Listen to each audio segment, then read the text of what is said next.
Now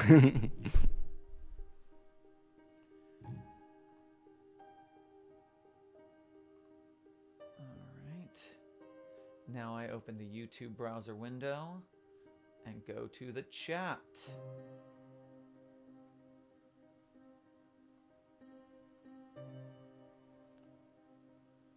You're there. I'm there. The chat's there. Perfect. It begins, says Cimmerian. Good. Perfect. Woo! We're live, everybody. Hello, welcome to the Site 42 and Billith co-stream. Yes, hello. We had several technical errors, so this is a format screw stream in that the format is screwed, so we're just doing it live, everybody. Correct. Actually, I'm fine. Everything on my end is configured properly. It's just my camera is too powerful and it blocks up Sherman's internet and everything just goes down. Yeah, we're actually doing this through tin cans now. I hope you're reaching our vibrations, everyone. Are you reading?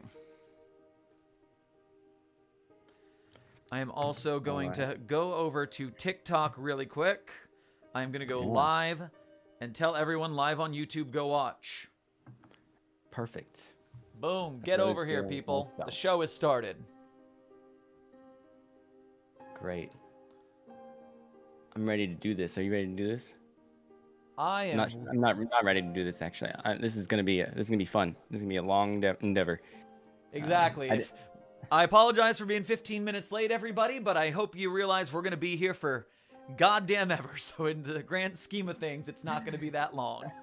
No, not at all. And it's gonna go by so fast. It's gonna be great. It's gonna be great. So let me hit y'all guys with the opening monologue. Basically put, every year, or now God, every 6 months, there's a 1,000 contest on the wiki. The wiki gives away the 1,000 spot to the winner of a contest. All of the entries are themed around the contest theme.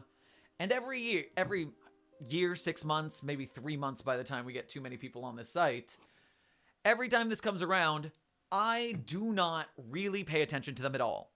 And the reason is because with a platform, I feel bad if I were to focus on one article and try to accidentally boost it because I can't pay attention to all of them. But because we have brought the live stream back and because of the severe pain of our good buddy old pal Dr. Cimmerian, this year we're doing something different. Instead of ignoring them all, we're going to read them all. No one can get mad at bias if we do them all. Yeah, and actually that means we won't have a lot of time to actually, break down each article, but we'll be able to give our fair and honest opinion, I think. Yes, Billith and I are both SCP authors. We know a little bit about the site, but this will not be in-depth critique and discussion because we've got over 80 of these to get through. Instead, we are going to read the article, do some dramatic acting. This is all cold reading because we haven't seen any of them, so all of our theatrics are going to be improv. I've read 2 or 3 of them so far. Yeah. Some of them I've seen, and I'm curious as to how we're going to tackle this, but we'll give our overall thoughts, up vote or down vote, and then move on to the next one. Right. Guayer, I hope that's how you say your name, Guayer. I'm going to say that until I'm corrected. Your question is a good question. Are we going to read them in chronological order? And the answer to that is yes. That is how they are posted on the wiki. It is how we are going to make sure that we cover them all by just gunning down the list. And if we chronological posting order, I didn't sit down and map these out. I don't think that would be a good idea. And put them in actual chronological order. That'd be rough. Ooh, that would be right. And so yes, in posting order, the way they are listed on the page, the likelihood, because there's over 80 of these, is we're probably going to have to do this a second time next week, which will be good to do a second stream and get Dr. Cimmerian more help. Before we start reading the stories themselves, let's explain why we're doing a charity for Sim. Right, yeah. Cimmerian my good friend. He was in his house, and a tree tried to kill him, and it failed, but it did take out a good portion of his home. And we're trying to get him out of there. It's actually, structurally, it's not in the best shape. And we've been really happy with the response so far. There's been a lot of donations, and Cimmerian's GoFundMe is looking on, good, but we want people to keep going over there so we can make sure we hit the goal and maybe surpass it for him so he gets a little bit extra out of it, because no one deserves to have a tree fall on them, let alone with the intent of erasure. So, he's doing fine. He didn't get hurt at all. He got some bumps and scrapes, but, he's as boisterous as ever. So, the goal of the GoFundMe is in the general... It's 15,000 right now. We don't know that that's going to be the exact number that's necessary. It's likely going to be more XYZ as things change around. But our hope is that this fucking sucks, and maybe we can, as a community, make it so it doesn't suck so bad, and maybe he even comes out as a net positive that this happened, which would be pretty chill. Yeah, that'd be great. If you're on TikTok, I'm right here with you, but I will not be monitoring the TikTok. What y'all want to do is you want to go to the Site42 YouTube channel and watch the show, because then you can see my guest Billith, and you can see all the fancy graphics. If you're just looking at me in a green screen, it's not nearly as visually appealing. You're just looking at me in a green screen because I don't have it set up. It's just a green screen. So without any further ado, why don't we get to the main event? Absolutely. The dictionary defines luck. Let me shrink that a little bit so it fits into the screen. Boom. Maybe gotta shrink it a little more. Boom. I gotta shrink that so much. Get in there. The dictionary defines luck as a force that brings good fortune or adversity. We have had the good fortune of over a decade of wonderful articles, content, and camaraderie on this site. Whether you are here by chance or fate, just know that we are lucky to have you here at the SCP Foundation. Since life is already full of chances and risks, why not try your luck for the SCP-7000 contest? Yep. Writing and posting is open. You have 3 days, 8 hours, and 40 minutes to post your article if you wish to join in. This is why we're still probably going to do this next week too, so we can get everybody who is left behind. Yes.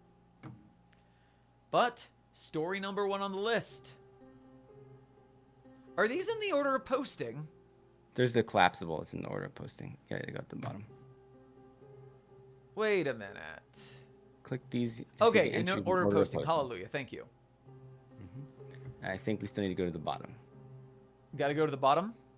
I think, because I don't recognize... a lot of this. Yes, yeah. I know Rura's article was recently posted, so they're in reverse chronological order. Correct. All right, so starting at the bottom. Can work with that, yeah. Started from the bottom now. Here we are. We got Calibolds with Your Honor League of Legends. Right, is that what it is? Let's see. Starting Your Honor up. League of Legends. Yep, perfect. Did that from memory. Oh, that's why the page name looks funny. stuck out. The name stuck out to me as potentially funny, so that's great. It's actually Scherf and Calibold. All right, let me move this so it's an appropriate size for us. I'm going to be rearranging this browser for format for every article, I can tell already. Yep, that's fine, It's better than reading off your phone, I guess. All right. Currently at a plus 54 by Scherf and Calibold. You want to take us from the top, Billith? Absolutely. Item number 7000. Level 4, Secret. Containment class Apollyon. Disruption class Amida. Risk class Danger. Special containment procedures. SCP-7000 is impossible to contain, having been accepted into consensus reality. One sentence, containment procedures, that's pretty good. Description. SCP-7000 is a probabilistic bureaucratohazard affecting the laws, regulations, or codes of conduct of various institutions and groups. These can include governments, corporations, religious orders, and organized crime syndicates. among other organizations, as well as relationships or friend groups, as long as some form of stated or implied moral code exists within their framework. Affected codes, through coincidental interactions between several individual rules, criminalize or disavow individuals who participate in the multiplayer online battle arena video game League of Legends. Punishments or retribution for playing League of Legends often tend towards severe repercussions, although torture or death, including torture or death when possible. Ooh. Despite such legal interactions normally being nigh impossible to properly realize, given the precise technical nature of the law, all individuals perceiving a case where SCP-7000 may apply are fully aware of the illegality of the act, regardless of their prior legal appearance. And the image is Ryan D'Antonio, the first known League of Legends player to fall victim of SCP-7000. Very nice picture, Ryan. Addendum 7000.1. The first documented instance of SCP-7000's application occurred on January 24th, 2010, in a text conversation between Ryan D'Antonio and Jesse Parks. Figured you'd appreciate this. POV, you are Calamity Dev Fabsol. I'm going to kill you. Great. This is amazing, LOL. Are you serious? What? Again? We've literally talked about this multiple times, but you still feel the need to somehow squeeze it into every conversation we have. WTF are we talking about? Stop playing dumb with me. You keep thinking it's okay, that it's not that bad, but we both know how people like that turn out. I legit thought you were gonna change. Jesse, what the fuck are you talking about? It's no use trying to keep you clean. That game has ruined you, Ryan. You're disgusting. What the fuck? Is this some sort of joke? Jesse? You have been blocked by this number. It is believed that Park's prior League of Legends addiction, combined with the use of the slang term LOL, footnote, an abbreviation for League of Legends. Oh, okay, Jesus. Okay, yeah. Okay, it's an abbreviation for League of Legends, right? Was the root cause of the above incident. Addendum 7000.2. The first documented instance of SCP-7000's legal application was on November 18th, 2010, during the trial of Stanley Peterson in Cleveland, Ohio. Below is a log of the relevant events. Location is in an unspecified county courtroom. Murmuring from the gallery is heard as the court judge enters the room behind the bench. The judge takes a seat and pounds the gavel. Do you want to do a voice in this? Yeah, let's hit it. All right. Do you want to be the judge? Certainly. Okay. I'll be both lawyers for some reason. Sure. Court is now in session for the trial of Stanley Peterson. The gallery falls silent. Is the prosecution ready? Yes, Your Honor. Is the defense ready? Yes, Your Honor. Irrelevant logs removed. Very well. The prosecution may call its first witness. Thank you, Your Honor. The prosecution calls Mr. Russell Beckett to the stand. A man rises from the galley. He slowly makes his way over to the witness stand before turning to face the court. Please state your name for the court. My name is Russell Beckett. I work as an associate planner at the City Hall. Mr. Beckett, as you are aware, the alleged incident involving the defendant, Mr. Peterson, occurred on July 8th at approximately 6:42. Will you please state what you were doing during this time? Russell physically hesitates before responding. Well, you see, exactly how relevant is this question to the case? It's you. It's your cue. Mr. Beckett, I understand that your privacy is important to you. However, I would like you to understand that this question is critical to advancing this trial. You do not have to answer if you do not wish to, but please keep this in mind. Russell sighs and collects himself before speaking again. Very well. Russell pauses for a brief moment and clears his throat. Your Honor, League of Legends. Murmurs from the gallery begin to pick up again before quickly escalating into frantic shouting and panic, coupled with various members of the gallery beginning to show hostility towards the witness. Within the commotion, the sound of the gavel clash can be heard. Death. The doors of the courtroom suddenly swing open and multiple court bailiffs are seen running into the room, backed up by heavily armored guards. The bailiffs and guards grab hold of Russell, who begins to resist but is eventually overpowered. Russell is dragged out of the courtroom by bailiffs and guards, and he attempts to resist while shouting various obscenities and curses. No! Who do you think you are? You can't do this to me! I have the right to a trial and a counsel. Russell turns to the prosecutor. The prosecutor quickly turns his head away, ignoring him. This can't be happening to me. I have the right to League of Legends. Russell's screaming is heard until he is completely removed from the courtroom by the bailiffs, at which point his screams become inaudible.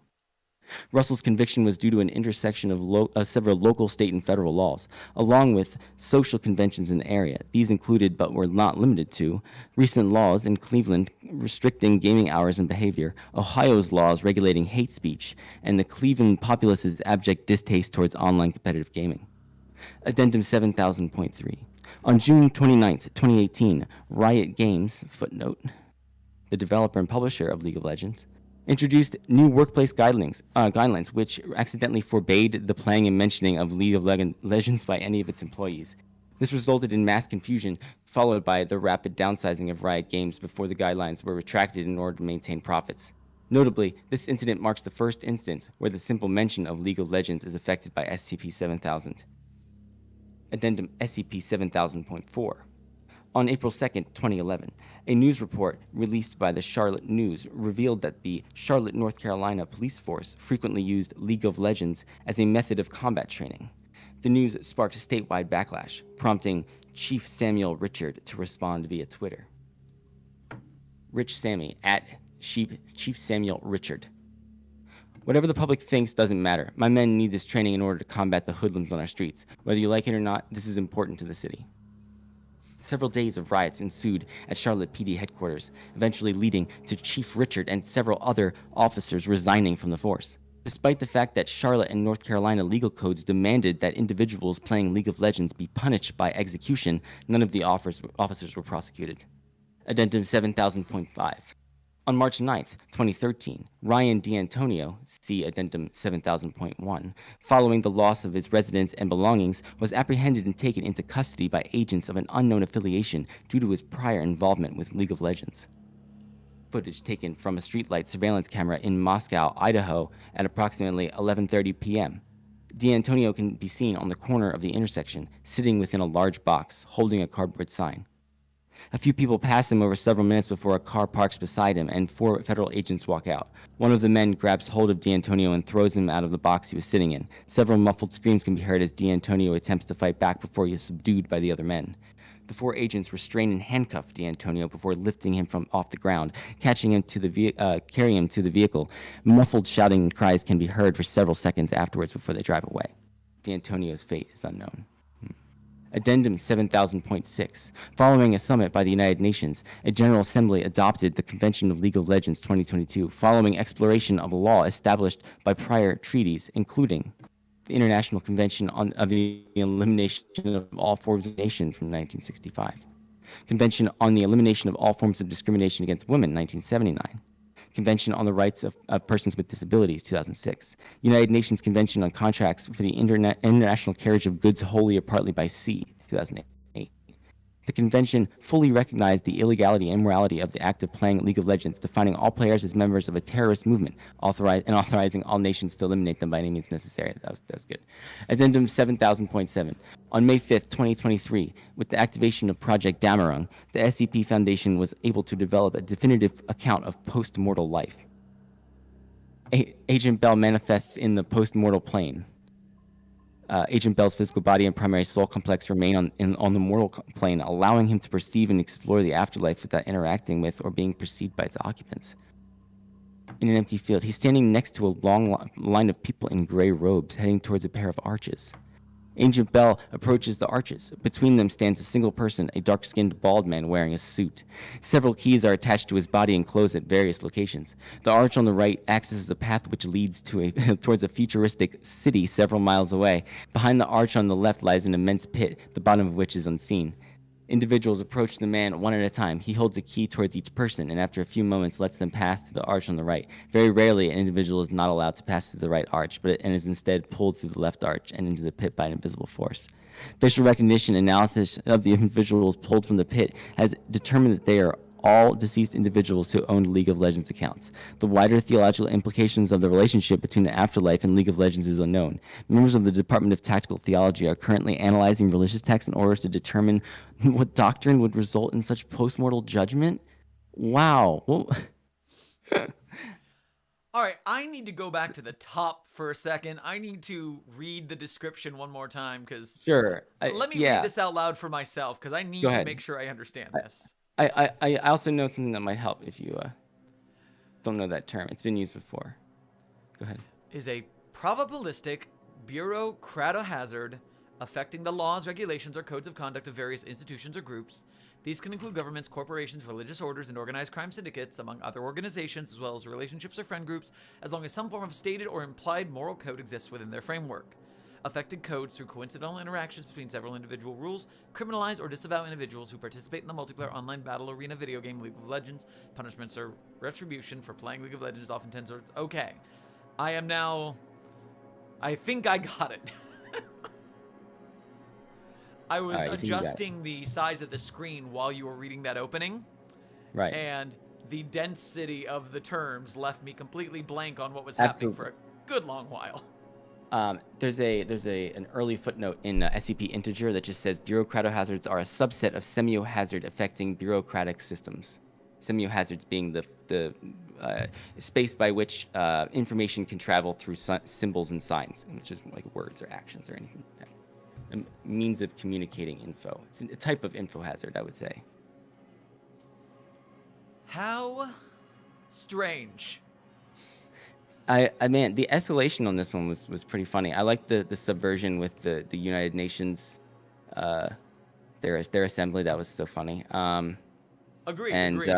yeah, and you know, like it definitely, yeah, like the ending was a little odd, like that I guess the implication being that it is infecting these other systems of government in the afterlife, since it's a bureaucratic hazard. Like, I guess that's the gist. I don't know. Yeah, no. League of Legends players go to hell. That's... Yeah.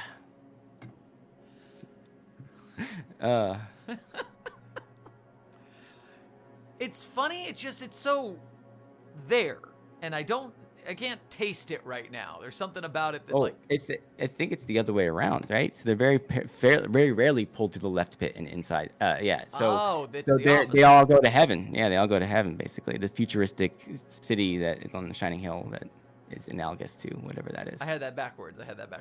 Yeah. I think that would be the natural conclusion given the actual anomaly. You know, like it's turning systems negatively towards it. So I guess either like it doesn't impact it fully. I don't know. I don't know. Huh. That's a strange one. A good start though, I guess. Wait a minute. Reading the suit. Several keys are attached. Individuals approach. He holds a key toward each person. Blah, blah, blah. City on the hill. Closed. Various locations. Futuristic city. Immense pit. Very rarely an individual is not allowed to pass through the right arch and is instead pulled through the left arch and into the pit.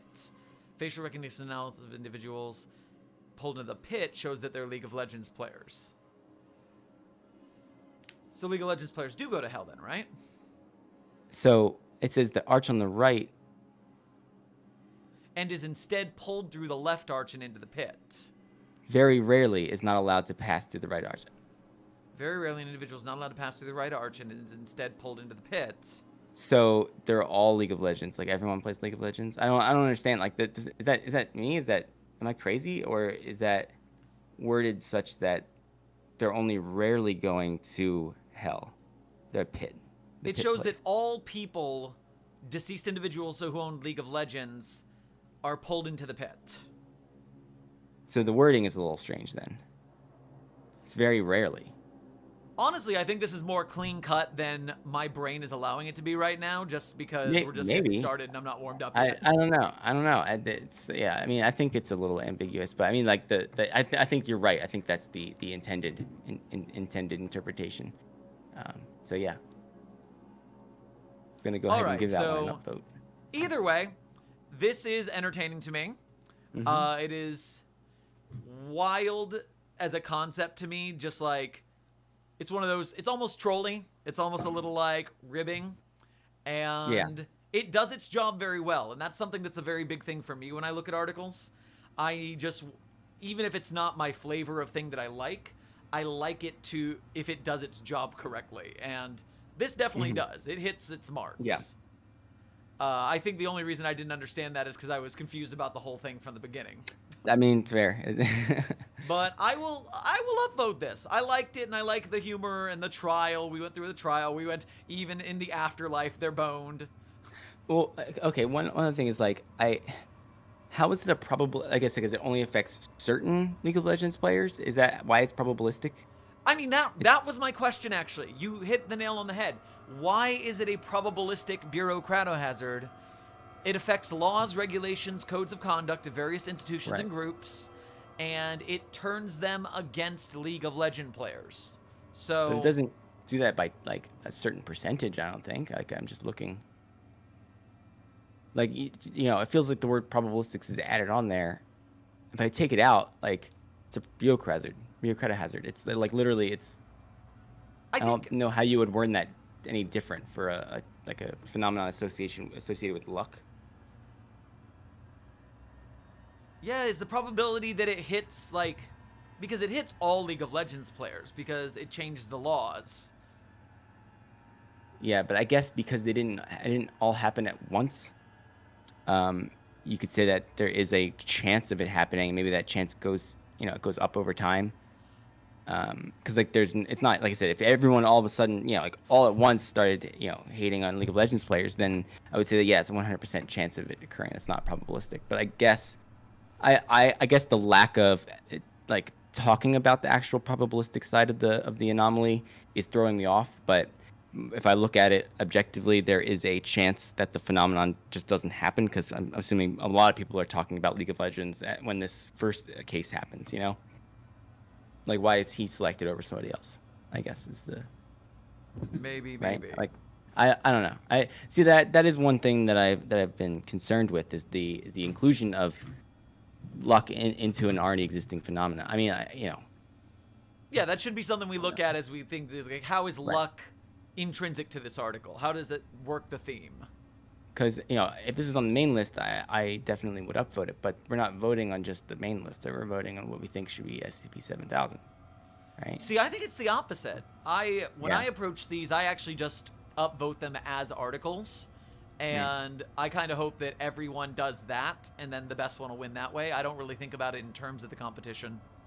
Fair enough. I guess I've never gone through every single one before, so that's yeah. That makes more sense when you're taking them all as one. All right, gang. Real quick before we move on to the next one, remember we are doing this for our buddy Dr. Cimmerian, whose house tried to kill it.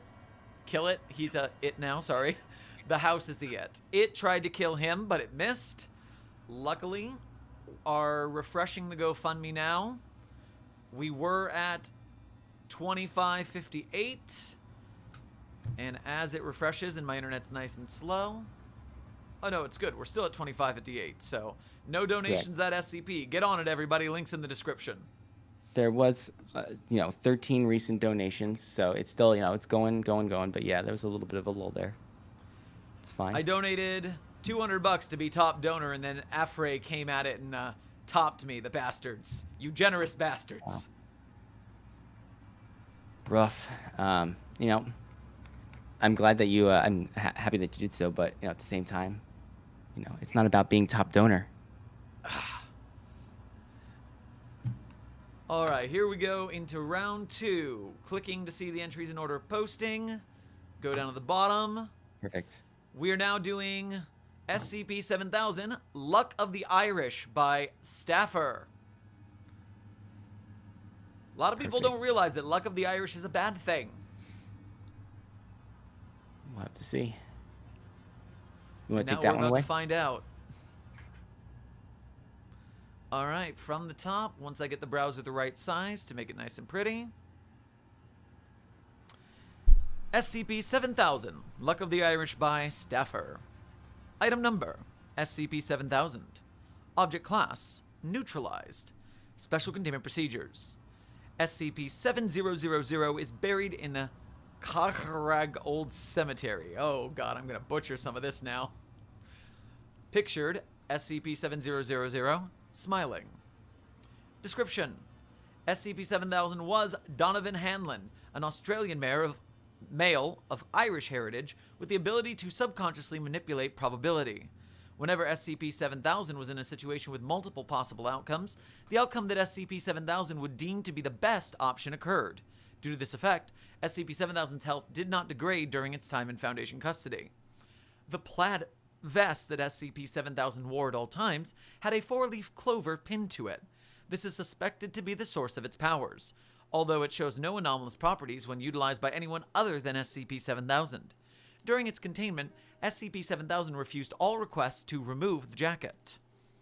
Addendum 7000.1 Associated Phenomena. After records of the same individual dating back to 1754 were discovered, Foundation agents were dispatched to record SCP-7000's daily life to check for any abnormal incidents. Date: 5th of May 23rd, 2002. Location: Melbourne, Australia. SCP-7000 is walking down the street when it encounters a young woman selecting bananas from the sidewalk corner store. Try one of these, lass. It selects a bunch of ripe bananas without looking and hands them to the woman. Okay, thanks. SCP-7000 then smiles and continues walking. Date: 28th of May, 2002. Location: The Crown, Melbourne. SCP-7000 plays a slot machine, winning $1.3 million.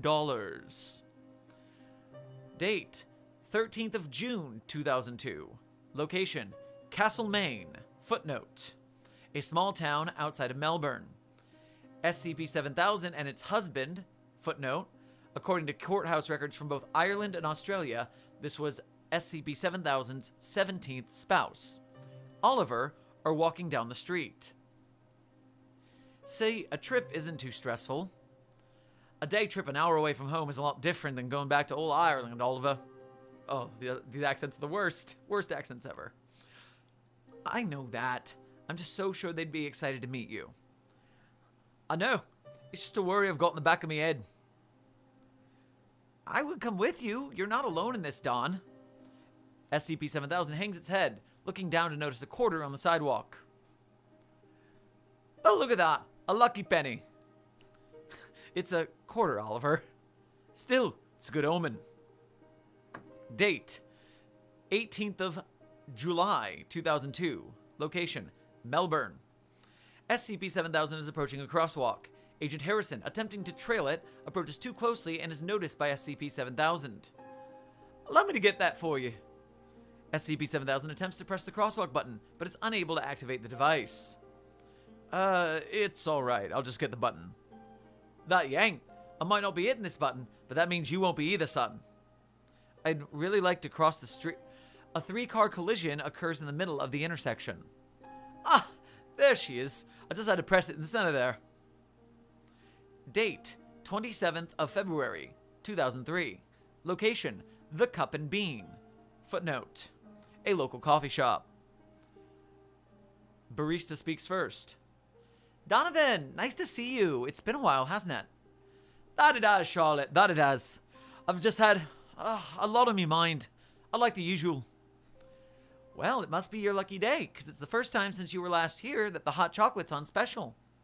As the barista is preparing the drink, the whipped cream can gets stuck, causing her to add twice the normal amount of whipped cream.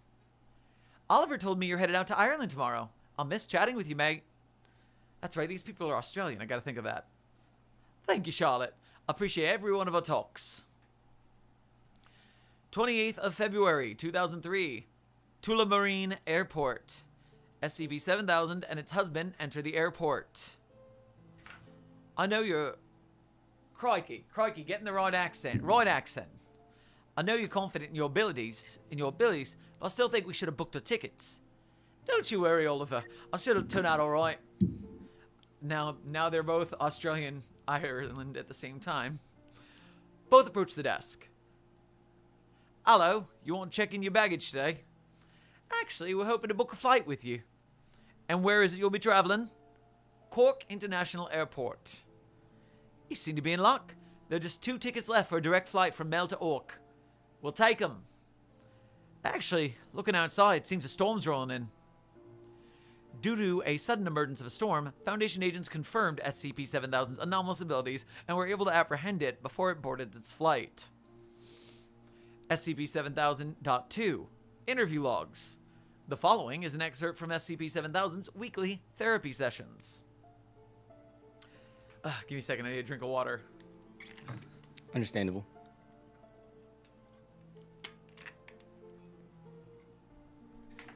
Probably did better with those accents than I would have done. It's fine. Say one more time. So you did better with those accents than I would have done. I am sorry for the international incident I have caused this day. I do not mean to insult every country. How about you do the doctors and I'll stick with Ol Iris. Sound good? I could do that, yeah. Good evening, Donovan. Footnote. Use of SCP-7000's given name was allowed due to it helping SCP-7000's mental state. How's your day been so far? I guess it's been okay. Same old, same old. Now, it's been a while since we talked about the other day you were here, the day you arrived here. Am I correct in thinking that you were headed back to Ireland to visit your descendants? Aye, that was it. It was going to be my first time back there, and what's it been, 100 years or so?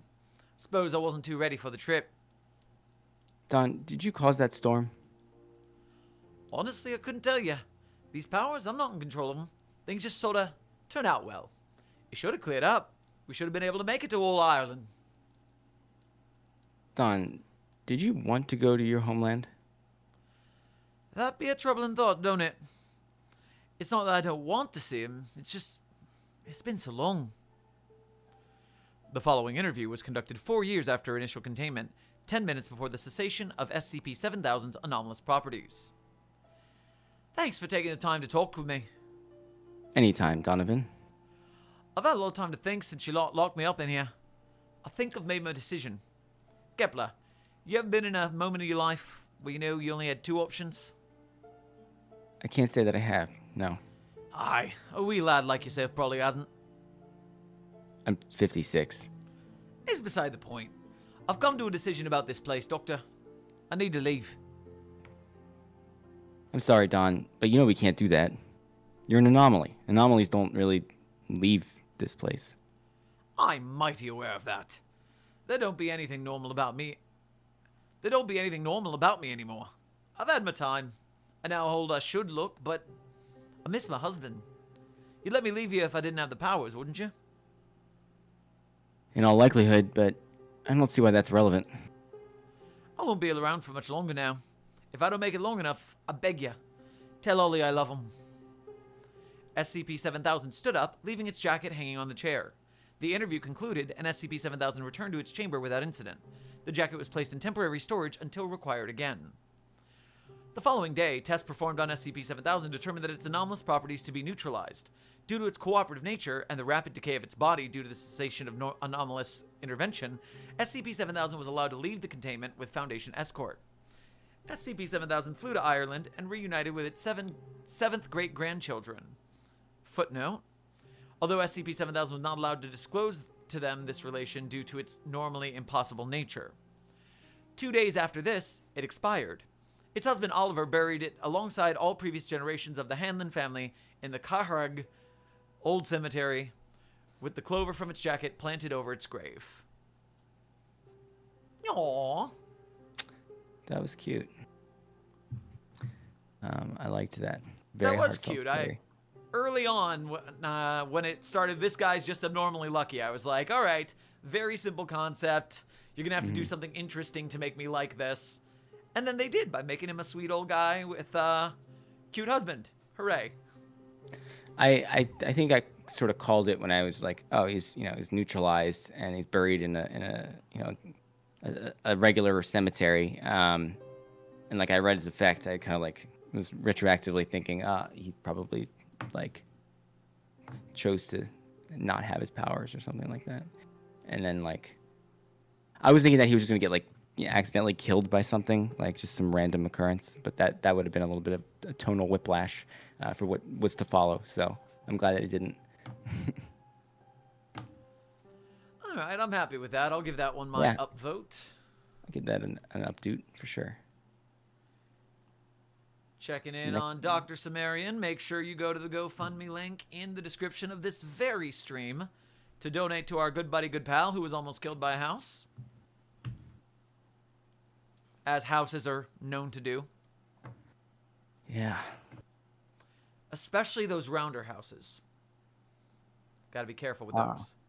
Yes, rounder houses. Yeah. Luckily, you can see the rounder houses a mile away because they have their name printed on the side of them multiple times. I actually really like rounder houses' style of self-promotion, maximalism. He says, I like it. All right, entries in order of posting. Perfect. Next on our list, SCP-7000, The Hungry Season by Big Sloth on My Face. Big Sloth. Okay. Let me adjust All the right. size Ooh. for our viewers. Very dark format. Ooh. Yeah, there's no sidebar. There's Well, it's interesting. hidden. I gotta shrink this. You can pull it up. I actually do like that feature, the menu that lets you pull up the sidebar. It's one of the nicer features that you can add with a theme. Cool. All right, take us away, buddy. All right. By order of the Overseer Council, this document describes an ongoing EK-class Scorched Earth event. Upon accessing this file, Foundation Cognitomole Catcher _77 will embed within your subconscious and may track your biosignature for up to 72 hours. L4 7000. So level 4 7000. And agree and continue. Embedding, please stand by. Item number 7000. Level 4 secret. Containment class esoteric. Secondary class Tiamat. I think that exists. I'll have to look that one up. Disruption class Amida. Risk class critical. The image, Sydney Harbor during incident 7000-146, 18 August 2022. Special containment procedures. SCP-7000's wish must not be granted. Personnel found to be working for the benefit of SCP-7000 are considered complicit in an ongoing EK-class event and are to be confined to quarters until Project Ricochet is completed. SCP-7000-1 has made SCP-7000's approach common knowledge among the general public. No effort is to be expended attempting to conceal it. Instead, main containment efforts are to focus on diverting the anomaly before it reaches perihelion. Foundation-sponsored comestible supply lines have been established on every continent. Each line currently carries sufficient lab-synthesized food to feed 100 million stricken out, 200 million is stricken out, 350 million people, at least every 3 days. Victims of SCP-7000-1 compulsion may require force feeding. Consult document 7000.II or 2-V1 for guidance on and best practices. Description: SCP-7000 designates Comet C/2022 I-1, an interstellar rogue comet believed to have entered the Sol system on 3 January. SCP-7000 will reach perihelion on 29 November 2022 and make its closest approach to our world on 9 December. If left unchecked, the object will draw within 2.1 LD, the closest approach by a near-Earth object in recorded history. Preventing this approach is the primary objective of Project Ricochet, see below. Through an unknown mechanism, an increasing portion of the planet Earth has become subject to desertification as SCP-1000 approaches. An estimated 48% of the planet's fertile soil has already been converted to arid desert. Researchers estimate full conversion will occur during or shortly after SCP-7000's December 9th approach. Other effects include crop blight, spontaneous combustion and desiccation of crops, acidification and salinization of fertile soil, intercontinental dust and firestorms impacting major population centers, the gradual collapse of Earth's magnetosphere. These effects have worsened as SCP-7000 nears our planet.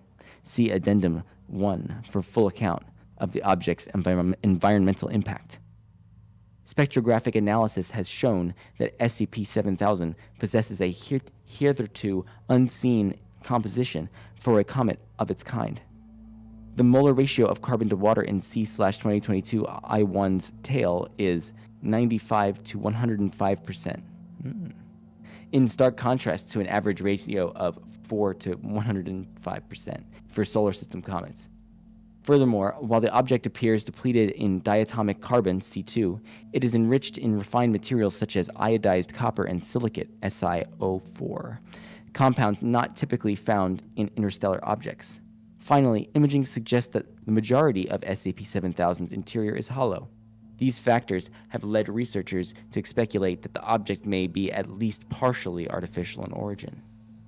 SCP-7000-1 refers to the recurring dream experienced by an increasing portion of the human population since SCP-7000 entered into our solar system. SCP-7000-1 is a Class II cognitohazard. Cognitive resistance value directly correlates with likelihood of experiencing the dream pattern. Currently, a CRV of 11 or higher is needed to resist the SCP-7000-1 manifestation, up from a CRV of 2 in early January. SCP-7000-1's pattern consists of several associated images and ideas. A verdant green planet of unknown position and origin. SCP-7000 itself, typically floating or flying through space. There we go. An ambiguous desire or need possessed by which comet and/or of the unknown planet.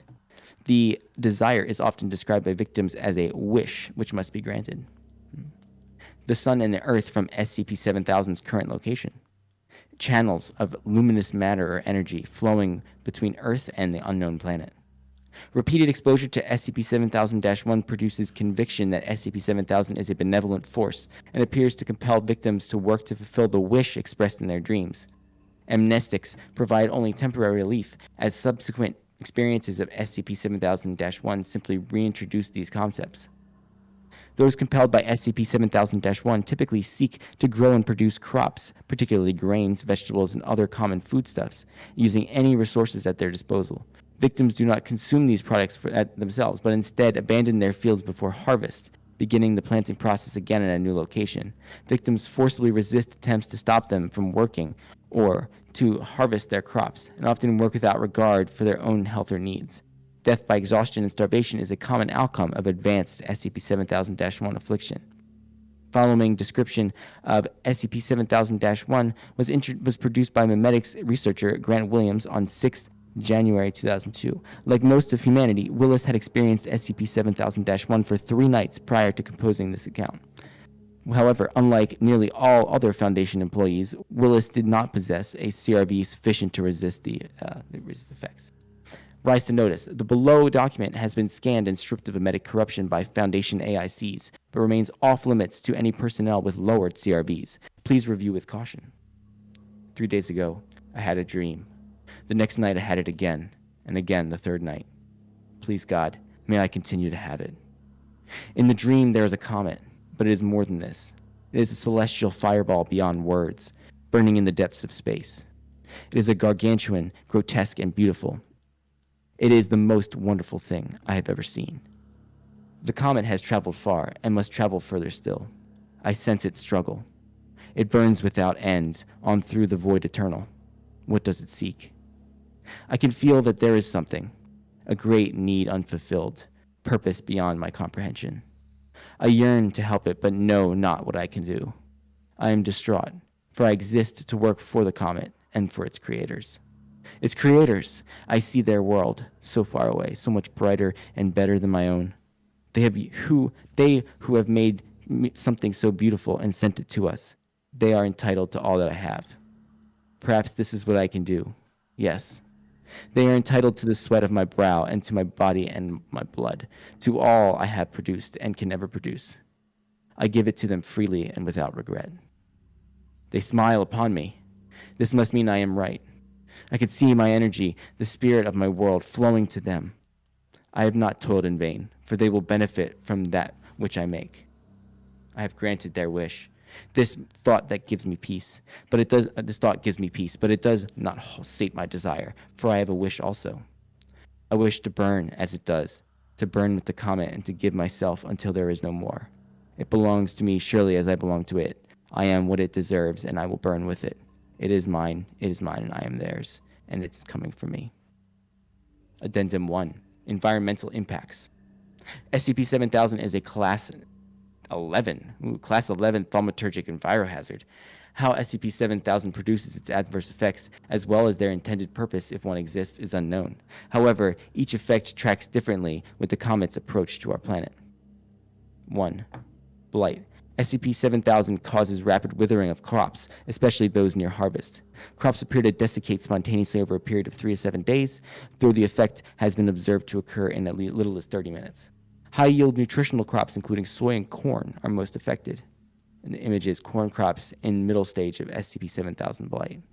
In the first month after entering the solar system, SCP-7000 blighted a total of 20 million metric tons of agricultural product. This number has steadily increased each month. In July, the object blighted an estimated 250 million cubic tons, approximately 71% of the total output of all planet's farms combined. Wow. Wheat farmer Mu Yang Zhao described the visible impact of SCP-7000 on his crops to Foundation researchers on 20 May 2022. We woke up yesterday morning to a rustling sound, like sticks in a high wind. We couldn't figure out what it was until we looked out at the fields. There we saw every plant, standing on end like it was tied with a string. The stalks were dancing around and shaking, bumping into each other. The sound they made was bizarre. Twigs clattering around in the cart, maybe, is a way to imagine it. And then there was the steam. Every plant was letting off mist like a hot kettle. Not burning, mind, just drying up. All of their water was gone by the end of the day. First the weed turned yellow, then brown, then gray and black. It's gone, all dusty now. My boy picked some up and hasn't been able to get it off his hand in 3 days of scrubbing. Crops produced under SCP-7000-1 compulsion experience blight and withering at a greatly increased rate. 2. Nutrient depletion. SCP-7000 renders previously fertile soil unusable. Land is depleted of all vital components including potassium, phosphorus, and zinc, as well as binding agents, rendering the soil into dusty, granular chunks which break apart on contact. Salinization has been recorded more rarely, and acidification in at least one case. Soil is rendered infertile on an exponential cycle as SCP-7000 nears Earth. The progression to date has seen the object move from parching 14,000 acres of land in January to nearly 206 million acres in July alone. SCP-7000 impacted soil should not be handled with bare hands. 3. Drought. 70% of Earth's surface is currently experiencing extreme drought due to SCP-7000. The comet appears to disrupt rainfall and weather patterns, depriving the soil of moisture on a continental scale. Drought prevents desertified soil from recovering and drastically increases the risk of fire and dust storms. Major population centers in 96 nations have been under storm watch for at least 6 weeks, while an estimated 988 million acres of forest have been burned to date. Disruption of the magnetosphere. SCP-7000 has weakened the Earth's magnetic field by a factor of 3. The relationship of this effect to the comet's other impacts is unknown. Disruption of the magnetosphere significantly impacts the planet's ability to resist solar radiation and other disruptive phenomena, imperiling global technology and satellite systems. These factors have led to the Foundation to coordinate its response entirely by using ground-based communication systems, slowing response by 17%.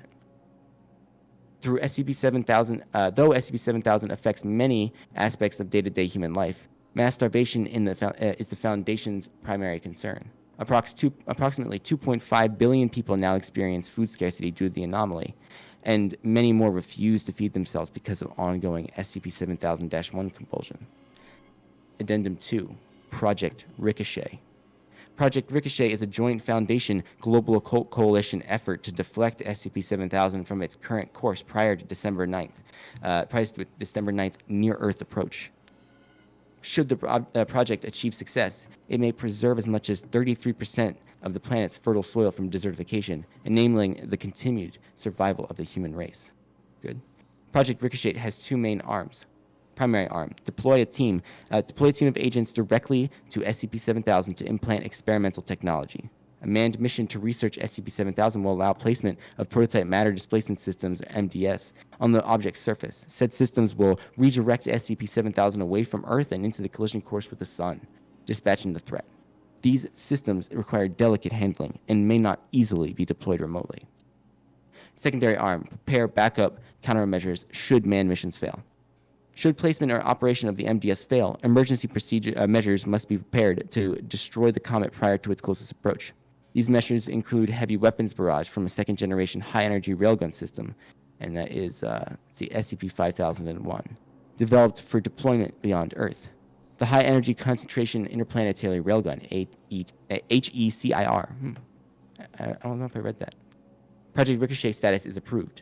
Joint Task Force will begin operations 1 October 22nd from Foundation Site 02. Addendum 3, Project Ricochet Timeline. 1 October 2022. Task Force begins preparation for Project Ricochet. SCP-7000 current distance is 419 million miles. 48% of fertile soil on the planet has been converted by the object. 7 October.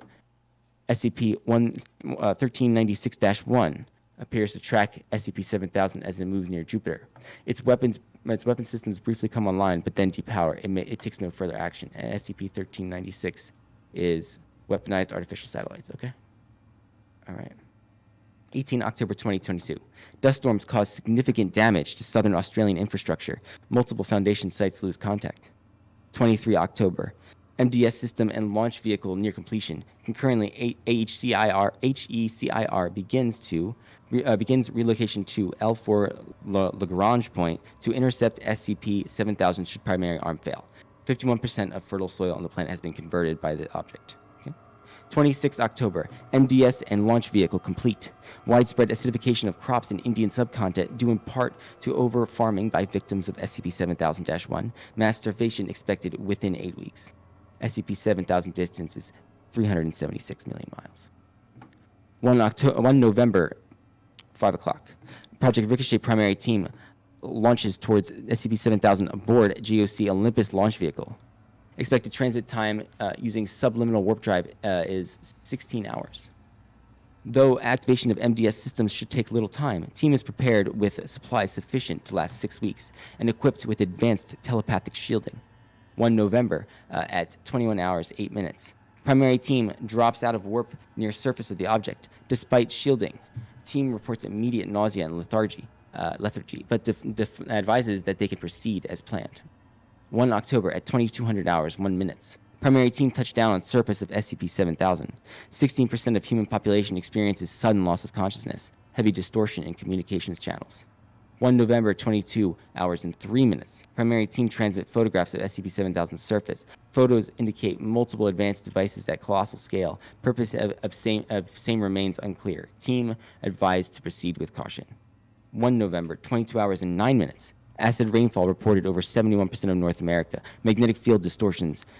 Unconscious portion of human population enters spontaneous REM sleep. 1 November, 22 hours, 18 minutes.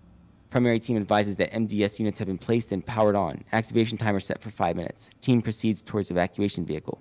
1 November, 22 hours, 20 minutes. Primary team report loss of 2 members, including team lead. Heavy distortion prevents team from communicating cause.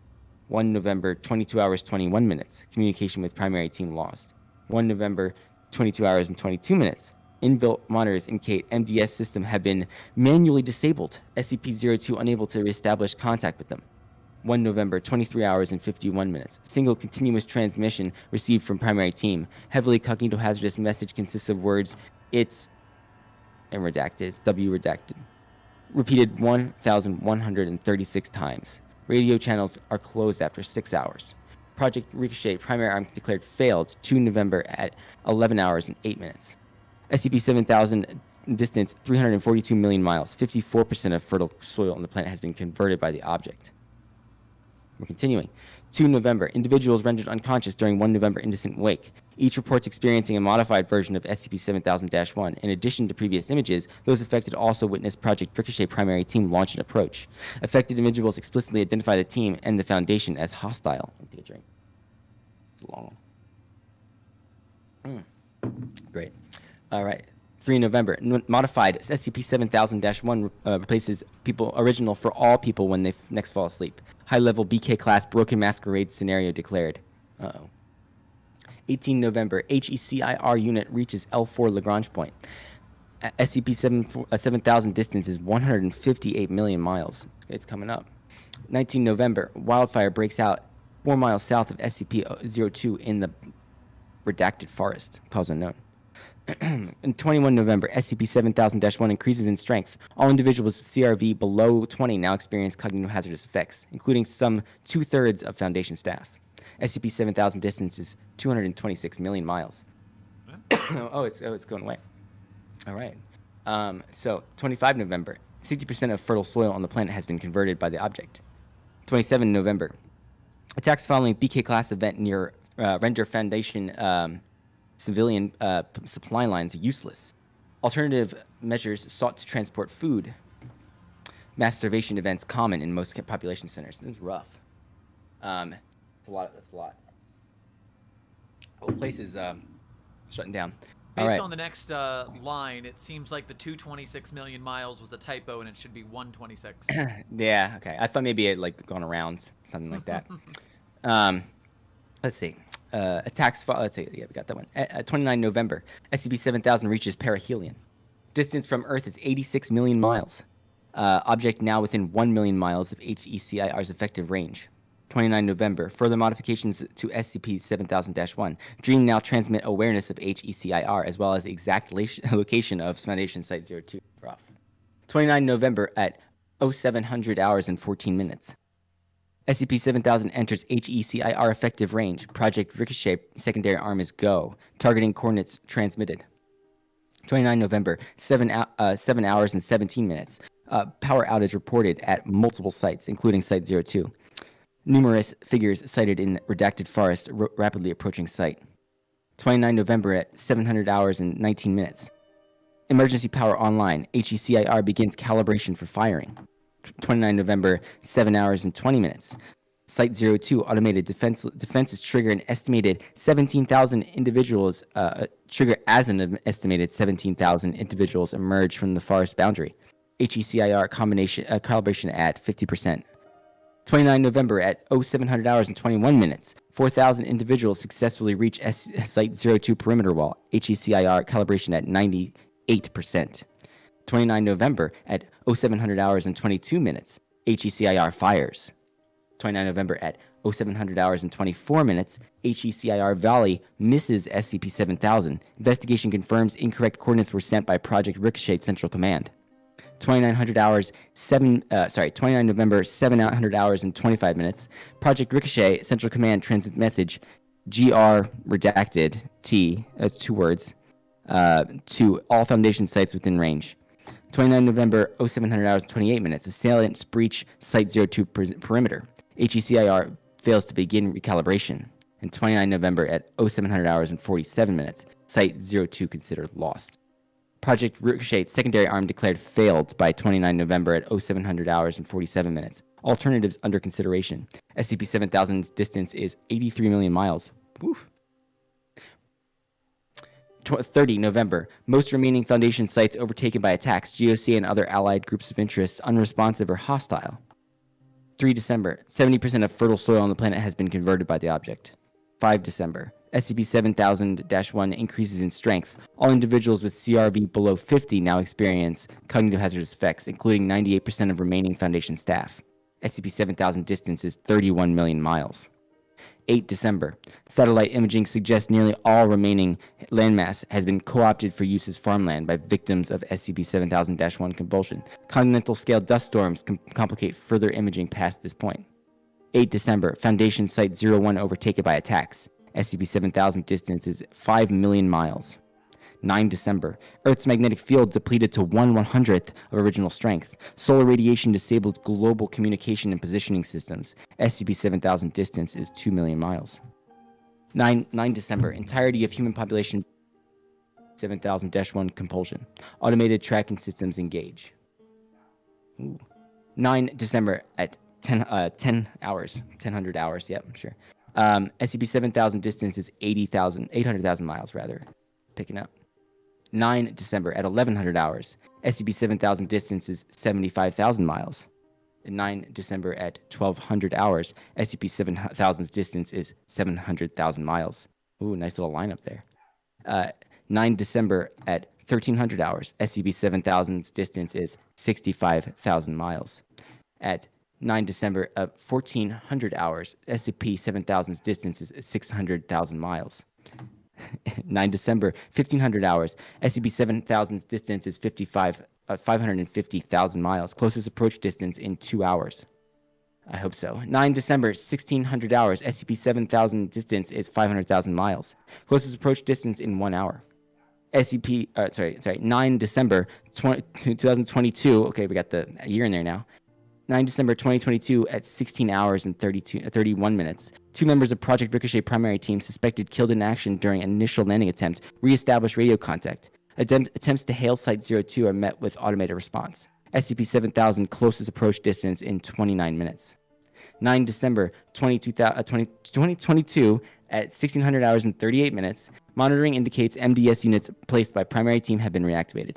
9 December 2022, 1600 hours and 46 minutes. Return vehicle launch detected on SCP-7000's surface. 9 December 2022 at 1600 hours and 48 minutes. MDS systems placed by Project Ricochet primary team activate. SCP-7000 displaced. 9 December 2022 at 1600 hours and 49 minutes. SCP-7000 confirmed neutralized in direct collision with the sun. And then 9 December of 2022 is the first rainfall in 16 weeks recorded on the planet Earth.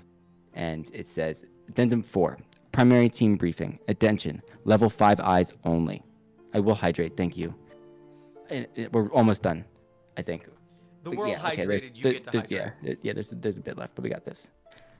Project Ricochet, good start. Project Ricochet primary launch team members Alpha and Bravo returned to Earth on 9 December 2022 after surviving on the surface of SCP-7000 for 39 days. After a 2-week quarantine, they probably have COVID on the comet as well. The pair was debriefed. They indicated team members Charlie and Delta, presumably under telepathic compulsion, had attacked them shortly after they placed the MDS units. Alpha. They've been acting weird ever since we dropped out of warp. I think their telekill was faulty. Telekill? I haven't seen that since Series 1. Right. Bravo. We'd split our equipment up, and Charlie had all our weapons. She got me pretty good with her knife when I turned my back, but the suit saved me. I own engineering big time for that. We fought back, of course, but they were stronger. Not just normal strong, either. No offense to them, but I'd take myself in a scuffle any day. I'd take myself in a scuffle. Okay, yeah. But once whatever got in their heads took over, they went wild. I took a punch from Delta, and it was like getting hit by a car. Must have knocked me 30 feet in that low grav. Alpha and Bravo escaped down a tunnel in the surface of SCP-7000, but were trapped when their teammates sealed the entrance. Unable to clear the way, the pair decided to explore the interior and await the second stage of Project Ricochet. We knew that HCIR was going to blow that comet to Kingdom Come in about a month. But we also knew Command's main plan had failed pretty much immediately, and we weren't convinced Charlie and Delta wouldn't do something to mess with the backup plan too. You were correct. They found a way to send information about the Foundation through SCP-7000-1. Right. So we decided to wait it out, stay hidden, explore what we could, and be around to try something if HCIR didn't get the job done. We had our rations, thank God, and enough oxygen to keep us going till the end. You would have died when HCIR destroyed the comet. Yeah, well, we were dead anyway. We thought Charlie and Delta would destroy the MDS units and probably return the return vehicle too. And even if they hadn't, getting back to the ship would have meant fighting, and I didn't fancy my odds in disagreement with Charlie's guns. After HCIR failed to eliminate SCP-7000, Alpha and Bravo reassessed their situation. They realized they could use their remaining backup oxygen canister, kept under enormous pressure as a makeshift explosive, to free themselves from the cave. From there, they would attempt to fight their teammates and repair the MDS devices if possible. Oh, there you go. All right. And the pair successfully detonated their oxygen canister, clearing a path out, leaving them with only a few hours of remaining air. We didn't know what to expect when we got topside. We couldn't hear much from on the ground, but we got the impression Charlie and Delta had been making something. There was a lot of scraping and digging, and we could feel the ground shift from time to time. And what did you find? Alpha and Bravo glanced at each other. I guess you could call it a farm on the comet. How was that possible? It wasn't much of a farm, put it that way. Under intense compulsion from SCP-7000-1, Charlie and Delta had attempted to produce crops on the comet's surface. Alpha and Bravo estimated that their colleagues had converted as much as 35% of the object's crust using their bare hands alone. They dug in neat rows, one after another. When they were done with that, they started dropping pebbles in the dirt like seeds, just stuff they'd gathered from the ground, and they'd cover it up and start a new row. Having gone that way for weeks, everything we could see it had to have gone that way for weeks. Everything we could see on the horizon was covered with their fields. So close up to 7,000, they must have gotten the itch real bad. Interviewer. I see. Were you able to overpower them? Silence. Alpha. As they dug, they'd done a lot of damage to themselves. Wasn't much of a fight. Alpha and Bravo found that their teammate had not damaged the return vehicle or the MDS units. They were able to activate the MDS and escape a mere 15 minutes before SCP-7000 reached its closest approach to Earth. By the way, we took plenty of photos down in that cave. You had a chance to look this over? Yes, we have. Thank you. No problem. I can't say they were anything to me, but maybe you all can make something of it that we couldn't. Addendum 5. Nature of SCP-7000. Both analysis of prior imaging and the photographs collected by Project Ricochet's primary landing team suggest that SCP-7000 was created by an intelligent, non-human race for the purpose of resource gathering. Key evidence includes radiographic sonar, an object hollow beyond depth of 75 meters. Spectrography. Object was composed largely of synthetic metallic materials beneath thin rocky crust. Photographs. Object possessed multiple gigatron-scale energy collection and storage systems of unknown make and purpose.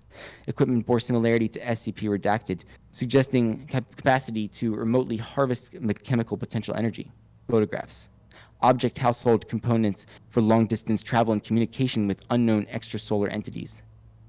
Foundation exophysicists speculate that SCP-7000 was intentionally directed towards a developed planet, and that its cognitohazards were intended both to prevent obstruction of its goals and to compel its victims to produce additional harvest. Further research is ongoing. SCP-7000 desertified 75% of Earth's surface before its neutralization. However, with the effects of the comet now absent, researchers believe that the majority of the soil can be restored to fertility within 15 to 20 years. Furthermore, the conversion of much of Earth's remaining soil to farmland by victims of SCP-7000-1 has had an unexpected benefit.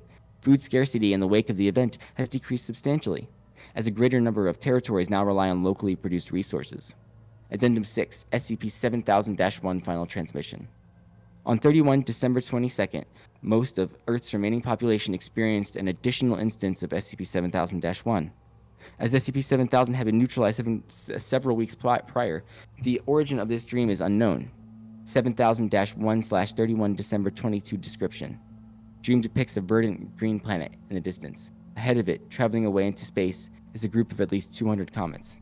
Upon waking, all those who experienced the dream recall hearing the phrase, "Grant our wish," spoken in their native language. Okay. A little white space down here. There's nothing hidden there? Okay. No. Alright. Wow. Well. That was a that was like reading a textbook. There's a lot of stuff going on there. A lot of good stuff. A lot of stuff I liked. Hit me with a little bit of that Armageddon vibe. Yeah. Some of the stuff was a little wordy. I feel like the team probably would have come up with a some sort of nickname for the HECIR rather than just saying the acronym every single time. But maybe not. Maybe they use that. That's fine. The way this goes, very like, this reads to me like an alternate universe when day breaks a little bit. Yeah, I got that kind of vibe as well. Structurally speaking, the thing that sticks with me is that it is long. It's very long. Yeah, I feel like that second collapsible could have been pared down. But at the same time, like the imagery is very good. They clearly had this whole thing mapped out, in their head. I like the extra, the exoplanet. That stuff is very cool. Like the descriptions of that, and the descriptions of the patterns and the dreams. It's pretty cool. I wondered the end here with the final dream sequence, that like most of Earth's remaining population experienced the transmission. If they had that sort of technology, you'd think that they would have used it earlier on, since it seemed like it got stronger and stronger as the comet approached Earth. It felt like, that they had this suddenly, like, I guess it's because it's 11 of them, or 200 comets, they're all coming at you. I guess because the combined power of that could be enough to hit everyone at once. I don't know. Yeah, because here comes round 2, the sequel. Yeah. Yeah, so thank you, Lenny. I will hydrate. But yeah,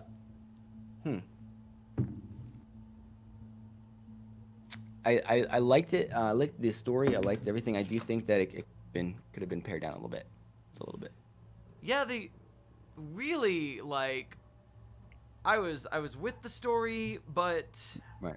a lot of it feels like it would fare better if it was in a format that we. I almost feel like the only time I like really got excited by it was as like all of humanity's done and we're counting down the last miles. Then I was like, okay, I'm getting like the suspense is ratcheting up. Right.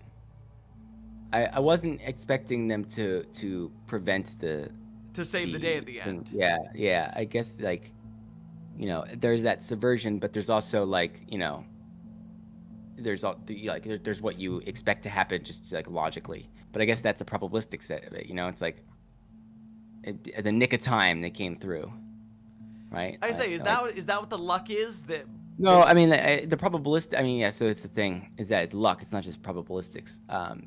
Because there is like, oh yeah, it affects a certain portion of people as well. But the luck, I guess, would be in like how they got out of this seemingly impossible situation. Like right in the nick of time. And then here we go again. Oh boy. Yeah, I mean, the first one was Apollyon that I read. This one was basically Apollyon, but Tiamat. I'm gonna see I have the comprehensive list of esoteric classes, and unless you know off the top of your head, because I have it pulled up here. So let's see, Tiamat. Here we are. If item possesses an immediate threat to humanity, but can be contained via open warfare or other veil-breaking operations. Okay, yeah, I can see that. The crosslinks were pretty mild. I saw the 5001 biomechanical structure. Right, interesting. I have yet to read 5001. I think I need to read that. 1396 I've read before though. That's the satellite weaponry. What's your verdict? My when I come to voting, I like to think, A, do I like it? And if I don't like it, is it at least good enough to deserve to be on the site? And I think this deserves to be on the site. This is not my cup of tea, but it did its job. I can see all the moving parts. Yeah, I mean, I'd be a hypocrite if I didn't say that this is too wordy, because I write wordy things all the time. It's I like putting a lot of science and a little jargon and stuff in my articles. Not always, but I do like doing that. So taken as it is, like it feels like a report, like a very dry analytical report of what happened. They went through all the steps, every single line. It just felt like it was presented as a clinical report, and it was a good one. I liked it. That reminds me of a story I read way back in the day where it was the first SCP written by someone who wanted to join the community, and they gave it to me for crit, but they were a PhD. And so it was the most like legitimate technical document version of SCP. And I'm sitting here like, clinical tone is not quite PhD level because it's really hard to read that. I am a theater dropout, so tone that down a little bit for me. That's fair. So Cimmerian says that this is going to be possibly the shortest we're going to find for the next 10 articles or so. So looking forward to that. Let's see. Well, I don't think that's true, because I think the next one is Radiger, and that one's not long. I mean, unless Cimmerian's just he's just pulling our yanking our chain, which I can imagine he could do that. Yeah, we're going to SCP-7000 Serendipity by Radiger. Perfect. And this one I have read, and I am biased towards because I was on the crit, and I enjoyed it. But before I start reading this, I got to remember the GoFundMe. Refresh it. Let's see how it's looking. How are we doing over there? Go to the link in that bio. Help Dr. Cimmerian live. Yeah, he's in the chat right now, and he needs your help. We couldn't get Sarah McLachlan to sing over this, but we No want arms you of to the still look at angels him like today. he's a sad little puppy and go over to his GoFundMe, GoFundMe.com/F/A tree tried to kill me. It missed with hyphens between those. It's in the description. It's in my posts about it on Twitter. Cimmerian needs to get out of that house before it tries to kill him again. A second time. He might not be that lucky the second time, and we'll get to that. Maybe he is. All right, water, and then we start SCP Serendipity. Great idea. Water's great. Drink water. Item number SCP-7000. Object class Keter. Correction Thaumiel. Special containment procedures. Due to the difficulty of cataloging companies and low-risk nature of the anomaly, individual use of the instances of SCP-7000-1 by Foundation personnel is permitted with or without formal approval. Personnel are discouraged from engaging in behaviors known to create new instances of SCP-7000-2. Containment procedures for currently existing instances of SCP-7000-2 are listed below, referred to respectively as Objects A, B, and C. Object A. Object A is not to be moved from its designated area atop Agent Summers' computer tower. Should Object A be relocated anywhere other than its designated area, all servers housed at Site-129 are to be backed up immediately, with Object A being returned to its area as soon as possible. Object B. The perimeter of Object B is to be wrapped in 51 pieces of cellophane office tape between 5 to 15 centimeters. Any piece that loses adhesion and falls off must be replaced within 24 hours. Object C. Object C is to be struck with a provided wooden dowel at least once per 24-hour period by designated staff. Personnel in the locker room where Object C is located must allow a minimum of 10 seconds of silence after Object C is struck before speaking or making unnecessary noise. Sorry, little hiccup. Description: SCP-7000 is a mundane thaumaturgical anomaly affecting otherwise ordinary personal items belonging to Foundation personnel. And this is a picture of some SCP-7000-1 instances. Items affected by SCP-7000 gain the ability to measurably impact events experienced by the user, typically altering events in the user's favor. 2 prerequisites are required in order for a manifestation of SCP-7000 to occur: an inanimate physical object and an associated action taken by the user. Any object affected by SCP-7000 can lose its anomalous effect for multiple reasons. Footnote, such as organic lack of use or death of its creator. But every conscious attempt to nullify the effect has both failed and caused significant misfortune for those attempting. Conversely, deliberate attempts to imbue an object with SCP-7000's effect, while consciously aware of its existence, have also failed. Footnote, it is noted that objects already associated with a widely known religion or belief system have not been observed to experience SCP-7000's effect. Direct knowledge of SCP-7000 neutralizes an individual's ability to create an instance of SCP-7000-1 and/or maintain an existing instance. SCP-7000-1 refers to any personal item affected by SCP-7000, thought of by its owner as a, quote, good luck charm. The vast majority of these items are created inadvertently, with the owner either developing a strong emotional attachment to the object or simply pretending the object has an effect. In all cases, the owner associates the object with luck or good fortune.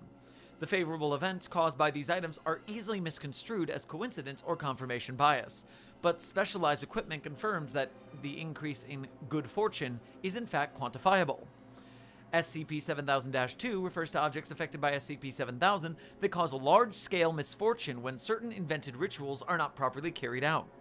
All cataloged instances of SCP-7000-2 within the Foundation are communal objects engaged with by multiple people, a factor believed to be the source of SCP-7000-2 objects' potency. All 3 of these objects cataloged by the Foundation have been the documented sources of several major incidents, listed in Addendum 2. Addendum 1. Registered SCP-7000-1 examples. The following individuals have not been made aware of SCP-7000's existence. All SCP-7000-1 instances are still active. Owner name: Researcher Harlan Cordova. Object: an off-brand plastic Pokemon toy. Certain colors and details are off-model from the character on which the toy is based, and most of the paint is applied incorrectly. Activation. SCP-7000's effect is activated in the object upon being viewed by other staff members when in close proximity to researcher Cordova. Observed effect. An increased frequency of innocuous positive interactions with other staff members, typically in the form of casual compliments or small favors. Notes.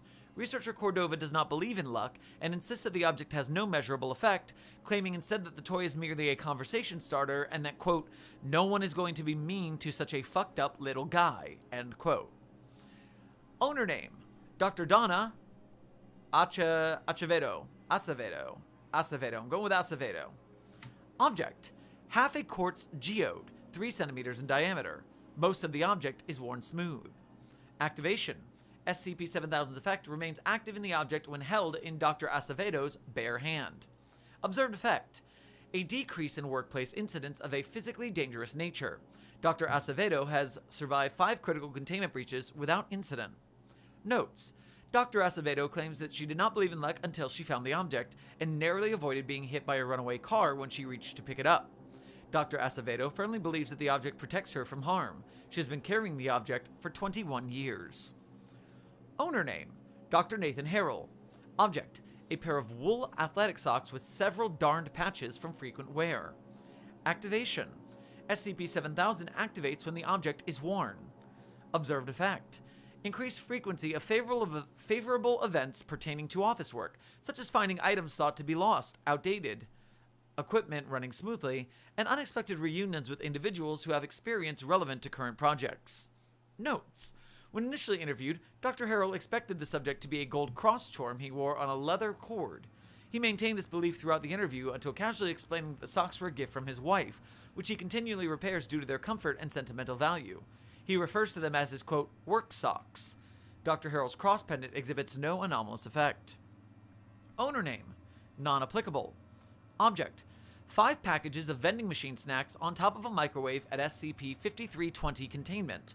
All hail our Lord and Savior, the longest boy. Activation. SCP-7000 activates when new snacks are added, provided the number of packages present stays above 5. Observed effect. Increase in internet speed experienced by the individual adding the snacks, typically only lasting a few hours. Notes. Although SCP-5320 staff exhibit much of the behavior typically associated with the creation of SCP-7000-2 instances, items interacted with this way by SCP-5320 research staff seem incapable of becoming SCP-7000-2 instances, likely due to their close association with the living creature. Owner name. Agent Catherine Reed. Object. A plush fox toy. Beanie Baby brand.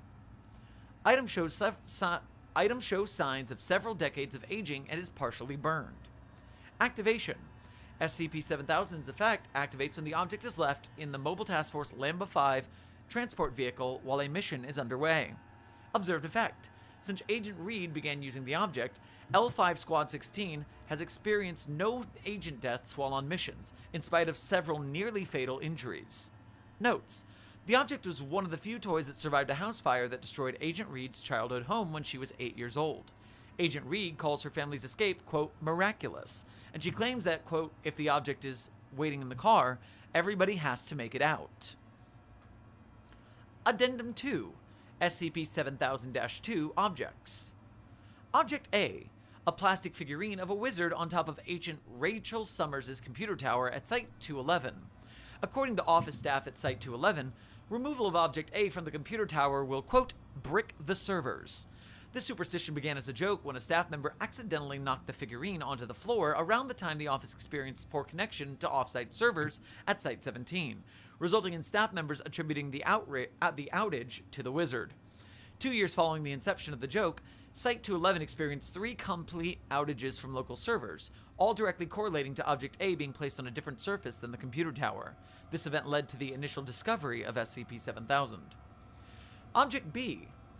A framed picture of actor Ewan McGregor as Obi-Wan Kenobi, with 51 pieces of tape stuck around the edges of the frame. Hello there. Located in the 2B floor landing of Site-16. The object was originally a prank on a senior and devout Christian staff member, Emily Montez, who was told the photo was a portrait of Jesus and hung the frame up in her cubicle. Reportedly, Ms. Montez would occasionally stick extra pieces of tape to the frame for later use, and following her relocation to a different site, the rest of staff moved the picture to a more publicly visible location and added more pieces of tape until the edges of the frame were covered. The staff of Site-16 maintained that for every piece of tape missing, one staff member will experience a tremendous disaster. Object B is referred to by Site-16 staff as, quote, Sticky Jesus, and is suspected to be responsible for over 25 major on-site accidents. I can't imagine that someone is not going to have their very own Sticky Jesus in their own homes after reading this article. Go print yourself a Ewan McGregor, everyone. Object C. A heavily used aluminum water bottle located in the locker room on the first floor of Site-17's Task Force Barracks, formerly belonging to Agent Michael Webb of Mobile Task Force Theta-4. Field agents working out of Site-17 carry a tradition of striking the empty bottle to create a ringing noise when the locker room is quiet, a ritual invented by the team members of Mobile Task Force Theta-4 following the death of Agent Webb during a mission. A survey of Foundation Task Force agents found that 85% had at least heard of St. Michael's Bell, with 61% surveyed claiming to believe in its effects. Ringing St. Michael's Bell is said to bring good luck to Foundation agents across the globe, and forgetting to ring it will cause more death among their ranks. Days in which this ritual was not fulfilled saw a 10% rise in field agent mortality. Addendum 3. Clearance Level Adjustment. Upon further research, SCP-7000 exhibits a demonstrably positive impact on the safety and morale of Foundation staff.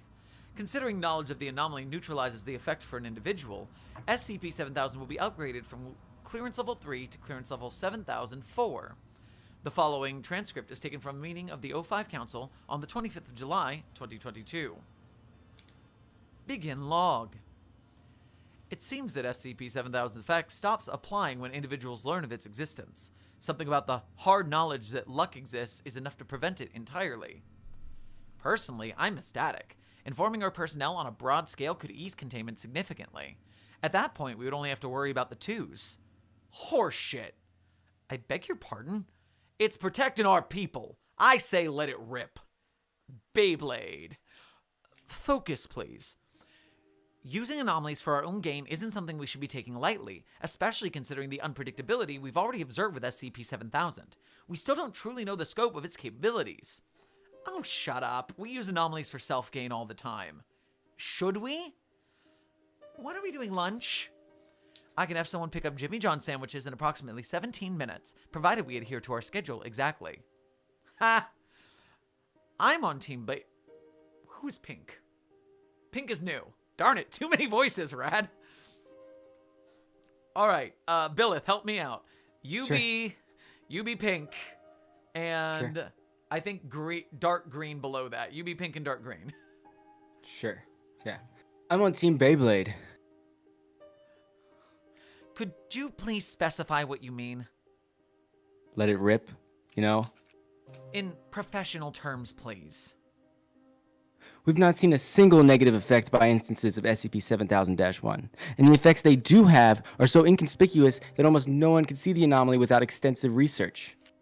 If we're being given any sort of advantage, it's so small that it barely even counts. I'm inclined to agree with Team Anti-Beyblade. Wait, weren't you the one who wanted it earlier? I think so. Is that the same color? No, it's a different color. Different color. All right, you take light yellow then.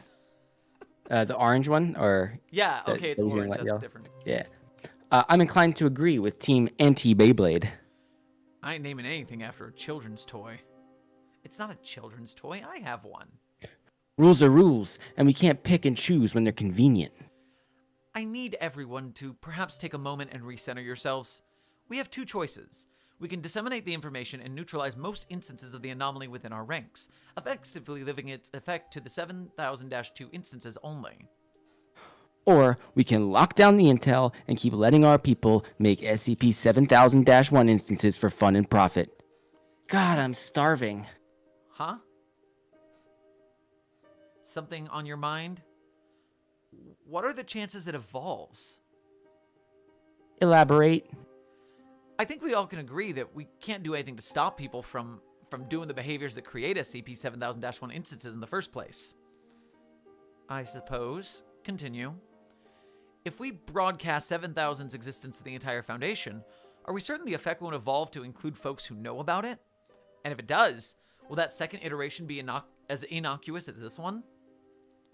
Huh. Sorry, I don't mean to derail, but did you say you have a Beyblade? Like you own one right now? Yes. Why? Humans will never behave entirely logically, no matter their situation. As it stands, the effect is not significant enough to present a threat in majority of cases. That could change, should we intervene. A vote then? Hear me out. Trial by Beyblade. Seconded. Thirded. Long-term continuation of this behavior has a 33% chance of eventually creating an instance of SCP-7000-2 within the Council. Oh, shit. Wow, really? I wasn't even doing that on purpose. No one's doing it on purpose. I don't think a vote is necessary. Dissenters are clearly outnumbered in this case. Perhaps we can continue to keep an eye and revisit at a later date. Then we raise the clearance level of SCP-7000 and continue to let it rip, as it were. What about the people who have already read the file? They're shit out of luck, aren't they? End log. Okay. That was funny. I like that. I wrote this in my discussion, but I'm just going to say it on stream as well. Rad brought this to me, and it was the first and second addendums is what they had. And addendum they just didn't know what to do with addendum 3. They didn't feel like the article had an ending. And I am very, very proud to have come up with the idea of the O5 Council debating on whether or not to keep it going, because if people know about it, then they could get rid of it, but then it would no longer be useful to them.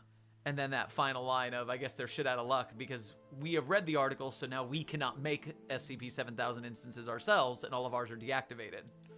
Oh no, my lucky pen is no longer lucky. That whole transcript kind of came off a little bit like a -J, but at the same time, I mean, it was hilarious. The whole thing was funny.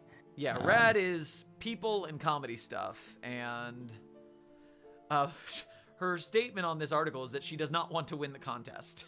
She just wants to get a high enough vote so that she can get SCP-7320 slot, because she wants this to be the spiritual successor to 5320, the longest fish.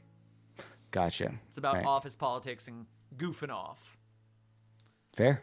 And yeah, I'm happy to have yes-anded to help the article. So I love this because I helped. Yeah. And, you know, Radiger, if you're listening, I see the little, like, the spacing issue between the author, like the author credits thing and the rating module for Basalt. You can add a little bit of code in there. I put it in my articles because I know that they overlap without that. But it's just a little bit of padding. Just it does the trick. But yeah, good content. I cannot like re-rate this as a +1 because I already rated it as a +1. Woohoo! You can't +2. Got it. Fantastic. And I read in the chat that somebody actually did donate to the GoFundMe, so let's check on that. I'd love to see how that's looking. We got $20 more. Thank you to our $20 dono. Yes, I appreciate that. And Cimmerian appreciates that, I'm sure. Fantastic. What's we got over here? Scrolling down. That one was shorter, Cimmerian. You were wrong. Definitely as 40% the length of the one that we just read. Hungry season. SCP-7000 Chaos You Are My Angel by Fish to the Power of 12. This one is also a shorty. I think Cimmerian was trolling us. I think so. Yeah, that's fine. You know, he does that. And I love him for it. Glad to see you're in good spirits, Cimmerian. I would be too if I just escaped tree aside. That would have been rough. Let's see. All right, you're up to bat, and I'll do what is this theme? This is an interesting theme. Is this an existing one? Because I have not seen this before. Yeah, I do not know this theme. Okay, cool. Well, SCP-7000, Object Class Thaumael. Special Containment Procedures. This document is locked behind Need to Know Level 5 security clearance. SCP-7000 is contained in the basement layer of Site-01, which has been retrofitted with the specification for high-value anomalous assets, with the inclusion of 10-meter thick concrete walls, comprehensive SRA applications, and faith-agnostic wards. SCP-7000 is also protected by proxy via Site-01 security measures, including the site-wide self-destruct countermeasure. SCP-7000 has been outfitted with 10 Akiva siphons, a previously hypothetical energy production method. SCP-7000 currently provides power to the entirety of Site-01, and the excess energy is stored in separate on-base location. SCP-7000's containment chamber will be inspected weekly for any discrepancies. Detailed introductions are distributed to containment technicians at this time, of whom will be administered Class 5 amnestics at the end of the Class V amnestics at Class 5. Class V amnestics at the end of the maintenance period. On-site medical personnel will verify the amnestic process to confirm informational security. Description: SCP-7000 is a used NUU brand F4L flip phone. Physically, SCP-7000 is completely non-anomalous. SCP-7000 possesses a rare Akivian sink, a general term for an entity or object that both absorbs and produces Akiva radiation. Notably, Akivian sinks are associated with the end process of apotheosis. Prior to transcending into proper godhood, the entity undergoing said process will temporarily become an Akivian sink, thus amplifying their potential end goal energy output by orders of magnitude within a short period of time. Religious organizations or groups typically seek out this state in order to realize their respective object of worship, though they may not be specifically aware of this quality. It was previously believed that only sapient entities can produce an Akivian sink, by virtue of Akiva radiation, hold massive influence over consensus reality. Given that SCP-7000 is non-sapient, the Akiva particles remain unused, perpetually accumulating Akiva radiation. Due to the transitive properties of Akiva particles, combined with SCP-7000's lack of miracle system output, SCP-7000 would single-handedly trigger apotheosis in partnership with another belief-attuned entity. As such, SCP-7000 will be indefinitely contained at Site-01, and if necessary, decommissioned. Addendum 7000/1. Prior to containment, SCP-7000 was used as intended by the manufacturer. Although multiple contacts were listed in the phone directory, the only saved messages are that of name pending. 12 calls and over 2,000 text messages were found communicating with this individual. The context for these messages are unclear. This is 2 of 20. Greetings. Hey there, handsome, winks at you. In the simplest terms, I am the first being, produced from nothing before time and space. I wield the laws upon which all physics rests upon, and thus perpetually the chaotic cycle. Ooh, Chaos God. Classic. I have a script here. Ahem. Notices you brooding. Hey, what's the matter? It's okay. Holds out my hand, waiting for you to take it gently. I'm Siren. I'm 19 and I enjoy knitting. What about you? Blushes. Siren, I do not possess a name or a physical body with which to interact with. But may I continue speaking to you in this personal manner? Blushes even harder. Yeah, of course. I hide my hands behind my back in embarrassment, then looking down with a hint of sadness, for we can't cuddle. Thank you. Do you want to meet up? We've been talking for a while and I really feel this could work out. Work out for real. I just feel so alone all the time and I really like someone who understands and is super mature like you. And this isn't me playing or whatever. I just really think it'd be good for us. I'm in Cali, and I even have a driver's license. I can go to you. Please say yes. It appears I must reveal myself. Are you sure about this? I've seen dicks before. I'm prepared for it. WTF. Okay. I can work with this. So, what kind of powers do you have? I could not consciously exercise control, as you could have intuited from my upbringing. Instead, I help perpetuate this reality, through means I do not understand. That's so cool in a really nerdy way. You kind of remind me of my dad. He plays Warhammer. Oh god, I am frightened. Are you okay? I'm really trying to wrap my head around this.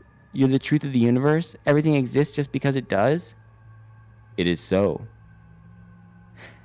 Have you never wanted to make something? I have, previously. I set in motion the placement of the stars. All that exists is due solely to my having had exercised my influence. Did you want to do that? Hello? I feel so flawed. Indeed. But aren't you the most powerful being ever? Can you fix me? How? I don't. It's so uniquely frustrating, this. I'm face to face with an actual god and I can't even... I'm sorry, this is unfair of me. I don't have god power, so I wouldn't understand it. Maybe it costs something to move stuff around, I don't know. Siren, I only understand the chaos I was born and given. Would I change you, I would do it in ways I am familiar with, in ways that would warp your reality. Doing nothing is a mercy, not a cruelty. You have no idea the chaos with which this reality embodies. You're like the incarnation of the TV tropes page on Chaotic Neutral. I mean, what's next? You have a long-lost twin god of order? Order. How long have I not seen it sooner? No fucking way, man. I need to ask you a favor. Oh, gee, what's up? I wish to seek order. What do you need? I am made aware of order from chaos by the beings descended from me. You have taught me that there exists a rejection of my whole self, and that perhaps I can have been mistaken with my contents of the teachings. There are those familiar to your species, but not yourself, that provide for the order. They strive on subversion and would seek not my downfall, like so many other simpler men, but instead a balance of my being against their ideology. I straight up don't understand. What do I need to do? Leave your phone outside, far away from you. Why? My request can be dangerous. If caught, you could be affected. I do not wish that of you. This is some CIA bullshit. Will you do this for me? Fuck. Fine. Can I call you? Yes. Addendum 7000/2. SCP-7000 received a single message while in containment, listed as follows. It's everything I'm not. Cool. What do you think? I'm chewing on it. I think it's funny. I like it. A little I always enjoy. I'm a big fan of the cold god order character, and then like the comedy character. The Clash is always a good recipe. Right. Yeah, that's It's if it definitely falls back on those tropes. And I do like the very mundane made bizarre, like it's just a phone, but of course there's a literal god on the phone, and the phone also ascends you into godhood. It's funny, and I'm guessing I'm gonna have to reread this to kind of get the full gist of what they did to the phone, besides making it into a sync. What did Green do, the god, to the phone exactly? Luck theme explanation spoilers. Reality is chaos. Chaos is luck. God from reality. Reality from God. Reality to human. Human to order. God to human. God to order. Okay. Thanks, Fish. That very, very Rick and Morty of you, Fish. That was good. I'm gonna give it an upvote. I think it was good. I think it's silly. But I would definitely want this to stay up. It kind of gives me what is it, 4991? Whatever one is, this is how the world ends, bang, but with the shit post. Kind of gives me that sort of irreverent kind of comedy that's it's just it's funny just because of it existing, by virtue of existing. Even though it's the implications are really wild. The whole thing it's funny. I like it. I love vote God Phone. Yeah, especially because God Phone is a flip phone, and that's inherently funny. Yes, that's yeah.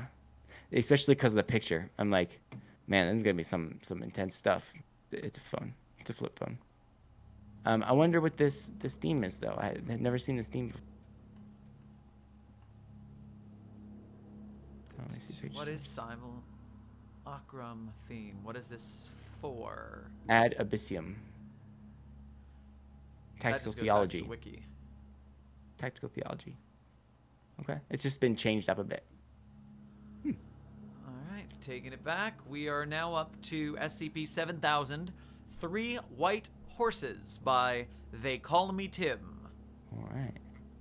But before we do that, we check in on the fundraiser for our good friend Dr. Cimmerian. Dr. Jeremiah Cimmerian, everybody. Give him a round of applause. I'll wait. He's great, and he needs your help. Let's see.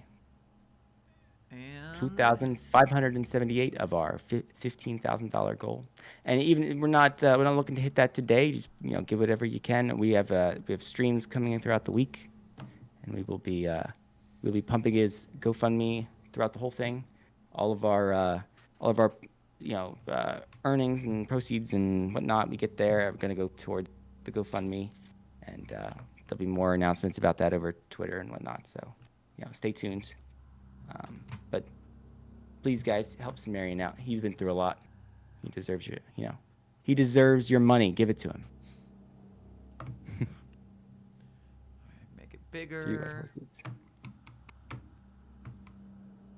little smaller. Put it there. Put it there. That's the right size. Got it. All right, this is a bit of a long boy. Here we go. Original file. Handle with care.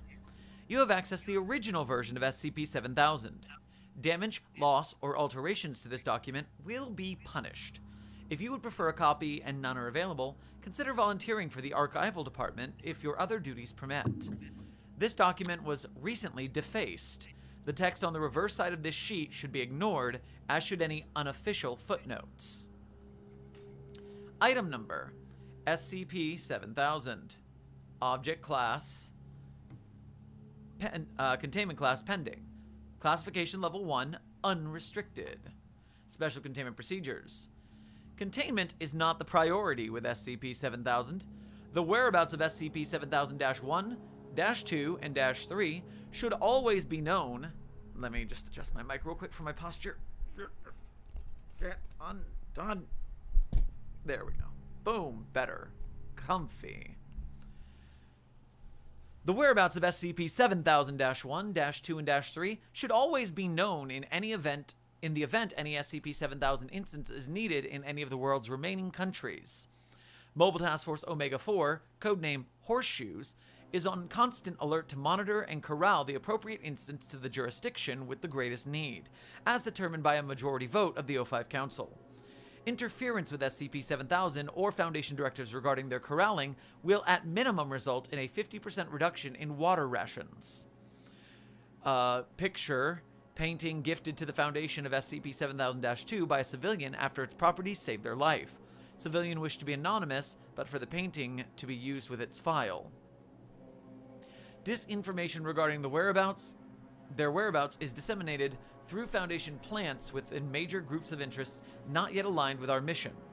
Information is focused on examples of the incalculable benefit SCP-7000 has had and will continue to have for sustaining the remainder of the human race. Reports of SCP-7000 worship are deemed acceptable, provided these remain fringe cases and do not interfere with Foundation directives. Anyone approaching any instance of SCP-7000 who is deemed to interfere with or deviate from established procedure should be terminated with prejudice. Footnote: the Foundation may not be immediately able to resupply ammunition used for termination. SCP-7000 is considered among the Foundation's most significant and highly valued assets. In the event line of sight is lost, locating SCP-7000-1 becomes the Foundation's primary mission, no exceptions. Personnel and equipment will be moved from the nearest strongholds in this event, even if this may result in the stronghold's collapse. Do not lose sight. Description: SCP-7000 denotes 3 entities resembling Equisferous specimens, the once common wild horse, and their respective anomalous effects. Each are identifiable by their white pelt and unique area of effect, detailed below. SCP-7000 instances have demonstrated anomalous physical endurance and tolerance to hunger and thirst, with observation showing no need for sleep or sustenance. SCP-7000-1's primary effect is an anomalous, possibly passive ability to summon rainfall. By consent of 95% of the Foundation's governance, a system to harvest rainwater caused by SCP-7000-1 has been established.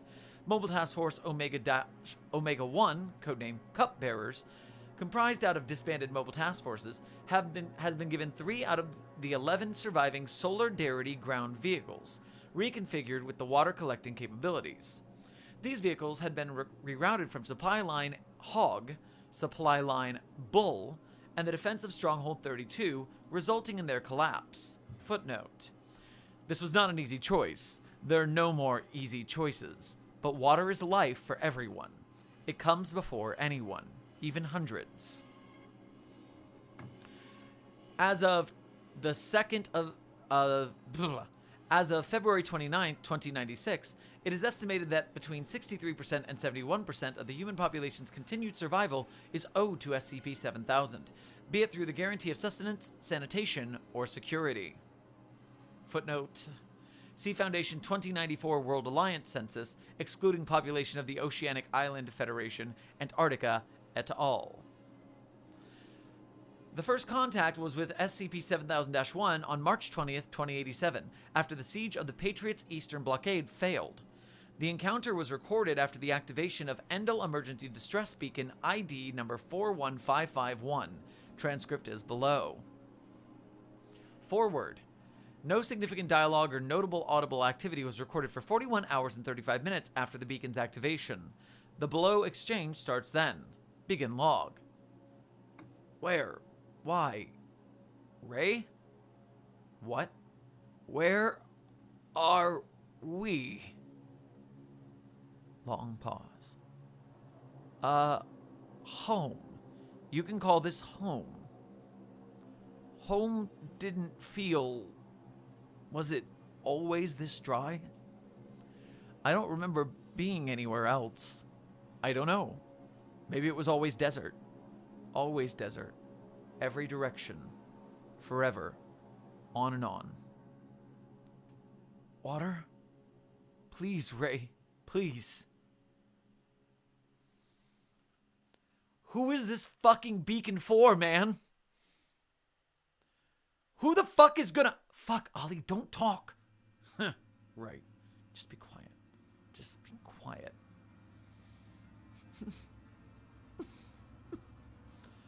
Dust? Is that dust? Something out there alive and kicking up dust? Dust is fucking everywhere. From here to the West Coast and everything in between. I can't, my fucking leg. Ollie, shut up. Possible contact on the horizon, headed straight for us. Clattering of metal. Groaning is audible. Come on, come on, come on. Today. Make it today. Please, God, make it today. What? Ray, what? It's a horse. It's a horse. They sent us a horse to save 100 dead men. There was a long, slow sigh and a sharp inhale.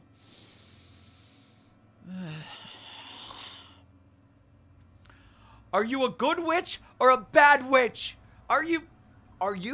Whatever. Oh my god. Oh my god, oh my god, oh my god, oh my god. Leave me alone, man. Look, open your eyes. Come and see. Come and see. No. Oh, yes, you will.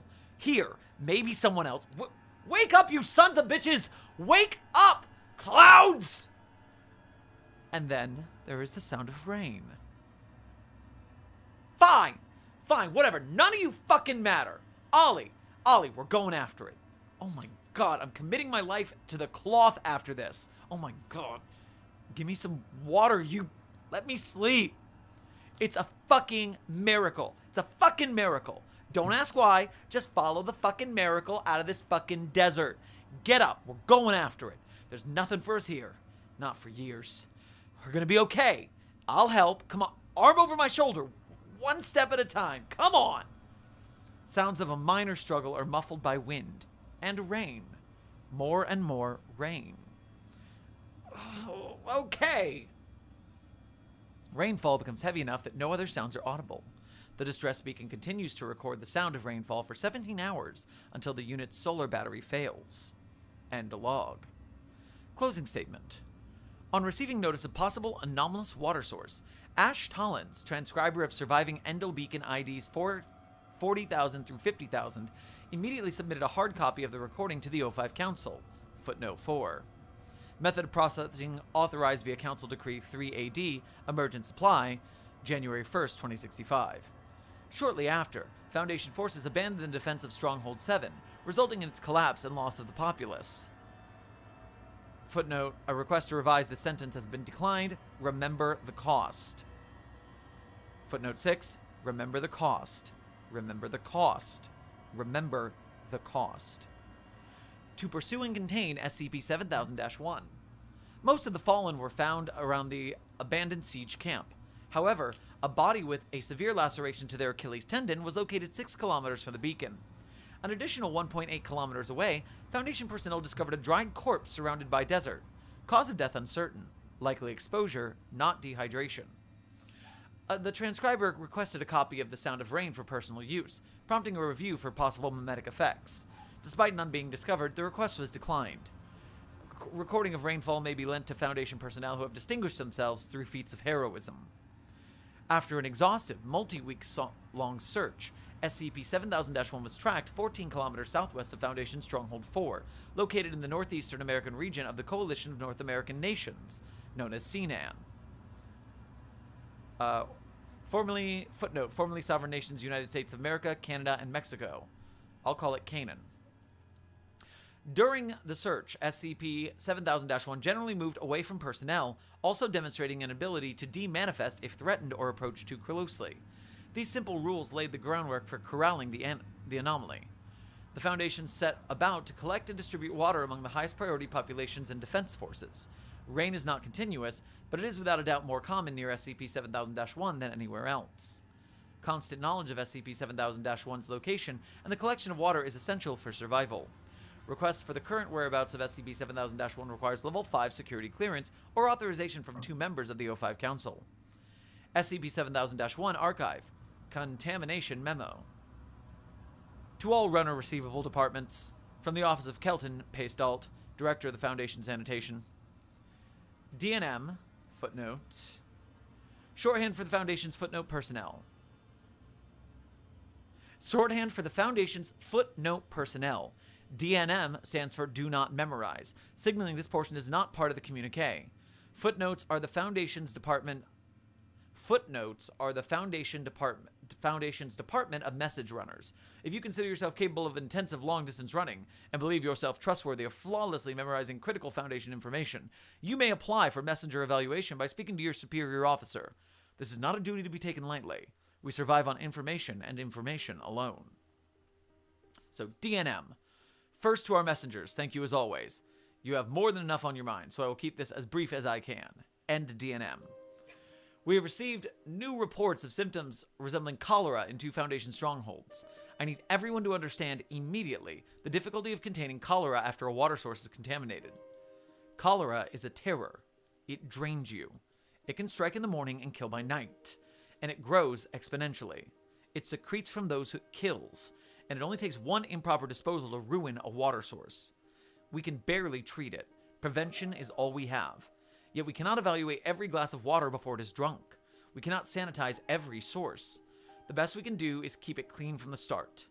We live with enough fear as it is. I implore you, prevent this. There's still time to contain. DNM. The few of you being sent to those minor territories will have to memorize additional procedure information, depending on the severity of the outbreak. You will be given additional water provisions. Drink no other water. And pray to every god this disease is not anomalous. End DMM. This footnote, your messenger, has memorized a list of basic steps that must be followed. This is important enough that the O5 require the steps to be written down. Confirmation code for paper usage is BXMLZ. We have a miracle of a water source. Every contaminated drop is lethal poison. Treat both as such, and we will be okay. End memo. SCP-7000-2. Description, discovery details. SCP-7000-2 was discovered during and is credited for ending the cholera crisis of 2090. The first cholera outbreaks were noted in two neighboring Foundation-controlled territories in November of 2089. By May 2090, the number of cases exploded, with 30% of Foundation-controlled territories within Canaan confirmed contaminated. The Foundation, once so adept at containment, lacked the resources it once had to stem infection. Stages of cholera outbreaks were established. Stage 1, secure. Less than 5% of Foundation stronghold population exhibit systems. Curtail considered plausible. Procedure: stronghold is quarantined. Dispatch Mobile Task Force Delta 1, codenamed First Aid, with penultimate resort water rations and a surplus of food supplies. Additional water filtration devices can be commandeered from nearby territories if essential. Speak to Footnote Messenger or consult Stronghold Director for full procedure. Stage 2, contain. 5 to 20% of Stronghold population exhibit symptoms. Curtailment considered possible. Procedure: full quarantine. Dispatch Mobile Task Force Delta 9, codenamed Last Aid, with penultimate resort and last resort water rations and maximum spare food supplies. Bodies are to be collected and burned at designated points no less than 1 mile from any conceivable water supply. Stage 3, protect. 21 to 35% of Stronghold population exhibit symptoms. Curtailment considered challenging. Procedure: anyone that goes in does not come out until cleared of symptoms. Hazmat suits required. Decontamination required as supplies allow. Food and water supplies diverted from neighboring towns. Body collection is postponed. Dispatch of Mobile Task Force Delta 11, codename Wall Watchers. Stage 4. Greater than 35% of Stronghold population exhibit symptoms and growing. Curtailment failed. Procedure: settlement and personnel within are considered lost. Abandonment of facility. By June 25th, 2090, the outbreak reached its most severe point, with 8% of Foundation strongholds reaching Stage 4 outbreaks. This was the most severe loss of civilian life since 2082. Foundation morale reached pre-SCP-7000-1 levels. Body disposal requirements of the uninfected increased. Some Foundation personnel defected to the Recreationists. Footnote: pronounced Recreationists. Full group of interest documentation requires level 3 security clearance. The Recreationists are an organization formed at some point between 2068 and 2075, who hold the fundamental belief that the current state of the world is a sign from a higher power, although it is not agreed within the group which higher power. That humanity's time in this world is at an end. Motto: hell is for the living, salvation is for the dead. On is that July 1st or January 7th, 2090? July. Class 1 runner Adriana Lee, a member of the Foundation's Footnotes, was found collapsed in front of primary Foundation Stronghold 3. Adriana Lee was near dead from exhaustion and dehydration, a condition compounded by blood loss through the soles of her feet. After being taken into quarantine and examined, it was clear that apart from near-lethal fatigue, she was in exemplary health. Adriana Lee was delirious while undergoing treatment, yet continually repeated the below testimony from an, quote, old man, a civilian in Stronghold 5 approximately 105 kilometers away. This is transcribed below. Sit down, listen to me. You're a runner, right? Class 1. Good on you. Perfect memory. You should be proud. Tell them what happened. Tell them what I saw. Listen close. My sister, her name was Marinaya. She was happy, healthy, doing well, pulled her weight and then some at the energy pumps. But how she kept people alive was her attitude. That's it. She believed this isn't the end of everything. She believed we're all going to be okay. And she loved the stars. And they brought her down to Earth. Something up there, something is going right, she said. Cholera took her in 2 days. 2 days. 2 days! I didn't expect to envy that. You have no idea. These past months, I've seen people hold on for weeks. You know what the best treatment is? Plenty of food. And more water than anyone's ever seen. It's your body going nuclear. It's your body panicking. Going beyond desperation. Going beyond self-destructive. Just to flush the disease out. Pale shit. A person can pass 3 gallons of it in a day. Sometimes more. You just got here, you have no idea. No idea. No idea. The worst thing. You know what it's like? Living off rations? A glass of water a day? Sometimes it had to be shared. Never knew real hunger like this. Never knew real thirst. Not till we thought we knew. Then had enough water. But then had it taken away. You know what it's like. Fragile supply lines. Another symptom of life. Then the Foundation abandoned us. Everything did. I don't blame them now. Everything's hard. Everything's hard. You hear stage 1 and 2 and 3, and you never expect it to happen to you. But you don't know what death is until after you lose hope. When you've reached that point, there's a small, very small line between dead and alive. Very small. Indistinguishable. You can just stop breathing. When even the guards on the wall leave, we know what the score is. We know what's next. Bad ways to go. The best way to go we have, but a bad way to go. 3 days of that. Imagine that. 3 days of walking dead. People dead in the streets. The gutters. I watched a man from my window walk 3 paces. Pause. Turn around. Walk 3 paces. Over and over for hours. Then he stopped. And that was his story. 3 days, The 3rd day, I remember nothing from it. Like my eyes were closed. Like dreamless sleep. Retching and pain and hollow coughs and pain and pain and pain. Until somebody shouts about a savior. About a miracle. A cry starts up from choked throats. Sounds like the dying of a great engine. People start sobbing without water to allow tears. Someone sits me up, pointing, shouting, handing me my sister's tiny telescope. And through it I see 2 white horses on the horizon. You heard the stories of the one.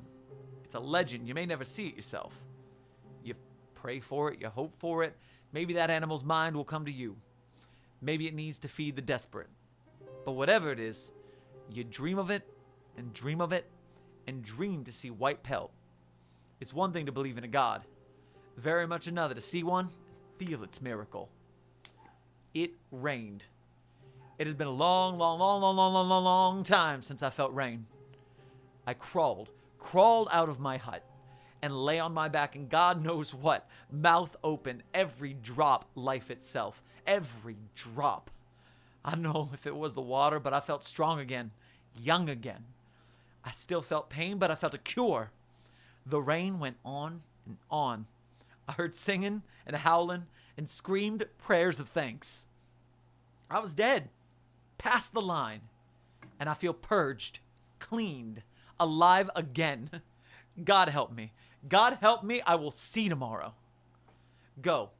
Tell your masters. You don't have to tell them everything. Just that there's 2 white horses now. One that nourishes and one that heals. According to the best estimate for the timeline reconstruction, before the manifestation of SCP-7000-2, Mobile Task Force Horseshoes had lost perpetual line of sight with SCP-7000-1 for the first time.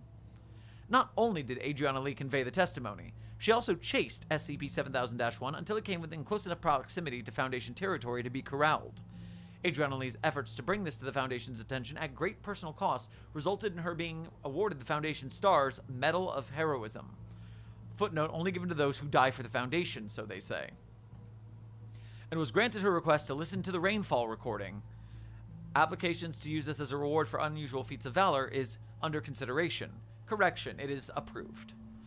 Although the Foundation has not been able to scientifically define its effects, this testimony and the testimony of others support the hypothesis that SCP-7000-2 has an anomalous ability to eradicate disease. The current presumption in this is this area of effect increases or decreases depending on its proximity to and severity of disease afflicting individuals in an area. Observation has shown this does not extend to physical injuries or illnesses that have progressed to the point where a body cannot repair itself. Beyond this, it appears to gravitate towards the most severely afflicted locations and will at times outrun any escort and vanish once crossing the horizon. This loss is acceptable for a maximum of 1 week. The Foundation has not been able to confirm whether or not the cholera outbreak was anomalous, but it will be treated as though it was. This only further cements the importance of SCP-7000 to humanity's continuity. SCP-7000-2's whereabouts are unknown to the Foundation. Requests for information can be provided to those level 4 security clearance or authorization from one member of the O5 Council. SCP-7000-3. Description, Discovery Details. While unprovable, the avoidance of a grand-scale conflict between the Foundation and one of its current allies is attributed to SCP-7000-3. As with any resource that assists survival, SCP-7000-1 and SCP-7000-2 cause escalating tensions between groups of interest. Control of SCP-7000-1 and SCP-7000-2 was commonly believed as the primary thing any organization would need for strategic superiority. Footnote: water is life. Water is always life. As a result, between December 3rd and or March 12th, 2091 and August 24th, 2093, the month is in the middle, Sherman. August 24th, 2093, every appearance of SCP-7000-1 and SCP-7000-2 resulted in escalating skirmishes, each resulting in significant casualties to each side. The primary aggressors include the New Occult Coalition, NOC, and the Recreationists.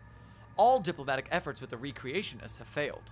This group is now solely classified as a threat. During this time, Foundation efforts were focused on de-escalating tensions between the NOC. On September 26, 2093, an envoy was sent to the NOC South American capital. A copy of the message can be provided on request, but in short it specified that if the envoy was not given a reply, or if the envoy or NOC envoy did not return within exactly 2 weeks, then the Foundation would take it as a tacit and explicit declaration of war. During the interim, as all signs indicated conflict, runners were sent to all available military personnel to prepare for conflict, with military defenses coalesce around primary Foundation strongholds 1, 2, and 3, as well as other high population strongholds.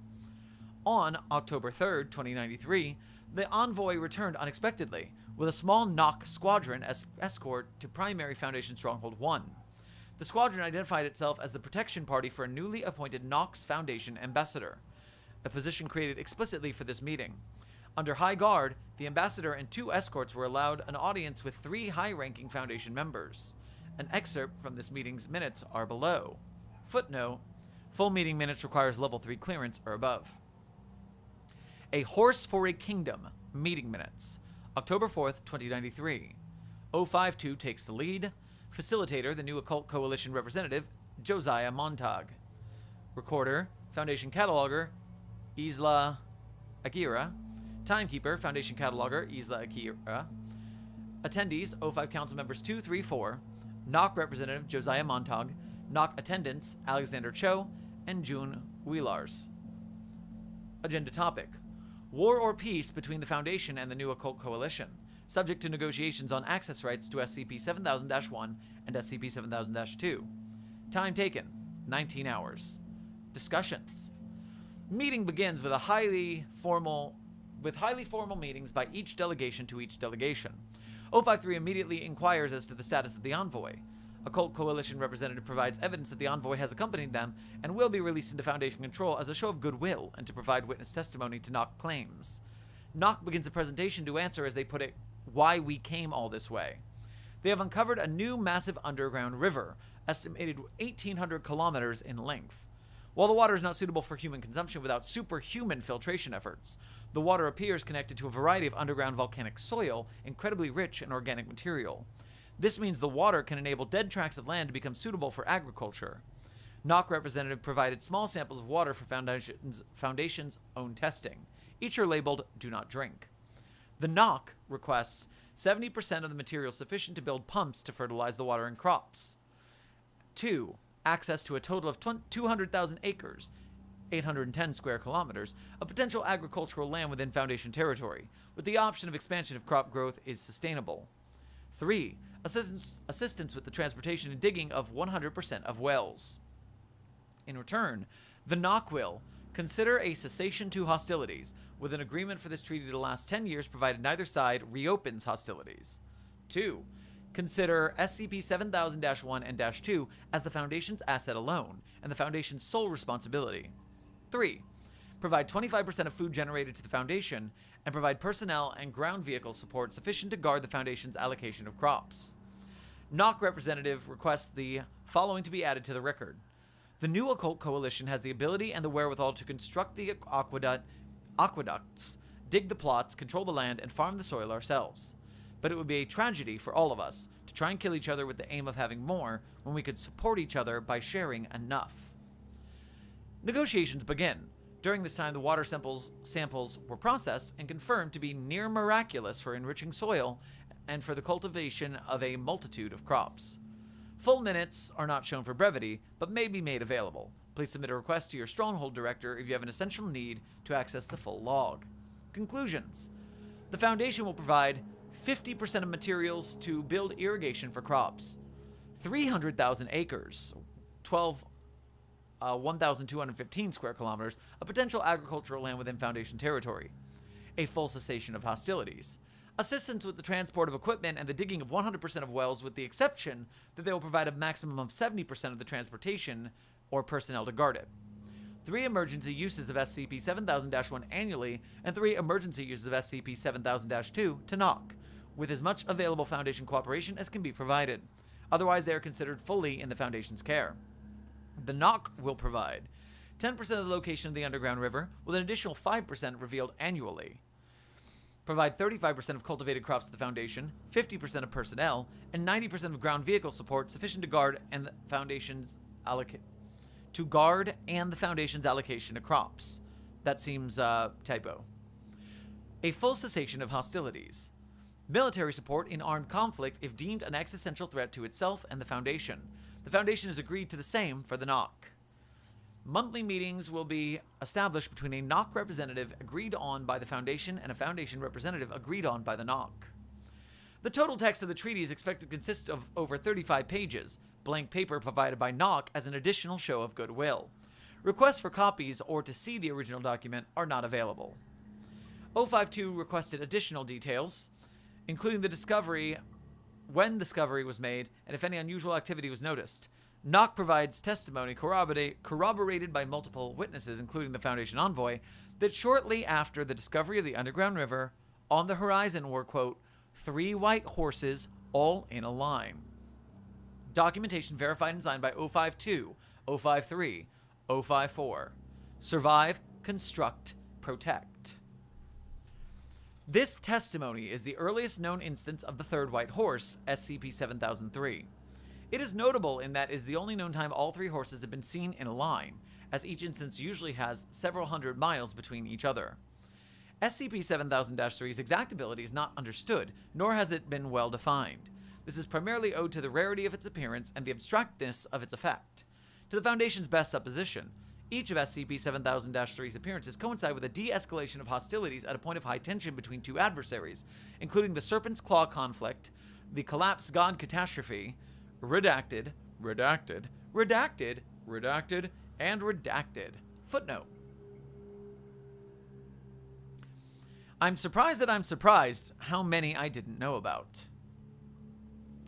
While 7000-1 and 7000-2 have strict guiding principles to aid territories in most need, a loss of sight on SCP-7000-3 has been deemed acceptable. Footnote. Yeah, let it go where it needs to. Let it run. Beyblade, let it rip. SCP-7000-1 and 7000-2's benefits to humanity's survival are quantifiable, while the hypothetical prevention abilities of SCP-7000-3 are not.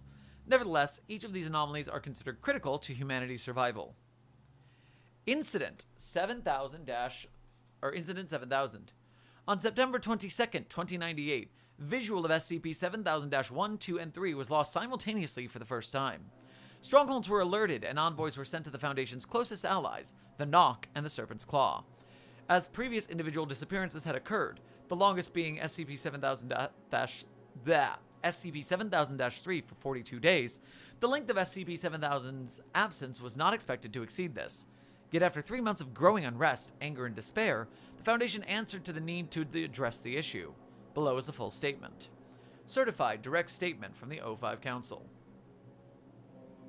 To all people of the Foundation, we want to alleviate your concerns. We want to tell you that they are found, that all is well, but that is not yet the case. We ask much of each of you, every day. Small tasks of monumental importance that allow us all to survive. And now, more than ever before, each task assigned to you must be carried out. Do not let despair become a burden to you. Do not weigh it down, as it will become a ball and chain and harm yourself and those around you. Because this is not the end. There is no cause to believe it is. We all know what this is regarding.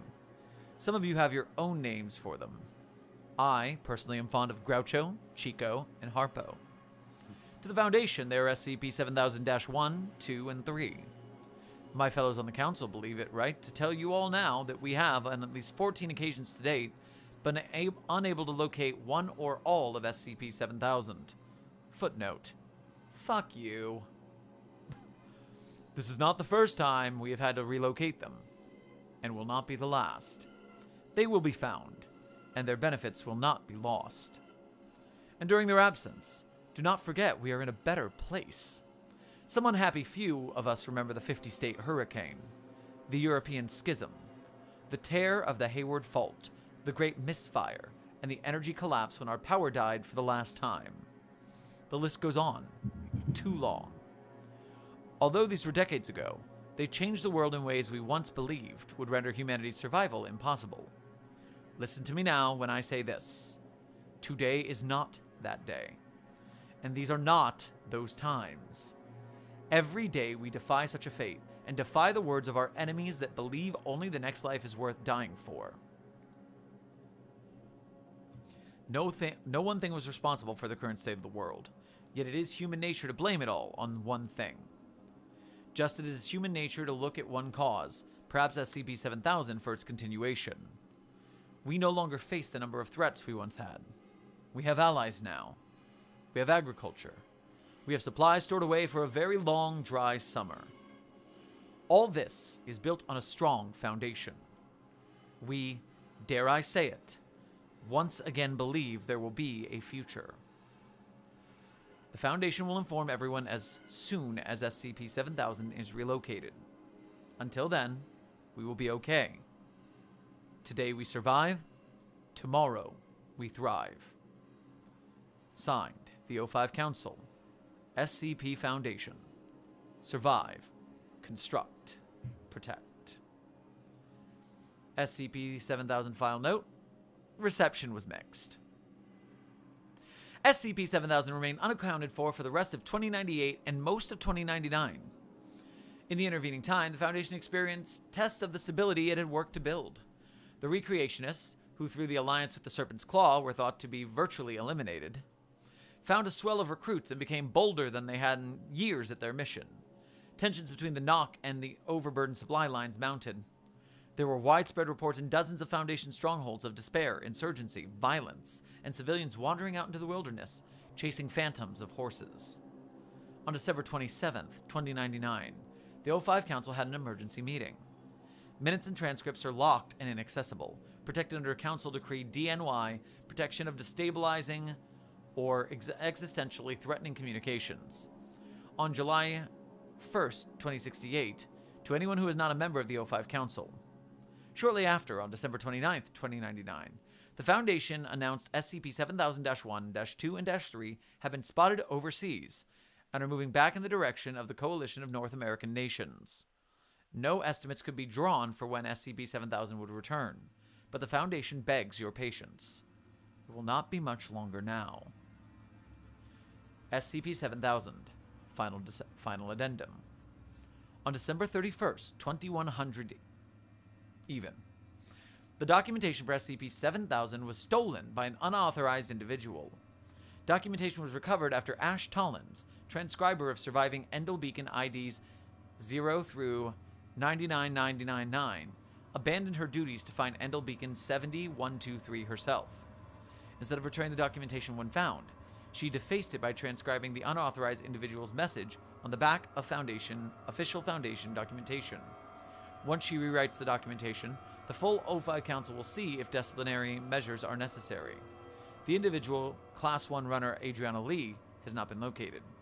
The footnote she added will also be removed. We look forward to her return. Hey, Ash. I made sure to get one of your beacons. Okay. Hey, Ash. I made sure to get one of your beacons. I've been sitting here a long time. This beacon's been on for a long time. I wish the Foundation ever had enough people to answer these. The problem used to be too many people, or so I heard. I hear a lot in my job. I had high clearance. Like, remember all those anomalies? There's theories about why there's so few now. Some very smart people think that they manifested in proportion to human population. Some very smart people disagree. No one knows. Doesn't really matter. The 3 white horses are gone. I felt worse, to tell you the truth. Like, when I ran from those monsters, those people that attacked my little town, they were dying of hunger and thirst like we were, but we never hurt anyone. I ran from them, and I outran them. I made it to a Foundation stronghold. I'm still here. They're dead. Stamped out. So what? The 3 white horses are gone.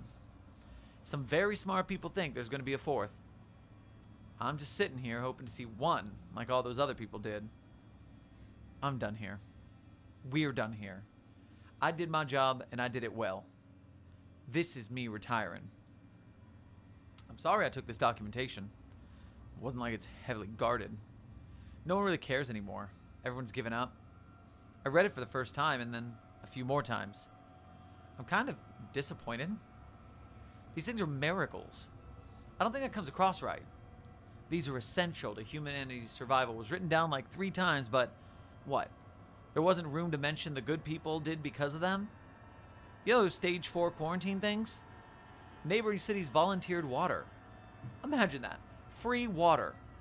Some people volunteered to carry it to the lost cases, knowing they'd be lost too. I carried some as best I could to those zones because even people who know they're dead can still feel alive. I would not have done that if I thought there was no point. Wouldn't do this either.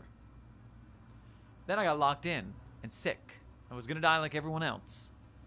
Because I got locked in and left for dead, I did the best thing I ever done in my life, which was running for hours and hours and hours to tell people there's another reason to live. Won a medal for it, but I also didn't want them to leave. I'm glad it worked out. Hope can't die twice. I was dead. I was dead, actually dead, beyond saving. I'd come to terms with it as best as anyone could. I lost hope. I lost it. All hope. Will to live. All for good. Then I was saved. So I think whatever else happens, I'll believe I can be saved. When I die, I won't notice it. I'll die hopeful. I miss you. I'll sit here and wait for you.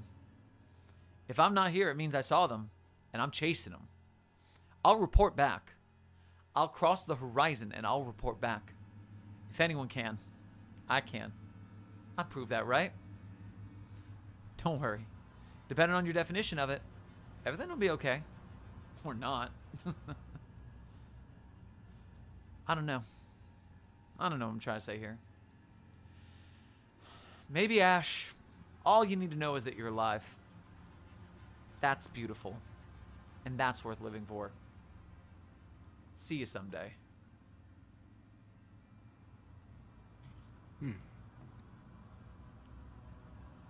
Woo! And that was an undertaking. Oof. Okay, I am a big fan of this one. Yeah. It's like a. I saw some people in the chat saying it's like an inverse 4 Horsemen of the Apocalypse kind of deal. You get it? Yeah. It became very obvious at the end, but I kind of saw how they were fitting into the paradigm earlier on. Yep. Like by the 3rd one, I was like, okay, yeah, I get it. You know, it's like, yeah, peace and whatnot. Yeah. Also in the chat, I have to acknowledge this. Someone asked, can they get an uwu? So I will happily uwu. There you go. You're welcome. Uwu delivered. Congratulations. Thank you for the $2 and change for that uwu. Perfect. Something that this did very, very well, just that I'm ecstatic about, is the way that it did not hold your hand on this alternate universe. Yes. And the way it delivered it just had me like, what the fuck into high heaven as we keep going on. They're like, man, paper, you need like a requisition for paper request denied. Yeah. That was hilarious. a lot of it, I mean, like the dialogue and stuff was really solid. I think the choice to just do the dialogue that you did earlier, that was very good. Like this also just felt like a whole saga. Like there were times I was like, oh yeah, we're still on this one. You know, comes back to the horses. I'm like, oh yeah, it's the horses one. We're still on the horses one. It covers such a large ground. I like it. Updoot City, Updoot City. For sure. I'm gonna look up the GoFundMe on my iPad rather than clicking the screen because I don't know if it does a weird thing where it doesn't update perfectly every time I refresh it. Got it. Sometimes the GoFundMe does weird things. That's fair. Very fair. I will check mine as well. And the let's see, that was Three White Horses by the author. They call me Tim. Good job, Tim, as they call you. Excellent work, author. A lot of theological anomalies so far. Indeed, and I notice a lot of somewhat climate change adjacent. I did think that this one had a lot of similarities to the one with the comet. There was a lot of kind of like similar themes. Obviously, the core anomaly is very different, but yeah, very good. If you please, while you're enjoying our show, before we move on to the next anomaly, please make your way over to the GoFundMe linked in our description of this stream to go help our buddy Jeremiah Cimmerian get this whole roof housing situation fixed. Yes. If you're just joining us, a tree tried to kill Dr. Cimmerian, and we're trying to raise money to have that tree executed. Now, we're raising money to help Cimmerian get out of his house before it falls on him. So, that would mean a lot to us, to myself, to Cimmerian, to everyone that's making this stream happen, and all the events that we're going to be doing where we're promoting his GoFundMe. Yeah. All right, let's lose the Three White Horses and let's make our way to Stomachache by Sonderance. Oh, yeah. I'll take this one. Mm-hmm. Know all about stomach aches. All right, here we go. Stomach aches by Sonderance. Oh, that was not right.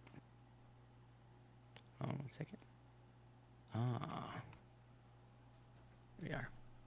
And SCP-7000. Stomachache. Level 3/7000. Classified. Item number SCP-7000. Object class Euclid. Special containment procedures.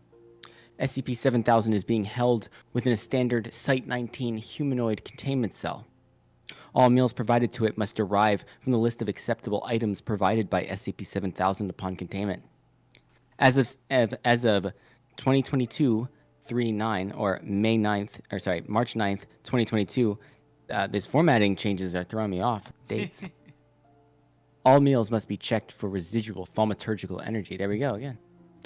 Going into magic.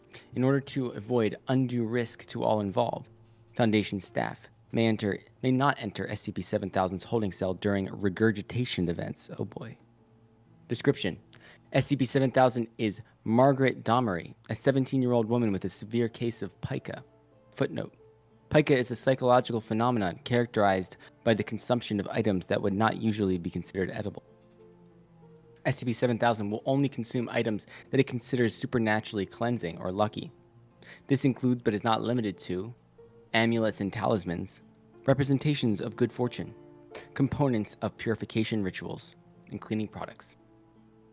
Despite subsisting on a diet containing little to no actual nutrition, SCP-7000 is relatively healthy for its age. The only apparent symptom of its condition is a constant and severe stomachache. SCP-7000 has accepted the use of calcium carbonate as treatment due to its role as an ingredient in cleaning products. SCP-7000 has also displayed a compulsion to reproduce lucky images on its own skin, with a specific focus on the image of the Hasma. Footnote. A Hasma is a hand-shaped amulet commonly found in the Middle East, believed to protect against the evil eye. While this compulsion originally manifested as a form of self-harm, a previous caretaker successfully convinced the SCP-7000 to use permanent marker instead. SCP-7000 was discovered in 2021 following a pattern of tortoiseshell cat disappearances in August Bay. Footnote.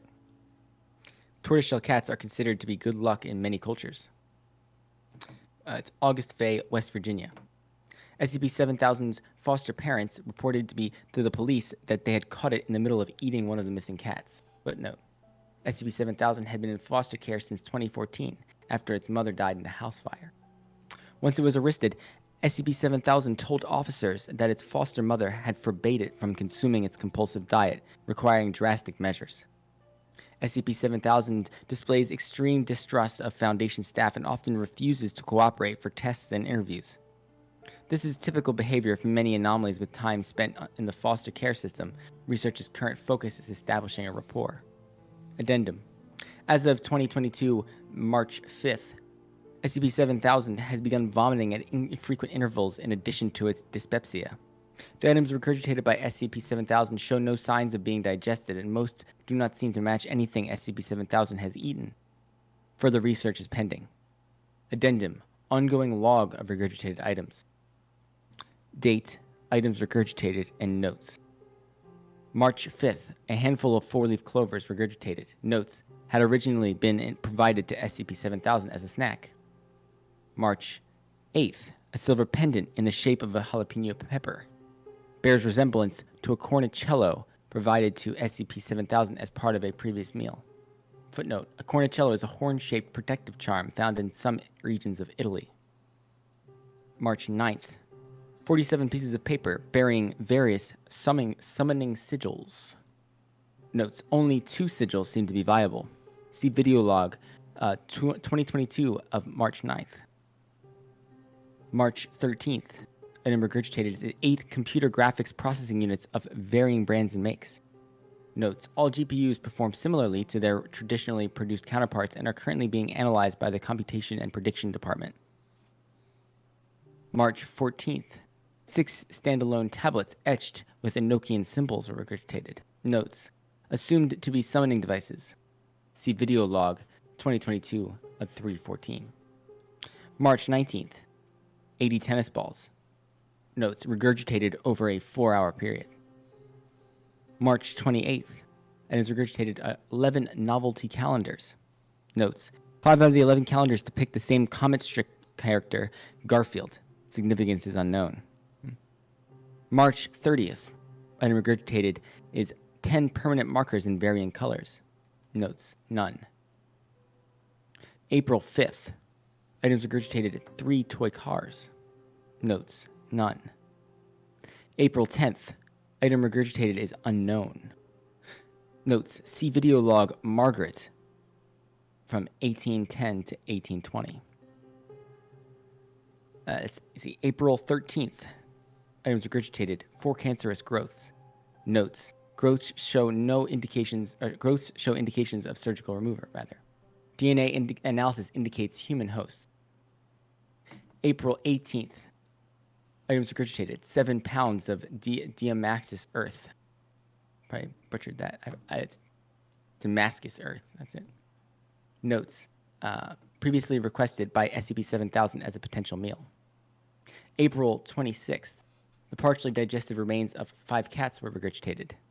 Notes, see video log 2022 of 0426. May 5th, items regurgitated 5 pills of unknown make and manufacture. Notes, upon testing, each pill caused test subject to act in superstitious ways for approximately 48 hours. May 12th, item regurgitated, unknown. Notes, see audio log 2022-05-12. Video log, date 2022-03-09 at 2300 hours and 3 minutes. Note, SCP-7000's dinner preceding this regurgitation event had been assorted wishbones from various avian species. Begin log. At approximately 11:03 p.m., SCP-7000 begins retching all over the metal bin placed inside its bed. Over a span of 2 minutes, it expels 7 sheets of paper into the bin before rolling over in bed. The inside of the bin grows a dull red color for a few moments. There's a little spelling error there. before a cloud of black smoke emerges, accompanied by a loud bang. SCP-7000 can be heard yelping. And who has summoned me on this? Who would like to make... The smoke clears, revealing two tall figures facing each other in the middle of the room. The taller one has long dark hair and is draped in multicolored scarves. Footnote. Later identified by the Demonology Department as Eshet, a Lilithian copulative contract agent. Okay. Let's see. Its face has been heavily pierced with gold chains. The shorter one has cropped white hair and is wearing a three-piece suit. Its mouth is circular, similar to that of a lamprey. Footnote. Later identified by the Demonology Department as Borborygmus, a Faustian contract initiation officer. Okay. The suited figure sighs and leans against thin air. Borborygmus, hello, shit. If you're here, I suppose I can give up on this being a simple soul flip. I was thinking something similar. Is there anybody else here? Hello? The two entities turn to look at SCP-7000, who has pressed herself against the wall in fear. How did you two get in here? Well, never mind that. Little lady, do I have the perfect deal for you? What would you think about... As Borborygmus steps closer to SCP-7000, their eyes drift down to its stomach. The demon smile fades and its skin lightens to pink as it stumbles backwards. My Duke, what the fuck is going on in here? God, I can feel it in my spleens. I'm sorry, what did I do? I'm sorry. What the fuck are you, some kind of... Borborygmus, shut the hell up for once in your existence. Eshet steps between Borborygmus and 7000 and kneels at the side of SCP-7000's bed. SCP-7000 continues to cry out apologies as Borborygmus mutters to himself, patting down their suit. Ignore them, sweetie. Do you mind if I touch your stomach? I'll try my best not to hurt you. After a few moments, SCP-7000 nods. Eshet places their hands on its stomach, causing it to wince. Borborygmus sneers. What do you think you're doing? Even a bus as shitty as you would know that the fun bits start further down. Okay, Incubus, I get it. I'm palpating her abdomen, Leechmouth. I ran triage during the Gilded Wars, back when you were still chirping at your brood mommy to give you you were more reverse smegma. Have you been eating anything you aren't supposed to, sweetie? Anything magical or glowing? After a beat, SCP-7000 shakes its head. Eshet sighs and stands up. Their fingertips are visibly blackened at the tips, as if they had been pressed against hot metal. Well, you're retaining thaumaturgical radiation somehow, hun. For it to get to this level without doing more damage to you, you'd have to consume small doses of magical energy for years. SCP-7000 looks down to Eshet's fingertips. And this hurts people. I mean, the people around me? Eshet laughs as they move their hands behind their back. I mean, it hurts Borborygmus. They don't especially count as people. Borborygmus hisses as they lean over to look inside the bin next to SCP-7000's bed. It grabs a handful of the regurgitated sigils and waves them at Eshet. Here's a mystery solved. That's my summoning sigil there. If it was any more ovoid, the kid would have summoned Barbazel instead, and this room would have had a much bloodier paint job. Ah, I see. Random thaumaturgical generation. That is not a good sign. It's a good sign for us. Light these up. We're out of here. Give me a second, all right? Look, kid, I don't know what's going on with you, but these are bad signs. And you've got a succubus telling you that, so you know shit's bad. SCP-7000 nods, hugging a pillow to her stomach. So whatever it is, do your best to take care of yourself, okay? Okay. Eshet smiles. Across the room, the bundle of sigils in Borborygmus' hands bursts into flames. The two figures burst into flame as well. SCP-7000 covers its eyes as the fire dies out. End log. Addendum. Video log 2022-3-14. Note. SCP-7000's breakfast preceding this regurgitation event had been 3 dreamcatchers purchased from Ojibwe craftsmen. Begin log. At approximately 9:59 a.m., SCP-7000 begins retching over the metal bin placed beside its desk. Over a span of 4 minutes, it expels 6 eraser-sized tablets into the bin before placing its head on its desk, eyes shut. The bin starts to vibrate, and 6 blinding shafts of light manifest in the room. The one closest to SCP-7000 visibly turns. Be not afraid, child of Avram, for I am... Keyword phrase Detected. There is no need to be afraid, child of Yitzhak, for... Keyword, afraid, detected. There is no need to be afraid, child of Yisrael. The shafts of light talk over each other in louder and louder voices. Only a sound that can be heard is a deep, deafening rumble. After a few moments, the shafts of light fall silent one by one.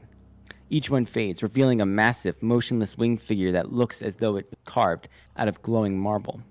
The center of the figures is a very old man with enormous wings, wearing a gray jumpsuit and wielding a mask, and a welding mask, rather. He is holding what looks like a car key fob.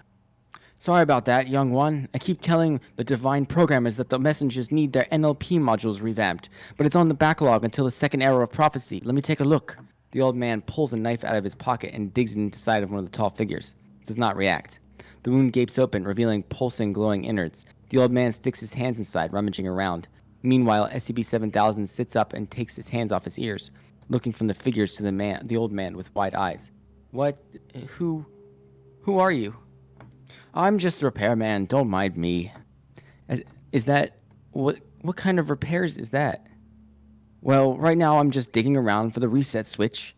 But if you mean in general, I do all sorts. Mostly wetware and lightware fixes. But every once in a while I'll hazard out a flameware or soulware fix if it's contracted. SCP-7000's hand moves to its stomach. It smiles. Wait, so you can fix people? Like their insides? The old man waves a dismissive hand, the one not inside the tall figure. Okay. Nah, don't have the contracts or tools for people. Anything with free will is the domain of the big man.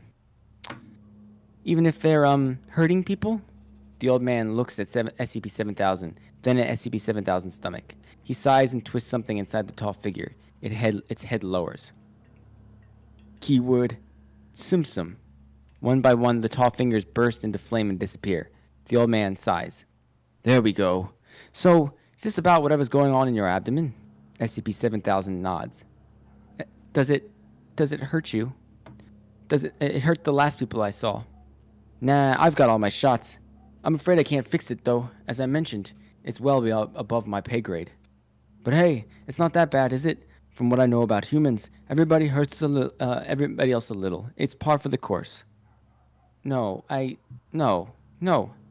I'm sick of hurting. And I don't want to hurt other people either. I just want everything to be okay. Is that too much to ask? I really wish it wasn't, kid. The key fob in the old man's hand start to beep. He looks at it and sighs again. Look, I'm about to get pulled out of here for my next gig. Is there anything else I can do for you? Anything at all? If you can't fix if you can't fix me, can anybody? Of course.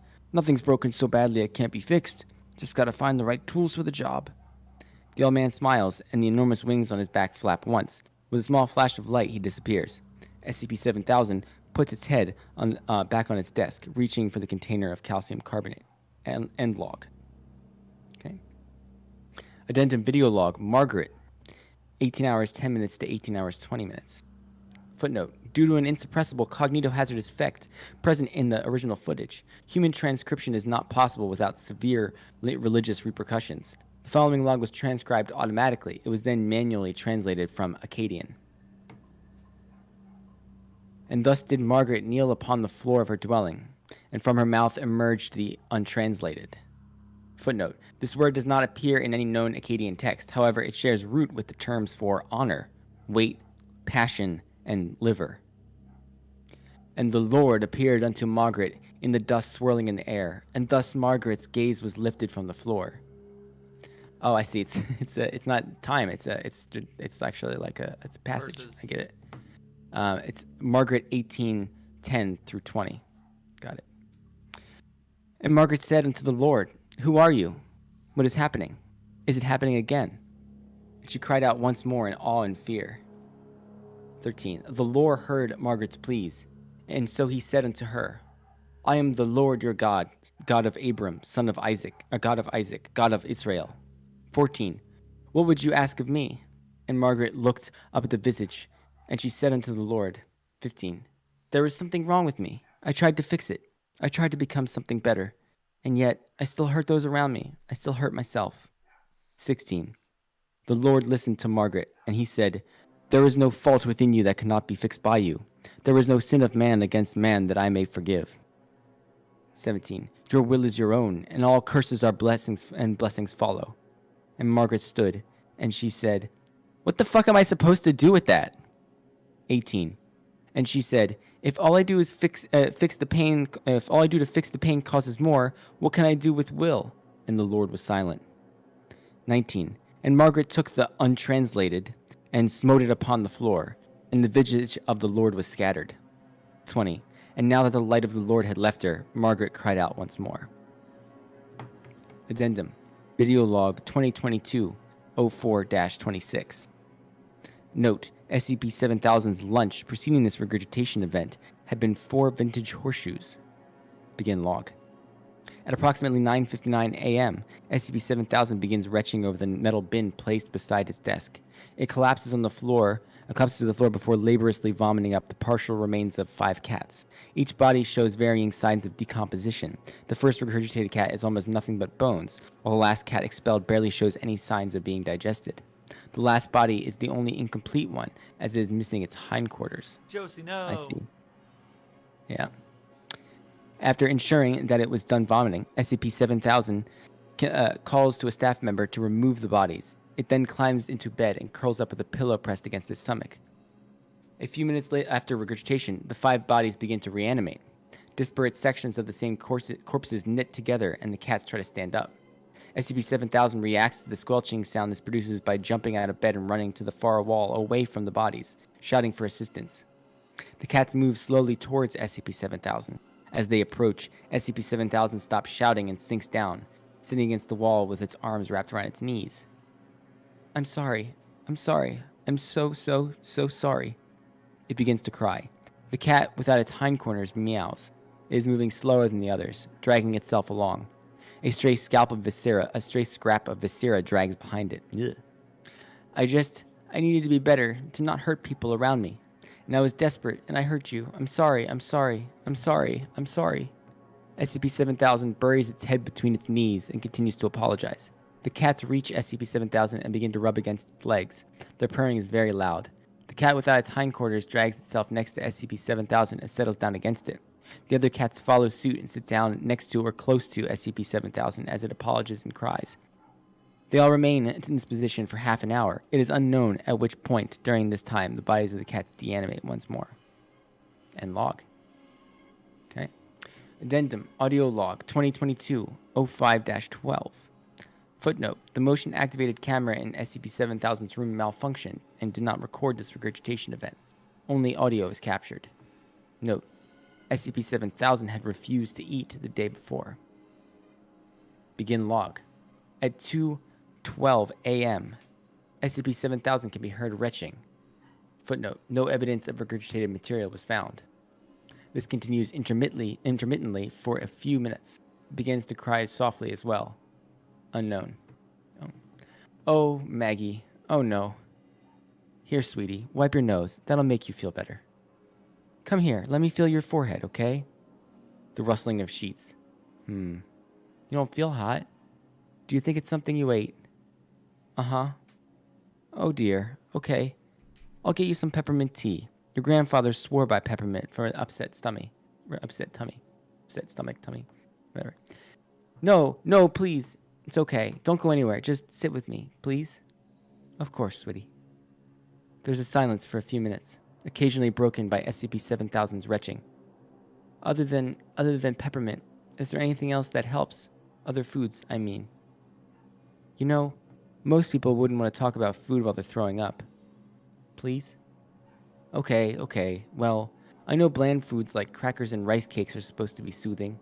I had a friend in college that always swore by chewing on raw ginger, but ginger as well. But you know what always worked for me? What? French onion soup. What? No way. I swear to you. It's the Del Marie cure for everything. The caramelized onion, the thick cheese melted on top, the sliced fancy bread soaking at the bottom. Stop making me hungry, I'm sick. The unknown voice laughs. Sorry, I got carried away. What makes you ask about sick day foods? It's been a really long time since I had gotten anything good to eat. I know, sweetie, I know. Silence for another few minutes. SCP-7000 has stopped retching. Can I say something silly? Of course. I'm sorry. I'm really, really sorry. What for? For when the house burned down. For when you... Maggie. That's silly. It was an electrical short. You were fast asleep. You didn't do anything. I know that. I know that. But no other house in our area had any electrical shorts. Not in the past few years. So something must have been different in our house, right?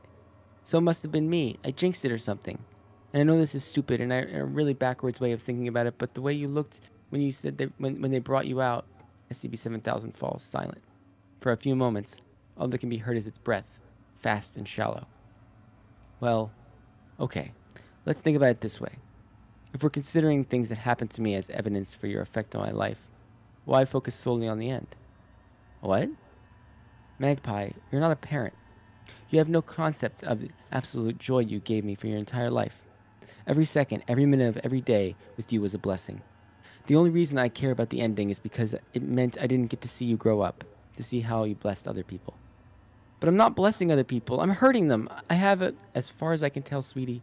The only person being hurt here is you. Can you imagine how hard it is for me to see you in pain? All I want to do is help you, to show you what you deserve is so much more than this. I know.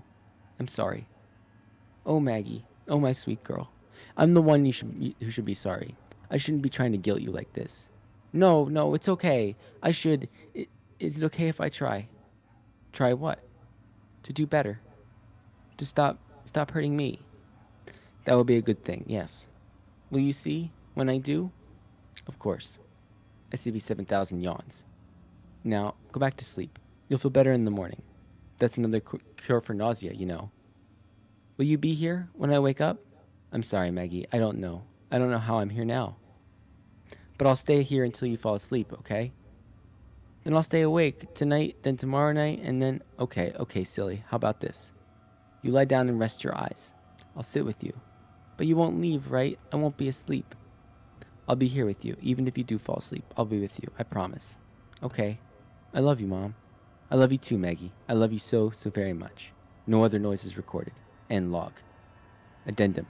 On 2205-13, SCP-7000 requested its first meal outside of the parameters of its anomalous diet. Its dinner that night consisted of peppermint tea, ginger ale, and French onion soup. That was good. Once again, a lot of a lot of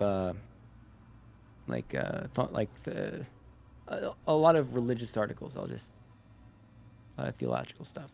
But why was the character so concerned that it was hurting other people? I guess it assumed that the demons were people, and like it's all how they reacted to the demons. And I guess because it felt guilt for potentially, like, it blamed itself for the death of its mother. Okay. And then it sort of like started assigning that guilt onto other things, I guess. I thought that some of the regurgitated items kind of made it seem like the SCP-7000 was helping people. You know what I mean? Like the cancerous growths that had surgical removal, like that belonged to humans. Is that like indicates that it you know, like has some connection to at least 4 people getting their tumors removed, right? I don't know. So like, I mean, I think the last bits were really good. That final log was like, you know, it was pretty emotional. I felt myself getting a little emotional at that one. I just like I get kind of tired of seeing the traditional Judeo-Christian motifs in some of these religious articles. But at the same time, I mean, it's well written. There's a few errors here and there, but I mean, it's a contest entry. It happens. I don't know. What do you think?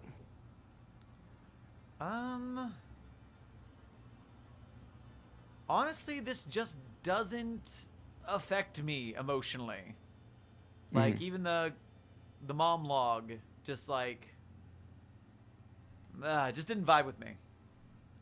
That's fair. You know, I do think that, like I said, like there's a couple sentences that came off that should have been rewritten. I think, with the one with the old man, Like this is like, for reference, if the author is listening, I could look. It's the one where,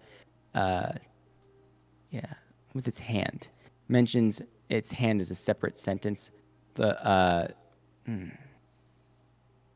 is it?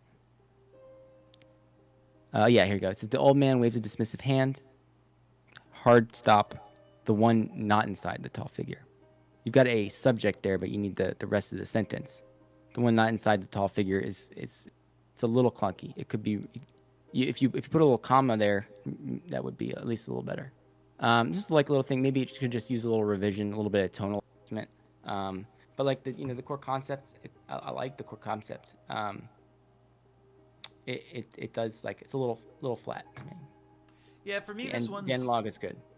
This one's just like a no vote for me. I'm not super interested yet. I think if I got more of the character and like the story, I could be like for it. But right now, it just kind of doesn't hit me with what it's trying to do. Yeah. It's not bad, but it's just not there yet, I don't think. And my like opinion, anyways, which really super doesn't matter. The note from Saunders under the ratings mod says, by someone with a sensitive stomach. I feel you there, Saunders. I feel you there. All right, checking on the fundraiser real quick. We go from 2578 to Pick it up. refreshing. 2578. We have not moved. Someone go put $1 in that bin and make it go up. Yeah, any little bit counts. Cimmerian needs that extra dollar or two that you have lying around. He needs it to rebuild his living space. He lost nearly everything he owns. Next up on our list, some funds. SCP-7000 Horn of Plenty by Catharder-Restricts. Ooh. Nailed. All right. That's a look. That's a vibe. Ooh, I agree. If I move it over. Retro. It over. It doesn't scroll sideways. So shrink it. More shrink. I'm getting like 80s hacker movie vibes from this. Yeah. Foundation remote access database. All right, and we're situated. Let's take it from the top. Item number SCP-7000. Classification level 4, secret. Containment class, Thaumiel. Special containment procedures. SCP-7000 is to operate continuously. Each spoke of wheel and its corresponding section of wreath is to be deactivated once per week per maintenance, for no longer than 24 hours at a time. Cornucopia is not to be deactivated unless it suffers a malfunction that impedes production to an unacceptable degree. All SCP-7000's automated systems are to be managed by Anonaria.aic, who is to continually monitor the entire facility for malfunctions or sabotage. All mechanical personnel stationed in SCP-7000 report directly to Anonaria.aic and are to remain connected to it at all times. Anonaria.aic itself is to remain in constant communication with Site-1. All human personnel within SCP-7000 are to be bound with geases that prevent them from undertaking acts of sabotage. If hostile action is taken against one of SCP-7000's distribution centers, the way connecting it to the center in question is to be closed from within and only reopened once the threat has abated. If hostiles breach SCP-7000 itself, Joint Task Force Tau-7, codename Lunch Ladies, is to respond with lethal force. SCP-7000's product is to be inspected once daily to ensure quality. Description: SCP-7000 is a food production facility and distribution center constructed by the SCP Foundation in partnership with the Global Occult Coalition to combat the Great Famine of 2022. Due to my involvement with the project, I, 059, have been asked to provide some historical context here for the benefit of future generations. Dr. Christopher Zarshin was the first to suggest that we develop a large-scale anomalous food source as a contingency against a hypothetical global famine. Dr. Zarshin's original proposal would have involved the synthesizing of edible organic compounds from volcanic raw materials, though this concept would later be incorporated into a certain other project. Production was too slow for it to really be workable as a solution to world hunger. Discussion of a global famine contingency was reignited by the discovery of SCP-871 in 2011.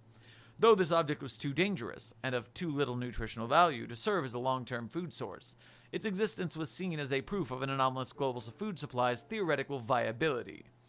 In response, I ordered the creation of Project Fortuna, which was tasked with investigating the applications of ectoentropic anomalies to mass produce for mass food production. Project Fortuna devised much of the future SCP-7000's designs in the following years, incorporating new technological and thaumatological advances and additional ectoentropic anomalies as they were discovered.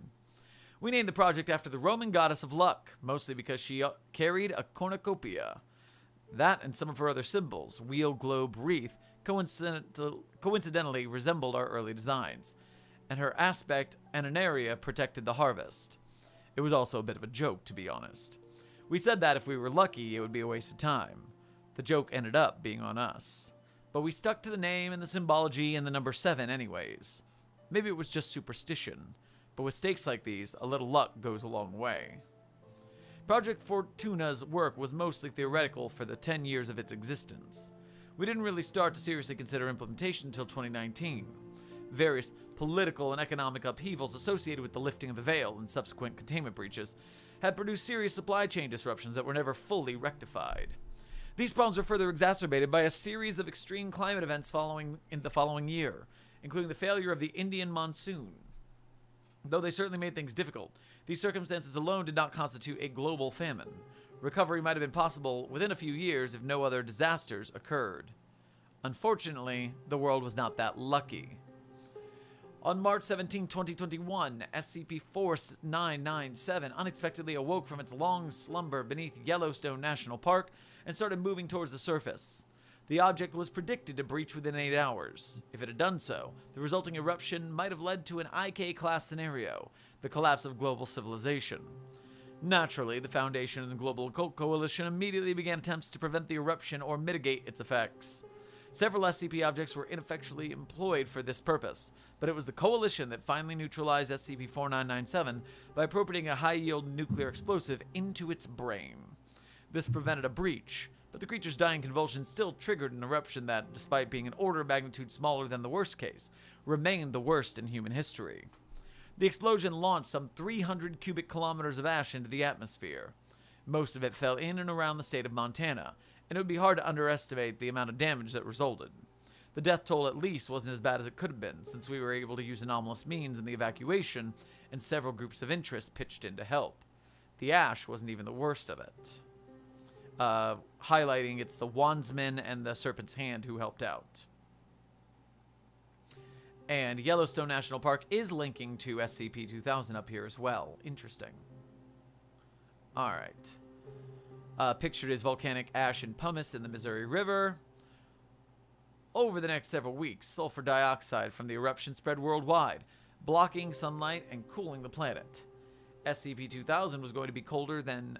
2022 was going to be colder than either Year Without a Summer or the volcanic winter of 536. In both those years, the unseasonably cold weather caused widespread famine, disease, outbreaks, political upheaval, and thousands to millions of deaths. The IK scenario had been averted, but 2022 was still on track to be the deadliest year in history. To avert a global famine on such short notice, it would take a miracle. SCP-7000 is that miracle. Picture of the sun on July 4th, 2021. SCP-7000 consists of 4 primary components, codenamed Globe, Cornucopia, Wheel, and Reef. Component Globe is the artificial pocket dimension that houses the other components. It is a sphere, 0.7 kilometers in diameter. The lower half of Globe's volume is filled with a single chunk of limestone. Globe is bounded by an ontokinetic exclusion barrier to prevent equipment or personnel from falling outside. Force field in common parlance. The barrier is opaque, non-reflective, and black in color. Globe is kept stable by 7 large Scranton reality anchors located near its center. The SRA serve to protect the most essential components of SCP-7000 from reality alteration, while leaving the Hume level at Globe's edge low enough for way creation. Cornucopia, a large metal structure located at the center of Globe, is the component of SCP-7000 responsible for food production. It is divided into 3 sections. The upper section of Cornucopia is a hemisphere containing the Scranton reality anchors that stabilize Globe and the mainframe that houses an area.aic. The large antenna extends from the top of Cornucopia for the purpose of communicating with Site 1, which is connected to SCP-7000 through a pinhole way at Globe's apex. Pinhole leading to the tail thread of joy. Each middle section is a squat cylinder divided radially into 7 compartments. Each compartment contains a specific food-producing anomalous object and an automated apparatus that ensures maximum food production from it. Individual compartments are explained in detail below. Blessing, codenamed the Multitude's Meal. Footnote: 12 loaves of barley bread and 7 cooked tilapia of varying size that do not mold or decay. When sliced, each slice is near instantaneously regenerates into an entire loaf and/or fish. Only the loaf fish produced by the largest slice retains any anomalous properties. These objects were donated to Project Fortuna by the Horizon Initiative. The anomalous objects have been securely attached to the ceiling of this compartment with SCP-170. Footnote 3. A tube of glue that permanently binds 2 objects. Once per second, all 21 objects are precisely divided into numerous paper-thin slices by a laser array, except for one large portion, including the point of attachment, which retains the original object's properties upon regeneration. Footnote: if the objects later need to be removed from Cornucopia, they need only be sliced so that the portion attached to the ceiling is not the largest. This should only be done if absolutely necessary, as the supply of SCP-170 is limited. Vegetable, SCP-1689. Footnote 5. A sack containing an apparently infinite amount of potatoes is inverted and suspended above the metal grate. The bars on this grate are far enough apart to admit potatoes, but not enough for the entire object to pass through if it fell. Fruit, SCP-4109. Footnote 6. A pile of seemingly infinite number of citrus fruits in Gainesville, Florida. Is connected to Cornucopia by a pipeline that runs through a permanent way at Globe's edge. Fruit is pumped continuously from the anomaly to the fruit compartment via air suction. Meat, SCP-4495. Footnote: a deceased porcine organism which produces endless lengths of animate intestines. Has been placed within a replica of its original containment chamber, essentially an automatic meat grinder that catches and pulverizes all SCP-4495-1 instances. After it is reduced to paste, SCP-4495-1 is emptied into the lower portion of Cornucopia to be mixed with the other ingredients. SCP-4495 normally produces only 1 to 4 instances of SCP-4495-1 per minute. A Mach 3 Xiank Anastasicos constant temporal sink, codename XXX, has been used to accelerate the passage of time within this section and thereby increase food output to necessary levels. This section is equipped with several incendiary failsafes to prevent SCP-4495-1 instances from breaching containment if Cornucopia is deactivated. Grain, SCP-4503, footnote 8, a cauldron that constantly produces pasta. It can be activated or deactivated by a phrase unique to the desired type of pasta. Is inverted and suspended above a wide metal grate, continuously producing macaroni noodles. As SCP-4503 normally only produces 1 liter of pasta per minute, a Mach 3 XXX has been used to accelerate the passage of time within this section and thereby increase food output to necessary levels. 1 D-Class android is stationed within the grain section at all times to perform the deactivation phrase if necessary. Dairy, SCP-6542. God damn it, Milk Jesus is here. Footnote 9. A baptismal font in Marzek, Poland that constantly produces milk and other dairy products. Is connected to Cornucopia by a pipeline that runs through a permanent way at Globe's edge. Milk is continually pumped out of the anomaly and into cornucopia through this pipe. 6 SCP sensors on the Marsek side of the way are programmed to detect any rapture events produced by SCP-6542 and automatically close the way to prevent SCP-7000 from flooding. Dessert. Anomalous objects 546, footnote, a tube of Mentos that contains an infinite number of said candies, and 833, a package of redacted brand chocolates with apparently infinite capacity, are inverted and suspended above a grating. The bars on the grating are in the shape of triangular prisms, creating an opening that all produced candies can fall through lengthwise, but the anomalous objects cannot pass through at all. Early schematic of component cornucopia. Antenna, upper section, middle section, lower section, support structures on either side. Coming down to here. The lower section, shaped like a truncated inverted cone, functions similarly to an enormous food processor, using an assortment of blades and other devices to blend the products of the middle portion into a homogeneous paste that is then transferred to wheel for processing. Cornucopia's top-heavy design is supported by 7 large pillars, each rising from the ground between 2 spokes of the wheel, and connecting to the middle portion where it overhangs the lower. Component Wheel receives the output of Cornucopia, packages it as an edible form, and transports it to distribution centers worldwide. Wheel consists of 7 fully automated assembly lines, spokes, that originate at the base of Cornucopia and terminate at the equidistant points along a circular, fully automated sorting center, the Rim. Along the spokes, Cornucopia's product is rapidly cooked, dried, pressed, and sliced into serving-sized bars. The bars are then individually wrapped in plastic that has been printed with a weak mimetic agent which improves the perceived taste of the SCP-7000 product. After wrapping, the bars are then individually wrapped and packaged in crates of 1,000.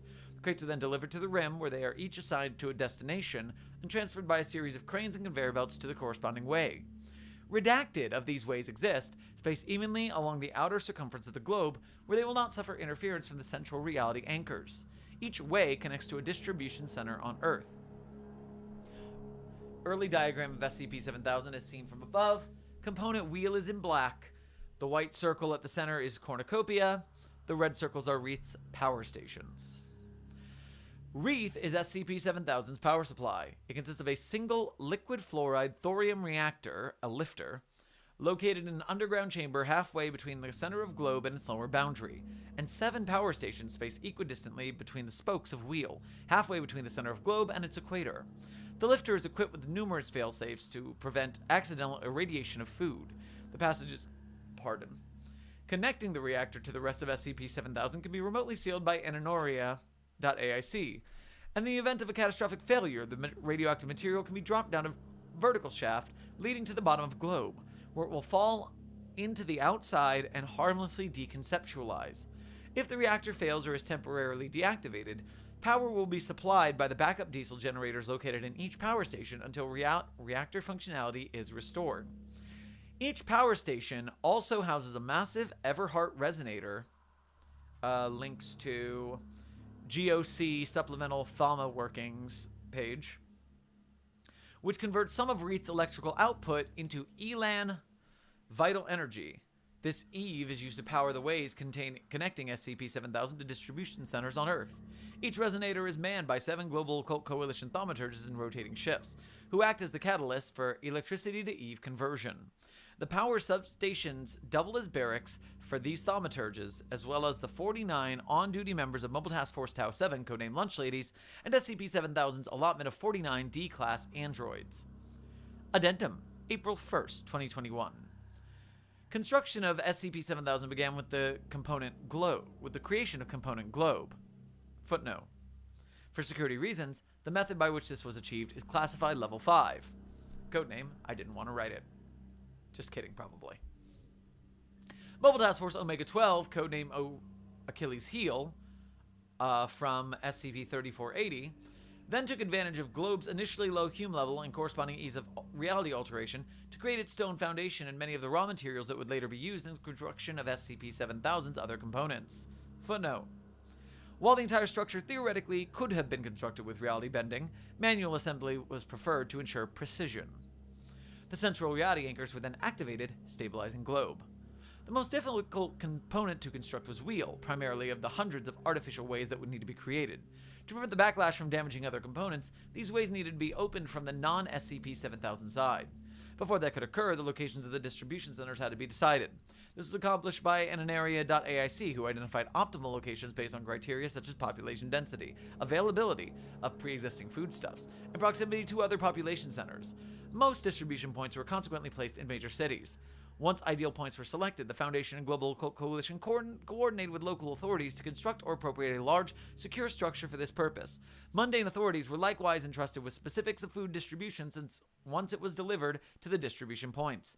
This decision was primarily a practical one, as Foundation and GOC resources were already spreading thin managing SCP-7000 itself, in addition to normal operations.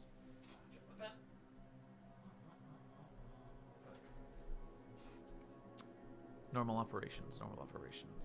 Each distribution center was, however, provided with a security complement of Foundation and Coalition personnel as a precaution against anticipated rioting. Addendum, May 5th, 2021. The Horizon Initiative contacted the O5 Council, expressing reluctance to donate the Multitude's meal for use in SCP-7000 and requesting a meeting. As the majority of the council was otherwise engaged, O5-1 met with the tribunal as a representation of the entire body. Open log. Beep. Oh, sweet Jesus. The sidebar of the article just got much, much smaller. We were like 3/4 of the way done, and now we're halfway done. Video log. Recording started. 051 is seated behind a desk. The tribunal, Samuel, Bernard, and Aiden, is seated across from him. 4 Mobile Task Force Alpha 1 Red Right Hand agents stand behind 051. 4 Horizon Initiative soldiers stand behind the tribunal. Is this about the milk? No.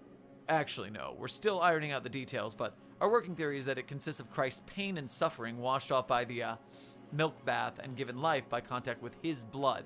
And curdled. Yes, curdled into its curtain form by our sins. It's not him, in other words. It just thinks it is. Or it's an utter fraud. Or that. Either way, we've agreed that Jesus and the Lord would support its use to feed the needy. Great. So what is the problem? We're not sure SCP-7000 is the way to do it. Why not? Well, your plans have some holes. What happens to the food after it's delivered to the distribution points? Governments will take over from there. And what if the government can't handle it, or won't? We don't have the resources to micromanage the way several hundred countries divvy up their food.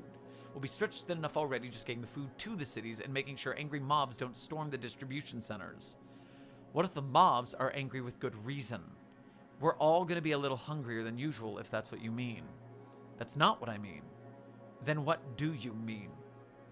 Genocide. Genocide? Tell me, Overseer, how much of the food you give to the Chinese Communist Party will find its way to the Uyghurs? There's nothing we can do about that. Nothing you can do, or nothing you're willing to do. I'm sorry, but has the sheer scale of this project somehow escaped you?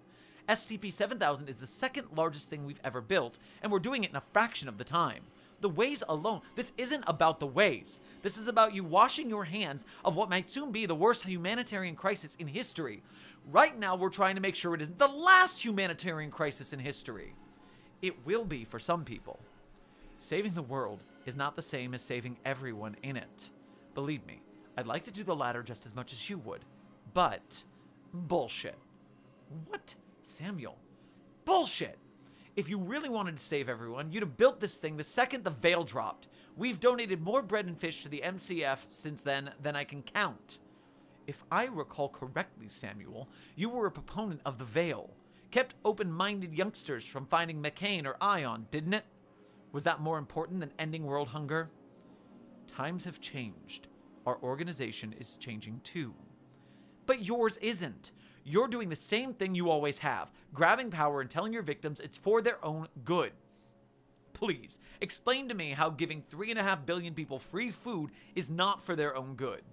It's an interesting way to say making the entire world dependent on an authoritarian NGO with no oversight. Call me as many names as you want. That won't change the fact that you don't have a better idea, do you? The tribunal members looked back and forth between each other. Samuel and Bernard nodded at Aiden. Adnan, Adnan. He clears his throat before speaking. We are considering drawing our relics from this project, and using them to provide aid in places that SCP-7000 won't reach. No. I'm sorry? I can't let you do that. Those relics will make up close to a fifth of our quota. What do you mean, let? You know what I mean. So you're threatening us. You're threatening 3.5 billion people. Maybe I should threaten you! The Alpha 1 agent points their weapons at Samuel. The initiative troops point theirs at 051. Both men seem unfazed. Maybe you could try. Samuel, what? Are you just going to sit here and let them do this? I'm going to sit here and not get shot. Please, please, Samuel. Samuel reluctantly sits back down. The guards lower their weapons. Look, Overseer. We didn't come here to start a fight, and certainly not a war. I do understand the importance of what you're doing here, and its difficulty. But I also see its flaws. I suppose your organization is accustomed to decisions of this magnitude, but we aren't. Please forgive our confusion. And our anger. My acceptance of your apology is contingent on what you do next. Samuel and Adnan both start to speak, but Bernard clears his throat. Both turn toward him. I think what we're going to do next is take some more time to think about it. Right? Right. Right. Make it quick. The tribunal stands. They depart the meeting room, followed by their soldiers. End recording. 1 week later, the requested anomalous objects were delivered to SCP-7000 Distribution Center in Jerusalem. However, the Horizon Initiative refused to cooperate any further with the SCP-7000 project and informed 051 that they would be dedicating their remaining resources to famine relief for populations that SCP-7000 does not reach, in cooperation with the Mana Charitable Foundation. Addendum 3, January 6, 2022. United States President Grant Thomas, elected in 2020, Grant Thomas was an independent candidate who campaigned aggressively on an isolationist and anti-Foundation platform. Despite a lack of political connections, Thomas successfully funded his campaign with private donations and won in a landslide victory. Demanded that the Foundation relinquish control of SCP-4109 as compensation for the destruction of Montana. Upon refusal of this demand, Thomas mobilized American military forces to Gainesville and threatened to seize the object by force. The Foundation responded with an ultimatum. If SCP-4109 was seized, SCP-7000 distribution points in the United States would be cut off. American forces did not attack but remained in position around SCP-4109 while President Thomas requested a meeting with the O5 Council. O5-10 agreed to meet with Thomas at an undisclosed location.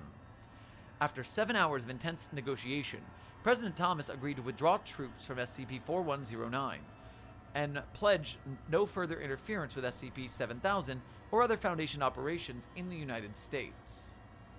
In exchange, the SCP Foundation has agreed to retain the United States as its primary base of operations and use American-based corporations as its primary contractors. No further issues arose, and SCP-7000 was successfully deployed on March 17, 2022, 1 year after the Yellowstone eruption. Addendum 4, April 9, 2022. The United Nations Security Council voted to call an emergency General Assembly meeting. At the meeting, an alliance of several developing nations complained that rural areas of their countries were not receiving sufficient food from SCP-7000 and requested that more distribution points be placed in such regions. This request was denied as distribution points had already been formulated with population density, size of rural areas, and other relevant factors in mind.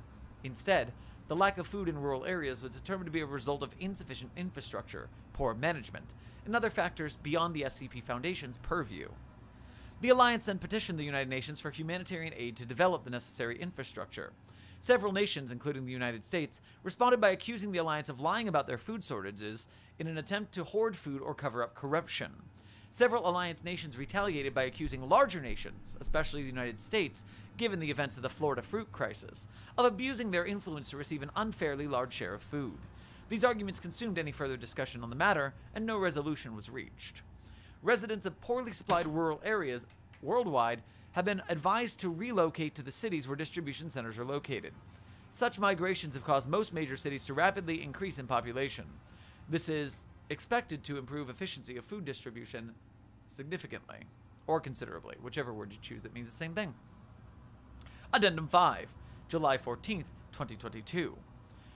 Redacted SCP-7000 distribution centers, most of them located in developing nations that had previously complained of distribution issues, were attacked by various armed militias. Security forces, in cooperation with local law enforcement and military, were able to repel these attacks before any hostiles gained access to SCP-7000. However, damage to redacted of these distribution centers impeded the delivery of food for a period ranging of several hours to several days. Subsequent investigations have determined that these attacks were orchestrated by the Chaos Insurgency, which had trained and equipped the hostile actors. It was also discovered that the insurgency has been disseminating propaganda materials in an attempt to incite further attacks on SCP-7000. Respicians.aic has been tasked with removing these propaganda materials from the internet and distributing more accurate information about SCP-7000. Addendum 6, November 5th, 2022. At 1429, several explosions occurred within Component Wreath's lifter complex. The complex was evacuated of organic personnel and sealed to prevent spread of radioactive material. The air was then vented from the reactor complex and into the outside to reveal any fallout and extinguish fires. These measures and other failsafes successfully prevented any fallout from contaminating the rest of SCP-7000. The backup generators activated as normal and allowed SCP-7000 to continue operating at 100% capacity while the reactor was repaired. During the post-incident inspection, the corpse of Agent Bartholomew Larson, Agent Bartholomew Larson, a member of Mobile Task Force Tau 7, was discovered near one of the sealed exits. Agent Larson had apparently been trapped in the complex when the doors were sealed, then died of suffocation. Larson was subsequently found responsible for the explosions, which he created with stolen Tau 7 armaments. Current anti-sabotage procedures were instituted to prevent future incidents of this nature. Prior to his death, Larson used writing utensils on his person to create the following document, seemingly a manifesto. As its contents are structurally and thematically similar to Chaos Insurgency propaganda, Larson is assumed to have been acting on the insurgency's behalf when he sabotaged the reactor. Is there such a thing as a free lunch? Would you choose slavery over starvation? Does your stomach supersede your soul? Does the farmer charge his pigs for slop? Will you sell yourself to a world full of full bellies and empty minds? Will your grandchildren wish you would starve when they witness the world you created? Addendum 7, January 1st, 2023.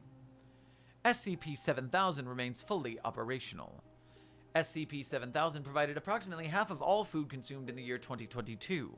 The remainder was accounted for mostly by agriculture, primarily in tropical regions where the cooling was less severe, and various anomalous sources. These link to SCP-5246. Fishing and hunting supplied significant amounts of food during the first part of the year, but most fisheries and hunting grounds have now been depleted. This is not expected to be an issue, as SCP-7000 will be fully capable of meeting demand in the coming year. Global population has stabilized at 7 billion, approximately 70% of which is concentrated in the major cities where SCP-7000 distribution centers are located. This percentage is expected to continue increasing. Project Fortuna has been deemed a success.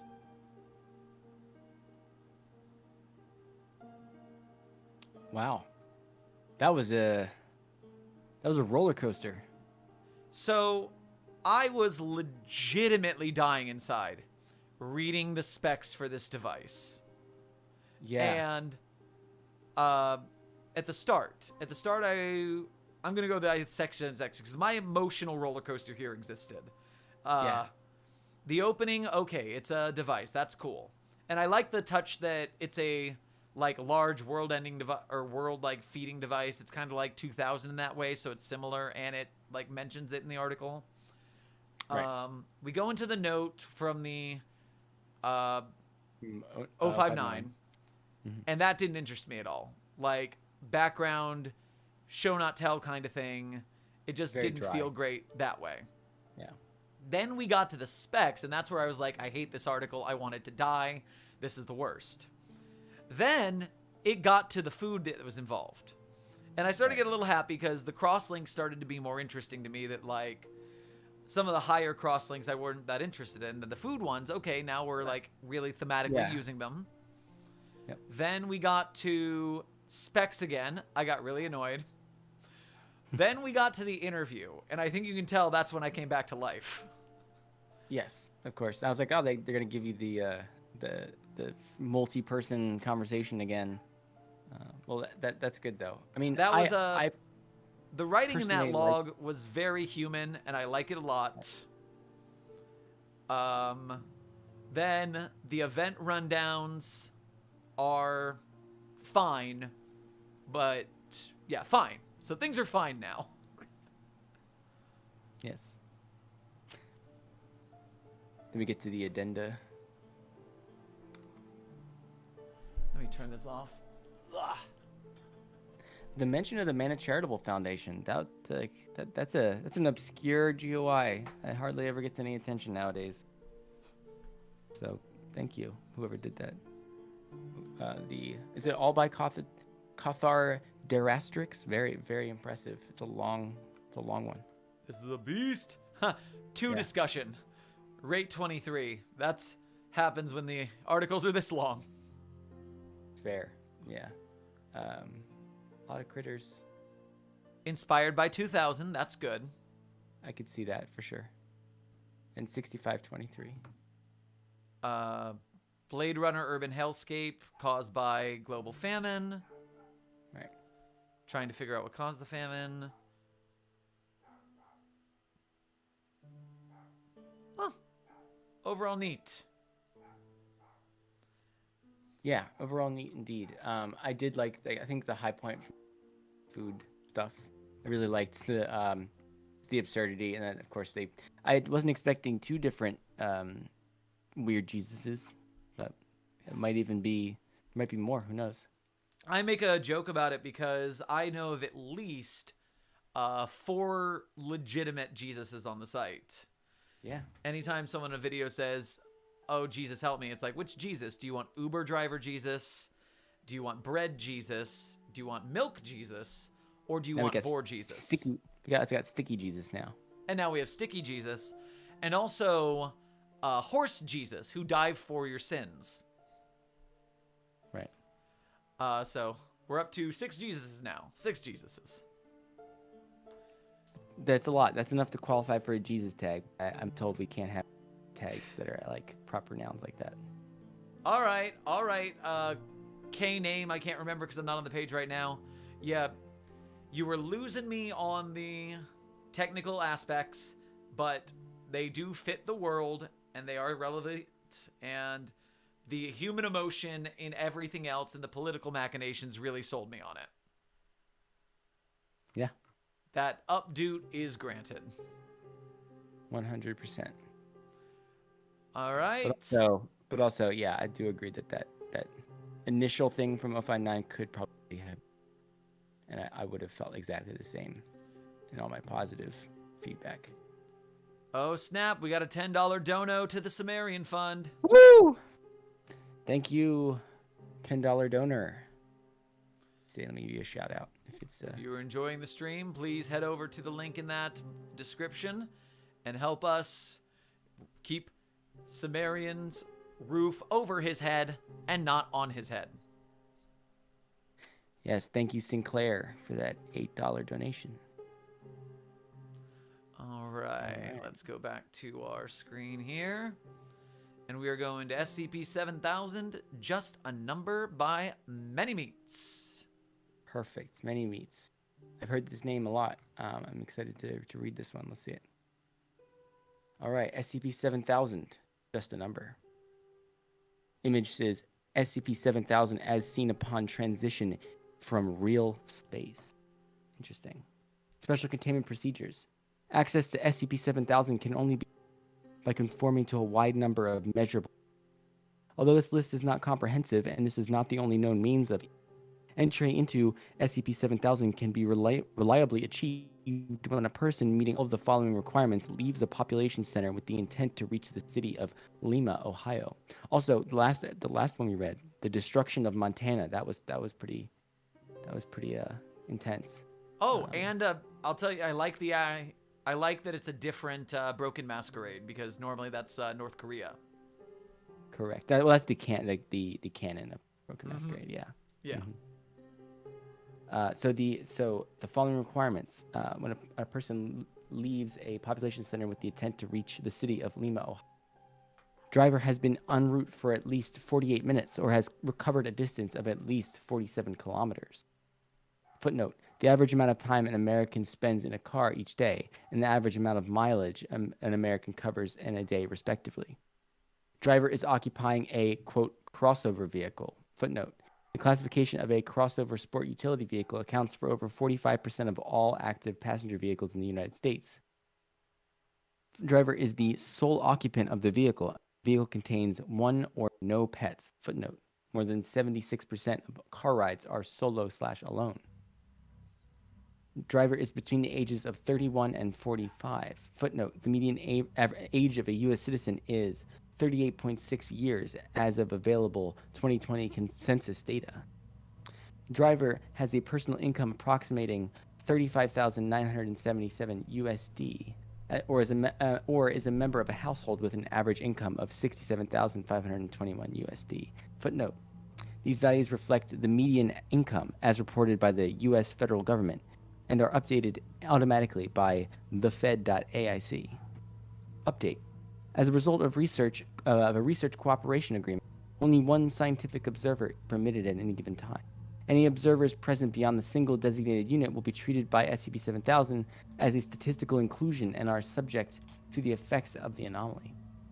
Classified object description: SCP-7000 is the designation for the collective phenomenon affecting the city of Lima, which is nominally reported to be in central Ohio, USA.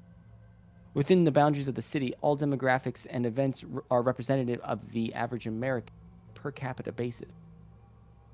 This representation includes demographics and events which would normally deviate day by day, but normalize over long periods of time, such as the birth rate and death rate. The city of Lima, Ohio, has a reported population of 16,200 people. Although available information within SCP-7000 designates the object's location as approximately 80 kilometers northwest of Columbus, Ohio, observative geography does not support this conclusion. The city limits encompasses approximately 200 square kilometers and is bordered by a mountain range, desert, and a large body of saltwater, a river, a region of rolling plains, a deciduous forest, and a salt flat. The specific direction in which these geographic features are located is variable, as well as their location relative to other geographic features. SCP-7000-1 is the designation for probability engine located in the geographic center of SCP-7000. This object is composed of a polished black stone and resembles a railroad spike approximately 8 meters in height. The engine produces a significant amount of ontokinetic radiation, which is believed to be responsible for the edits to local spacetime.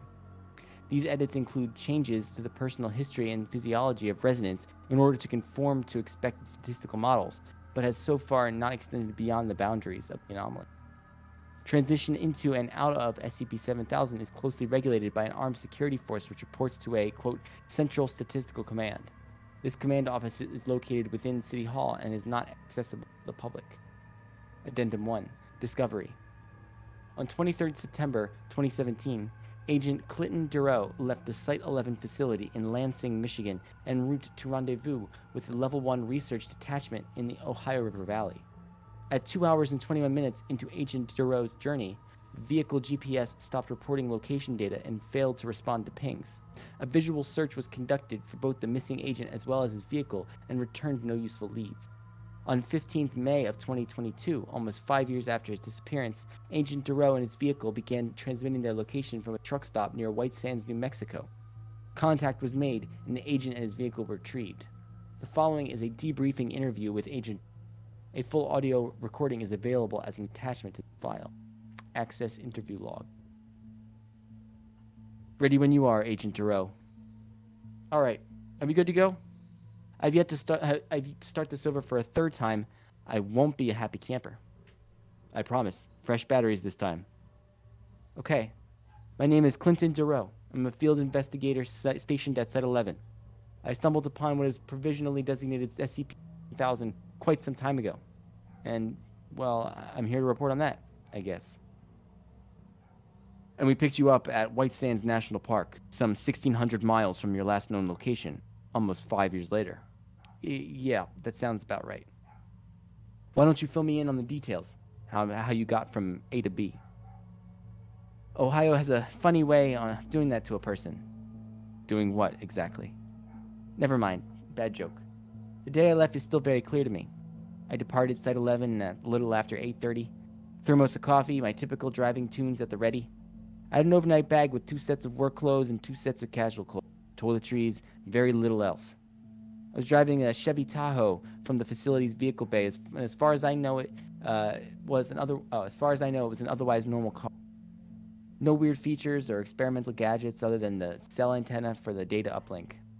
And somewhere around Toledo, I just kind of wasn't in Ohio anymore. Is there a moment you can distinctly point to when you realize something was wrong? Yeah, these cliffs. Big rocky cliffs with high-rise apartment buildings around them. I was not on the main highway. I came around this bend in the road out of a forested valley, and as soon as the trees cleared, that stuff was just there. 10 or 12 high-story rise apart. 10 or 12 story high-rise apartment buildings on top of some kind of seaside cliffs. I must have been easily 100 miles from Lake Erie at that point, though, almost literally in the middle of nowhere. And then, hey, high-rise on the seaside cliffs. Presumably you stopped for some investigation. Not originally. I mean, yes, but I just needed gas. I pulled in at the roadside station and topped up. The old guy behind the counter gave me funny looks, kept eyeing my vehicle. But that's probably just hindsight talking. Anyway, I left and that's when I got mugged. Beg pardon? Yes, I was mugged at gunpoint. 2 men met me outside the gas station standing near my car. They were wearing some kind of security uniforms with vests over them. Badges that said CSC in gold embroidery. Is this the Central Statistical Command from your report? From you report? It's a little bit of a tense issue there. Let's see. That's the one. The first guy hit me, cold cocked right in the eye. I fell down pretty hard, and they took my wallet. They didn't even take my money out. I heard them say something to each other. It was all pretty fuzzy, because of the shot to the head. But I'm certain it was something to the effect of, might as well double up, and we're due on both. After that, they helped me to my feet, helped me brace against the wall, and then shot me in the shoulder at point-blank range. That would be the point where I passed out. Mugged and shot by the local security. Did they know you were Foundation? Nah, there's no way they could have. I woke up hours later in a hospital, surgery already done, and apparently stable. From there I was allowed to recover and then assigned to a temporary apartment while a job was reassigned. Why did you ask them for a job? I wasn't allowed to leave. Did they explain why not? Did you know that Americans move states once every 5 years on average? 1 hour, 43 minutes of logistical details and miscellaneous testimony have been omitted. Addendum 2. In media res.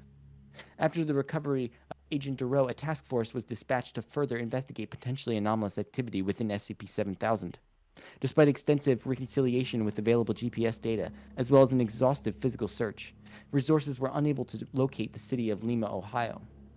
A second task force wave was dispatched, attempting to more closely mirror the circumstances under which Agent Duro went missing, patrolling the upper Ohio River Valley with teams of 2 and 4 agents. After 3 days, resources were unable to locate the city of Lima, Ohio. Containment specialists assigned to the investigation made a recommendation to assign task force agents to other priorities and conduct the search using less qualified employees with fewer specialized skills. Within the 3-day allotted window for this investigation, a pair of field agents were able to rediscover SCP-7000 and successfully return with relevant information. Among objects recovered from the containment zone was a personal invitation from the mayor of Parley with a single Foundation designee of our choosing. To whom it may concern. Your attempts to intrude upon our peace remain fruitless and ultimately harmful to both institutions. I'd invite you to cease your search and adopt a more civil approach. Please, consider carefully a representative to explain your interest in our fair city, and I will ensure their safe passage in and out of Lima. The Honorable J.D. Wiggins, Esquire. Addendum 3. Negotiation. On 1st July of 2022, Agent Clint Duro was approved via special request to carry out the parley with SCP-7000. Duro was outfitted with relevant escorted to the rendezvous coordinates as designated by the invitation. Access interview log.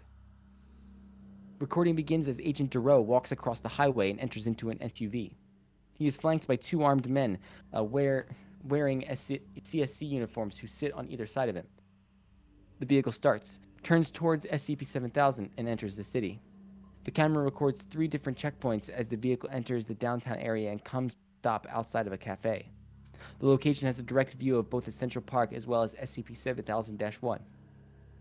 Agent Duro is escorted inside of the cafe, where he is beckoned to a table against the front window by a man who appears to be in his mid-late 50s. He has salt and pepper hair, a well-maintained goatee, and is dressed in charcoal gray 3-piece suit with a jacket slung over the back of his chair. A steaming pot of coffee occupies the middle of the table. The man has already poured himself a cup before Agent Duro's arrival. Well, Mr. Wiggins, invitation received, and here I am. We meet again. I must say that I am pleasantly surprised that it's your face I get to see here, across the table. And please, you know that just JD is fine. Obviously, this place and I have a unique relationship. I'm not sure if unfinished business is the right set of words to use, but it's not too far off. I can appreciate that. Please, go ahead and pour yourself some coffee. Can I order you anything to eat? That question actually doesn't make sense. This isn't the time people normally eat. Smiles as big as he raises his cup of coffee and takes a long sip. No, it's not. But you're an outlier to our statistical model. Or at least now you are. Me, personally? Sort of, yes. Clint, I think it's fair to say you never really embraced what we do here, right? Definitely did not embrace it, no. You dehumanize people, you reduce them to statistics and demographics. You've eschewed each and every adjective from the human being except for the ones you have fabricated categories for. Why would I want to embrace that? You're not talking about the entire planet worth of people. This is just a few thousand souls who you're supposed to be looking out for. Their responsibility, your responsibility, is each other's welfare, not this. Not what you put me through. Nods as he puts the coffee back down and leans back in his seat. Yes, and that's why your presence here confuses me. There is no way they allowed someone with such powerful bias to carry out this investigation. So I have to conclude you lied and admitted most things that happened here in your report. Is that true? Yes, they know very little. I understand that what they value, and I see the manipulation you command as your tool. And so you've come to poison the proverbial well. If I can, or if not poison it, to convince you that there is nothing to be gained from reaching the veil you've constructed. They're just going to fuck with your numbers. They can't, Clint. Of course they can. You knew them like I do, and if you knew them like I do, you'd understand that they'd see potential value almost anywhere. And that, no, Clint, they can't ruin anything. Do you even understand what it is you're orbiting here? How insignificant you are as an compared to the calculus that underlies this thing and everything surrounding us? As a man, you will be married before your 30th birthday to a woman who is just shy of 28. After your wedding, your wife and the other women for your fair share of about 880 births each and every year. You'll keep rolling the dice until you get your 0.93 kids, and all the while enjoying that comes with provide. That's not my path. What's so hard to understand about that? Not to mention what you feel that last 700ths. This is your path. That is your path when you live here. We've taken away all the pain and hardship of not knowing what your future has in store for you. Don't you see? Do you know how many young people would kill for the comforting knowledge that they'll have a partner before 30 to raise a family with? Just going to ignore my second statement, I see. And I suppose you just also conveniently ignore that 50% of marriages are statistic. We don't ignore it. It's just both incorrect and irrelevant. How is divorce irrelevant? I wouldn't let that happen to you.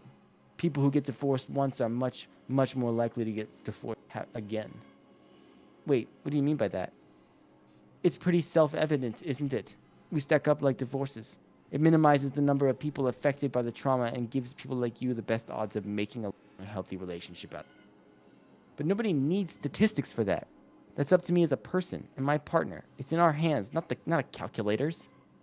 Well, that's very poetic of you. It's indicative of a rational mind trying to make sense of an irrational world.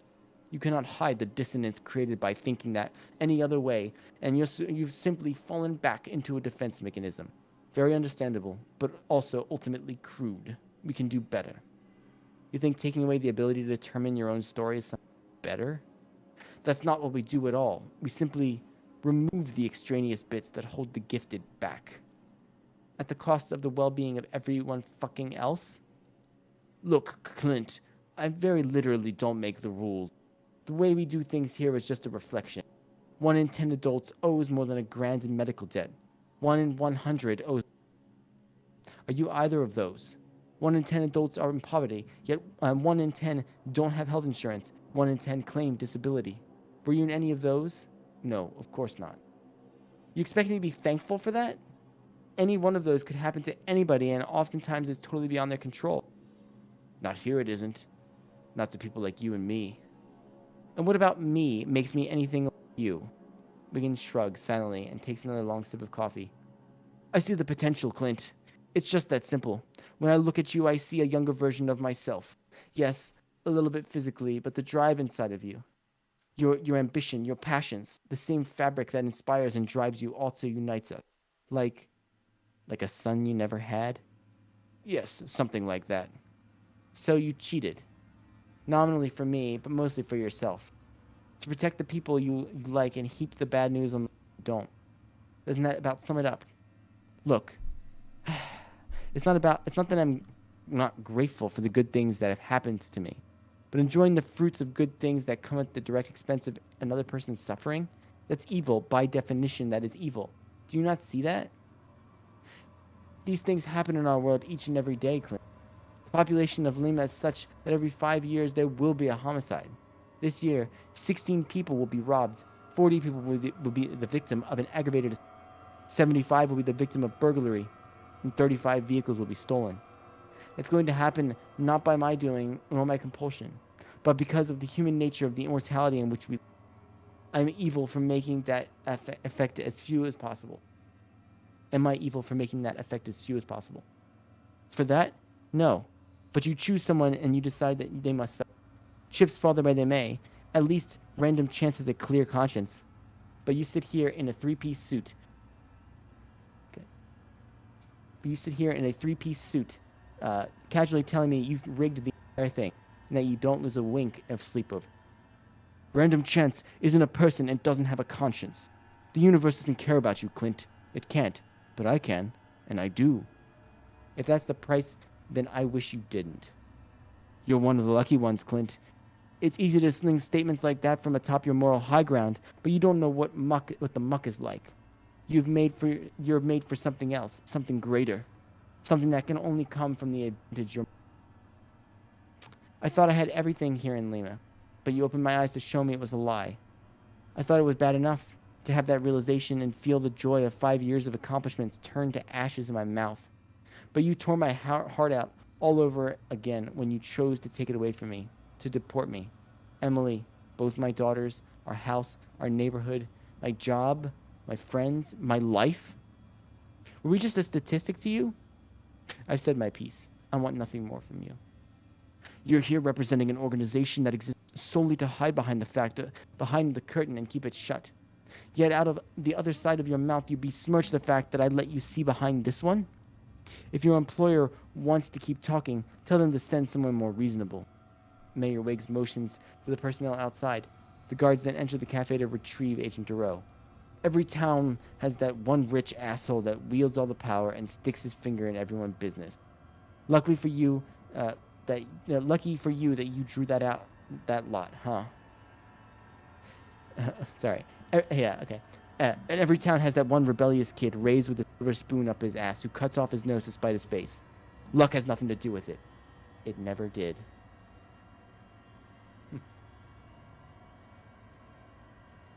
Okay. Quite a few spelling, grammar, and punctuation errors. Not unreadable, but I did just automatically kind of go over them, saying the right thing, unless it caught me. The idea is cool.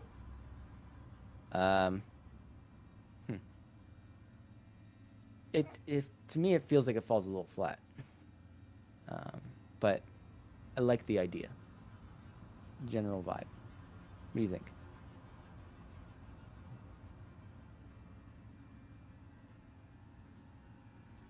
I'm trying to understand the so the Central Statistical Command. Probability engine located in the geographic center of the city. Object composed of polished black stone, railroad spike, ontokinetic radiation, which is believed to be responsible for the edits to local space-time. Change the personal history and physiology of residents in order to conform to be expected statistical models. So far as not. Okay, so where I got a little lost is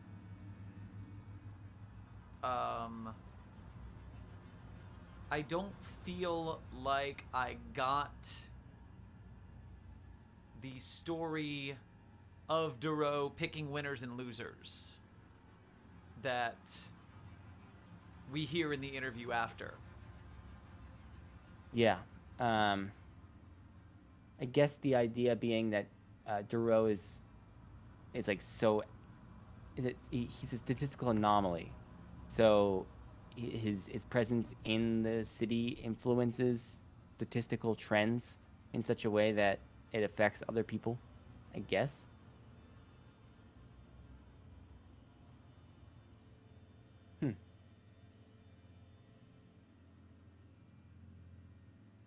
In order to conform to expected statistical models, but is not extended beyond the boundaries of the anomaly. So yeah, it just makes everyone average. Right. City's so average, But- makes everyone average. Well, Duro, yeah, I guess, see, because it says here that, let's see, like, yes, and that's why our presence here confuses me. There's no way they'd allow some powerful bias to carry out this investigation. I have to conclude you lied and omitted most things that happened in the report. Is that true? So he ended up there by accident or something, Mm-hmm. and did not tell people what was happening at the city. So when they sent him back, it wouldn't have been the right person for the job because he wasn't average enough. I think, maybe. Let me look at the description, the discussion. See if there's any. Good point. Good point. For discussion. Somewhat subversive take on luck, which is in a way really just a method of comparison. You can only be lucky by examining, comparing your circumstances to someone who is not. Luck is a plucky, fickle, cruel thing, and sometimes the best thing that can happen to you is to not be even slightly lucky. Is average good or bad? Lucky or unlucky? What even is average? I don't know either. If you didn't know, should have done Luck, Wisconsin. Sitting right there. Sitting right there.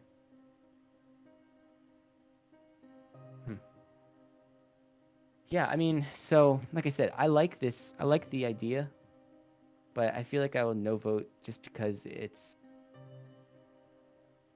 feels like it needs some like revision. It didn't really do anything for me on this one, unfortunately. Yeah. But deserves to be on the site, I guess. Right. Yeah. Checking on the fundraiser. Yeah, I just noticed.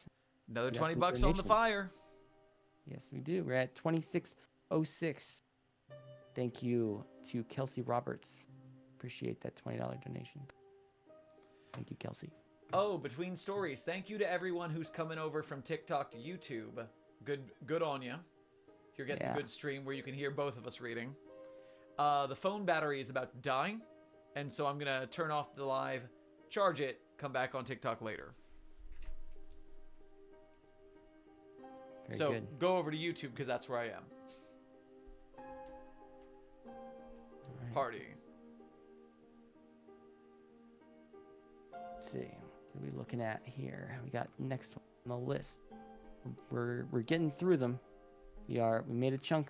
We did 1, 2, 3, It's 4, 5, 420, 6, 7, everybody. 8, 9, 10. This is the 10th one. We are. Oh 10 my into it. gosh. Yes. Mr. Rogers in a bloodstained sweater. I know that reference. I got That's, that reference. Yeah. See, that's the Ultimate Showdown of Ultimate Destiny. That was a Smash video popular when I was in school.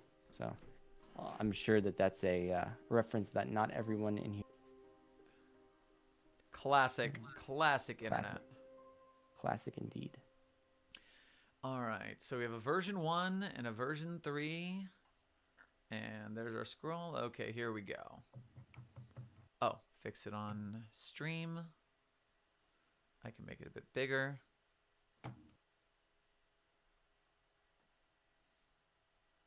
Right there. Boom. Success.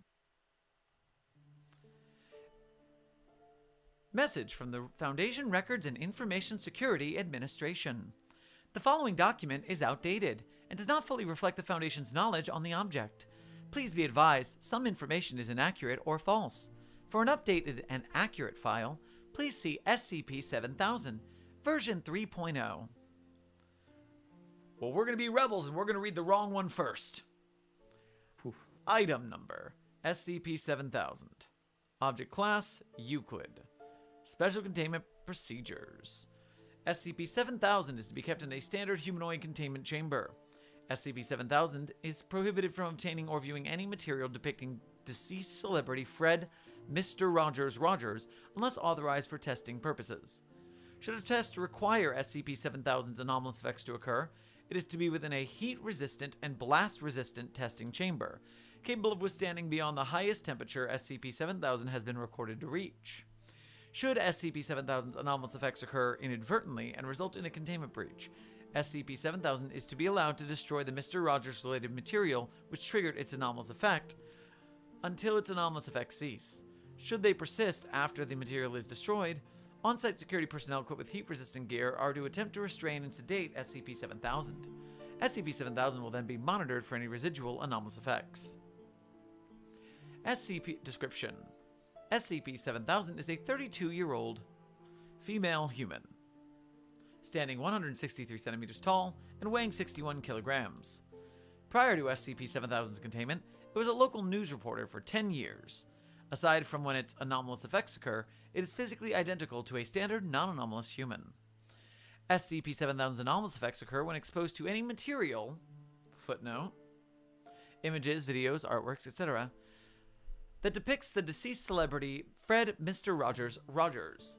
Upon viewing, SCP-7000's body temperature raises to approximately 1500 degrees Celsius and gains increased physical strength and durability. SCP-7000's emotional state alters into a single-minded rage towards the material and will not cease until the material is destroyed. Upon the destruction of the material which triggered SCP-7000's anomalous effects, SCP-7000 will, over the course of several minutes, return to its non-anomalous form. It will retain memories of its anomalous effect occurring and does not show any signs of harm or damage. Addendum 7000-01. Below is an interview with SCP-7000 conducted by head researcher Jackson in an attempt to discern a reason behind SCP-7000's anomalous abilities. Begin log. Researcher Jackson sits down across from SCP-7000, who is restrained by its ankles. He sets down a collection of documents, a clipboard, and a pen. If you could please state your legal name for the record, SCP-7000. Samantha Blevins. Thank you. Now, according to our records, your anomalous effects occur. Researcher Jackson opens a file and begins to skim through it. Am I reading this right? Why are you asking me? I can't read it from here. Researcher Jackson rolls his eyes. 7000 chuckles. If this is correct, you are capable of achieving superhuman feats when exposed to material involving Mr. Rogers. That's right. Good job. I had a feeling you could read. Okay. Do you have any recollection of when this first started? My powers or my hatred of that loser in the sweater? Your powers, please. Well, I always felt like I could kill him if given the chance, you know? If I ever saw the guy, I'd just be able to wham, you know? He'd fall down like a sack of bricks, then I'd beat up the bricks until they were nothing but a pile of blood and gore. Right. But when did you first notice your, I'm getting to it, don't you worry. What? Got something you want to say? I'm not thin-skinned. Come on. I'd rather not get into this during an interrogation. It's clear to me that you're not enjoying this process. Trust me, I would also like to finish this as soon as possible for my own sake. Wow, what a blow to my ego. I'm not here to console you. I'm here to figure out what is going on so we can work on regulating your anomaly properly. Don't show me any pictures of Mr. Rogers. Boom, done. Where's my Nobel Prize? Ooh, hit me with the parental sigh of disappointment. That'll teach me, huh? I believe it would benefit us both to cut the snide comments and to instead just answer the questions as quickly and straightforward as possible. That way we won't have to be in each other's presence anymore. What, you think I'm not having fun? Is there another reason why you're purposefully dragging this out longer than it should be? Suppose I just like making things interesting. It was my job, after all. Taking something plain and making it a spectacle. Like you, for example. Is this how you spoke to your subjects while you were interviewing them? No. They actually had something worthwhile that I wanted to listen to. You're so boring that I literally started counting the wrinkles on your face. Then answering my questions will be a reprieve from your boredom, no? Surely that's a good reason to stop goofing around. Fine, fine. You want to know when my powers first started showing up, yeah? Yes, thank you. Well, as far as I can remember, it was during an interview at that one children's center. You know, the one with the Mr. Rogers statue in front of it? Or, I guess, had the Mr. Rogers statue now. Do you remember anything that happened that day that caused your abilities? Any sort of trigger? Trigger. Well, I guess that was the first time I'd seen anything up close that looked like that sweater-wearing dweeb. The moment I saw him, I got enough power to kill him. You know that wasn't the real Mr. Rogers, right? He died several years ago. Psh, of course I do. I guess that was just the next closest thing, you know? I saw Mr. Rogers, I thought, I should punch that until it's a smear on the ground. So I did. So, your explanation of your powers are, they just happened. If you want to call years upon years of hatred building up to my one big moment just happening, sure, that's a good description. Edgy kids want to kill Barney the dinosaur or Justin Bieber or whatever. They just haven't had the opportunity to do so. I got my opportunity. That's not at all how this works. You got a better explanation? Personally, I'm sticking with the power was inside you all along theory until you bring up some sciencey whatever that'll change my mind. Sure. That sounds like a great idea. Everything okay, pal? You seem kind of out of it now. It's okay. A bruised ego scars over the more people you beat down. The more you talk to me, the more we can work together to get that stick out of your ass.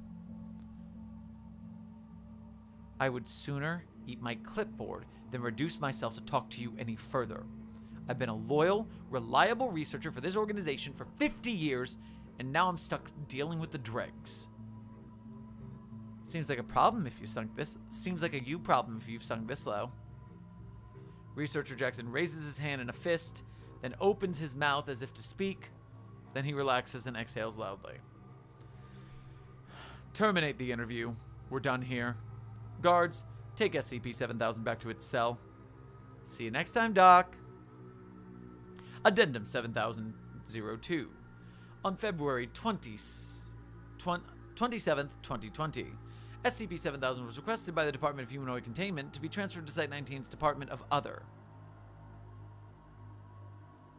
Below is a copy of the memo sent to Dr. Gerald, head of the Department of Other, as well as his reply. Anomaly custody transfer request from the desk of Charlotte Costanza, Humanoid Containment. Anomaly in question, SCP-7000. Reason for request. Due to the workload of the Department of Humanoid Containment is given. Considering the sheer amount of humanoid anomalies the Foundation contains, the O5 Council has given approval to transfer some of our less important anomalies onto you, including SCP-7000. We are aware that the Department of Other is in need of more things to do these days, and so consider this a sign of goodwill from us. Furthermore, Head Researcher Jackson called working with the anomaly demeaning of his station, citing several disputes between himself and SCP-7000, as well as deeming the actual process of testing the anomaly too absurd. Several of his co-workers have also cited his attitude as worsened towards them since his induction onto the project. We know that the Department of Other does well as far as absurdity goes, so hopefully this won't be a problem for you. Regards, Dr. Costanza. Anomaly Custody Transfer Response. From the desk of Dr. Gerald, Department of Other. Request response. Accepted. Terms. SCP-7000 is to be transferred to the Department of Other on March 12, 2020. Until its total integration within the Department of Other, the Department of Humanoid Containment will offer guidance regarding its containment and testing protocols to ensure the safety of SCP-7000's new head researchers. Furthermore, SCP-7000 is to be renamed SCP-3:33-J in all official documentation. The Department of Other appreciates the Department of Humanoid Containment's act of kindness and assures them that they will take good care of the anomaly as long as it is under their custody. Note: I will say I do find it a little ridiculous that a researcher would stake their career on an anomaly like this. Any number of our researchers would be more than happy to take care of SCP-7000. And honestly, it may be better for the anomaly to not be under the care of a curmudgeon like Researcher Jackson as well. Alright, let's see what this revision does for us. Okay, it has been switched back to SCP-7000. It is Keter. Is to be shown material which depicts deceased celebrity Mr. Rogers Fred at least once every day. Due to the perceived nature of SCP-7000's anomalous effects, testing is prohibited until further notice. Containment breach. Properly equipped on-site security personnel to assist the situation to determine whether SCP-7000 is allowed to destroy the material which triggered its anomalous effects, and either attempt to detain it before or after its destruction, depending on the assessment. The will then be monitored. Okay. No changes in the description here. Going down to where the change is. SCP-7000's secondary anomalous effect occur when it has not been exposed to any material depicting Mr. Rogers within a certain undetermined time period. SCP-7000 is capable of manipulating the realistic probability of naturally being exposed to material related to Mr. Rogers, even in situations when no such material is presently available. Addendum: First Recorded Probability Incidents. Below is a series of reports describing the first recorded instances of SCP-7000 secondary anomalous effects occurring while under the care of the Department of Other. Incident 3:33-J-01. Date: April 2nd, 2020. Event: on April 2nd, 2020, SCP-3:33-J was seen asleep in her containment chambers. At approximately 3 a.m., SCP-3:33-J's anomalous effects activated, resulting in the destruction of her bed and nearby wall. She awoke and continued to cause mild destruction with no apparent target. Eventually, SCP-3:33-J's anomalous effects ceased, and she returned to bed. In a later interview, it was determined that she had a dream featuring Mr. Rogers that night. Notes: the fact that it triggers on her dreams is definitely difficult, but at least it explains why folks upstairs didn't just dose her with sleeping medication to keep her on an IV drip. Definitely makes our lives harder, but we've handled worse. Signed, Researcher Irving. Incident 02. Date: April 30th, 2020, so 28 days later. Events: on April 30, 2020, SCP-333-J was alone in its containment chamber. Due to good behavior, it was granted a cable television with limited channel selection. At approximately 4:15 p.m., a commercial played advertising a Blu-ray edition of the 2019 movie A Beautiful Day in the Neighborhood. In the advertisement, footage of the show Mr. Rogers' Neighborhood was briefly played, which was sufficient to activate SCP-333-J's anomalous effects, resulting in the destruction of the television and the wall behind it. Notes: in hindsight, giving her access to a cable was not the brightest idea. As she's otherwise been on good behavior, she's kept the television, but now has access to a limited selection of streaming channels that were screened to ensure Mr. Rogers does not appear in any form on all of them. Signed, Researcher Franz Irving. So we signed that one different for some reason. Incident 333-J03. Date: May 15th, 2020. So another 2 weeks later, 15 days. Events: on May 15, 2020, a social event in the Department of Other's break room was scheduled for certain anomalies who have demonstrated good behavior to attend. 333-J was in attendance. Operative 7, which is 777-J. Is that Darkblade? It's freaking Darkblade, isn't it? It is Darkblade, yes. It's Darkblade. I'm starting to get a feeling about this one. This is interesting. Who had been taking selfies with a number of other anomalies, inadvertently showed SCP-333 its lock screen, which featured Operative 7, shirtless, standing triumphantly over a large reptilian beast in a destroyed cityscape. SCP-333's anomalous effects activated, destroying Operative 7's phone. So, fortunately, Operative 7 was able to temporarily restrain SCP-333-J and allow other anomalies to escape mostly unharmed. Upon examination of the image that Operative 7 used on its phone, discovered there was a ruined newspaper in the foreground that featured a headshot of Mr. Rogers. Notes. Of course I'm not upset at her. Fledgling warriors with powers like hers need to be channeled properly. I'd offer to train her to utilize her powers for good if I'm allowed. Operative 7. 333-J04. June 12th, so a month later, 2020. On June 12, 2020, a standard test with SCP-4237-J went Hersky.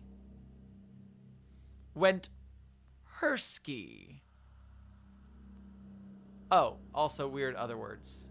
Got it. Just poking. Object of indescribable action. Which... A standard test with SCP-4237-J went Hersky. SCP-4237-J Plorsk, which printed the third Brumville of the Churgling. The resulting destruction caused a massive containment breach in the Department of Other, setting several anomalies loose. At the time, SCP-333-J was in its containment chamber. At 5:16 p.m., the southern wall of 333-J's containment chamber collapsed, and 333-J's anomalous effects activated. After several days of examination to determine what activated the anomalous effects, it was determined that the rubble of 333-J's new containment chamber fell in such a way, from the perspective of 333-J was standing, it formed an exact replica of Mr. Rogers' face. Note, we may have a few anomalies that breach containment regularly, but this is ridiculous. Once is an accident, twice is a coincidence, but 3 times is a pattern.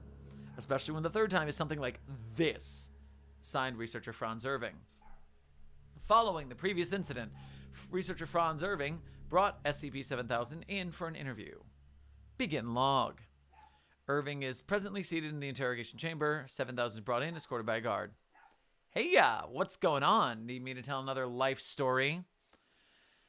At this point, I'm sure you should know why we need to talk, Samantha. We have a problem, and we're hoping you can help us figure out whether you're the cause or simply the center of it. SCP-7000 sits down. What do you mean? Is this about the party? You know I didn't mean that. I was just caught off guard, you know? Irving pushes up his glasses. To an extent, yes, this is about the party. But it's also about the broken television and the incident with the security breach. I thought you said that wasn't my fault for that stuff. Like it was all a freak coincidence? I did, and it was. But you've had a lot of freak coincidences happen recently. On a daily basis, the odds that someone is accidentally exposed to Mr. Rogers is rare. And yet you've had it happen 3 times since you've been in our care. There's no sign of any direct tampering on our end, so... Irving crosses his legs. Either you're willingly hiding something from us, or something is happening to you that you are unaware of. What? As far as you know, what powers do you have? I can punch really hard and explode things around me whenever I see Mr. Rogers. Fuck me if I'm wrong about that, but as far as I can tell, that's what I have.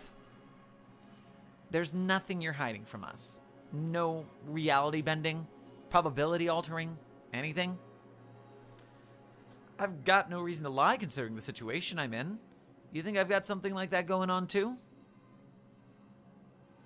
SCP-7000 smiles eagerly. You could, but don't seem so happy about it. If this is something you generally can't control, then it makes it harder for us to control it too. We'll have to place some firmer restrictions on you for now, unfortunately. Damn. Guessing I lost my TV privileges, huh? You can keep the TV for now. Nice. Addendum 7002. Incidents involving personnel. During 7000's increased surveillance, several other incidents occurred involving its anomaly inadvertently activating. Below are 2 cases of incidents occurring where the Foundation personnel were the targets. Incident 3:33-J12.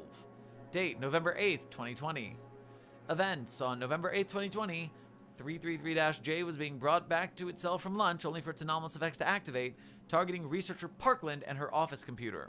While in recovery, researcher Parkland had admitted to watching a link to a video featuring a fictional rap battle between Mr. Rogers and actor Mr. T. While researcher Parkland's screen was not visible from the hallway, it is theorized that 333-J saw the image reflected in researcher Parkland's glasses, hence why she was targeted as well as her computer. Incident 13, November 10th, 2 days later. On November 10th, researcher Hewitt was asked to perform an interview with SCP-333-J regarding the incident that took place 2 days prior. As researcher Hewitt entered the interrogation chamber, 333's anomalous effects activated, directed towards researcher Hewitt.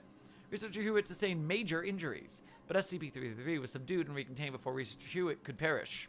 In an interview later, it discovered that researcher Hewitt had apparently dressed up as Mr. Rogers for Halloween when he was 12 years old. Below is an interview performed by researcher Irving 1 week later. Begin log. SCP-7000 is in a blast-proof interrogation chamber with a layer of protective glass separating her and researcher Irving.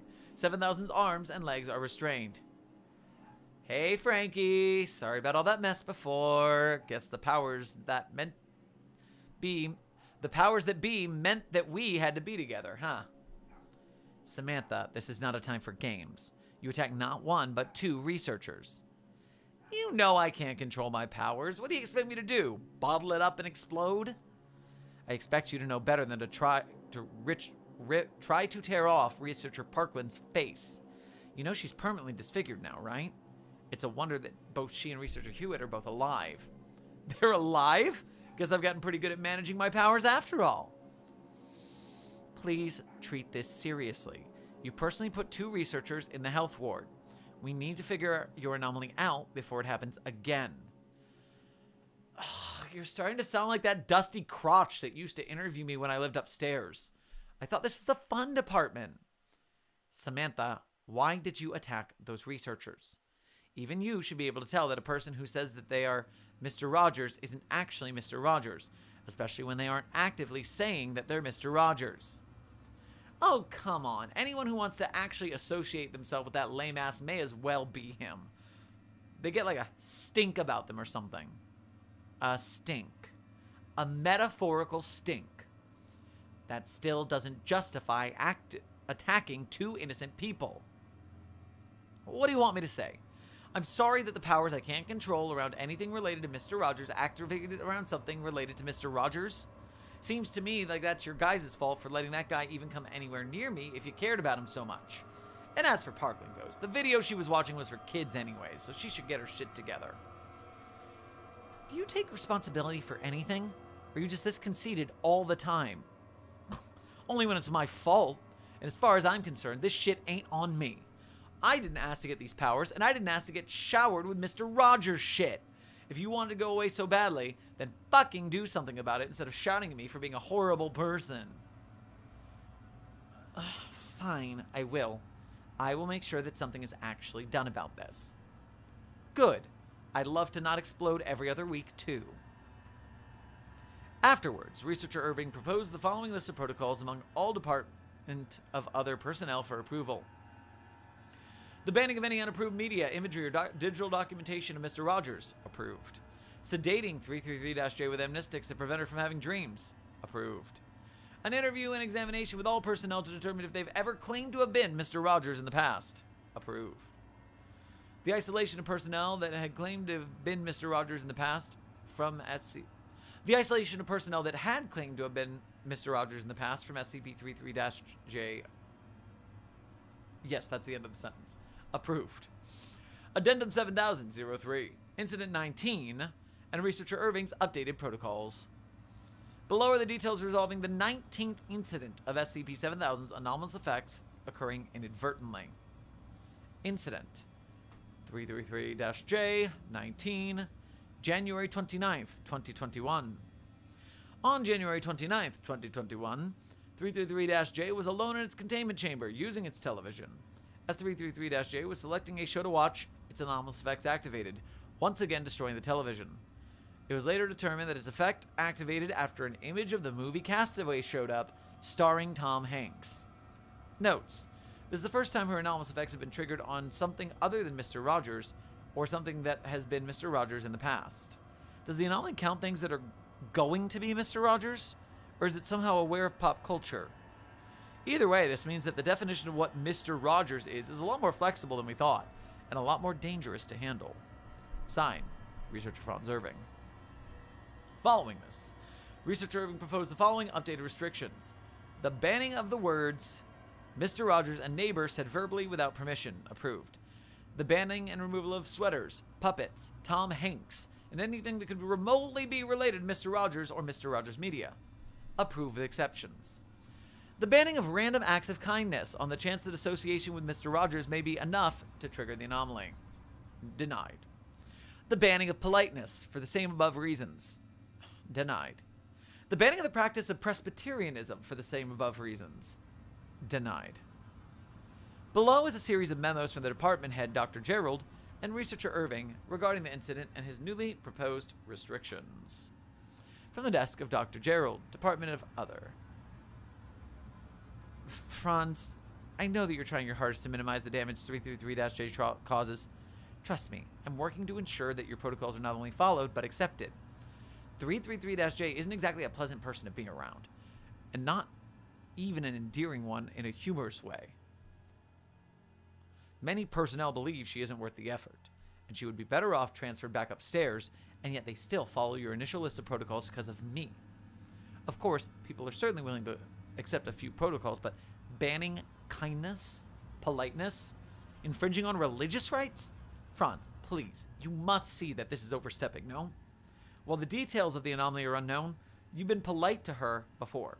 You've been kind to her before.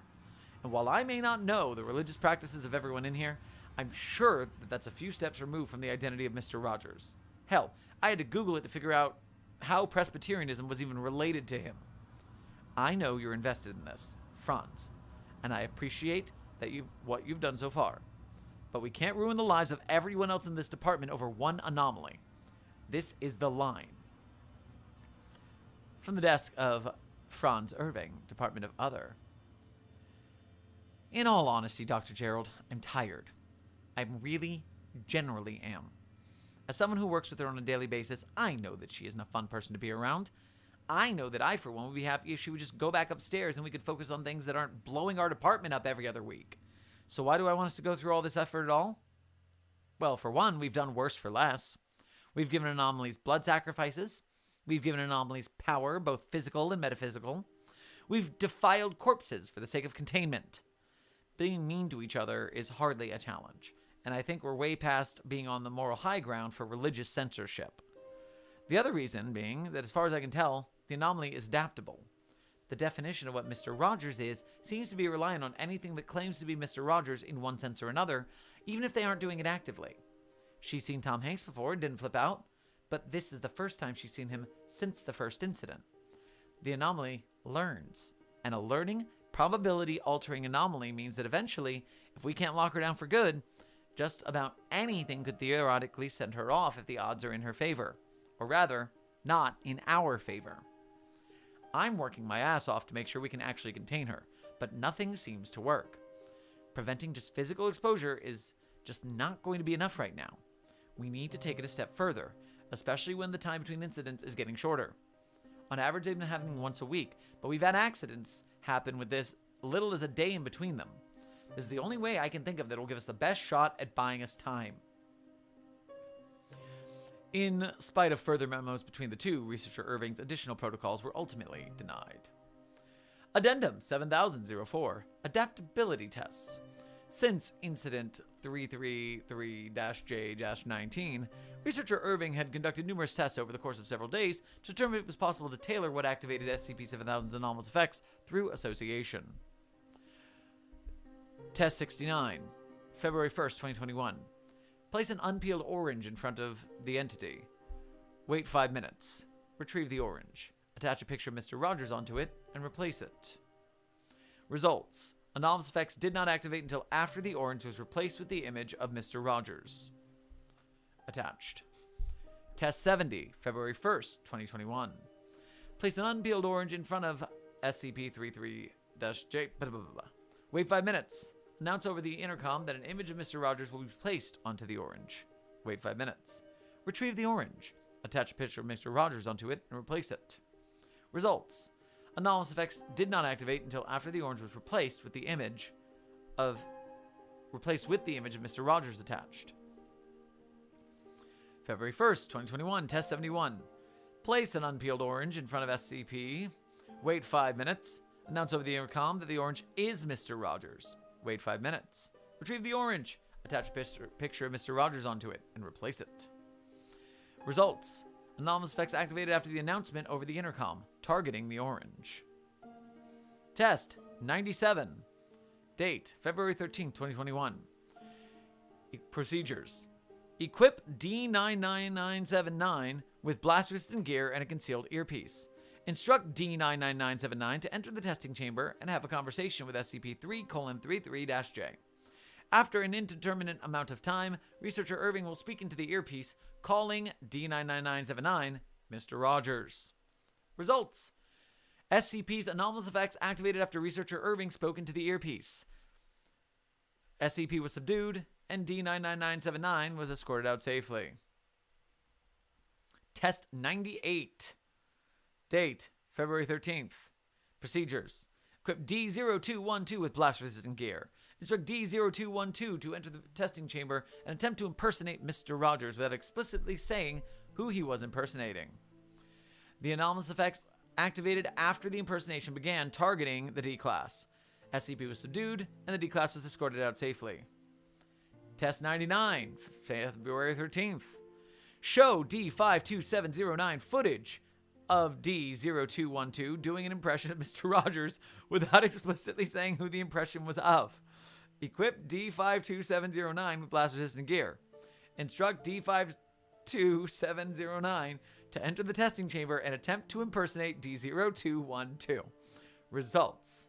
Anomalous effects activated after D52709 began doing the impersonation, targeting D52709.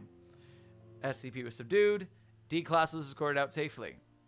Following the results of Test 99, researcher Irving and Dr. Gerald shared the following memos. Irving. Attached to the results of some of my most recent tests. First thing you should notice is that the anomaly seems to make a distinction between what is Mr. Rogers and what has Mr. Rogers. If something is announced to contain Mr. Rogers in it, on it, by it, or any other indirect relation, it doesn't trigger the anomaly. Until Mr. Rogers itself appears. However, the relationship between the object and the anomaly changes the moment that the object in some way identifies as Mr. Rogers, willingly or unwillingly. So the good news is that we, at the very least, we can relax on some restrictions I've requested as long as we don't directly identify things as Mr. Rogers. Saying the words Mr. Rogers doesn't cause the anomaly to activate. The bad news, as you hopefully can tell, is that the anomaly's knowledge is not necessarily based on the knowledge of Samantha. Though this should have been obvious since the incident with Hewitt, tests 97, 98, and 99 all prove it undoubtedly. The anomaly knows more about what is and is not Mr. Rogers than Samantha does, hence the metaphorical stink she's mentioned. The worst news is that people can unknowingly trigger the anomaly because of the above two facts as seen in test 99. If someone does something that someone else identified as being Mr. Rogers, then that's enough to trigger the anomaly. Even if the person performing the action doesn't relate to Mr. Rogers specifically at all. While kindness and politeness in a vacuum won't trigger the anomaly, there's a certain brand of kindness and politeness that very much will. As long as accidents keep happening, people need to be aware of how kind they are. They need to be aware of how polite they are. Being neighborly is no longer an option, as long as Samantha could potentially see it. Shining your shoes, wearing a red sweater, anything that someone somewhere has said, oh yeah, that's Mr. Rogers for sure, could trigger the anomaly. I abhor you to reconsider your stance on my protocol suggestions. I don't want to send any more friends to the emergency room. Dr. Gerald. These results are certainly more concerning than what I had expected. You were right. The severity of this anomaly is not to be underestimated, and I apologize for treating it like that. However, I'd actually wanted to check in on you since you started your marathon of testing with Samantha. You said on average accidents were happening once a week, yes? Have any accidents happened during your tests that I wasn't made aware of? Researcher Irving's reply was sent approximately 5 hours later. From the desk of Irving. Are you fucking kidding me? The solution was just to shove Mr. Rogers in her face this whole time. I need a nap. Addendum 7005. In spite of the Department of Others' discovery of proper containment of SCP-7000's probabilistic anomaly, on March 9, 2029, the O5 Council requested that SCP-7000 be retransferred to the Department of Humanoid Containment. Anomaly custody transfer request from the desk of 057. Anomaly in question, SCP-333-J. Reason for requests. Due to the rampant destruction caused by SCP-333-J and your repeated failures to contain it properly, we have determined that the Department of Other to be unfit to contain this anomaly any further. While it was transferred to your department as a genuine kindness and as a means to siphon funds to anomalies in more dire need, you have single-handedly cost Site-19 hundreds of thousands of dollars in reparations and reconstruction of your department and the surrounding levels. It should go without saying that a gross mishandling of this caliber is deserving of not just a transfer of the anomaly in question, but reprimanding of the researchers in charge of the project. Anomaly custody transfer response from the desk of Dr. Gerald. Request response. Denied. The Department of Other has done reasoning. The Department of Other has done more than satisfactory job of containing Miss Blevins since her new containment protocols have been formalized. We are of the opinion that we at this point deserve the rights to contain her due to this discovery, and I have a hard time seeing why us solving the problem that none of you could solve gives you the right to take her away. If for whatever reason, several months down the line, the containment procedures stop working, I would understand that request. However, things have been working perfectly fine since. Why are you deciding that now is the perfect time to put in this request and pull the rug out from under us after all our hard work? Reply from 057. First of all, I would like to reiterate that in order for you to get to the point where containment procedures could be formalized, you allowed the anomaly to destroy a load-bearing wall that very nearly toppled an entire wing of the facility. It doesn't matter if you figured out how to stop it, if that's your baseline for acceptable practices to determine any aspect of an anomaly. But furthermore, according to your file, researcher Irving suggested that kindness and politeness could potentially set off the anomaly in spite of your procedures. Because of this, we believe that returning SCP-333-J to the custody of researcher Jackson would help alleviate this concern, as researcher Jackson is reportedly, quote, a massive dick bag that makes everyone around him miserable. End quote. At the very least, you must wish for a kinder work environment for your department, no? From the desk of Dr. Gerald. Request response accepted. Terms. The Department of Other will transfer over containment of SCP-3:33-J back to the Department of Humanoid Containment and grant it its initial designation as SCP-7000. As it was formerly under their care, little must be done for the adjustment period aside from informing researchers of the new containment procedures and containment chambers protocol. Researcher Jackson is to be reinstated as SCP-7000's primary researcher. He and all associated researchers are to be offered a large raise to compensate for the eventual poor work environment that will come about as researcher Jackson is informed of the news. Okay. Well. It's the absurdity of it all. Yeah. So I was like, originally I'm like, this is straight up Mary Sue, like the way this is characterized. Then they brought in Darkblade, and I'm like, they're doing this on, like, is it pataphysics? Is there a pataphysics? Can you talk a little closer to your mic, mate? I'm losing you. Sorry there. Yeah, this has a sensitive range on it. I'm sure there's some sort of like pataphysical thing to this, right? Because like they gave it a J designation, and then they brought in Darkblade. And like the way the anomaly's talking, it feels like very like Mary Sue-esque, like the dialogue where it's like it got a razz out of the researcher and stuff in the beginning. Like that felt very like how not to write humanoid anomalies, but it felt very purposeful at the same time, right? Like I think that was kind of the point, right? It's like why else did they give it a J designation? I saw on Twitter the other day, someone coined the term Neo-Lol Foundation. Ah, And I don't know if it was about this, but I think it's about this. that makes sense. Let me check the discussion. Department of Other. See, the Department of Other, this is the first time I've ever heard that department, and Same. it feels like very almost like Department of Surrealistics kind of vibe. Because they're playing with things that just don't make any logical sense. You just had absurdism. But So, the opening of the article, the interview with Jackson, that lost me completely. I wasn't on board. Yeah. With the tone, with everything. And the back half got me by going too far. It Right. crossed the line, then it crossed the line again, then it crossed the line again. And to me, this got the upvote for that. And I like Yeah. how many tests and how far they push, like, what is the logic here? I really like the part where they banned kindness. Thought that was funny. And yeah, you're right. It's like the story of how far they and they really do go they go very far with it. And I also agree completely that like that first interview log, I was pulled out. I was like, this is not catching my attention in the same way. Didn't feel as human, but I think that's like all part of like the thing. And you say Neo-Lol Foundation-esque.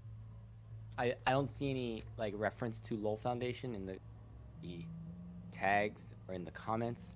And I believe the person that said that Neo-Lol Foundation thing was not the same person. Oh, yeah, definitely. But I do understand the possible connection with that. Yeah. Yeah, all I'm saying is it has a vibe of something that I would call Neo-Lol Foundation. Yes, I agree with that completely. Yeah, absolutely. Dang. Wow. Ye, and might I add, ha. That was a fun one. Yeah. Man. What will they think of next? That's my question. All right. We Next got one. $100 during that read. Holla! Hey! Thank you. Let me see. Let me refresh my page. Christina, thank you for your $100 donation. Thank you Very so much appreciated. for helping Dr. Cimmerian's roof fund. Yes. He is. I assume I think he went to bed, but his Yeah. spirit is here with us tonight. We are keeping it rolling. We are 10 into it. We got 74 left, and we are going through them all. We'll see how far we get. So this might be like the next month, dude. We might be Yeah, doing I this think for a we'll month. be here. We'll be here for a while. But hey, for a good cause. Let's do it. Next one is SCP-7000 Business Lizard. No, it's not. It's the Great Filter. Oh, this one I've read, so this will be good for me to read because I have notes on this. Great. I drank water. Random.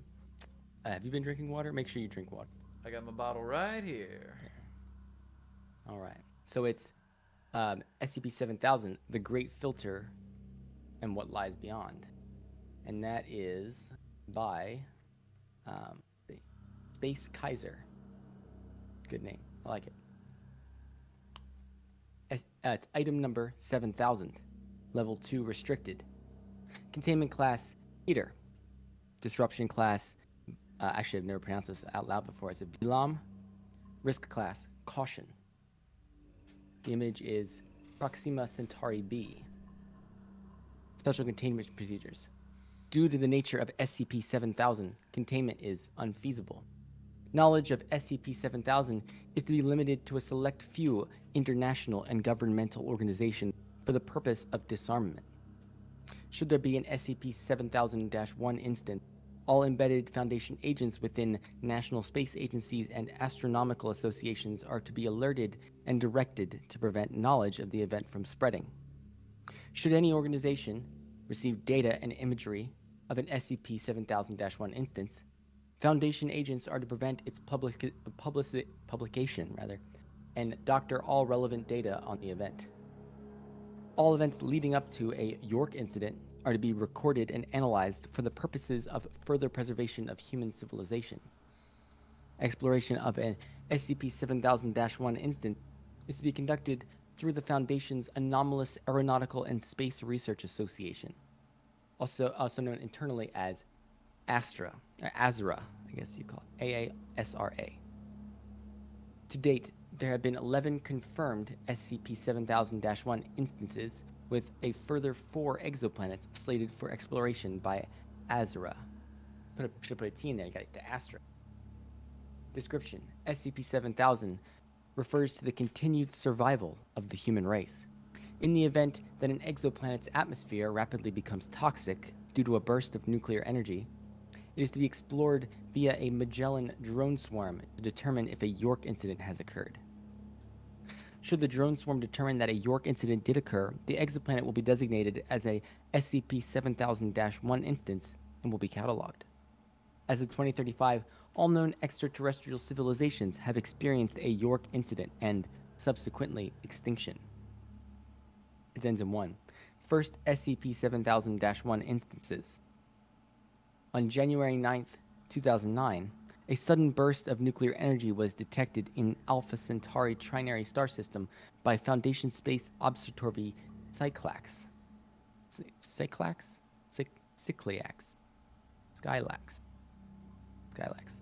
Further observations subsequently revealed the origin of the nuclear energy burst to have been from Proxima Centauri b. Footnote: Proxima Centauri b is an exoplanet orbiting around the star Proxima Centauri, a red dwarf that is part of the triple star system Alpha Centauri. It's located 4.2 light-years away. After failing to find a natural explanation for the event, it was given the designation Anomalous Event 13020, and the task of investigating the anomaly was given to ASRA. Shortly after, a request was approved by the O5 Council for ASRA to begin constructing a drone swarm that would conduct an exoplanetary mission to Proxima Centauri b. On March 7th, 2011, the construction of the Eudoxus, I don't know if it's supposed to be Exodus, Eudoxus drone swarm. Footnote: the precursor to the current Magellan class, prior to the discovery of new anomalous technology, was completed and launched later that month towards Proxima Centauri b. Utilizing both standard and anomalous technology, the goal of the mission was to determine the cause of the nuclear energy burst. The drone swarm arrived at Proxima Centauri b on June 3rd, 2015, where it began to document and log its discoveries on the planet. Over the next few months, the drone swarm orbited the planet and began to collect atmospheric samples and conducted planetary surface exploration. Over the course of its exploration, the drone swarm discovered ruined cities all across the planet. After an extensive exploration of its surface, the drone swarm found what appeared to be an archive in one of the more preserved ruins. After all of the archive's files were scanned and logged, it was immediately sent back to the Foundation on Earth. The Foundation received this data in 2019, and ASRA immediately commissioned the Foundation's linguistic support to aid in deciphering the language on the files. On May 11, 2021, ASRA was able to translate the Centauri language enough to an extent where a timeline of events leading up to the nuclear energy burst. It is as follows. Event log. Time, description of event, and additional information. Day 1, 1207. Event. Talks between the nations of, quote, BlackRock and, quote, Serene break down. Military readiness between the two is raised. Additional info. Inferring from the documents recovered, these two nations have been at odds for approximately 5 Earth years. Day 1, 1300 hours and 10 minutes. BlackRock launches an invasion of Serene. The military of Serene was prepared and begins counterattack. Within hours, the BlackRock offensive reaches a stalemate. Day 1, 1800 hours and 25 minutes. BlackRock begins losing its positions in Serene. However, their, quote, warriors are told to hold. The BlackRock, let's see, I'm not going to be able to pronounce that one. Urok Shaloko, footnote, exact translation cannot be determined, but is assumed to either mean general or president, is debriefed on the situation. Day 1, 1800 hours, 50 minutes. BlackRock begins deploying tactical missiles to the front line. Spies within BlackRock inform Serene of this development and they respond in kind. At this point, large-scale aerial battles are taking place at the front. Day 1, 20 hours and 12 minutes to 20 hours and 18 minutes. First tactical missiles are launched from BlackRock towards strategic Serene positions. Nearby cities are now beginning evacuation as more to the front line. Day 1, 20 hours and 15 minutes to 20 hours and 21 minutes. Serene responds in kind and begins launching missiles at BlackRock positions. Some missiles overshoot their targets, with some hitting civilian infrastructure. Day 1 at 20 hours and 25 minutes. BlackRock retaliates by launching tactical missiles at Serene civilian targets. A number of both civilian and military targets are destroyed by this point. Day 1 at 20 hours and 31 minutes to 20 hours and 33 minutes. Both nations activate their nuclear arsenals in the event the other launches their own. According to the documents, BlackRock and Serene were the two largest and most powerful nations on Proxima Centauri B. Their combined nuclear warheads numbered roughly 9,000, but not over. Day 1 at 20 hours and 54 minutes. Serene launches another wave of tactical missiles at BlackRock military installations. BlackRock launches 3 nuclear missiles in response. The exact reason why could not be determined. However, it is assumed that this may have been due to a false positive. Day 1 at 20 hours and 56 minutes to 2100 hours, 3 minutes. After minutes of deliberating, Serene launches its own nuclear missiles in response. Not applicable. Day 2 at 2100 hours and 6 minutes. BlackRock further retaliates and launches more of its nuclear arsenal, some towards civilian targets. Serene declares a state of emergency. Day 2 at 2100 hours and 11 minutes. Serene responds by sending multiple nuclear missiles to the largest cities with BlackRock. In response, BlackRock does the same. By this point, the main front line has died down, with only sporadic fighting continuing. Day 2 at 2100 hours and 20 minutes. Multiple cities are reported to have been leveled by BlackRock nuclear.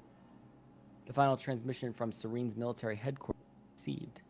Day 2 at 2300 hours and 18 minutes. By this point, the majority of Serene's nuclear arsenal has been deployed, targeting BlackRock installations around Proxima Centauri B. BlackRock responded in kind. The last transmission from any major Serene military facility is also received. Day 3 at 0100 hours and 45 minutes. The final of Serene's nuclear weapons are launched with an unknown target. It is assumed by this point most life on Proxima Centauri B has died out, as this is the last event recorded. Image shows example of language documented on Proxima Centauri B. In September and November of 2014, while the different drone swarm, Eutychus drone swarm was en route to Proxima Centauri B, FSO Skylax observed 2 further nuclear energy bursts coming from the Ross 128 and Luton star systems. ASRO was able to determine that once again the origin of the energy came from exoplanets within their respective star systems. Due to the similarities between anomalous event 13020 and these events, ASRO was approved to construct 2 further drone swarms to explore these star systems. Discoveries in 2015 and 2016 in anomalous technology allowed ASRO to construct drone swarms that could arrive at Ross 128 and Luton's star within 5 years. Footnote. This is done utilizing the gravitation found by ASRO during Redacted near Uranus. And you don't need to put the 2 brackets next to Redacted. I thought there was some code happening. Both of these drone swarms, referred to as the first and second Magellan drone swarm, were launched on July 23, 2017. Between 2017 and 2019, the FSO Skylax and later the FSO Herodotus, footnote, a Foundation Space Observatory launched in late 2018 with the purpose of fulfilling Skylax's role, which was to be phased out in 2020, but now both observatories operate in tandem to find further SCP-7000 in one instance. Discovered 3 further nuclear energy bursts. 3 further drone swarms were constructed, and in March 2019, October 2019, and August 2020, each were respectively launched in the direction of these stars. Shortly after the timeline events on Proxima Centauri B was established, on June 25, 2021, data from the first Magellan drone swarm was received. Its target exoplanet, Ross 128b, showed similar features on its surface compared to Proxima Centauri B. Once again, the files transcribed in an extraterrestrial language were sent along with planet data, As Foundation linguists in Astra were deciphering the Rossi language, data from the second Magellan drone swarm, Luton B, was received. As with the previous two, further files were sent to Astra Crypt. Addendum Point 2, Report Summary. On December 5th, 2023, Astra submitted its report to the O5 Council. The report, written by the head of Astra, details their findings on Ross 28B and Luton B. The relevant section of the report relating to SCP-7000 report. Based on our findings in Ross 128B and Luton B, as well as preliminary data received from the 3rd through 5th Magellan drone swarms, an anomalous Aeronautical and Space Research Association has come to the conclusion that all of these events were caused by large-scale nuclear weapons exchange resulting in the host civilization's utter annihilation. A further 2 energy burst events have been detected since 2021, and although observations have yet to be concluded, it is likely that these events were caused by similar circumstances related to the exact cause and reason do vary between cases, conflict of escalation, or false or positive readings, but the end result is always the same.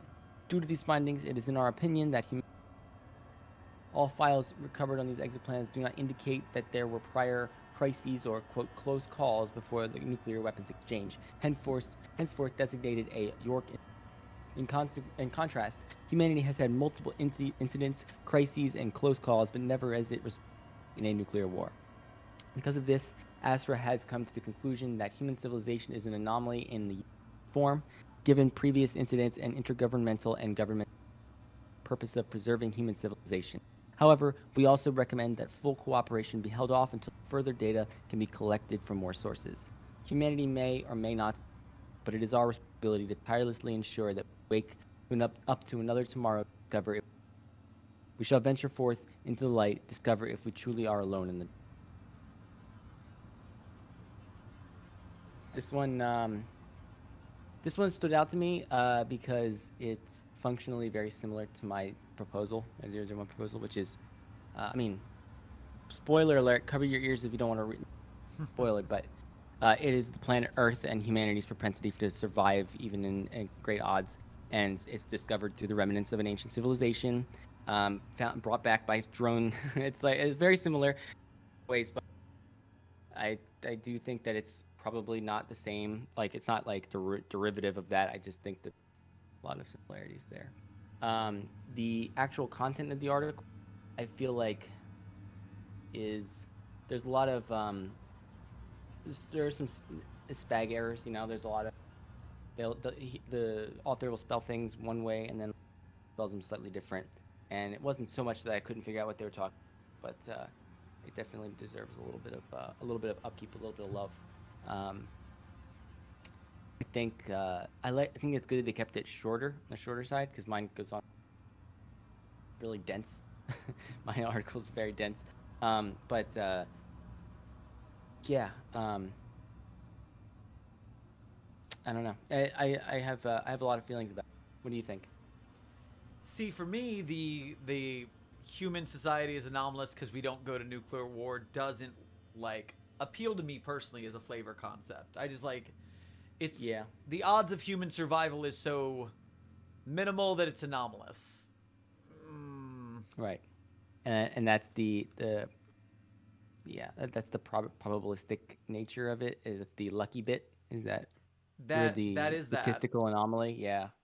But I understand that the usage of nuclear exchange being this is the hard line for there's no other way a civilization can die out.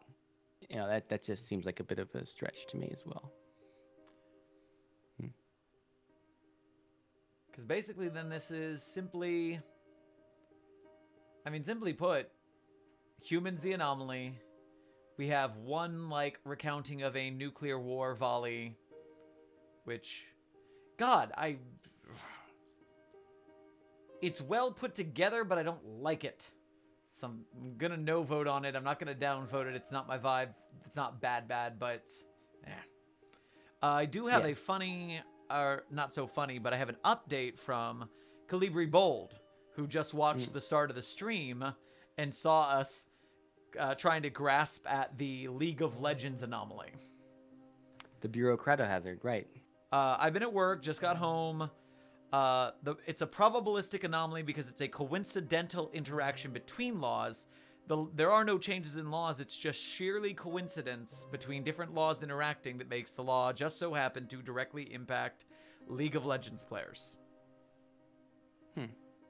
I did read that. That was like the bit in the beginning of the description, if correctly, where they were explaining like the exact mechanism of the anomaly.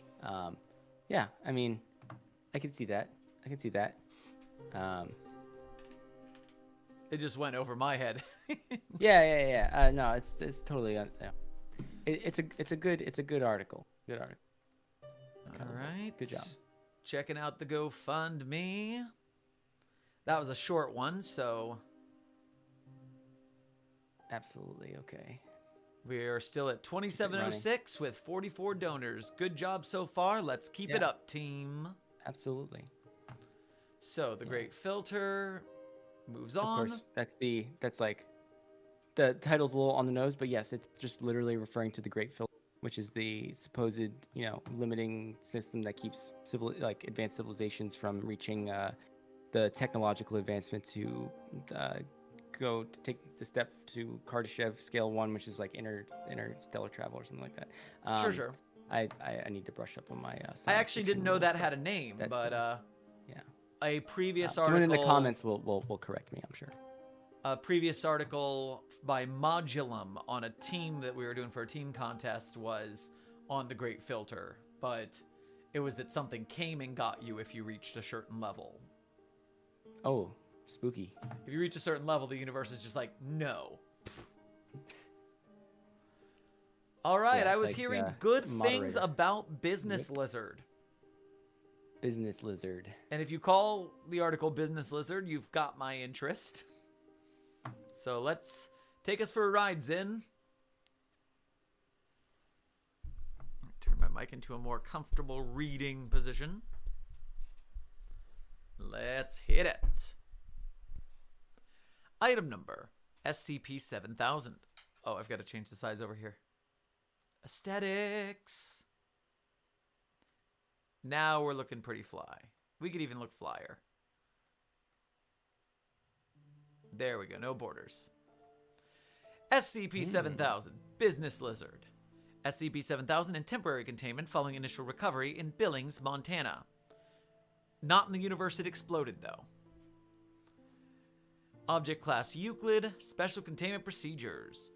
SCP-7000 is to be contained in a standard humanoid containment cell, fitted with a large terrarium and multi-screen live feed of current stock market coverage. Typical amenities are to be provided, including cleaning services and provision of food per a designated dietary regimen. To aid with communication, SCP-7000 must at all times have access to a mobile device possessing a physical keyboard. Footnote: currently, SCP-7000 has had the most success using modified BlackBerry products. Spare devices and chargers are to be stored in the room as necessary. A team of dedicated Foundation stock traders is to be assigned to SCP-7000's containment cell and kept on rotation. Watch to observe when it enters periods of lucidity.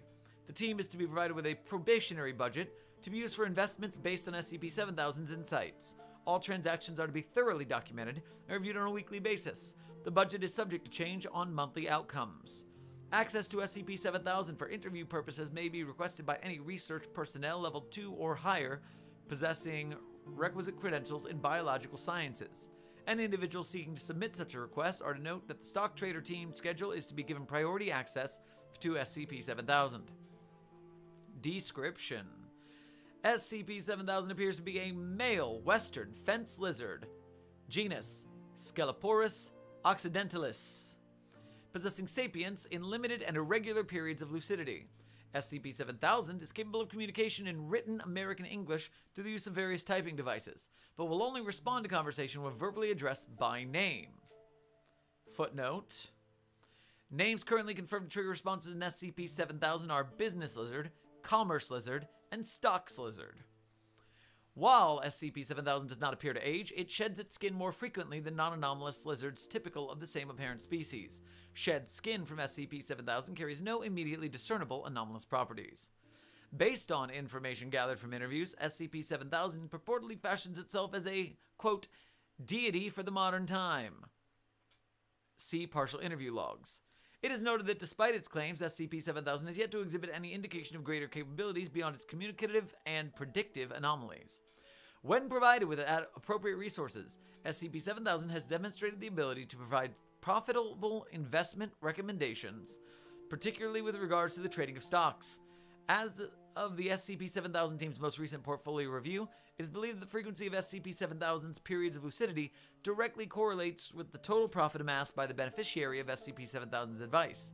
Due to this, discussion is underway to determine an altered containment schedule to allow SCP-7000 ample recovery time in between consultations. SCP-7000 was initially discovered following investigation of animal control complaints from a series of houses within a suburban neighborhood. All such reports allege that, quote, lizards were breaking into houses to watch TV, with a disproportionately large focus on households that frequently consumed news-related media. A team of Foundation entertainment specialists. I'm the Foundation entertainment specialist, thank you. Containment specialist was dispatched to multiple houses under the guise of carrying out an electrician survey. The team first encountered SCP-7000 in a nursery bedroom typing hello repeatedly on a children's speak and spell electronic handheld toy, followed by I am business lizard. Following application of amnestics to the neighborhood occupants, the team secured SCP-7000 and transported it to the nearest Foundation facility. Addendum 7000-1 Partial Interview Logs. Over the course of SCP-7000's containment history, it was observed that its lucid periods initially occurred for approximately 4 hours every 4 days. As of the most recent update to the SCP-7000 file, the entity averages as of the most recent update to the SCP-7000 file, the entity averages 4 hours of lucidity every 16 days. Interview logs of note corresponding to sessions purely for personal information gathering purposes are transcribed below. Note: SCP-7000's mobile device keyboard typing is displayed without corrections for grammar or mechanics.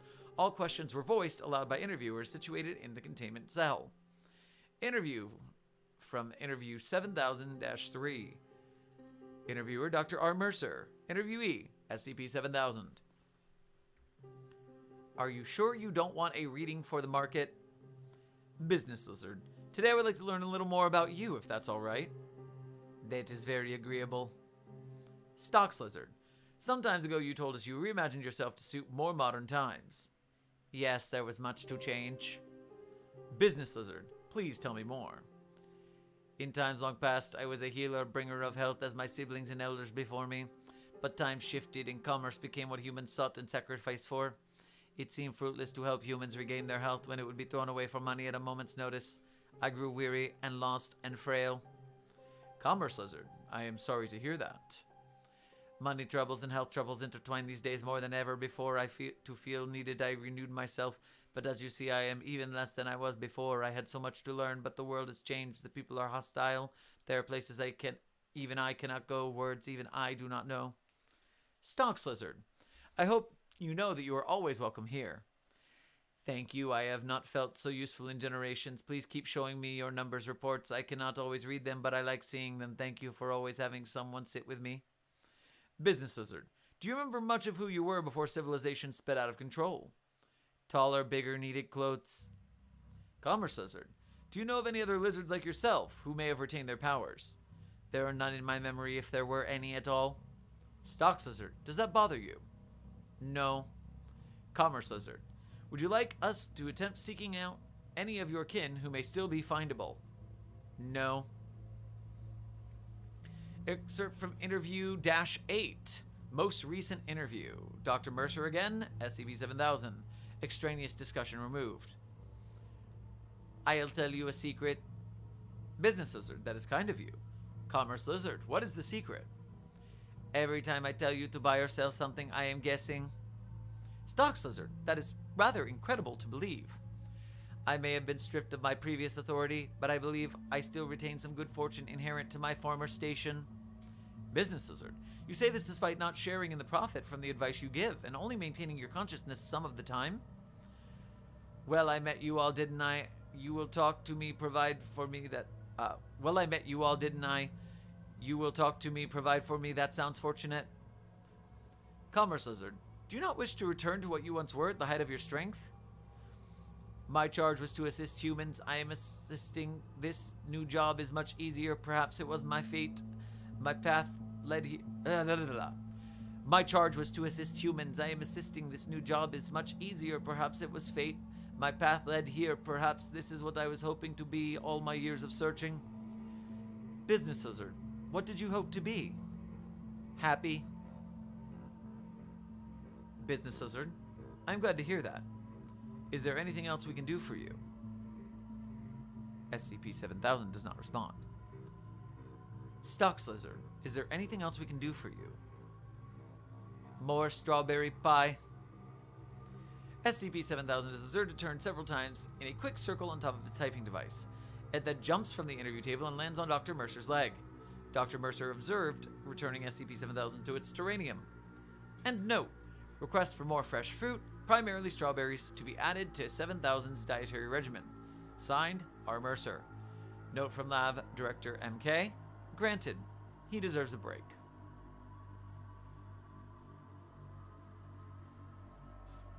That was cute. Why is Business Lizard so controversial? 68 discussions. Oh, because it's adorable. And so all the comments are going to be so cute, so cute. Gotcha. Let's see. How lucky is Stocks Lizard? I guess we'll see. I mean, I easily upvote Stocks Lizard. Stocks Lizard is adorable. I wonder if he goes on to sell insurance. Be the Geico Gecko.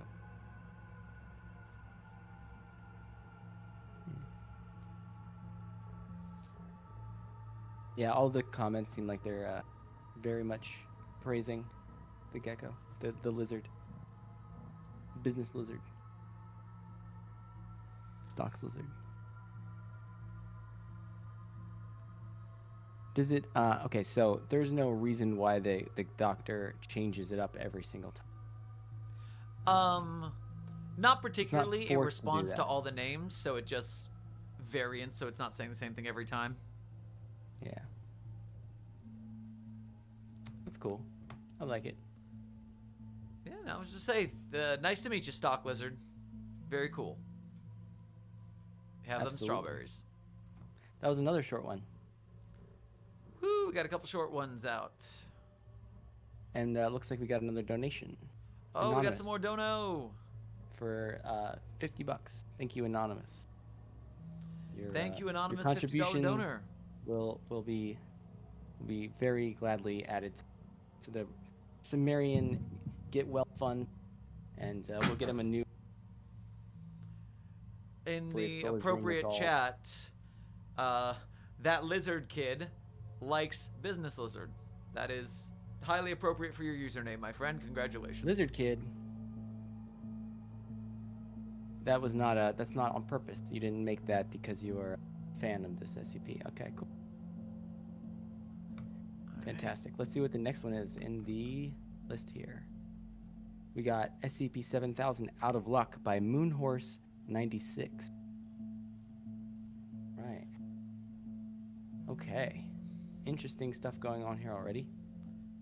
Notice from the Foundation Record Security Administration. The following file is encrypted with a procedurally generated algorithm as part of SCP-7000's special containment procedures. To access the requested file, please use the mechanism below to choose a random number between 1 and 6. Maria Jones, Director of RISA. Generating number.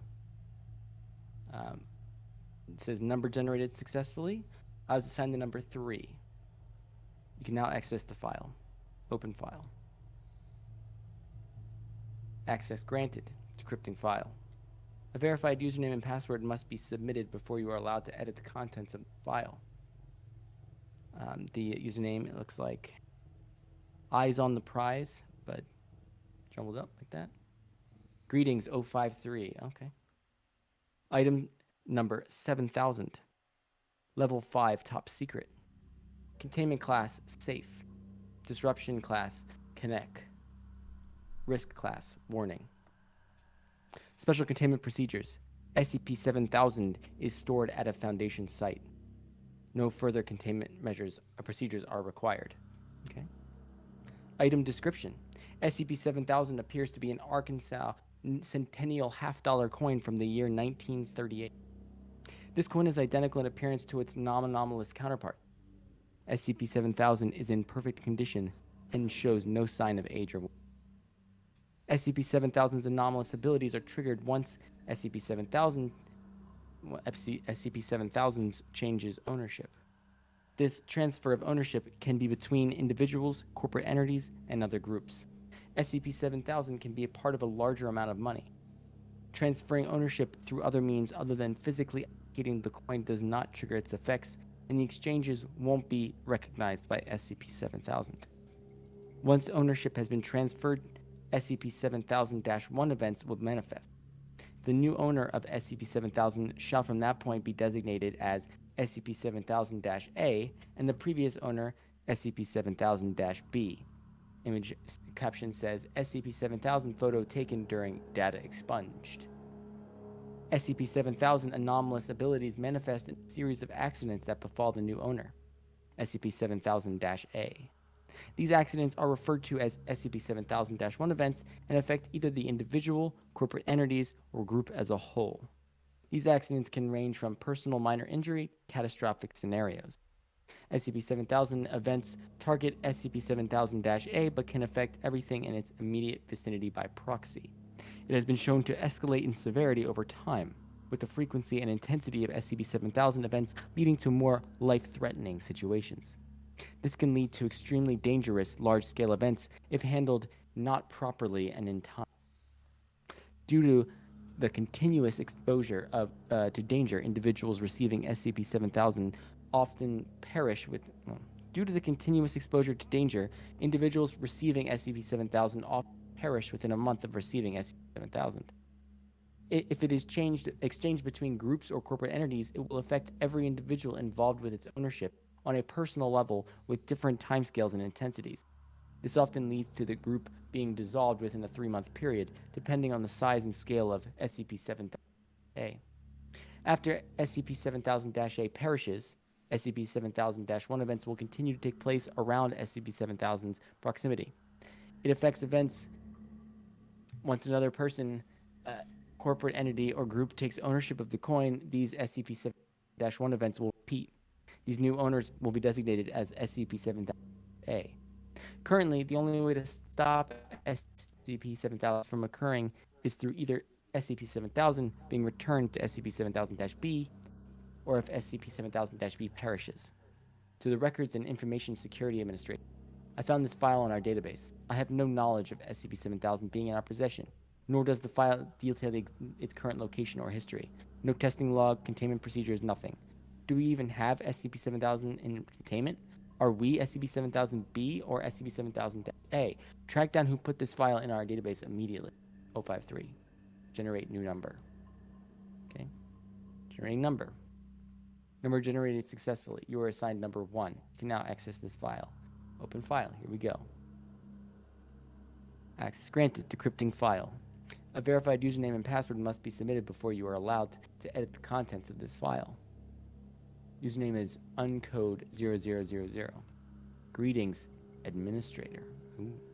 Warning, your terminal is experiencing severe errors. Accessing the requested file has been partially successful. Item number 7000, level 1 unrestricted. Containment class Apollyon. Disruption class Amida. Risk class critical. Caption, a spontaneous forest fire assumed to be caused by SCP-7000. Special containment procedures. The following portion is stricken from the document, but I will read it for clarity. Each site is to review its containment records and determine which anomalies under their purview are at most risk of being lost to the Foundation. These items are to have their special containment procedures revised to minimize the risk of... Items considered uncontainable under the Zero Chance Protocol are to be decommissioned, rendered physically inaccessible, or thaumatically warded in accordance with their respective anomalous properties. Preservation of the veil is no longer a priority. The Zero Chance Protocol has been declared activated, unable to retrieve SCP-7000/Zero Chance Protocol files. Foundation efforts are to be focused on assisting GOC in establishing emergency protocols and fallout management wherever possible. Remaining personnel are advised to remain on standby until further notice to reduce risk of SCP-7000 compromise. All occurrences of improbable phenomena that result in negative outcomes are to be assumed to be the effect of SCP-7000. These cases are to be monitored in efforts of finding the source of SCP-7000 events and containing or neutralizing its effect. Thus ends the stricken portion. Updated revision. Due to its nature, SCP-7000 is uncontainable. Survivors are advised to remain stationary and avoid undertaking any action associated with it. Okay. All of the Foundation's remaining resources are to be directed at finding the source of SCP-7000 and neutralizing it. Description. SCP-7000 is the process of rapid deterioration of universal probability, more commonly known as, quote, luck. SCP-7000 effects cause probability-related events to negatively impact humanity on a global scale. The impact, scale, and effect of SCP-7000 increases over time and is expected to escalate into a ZK-class end-of-world scenario. Attempts to isolate this effect to a specific object or region have thus far been unsuccessful. The exact nature and source of SCP-7000 are unknown. To compromise reality through manipulation of causality, cause and effect, which results in the occurrence of, quote, unfavorable events of high improbability. Events previously thought to be random, improbable, or highly impossible have been happening at an increased rate. This has caused several major incidents leading to the loss of human lives and overall destabilization of society. There is currently no way to counteract the effects of SCP-7000. Through a chain reaction of improbable events, the Earth has become increasingly hostile and hazardous towards all life forms. SCP-7000 has been the indirect cause of approximately 7.2 billion casualties over the course of 3 months. Data corrupted. Addendum 7000.1, Initial Discovery. SCP-7000 was discovered on 26 November 20 redacted when Dr. Teal Nuvos, a Foundation researcher working on work environment safety protocols, discovered a notable increase in workplace-related accidents at all Foundation sites. Following the initial discovery of SCP-7000, an interview was conducted by Site Director Shatter in order to assess the showing interview log. Date, data corrupted. Interviewer, Director Shatters. Interviewee, Researcher Nuvos. Forward. Researcher Dr. Teal Nuvos was investigating containment procedures of several sites to assess the risk of personnel safety. Prior to containment breach at Site 19, he was active as a containment specialist. Begin log. You can be at ease. You're not being reprimanded or something. Oh, great. Look, I may have dug up some reports and asked, we'll consider it as part of your research. Now let's begin, shall we? Researcher Nuvos nods. I looked at your report. I don't like what I'm seeing. Yeah, pretty much the same. Flips through papers on clipboard. Look, before I ring all kinds of alarm bells, I need to be sure. You really think this isn't some unlucky day for the Foundation? I mean, we are the Foundation, after all. With the sheer number of SCPs we contain, I think it's a miracle we managed to keep workplace accidents as low as it is. I don't want to go on a tangent here, but I did the numbers. Yes, deviations are expected, but with as many people as we have working for the Foundation, bad day. But if you compare it with all the other data, what we have here is really, really unlucky. Impossibly unlucky. If I go with your idea of us being impossibly lucky, that means something is happening at all Foundation sites that is causing more incidents. You think that some anomaly or GOI might be funny I stubbed my toe this morning? And that somehow they managed to curse every Foundation site to experience minor grievances. I don't really know how if it's caused by a GOI. Something has to be causing these incidents, but they themselves outcomes are just too random. Today, someone at Site 65 broke his arm, while someone at Site 126, at Site 126, a janitor accidentally spilled boiled water onto a D-class. I got hundreds of those, seemingly random and unrelated accidents. It's too widespread and random. I'll notify the security department. It's not just that. Just yesterday, SCP Redacted's containment failed. A computer glitch. You know how rare the chance of that glitch occurring was? Dr. Shadow shakes his head. The chance of the system failing was 0.005%, practically impossible. I would know. I designed the protocols myself, and even if the system fails, That protocol was designed with an inbuilt automatic failsafe system that will lock the containment until manual reboot is initiated. Yet, this system still failed and the failsafe didn't trigger. Are you sure you're just not being paranoid? Or maybe the system wasn't perfect? That's not all. In the past month alone, we've had at least 17 containment breaches that shouldn't have happened, and 14 of them are safe class SCPs. I can understand the other 3, but 14 safe class SCP containment breaches and all in the same month? Are you not seeing a pattern I'm seeing here?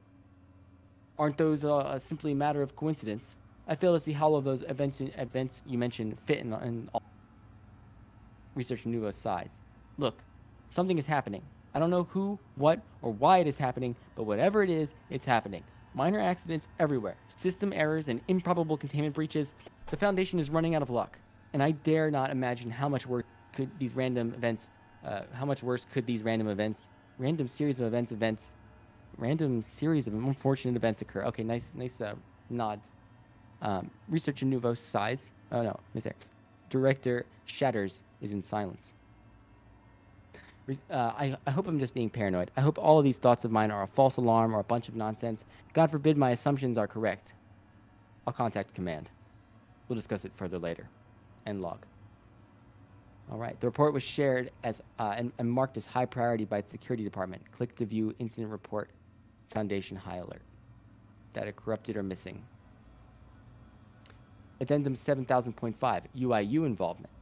Approximately 3 weeks after the increase in workplace-related accidents at Foundation sites, Foundation agents intercepted several UIU files that were linked to the ongoing investigation into SCP-7000. The Foundation contacted the UIU and took over the investigations. Foundation agents contained the anomalies and amnesticized civilians where necessary. Hello, MacLeod. Oh, okay. We've got 4 files here. Initial report. Electronic copy below as per Federal Records Act. UIU File 2-147-483-647. Case file, quote, no more wishes. Summary. A popular gacha game's, quote, random roll mechanic consistently results in the lowest possible outcome scenarios. Event locale preface. Item. Not applicable. Irregularity cross-reference. Glitch game online luck. Physical description. Not applicable. Capabilities. Capable of influencing the internal mechanics of an purpose/motive, not applicable. Modus operandi. The process of generating a reward occurs as normal, but once a random output is given, it will be repeatedly the worst possible behavior, not applicable. Evidence. Online posts. Multiple online posts on Reddit regarding the broken game mechanics were seen. These videos circulated in the community. Bureau record. Current status. Case was taken over by the SCP Foundation. Crimes, not applicable. Sentencing, not applicable. History of UIU action. Data corrupted. Initial report.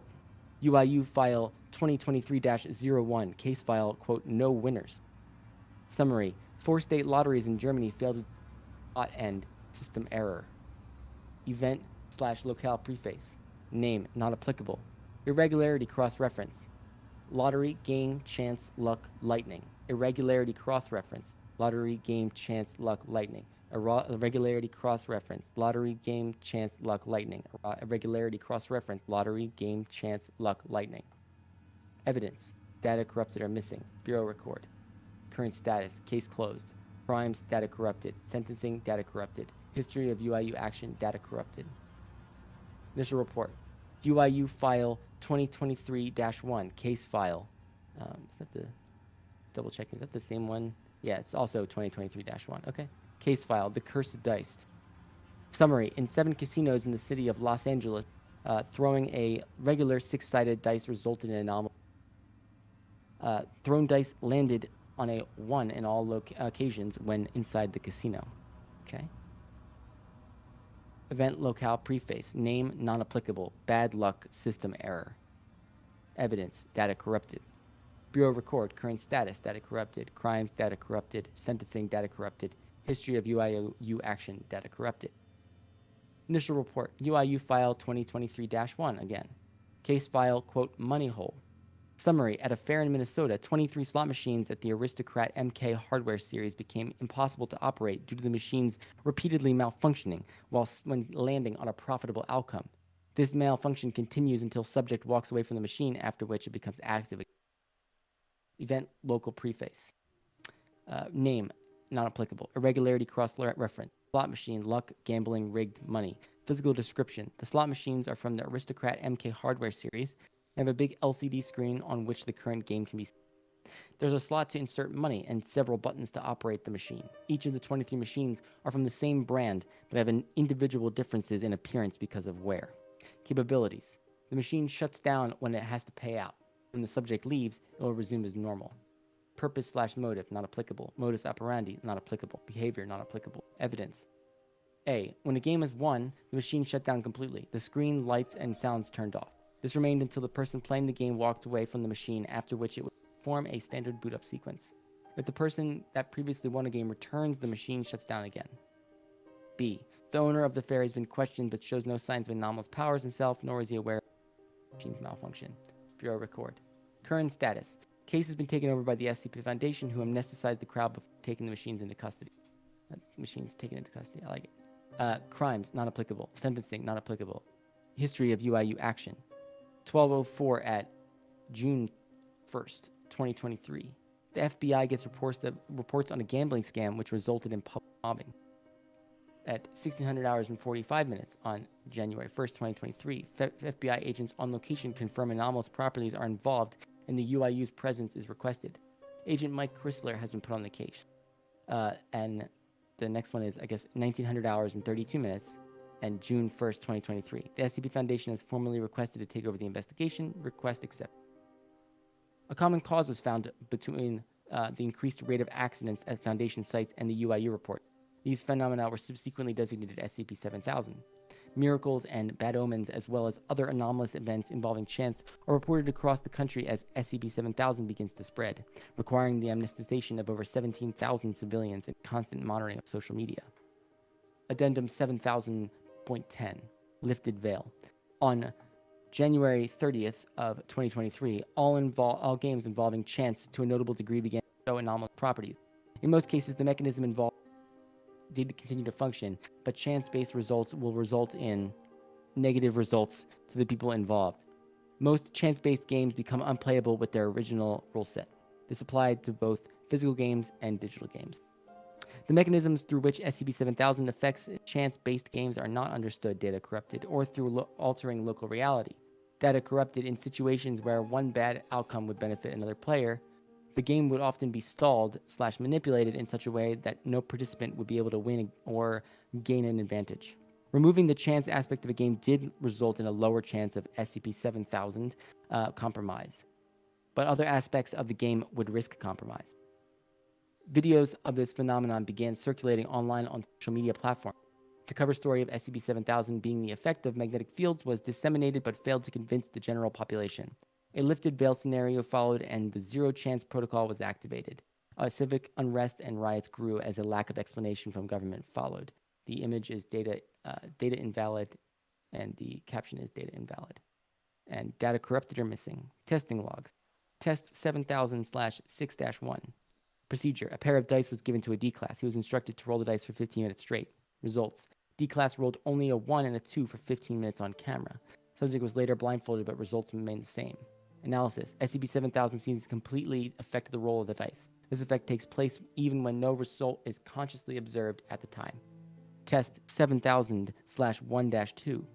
Procedure. Subject was instructed to roll a 5 or a 6 with a pair of weighted dice. These dice were manufactured to land on a 6 84% of the time. Results. The dice continued to land on 1s and 2s for about 95% of the time, but 5% of the time it landed on a 6. Analysis. Using a weighted die appeared to influence the roll substantially.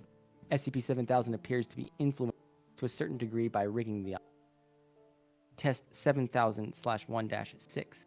Procedure. D-class was instructed to roll the dice. Subject was promised freedom upon throwing a 1 or 2. Results. SCP redacted breach containment. Dr. redacted and D-class expired before a test could be completed. Analysis. Similar tests met the same results, with highly improbable events occurring to prevent any win condition related to chance from occurring. Show extended testing log. Okay, test 7000/4-1. Procedure. D-class was told to shuffle a deck of standard playing cards. Result. The deck repeatedly ended up in an order that player regardless of game picked. When no game was picked and no significant outcome was desired, the deck ended up in the same order as before the deck was shuffled. Analysis. Attempting to keep track of the cards through external markers has resulted in data corrupted. This effect can be countered by using fake shuffle. Test 7000/7-1. Procedure. D-class was told repeatedly to flip a coin. Results. The coin always lands on head, regardless of intent and perceived win condition or currency attached to the coin. Analysis. Data corrupted, neutralized. Test 7000/21-1. Procedure. D-class was instructed to play a game of Minesweep. Results. D-class repeatedly lost within 5 turns of starting the game. The game was played on several other devices later, but the test results remained the same. Analysis. D-class had never played this game before and was unaware of the rule. The test was repeated across several devices in D-class. The results remained the same. Changing the win conditions appears to influence the outcome of the probability-related event somewhat, but in almost all observed cases, non-beneficial or negative consequences to all participants remain constant and keeps being fulfilled. Addendum 7000.12, Dr. Wondertainment. Site 01 received the following letter in the form of an anonymous paper swan, suspected to be from the GOI-28 Dr. Wondertainment. The paper swan unfolded itself upon arrival, causing its own neutralization. Dear SCP Foundation, as one of our longtime players and fans, we are disheartened to share with you the news of Dr. Wondertainment is closing its doors. We had a good run, but the concept of fun will soon be a distant memory to humanity. I fear there is nothing we can do at this time to stop it. Currently, all of our products and merchandise have several issues of not working right. Toys, board games, and our shows, none of it has a place in the future ahead of us. We tried to focus our efforts on products without luck, but sadly we found no luck in that department either. If you already know the outcome, how can we ever expect to smile? As you know, a world without chance is a world without fun, and a world without fun is a world without Dr. Wondertainment. We wish you the best of luck, but we don't think that will happen. Greetings, Dr. H.L. Wondertainment.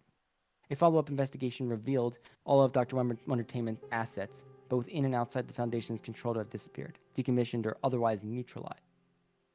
The current whereabouts of Dr. Wondertainment are unknown.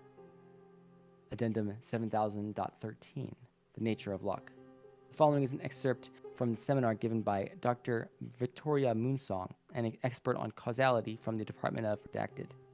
Dr. Moonsong unexpectedly experienced a car accident while leaving her house. What is luck? It is a word we use a lot and has multiple interpretations. Technically, luck doesn't exist. It's a human concept made by us to make us believe that we or someone else has any influence. A secret force that gives us a pat on the back every now and then. But luck is subjective at best. If we flip a coin 100 times and it lands on head 100 times, we like to consider ourselves lucky, even though there's no luck at all. It is a simple probability. Most likely, a million other people did the same thing as you. However, if we consider luck an anomaly, then maybe we should see it as a force that indeed causes good things to happen to us. Maybe it changes up the deck slightly, switching up a few cards so the odds are more favorable. Maybe a traffic light really did wait for you instead of you speeding up. If 7000 is indeed counteracting/erasing the force we humans consider luck, then it might be better to say it is influencing causality to a negatively humanity. For clarity's sake, of course. What do I believe? I used to believe luck wasn't real, but that was before I started working for the Foundation. Now, however, after surviving multiple containment breaches, seeing multiple ZK class scenarios being avoided, I'm starting to think that luck might be real, but not in the form of probability. Instead, it's something else. Addendum 7, data corrupted or missing.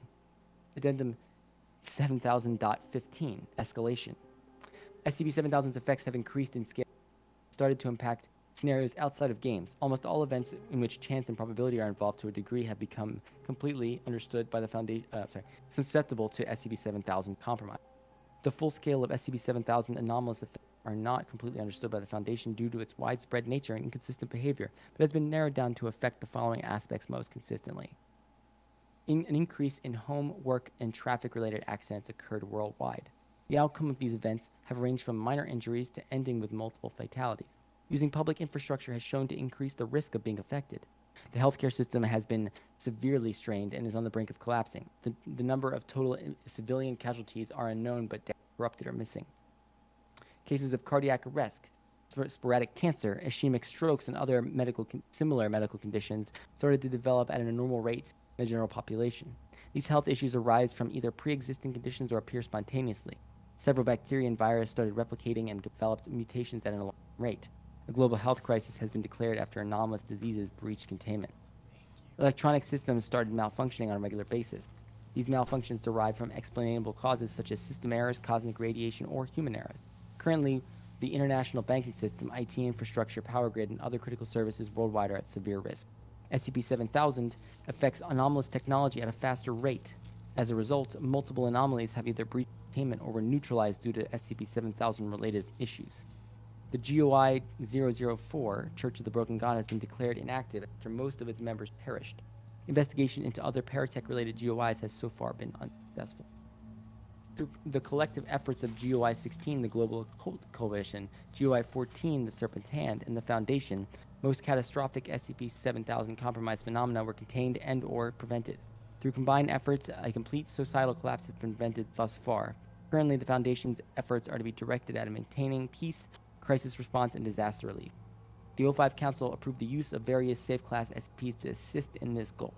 A meeting was held between the overseers to discuss the situation. See the log here. Show conference log. All right. Do you want to handle some of these with me? See, that's a short one. I can do it. It's fine. I was expecting longer. Turn this off so I can hear you better. Yeah. Date, data corrupted. Forward. A video meeting between O5 council members was impossible due to multiple system errors arising from the usage of SCIPnet. A meeting was instead held at Site-01.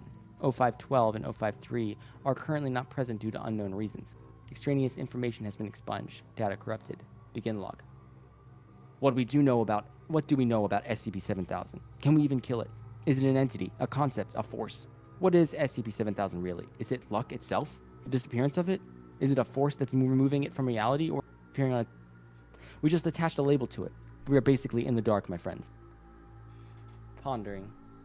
I think, technically, luck its own can be classified as an anomaly. The status quo we've worked so hard for, that might be anomalous. Did we ever look into that? 053 was working on that, but, same result as before. Equipment failure, missing personnel, or SCP being neutralized on accident. It's a fucking waste of time and money. Silence. Maybe this is some kind of balancing act. We were too lucky, too much. Maybe we were overdue for some bad luck, and SCP-7000 just the price we pay, all at once. If there's some karmic bank of luck we owe a debt to, shouldn't we be able to pay it off with artificial bad luck? Redirect the bad luck? Can we allow that to happen in a controlled environment? That idea is just absurd. Can we get rid of superstition? Luck doesn't exist. SCP-7000 is probably just another reality bending. If it is one, it is rather strong, but a petty one. How strong is it really, though? Mostly, it affects us through probability. Nothing else. Can we just blow it up if we locate the source? I like the sound of that. Let's not work on assumptions. We literally cannot afford to take such a risk. I say we move slowly, try to buy ourselves time by sacrificing parts of the world. Meanwhile, we try to figure out a single path that leads to SCP-7000 neutralization. Who's to say we have the time? If this keeps growing at this rate, all of reality might be compromised by SCP-7000 within 2 months.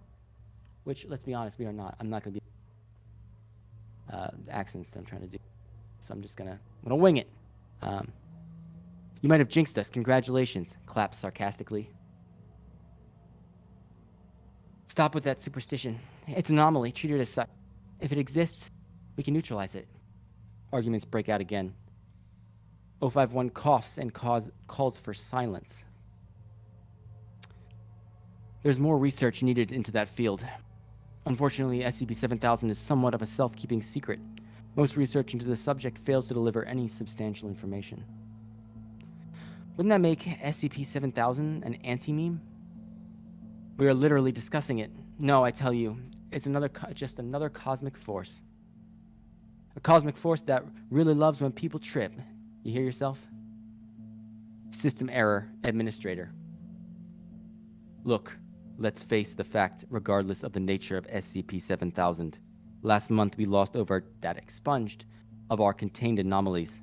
Ketas, Euclids, even safe-class SCPs have started breaching containment. One D-class had a heart attack during the ritual, and SCP-2845 almost broke containment. At this rate, we can no longer guarantee the public's safety from monsters we keep.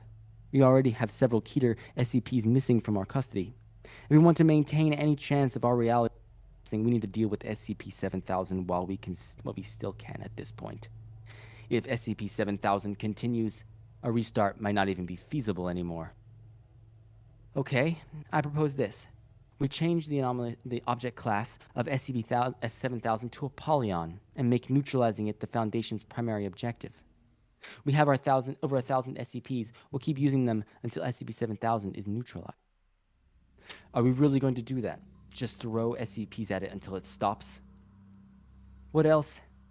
0511 starts to scratch at his chest.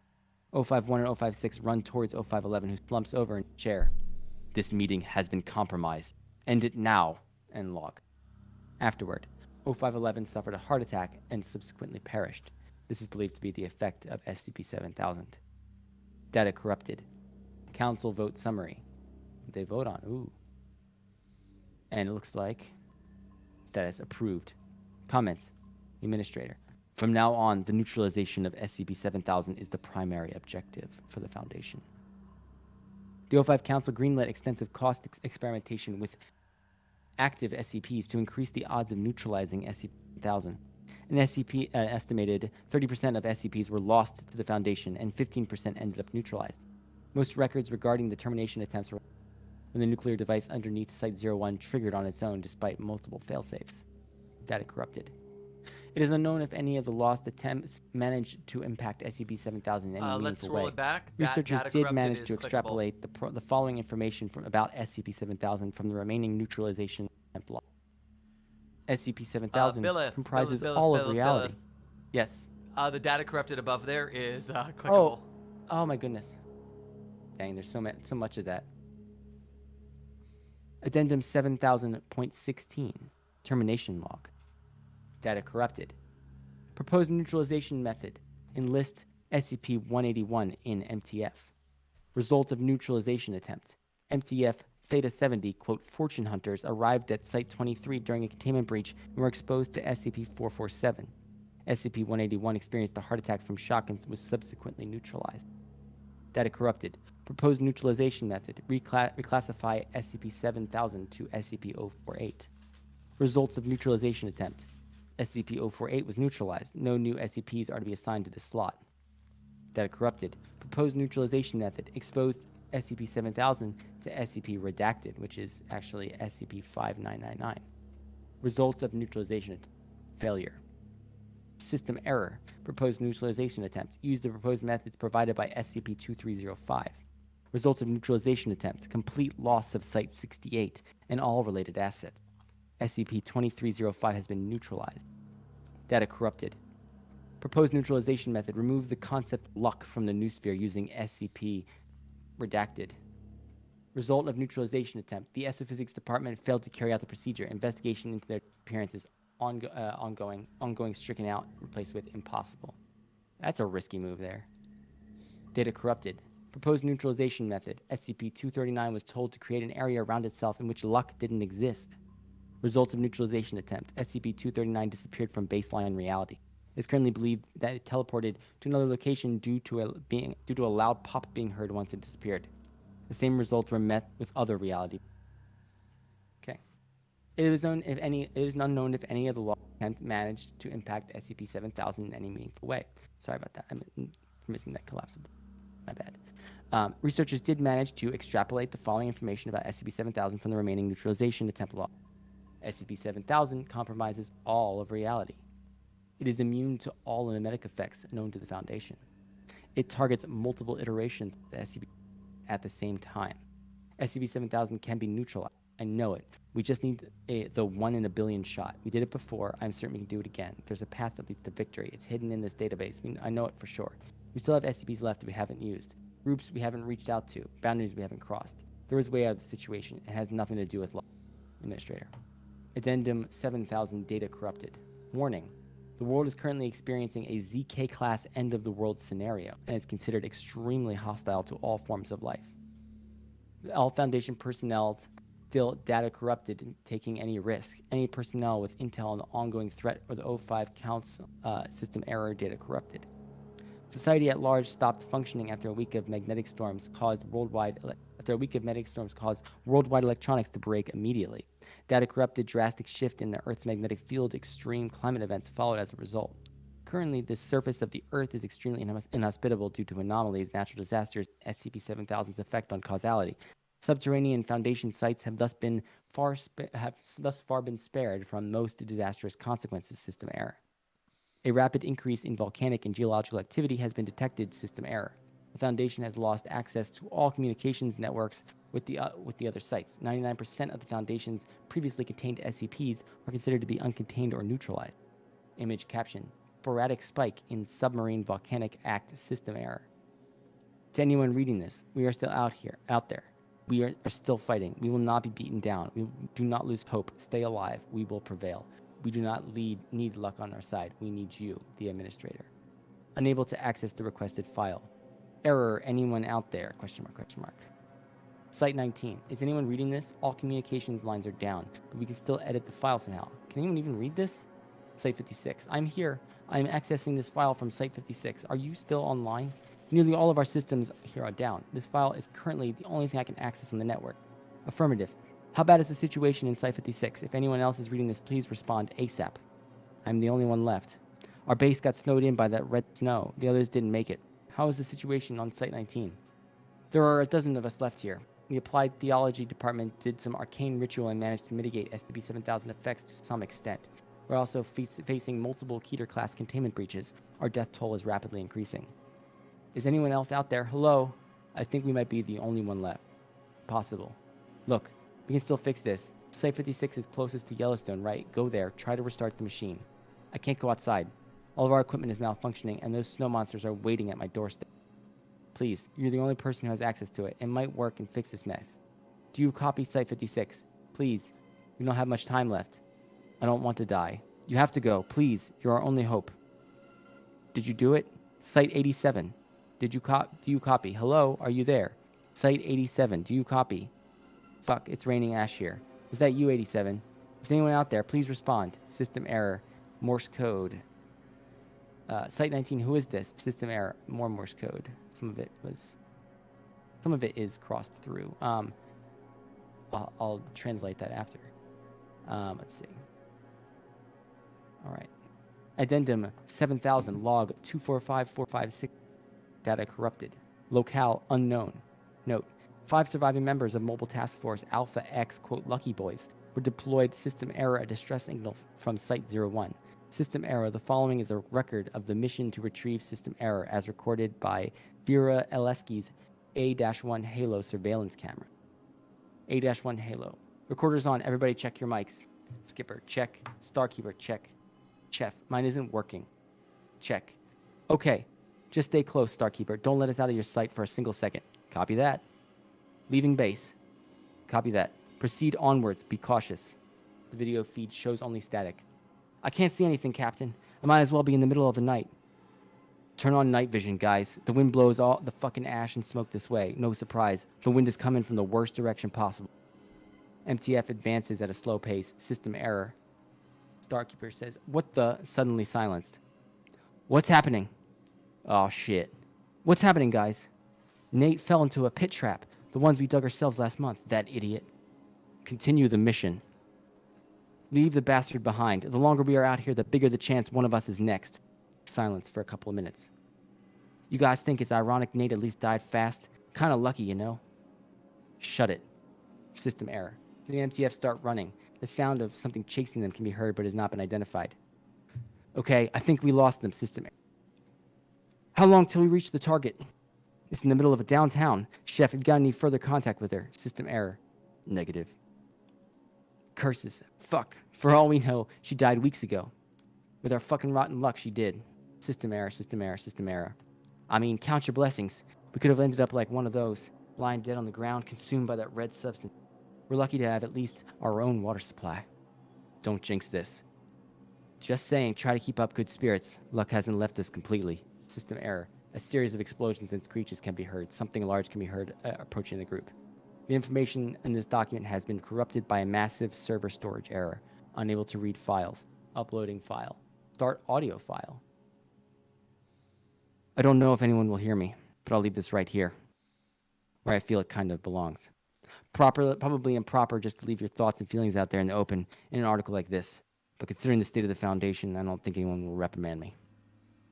Of course, I might be deluding myself in the first place. I don't think this terminal is even connected to... Still, putting this down gives me some peace of mind. I can see the asteroid hurtling towards Earth. It streaks across a pink-blue sky. The entire sky is beautiful, by the way. A mix of colors, anomalous clouds and 1,000 stars blinking in and out. Even now, I do wonder about the nature of SCP-7000. When all is lost, I still ask myself, was it really bad luck that someone at NASA failed to predict the correct course of such a large astronomical object? Was it stupidity? Anyway, now I'm standing here like this, speaking to the void. I can't help but admit that I feel really, really lucky. I know it sounds weird, but we got reality being shredded apart by who knows what. But looking back, I just feel lucky to have worked with such great individuals. I feel lucky I was allowed to serve humanity until my bitter end, that we even made it this far. I don't know if anyone is listening, but thank you as well. And hey, I really did get lucky. I managed to get such a great view and drink on my day. The administrator. Generate new number. Go. Okay, generating number. Number generated successfully. I was assigned number 6. You can now access the file. Opening file. Access granted. Decrypting file. A verified username and password must be submitted before you are allowed to use this file. Irrelevant. Welcome. Let's go real quick. It says hello world. Hello. SCP redacted. Obfuscated text. Yep. Item number 7000. Level 5 top secret. Containment class neutralized.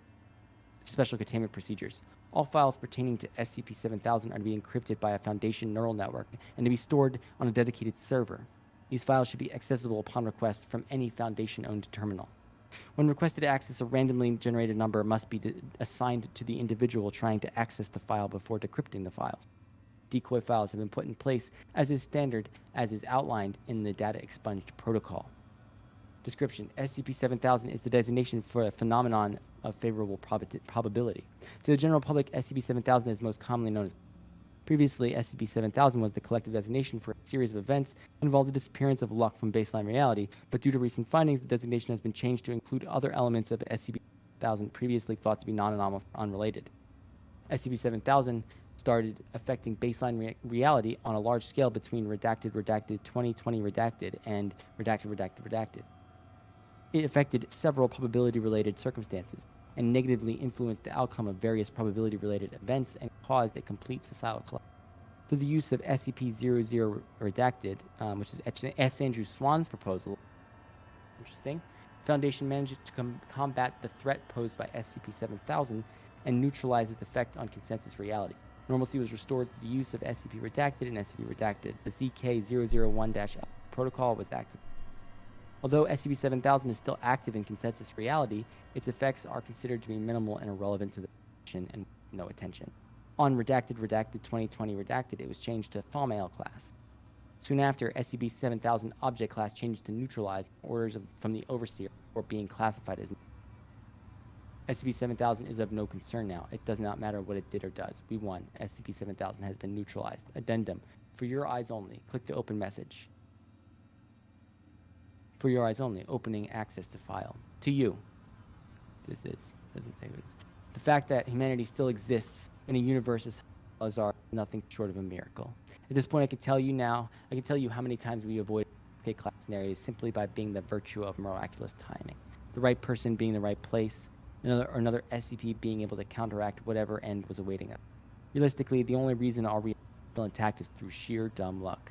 Now, there are multiple cases in which luck affected humanity as a whole. If the physics of the universe were slightly different, life as a whole could not have been. But it does. The fact that our species managed to evolve from such strange circumstances, how we avoided various astronomical objects and survived plagues and disasters that killed millions of other species, humanity is lucky. But luck like ours is not realistic. I realize that.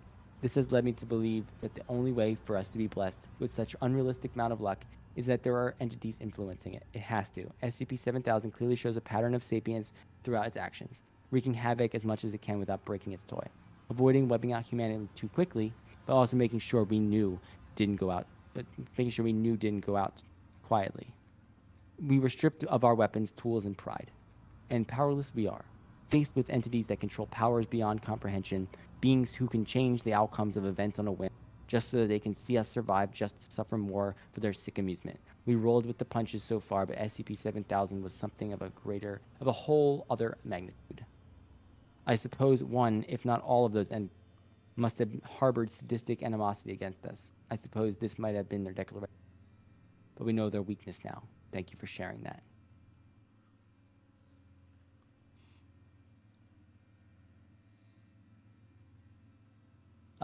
So there's a lot of cool things that happen in this article. A lot of things, that need to be revised, I would think. There's a lot of spag errors, and I know that some of it is like attributed to the corruptions that are happening on the page, and I can totally get that. I can see that is a possible explanation, but not all of these. I don't believe that it's all related to the anomaly itself. Feels like there's some stuff here that, like threads that were started that weren't completed and things like that. Like the site number changing halfway through. Unless they're just referring to a site that never the chat, I guess. You're talking about 5687, right? 56 and 87, yeah. Yeah. The last two times they referred to it, 7. I mean, like, it's possible I just, it might be above me, I guess. The whole, like, it's luck and it's disappearing, and it turns out it wasn't disappearing. I mean, doesn't really sit well with me. I feel like there's a lot of things that happen that just explanation. And it was very long. For me, the concept and the like the luck vacuum, and there's something about the concept that doesn't click for me, but the execution is like mostly stellar, and like the mood is raw. Yeah, the progression of the article is good. Like I really like how things escalate over time. I feel like they gave away a little bit more of their hand. First iteration, they said that 7.2 billion already died. Like that's kind of giving you a scale of how bad things are going to get. Yeah, that's right. That's right here at the 2 at the beginning of the I don't know. It's not that's I can definitely see the merits here. I just think that it needs to be like revised quite a bit. There's a lot of sentences that just don't cohere. So I would say, just go through it, maybe get some more critique, getting more eyes on it. I always do that. Or like if I write something and I have it in draft format, I think it looks good. If I get someone else to look at it, usually there's something there that I just glossed over, like didn't absorb as being wrong, just because, the nature of just knowing what you want to say and then accidentally not putting that down, and, just seeing, whatever. It happens to all of us. We all have blind spots, but some TLC would definitely do this. Would definitely elevate this article. As it stands now, I think it needs some editing. But the core concept, I mean, I have a number of probabilistic SCPs. Funny thing, like I have besides my 001, which is kind of probabilistic, but like 1822, the quantification of luck, it has this same kind of like Foundation breaks something and they can't fix it, and then shit starts going bad. The database starts corrupting. That's series 2. I see a lot of that in here, and I feel like it just is too much. It needs to be pared down a little bit, But that's just me. You know what I mean? Like I know a good long article. I love a good long article. I have plenty of long articles. But like it's like, Site 13, the article for Cipher 13. There's so many classes. It's daunting for some people, I'm sure. But there's a lot of good things in this article, and the idea is solid, absolutely solid. I gave it the upvote on mood alone. When something hits me in the feels like this, then I can forgive a lot. That's I can get that. And like the whole like MTF dying, like a trope that people don't like, but like I get the scale of it. There's no way like an MTF could survive what's happening. It's right. Beyond them. Like I am able to forgive that. I don't know. I don't know if I'm being. I don't think I'm being. But I will change it to Novo is fair. I think that it does need some solid core concept. It fits the theme, very much fits the theme. Oh yeah, right there, fits the theme right on the nose. Excellent dedication to your story. This is quite a well fleshed out world that you've created here, for sure. Author. Very good. And remember, y'all, that we are here for Dr. Cimmerian, whose GoFundMe is on screen, and you should go donate to that thing. Help a brother out. Absolutely. Yeah, we're at 45 donors now, which I really appreciate. Everyone banding together. Get Dr. Cimmerian into a new lodging. He needs that. He really needs that. So let's keep it going. All right, this brings us to a very clear name for this luck contest, a series of misfortunate events.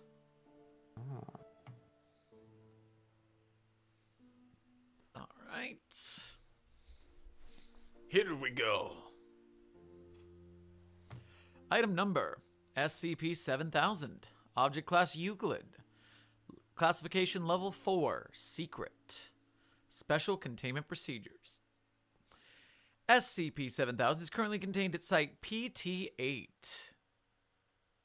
a secure facility of the Lusophone Foundation, SCP-PT, located in the municipality of Faro, Portugal.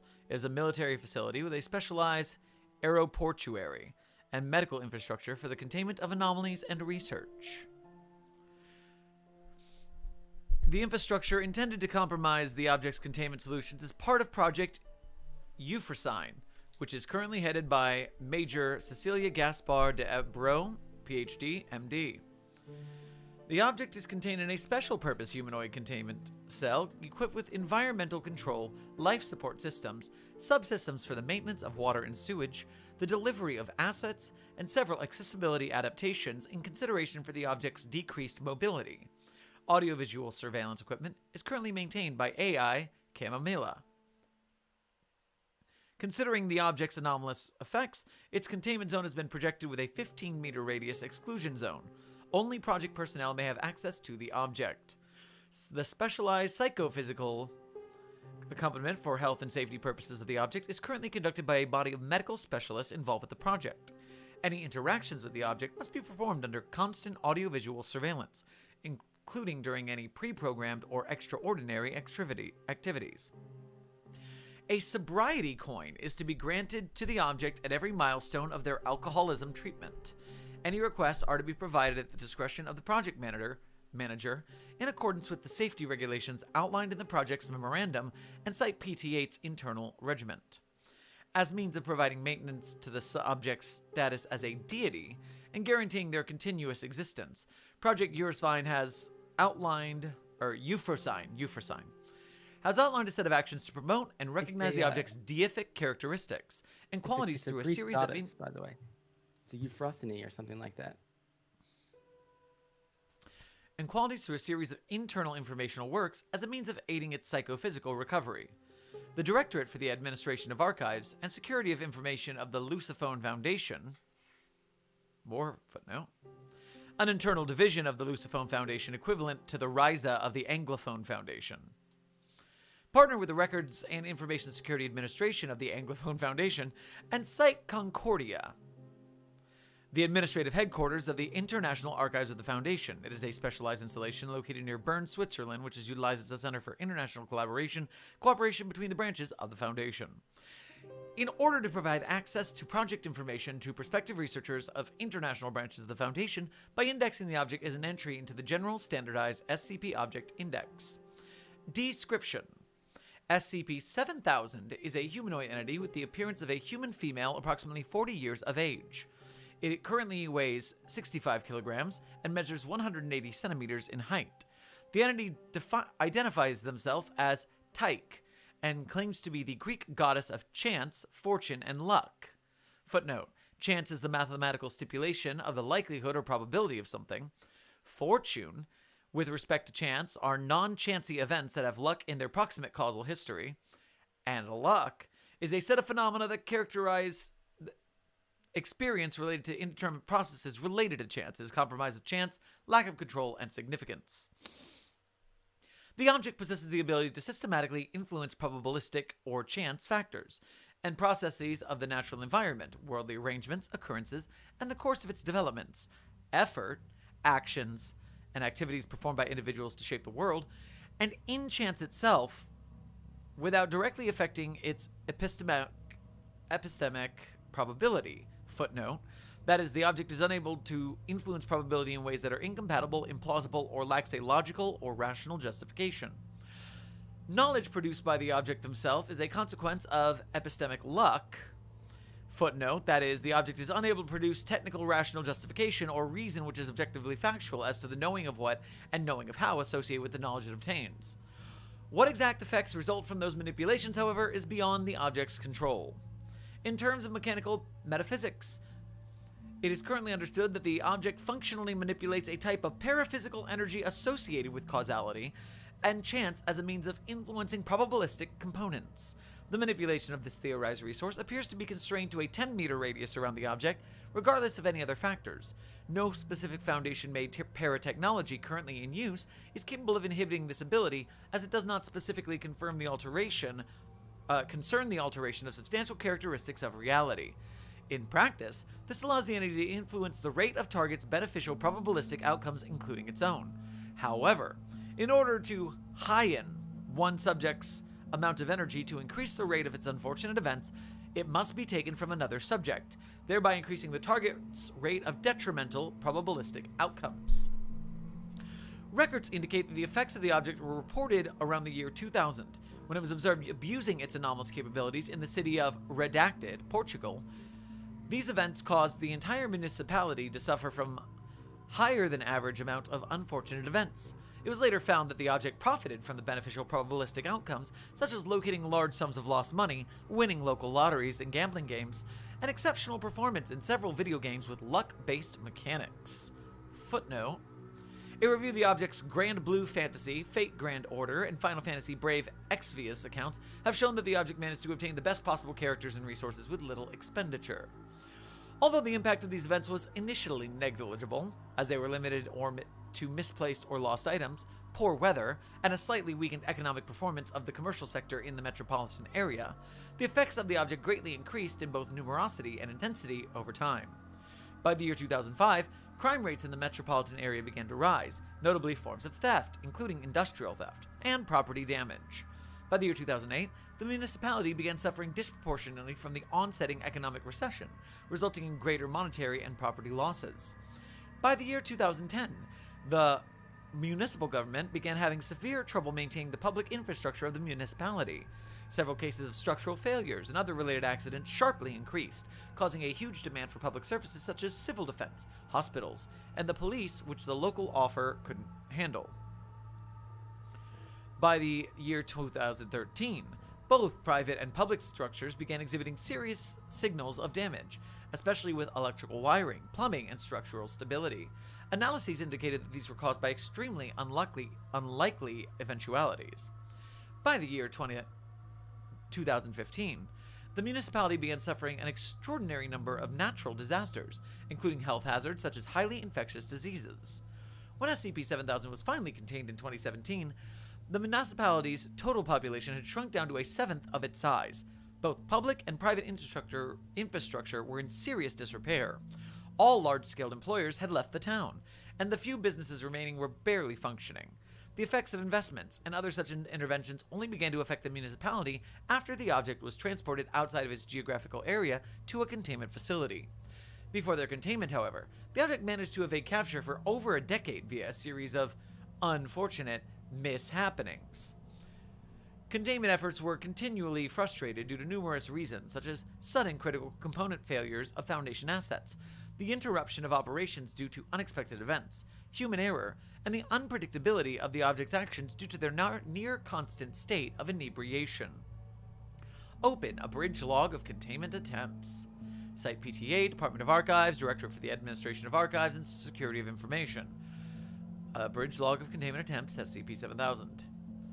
On February 9th, 2007, planned course of action. SCP-7000 was to be apprehended whilst they were walking on the sidewalk by driving up to them in an unmarked van and pulling them in.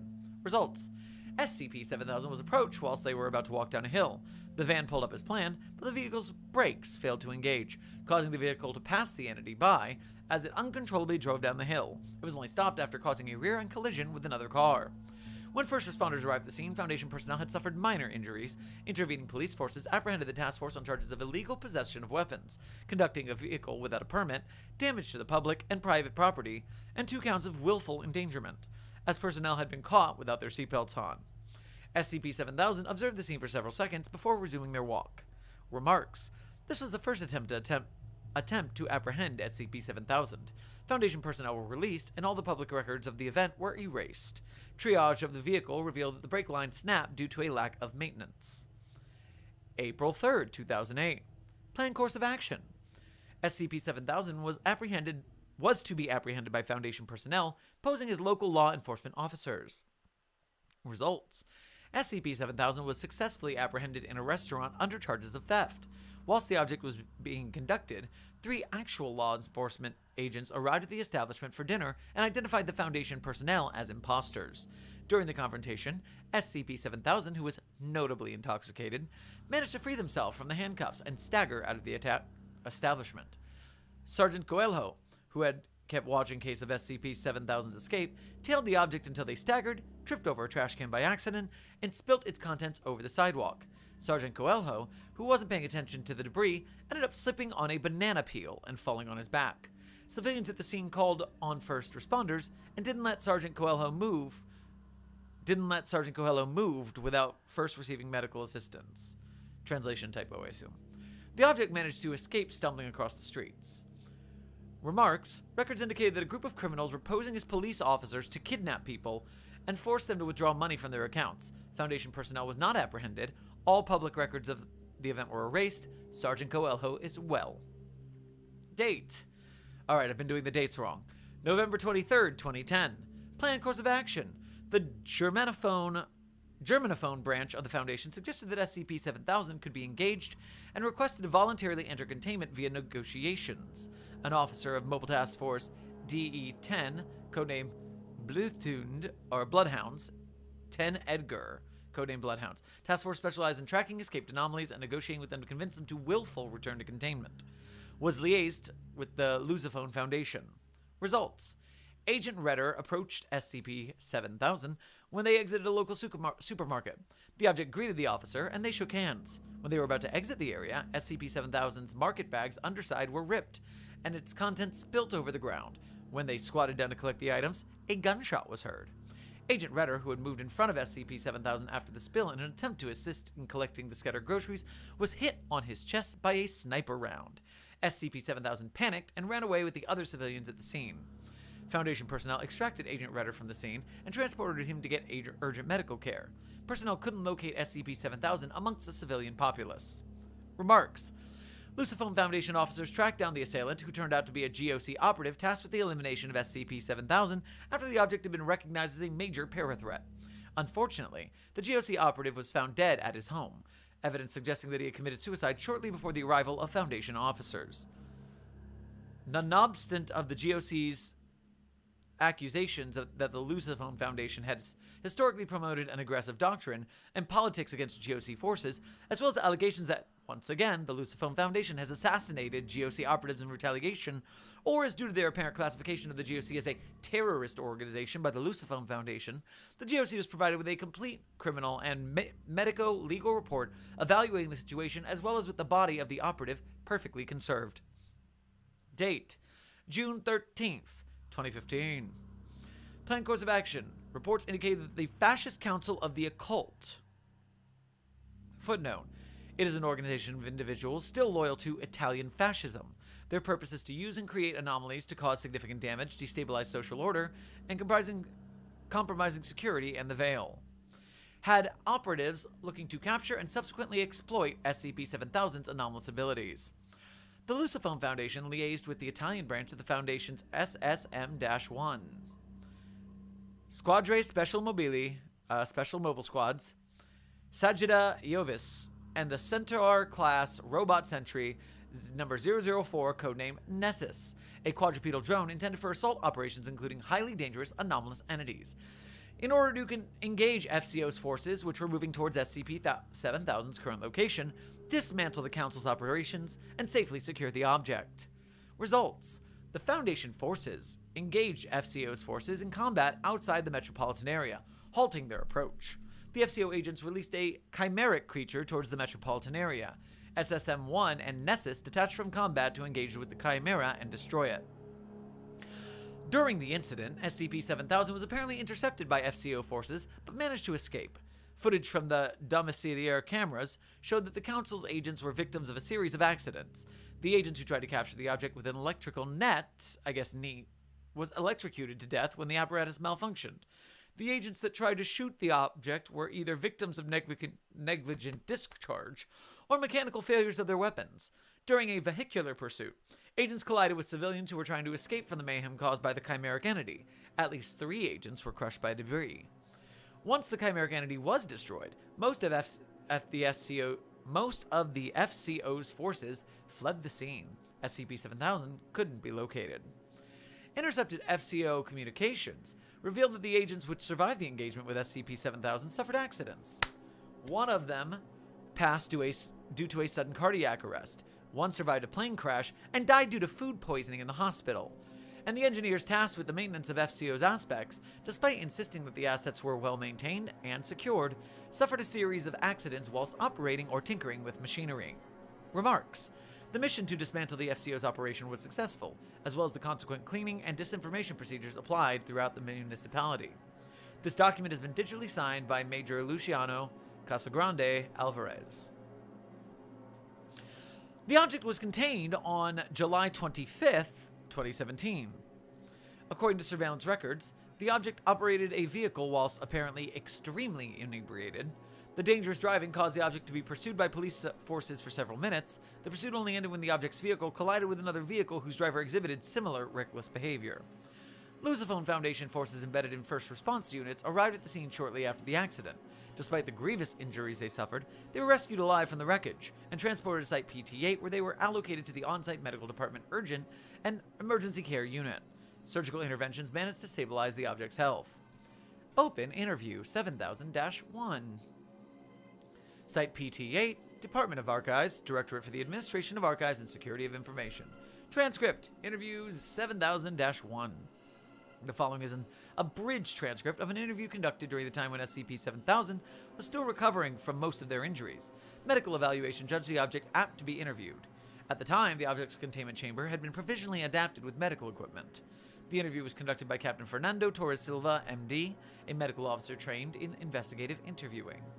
Captain Silva enters SCP-7000's containment chamber, pulling up a chair to sit directly beside the object, who remained in bed as their movement was constrained by several plaster casts. SCP-7000, apparently resigned, turns their head to face Captain Silva. You are not part of the regular medical staff that is taking care of me. You're right, but I am also a medic. I am Captain Fernando Torres Silva, one of the officers of this installation's medical department. Although you haven't seen me, I've been taking care of you as well, SCP-7. Tyke. Excuse me? Tyke.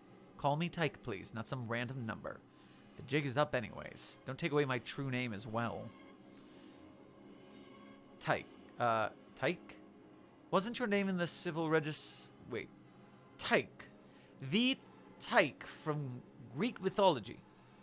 Why, you'll excuse me again, but that is quite extraordinary. Tyke shows visible signs of happiness. They appear to attempt to nod, but their movement is constrained by a cast around their neck. Yes! How do you know me?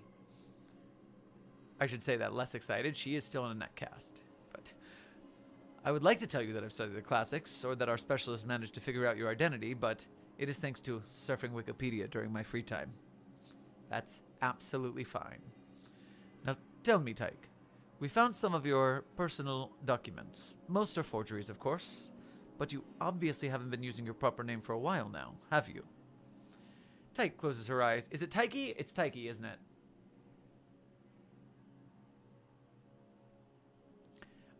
Yeah, because it's like Psyche. All right. Most are forgeries, of course. I mean, closed her eyes for several seconds, visibly uncomfortable. Well, I wouldn't reckon that it would be wise for you to use your proper name if you were trying to escape from something, yes? Tyke Fortune. Do not say that name again, please. May I ask you, why is that, Tyke? A lot of people think that we are one and the same. Sometimes they even lump us in together with Heidel. But no, Fortuna is a fucking bitch. She stole my clout when the Romans came around. I've always been nice to her, even when she lived in my shadow. I was happy to take care of her, share my glory, spend time, and just... But once they met her, she did everything, and more to just fuck with me and take everything I had. Do you reckon she used you? Yes! That ungrateful... She just discarded me at the first opportunity. Even today, people will occasionally prey upon fortune for good luck, never upon Tyche. I bet she slept with all the linguists of Rome just to have that way of spiting me. Well, she got it. That harlot is now living grand in Vegas while I'm completely ruined, having to seek refuge in cities in the middle of nowhere. Tyche appears to be grimacing. They take a pause of several seconds while Captain Silva reassesses their condition. We are very interested in the events which transpired in the latest town you've taken. Refuge, Tyche. Would you be comfortable if we talked about it right now? I thought as much. Not really, but I assume we need to. I have to embrace it. Embrace it? One thing after another. I assume you want to start at the beginning. That would be ideal, Tyche. Well, it all began several years ago in erstwhile Hellenistic Greece, even before whom you folk know as Zeus. I guess this is cutting out stuff. And that was when you escaped to Redacted. No, that only happened after Irene, and I lost a lawsuit against Demeter, our path to... Okay, sorry for interrupting you, but a lawsuit? If I may be privy, was it a civil case? What were the charges? Tyche remained silent for several seconds, avoiding Captain Silva's gaze. You do not need to answer right now if you are uncomfortable, Tyche. No, it's fine. We were accused of child endangerment, basically. You know, Irene and I like to have Plutos around. He was like our own child, so we'd always pick him up to travel around. I assume something happened? Indeed. But it was a small accident. He didn't even get scarred, but when we got back, Demeter just freaked out, put on charges, and dragged us to court. We had the misfortune of getting Themis as the presiding judge. Now we have a restraining order. Skipping. Well, I didn't have a lot before getting sued. With almost everything taken from me as compensation, I had almost nothing. That was when you decided to move. Indeed. Greece had become rather uncomfortable to live in a while ago already. Irene decided to immigrate to Argentina, or Brazil, I don't quite reckon. Since I was all alone, I decided to go somewhere else as well. And I so happened to move to Portugal. Just one itty-bitty little problem. I was completely broke. And what did you do to solve that problem, Tyche? Well, I used my powers to steal other people's luck.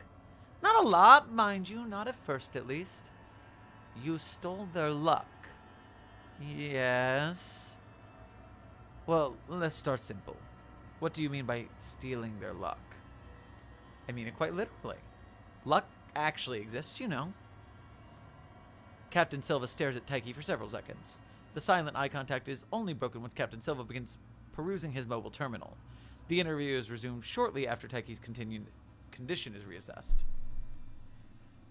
Well, considering that luck is, as you say, is a type of energy. Sort of, yes. Sort of, yes. Couldn't you have produced more luck for yourself then? My apologies if this is a sensitive subject, but shouldn't it be possible for a goddess such as yourself? You flatter me. Yes, your assumption would be correct if only I had been just as powerful as I was back in the days of ancient Greece. My power has waned ever since those stuck-up Roman deities invaded. And well, most of it has been usurped by that bitch Fortuna, so I can only work with the luck I have available at the moment. I am following. So yes, I arrived in Portugal quite desperate, so the first thing I did was take a small piece of luck from a large part of the population. A little bit from everybody, so no one would get hurt. Nothing they wouldn't regain over time. Captain Silva nods in acknowledgement. It improved my own luck, but with time, some of my fortunate incidents turned out to be rather unfortunate. The core I won had rust on the underside. The money bill I found turned out to be counterfeit. The house I bought cheaply turned out to have many structural failures, that kind of stuff.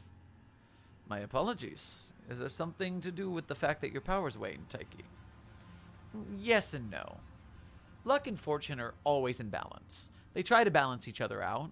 Sure, there are people who are born lucky or unlucky, but even they have their own equilibrium. But taking luck from somebody is like building a tower in the hole you just got stones from. Its peak will always be on the same level as the even ground, or just barely above it.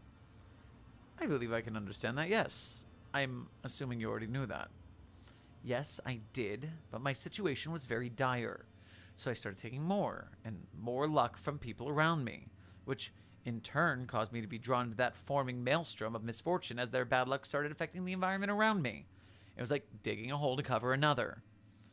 And when did you notice what your actions were causing, Taiki? About 2 months after I arrived. That is interesting. You must be very sensitive to these deviations. The collateral phenomena weren't so readily visible until after almost a year after your arrival. Yes, I am a tutelary goddess. That city and the surrounding area were technically under my protection, as I viewed them as, well, home. Although I admit I did a very shitty job at it. Even if I am starved of belief, offerings, prayers, it was still my job to protect them. I was forced to helplessly watch everything that happened to every inhabitant of that town, and I couldn't help but accept that it was all my fault. I presume that is why you started drinking, as a coping mechanism. Yes, I stopped using my powers and drunk to forget, but it was too late. I saw how families lost their jobs and were evicted from their homes because they couldn't afford rent anymore. I saw old people grow sick and die agonizing. I saw people falling into abusive habits, relationships. There was this apartment building in the northernmost Vergueza. It was crumbling, leaning in a bit to the side. The civil defense had been called to demolish it, but it wasn't safe to...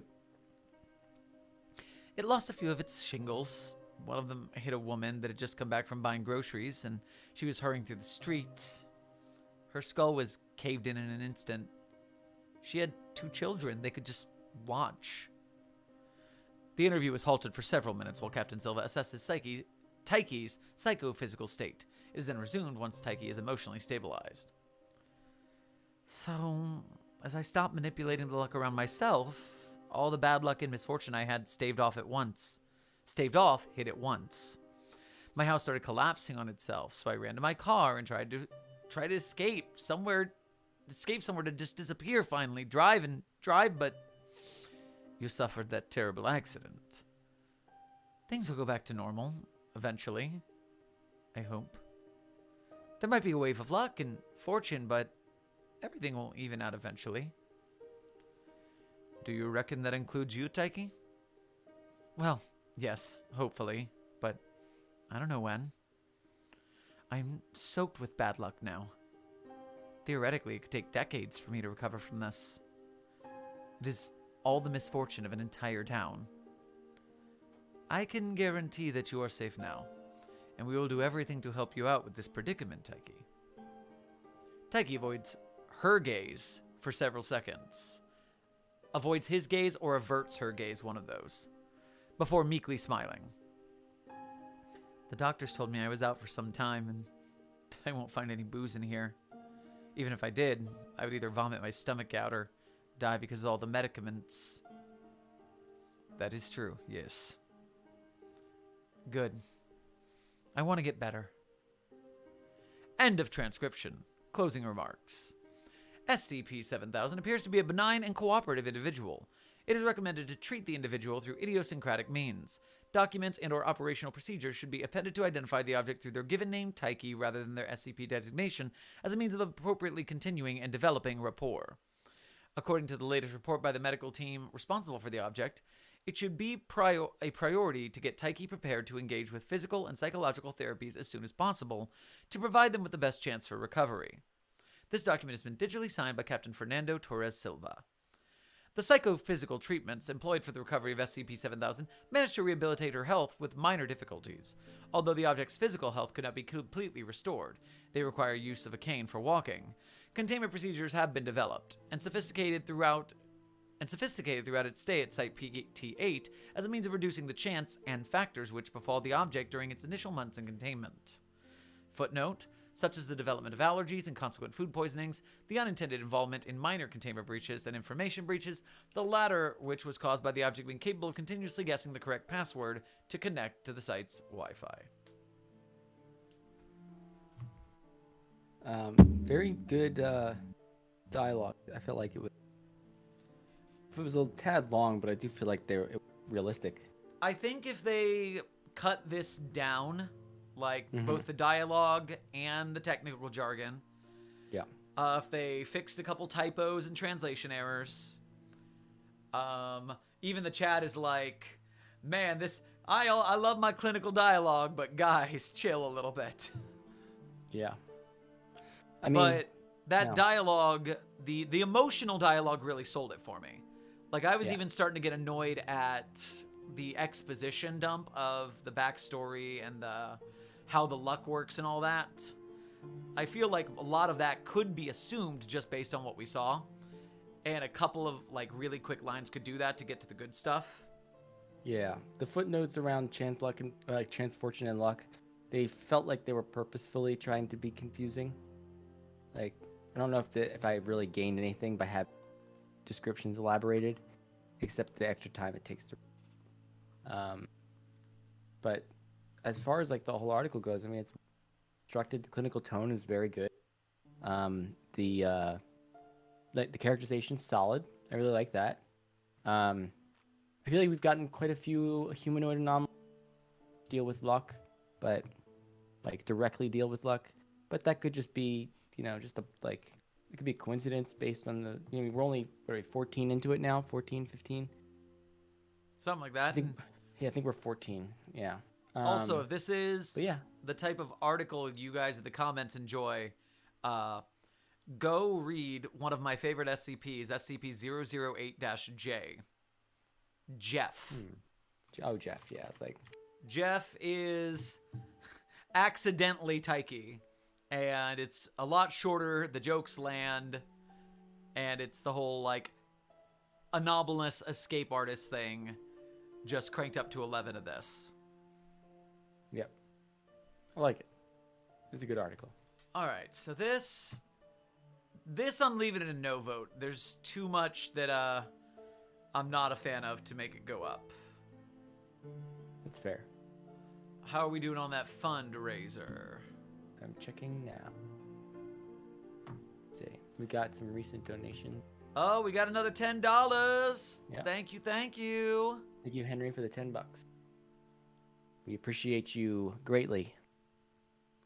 Now, to speed on through the rest of these, 74 left.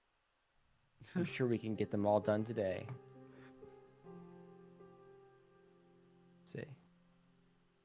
Ooh, next one is SCP-7000, Insane Wailing Feral by Ekronak.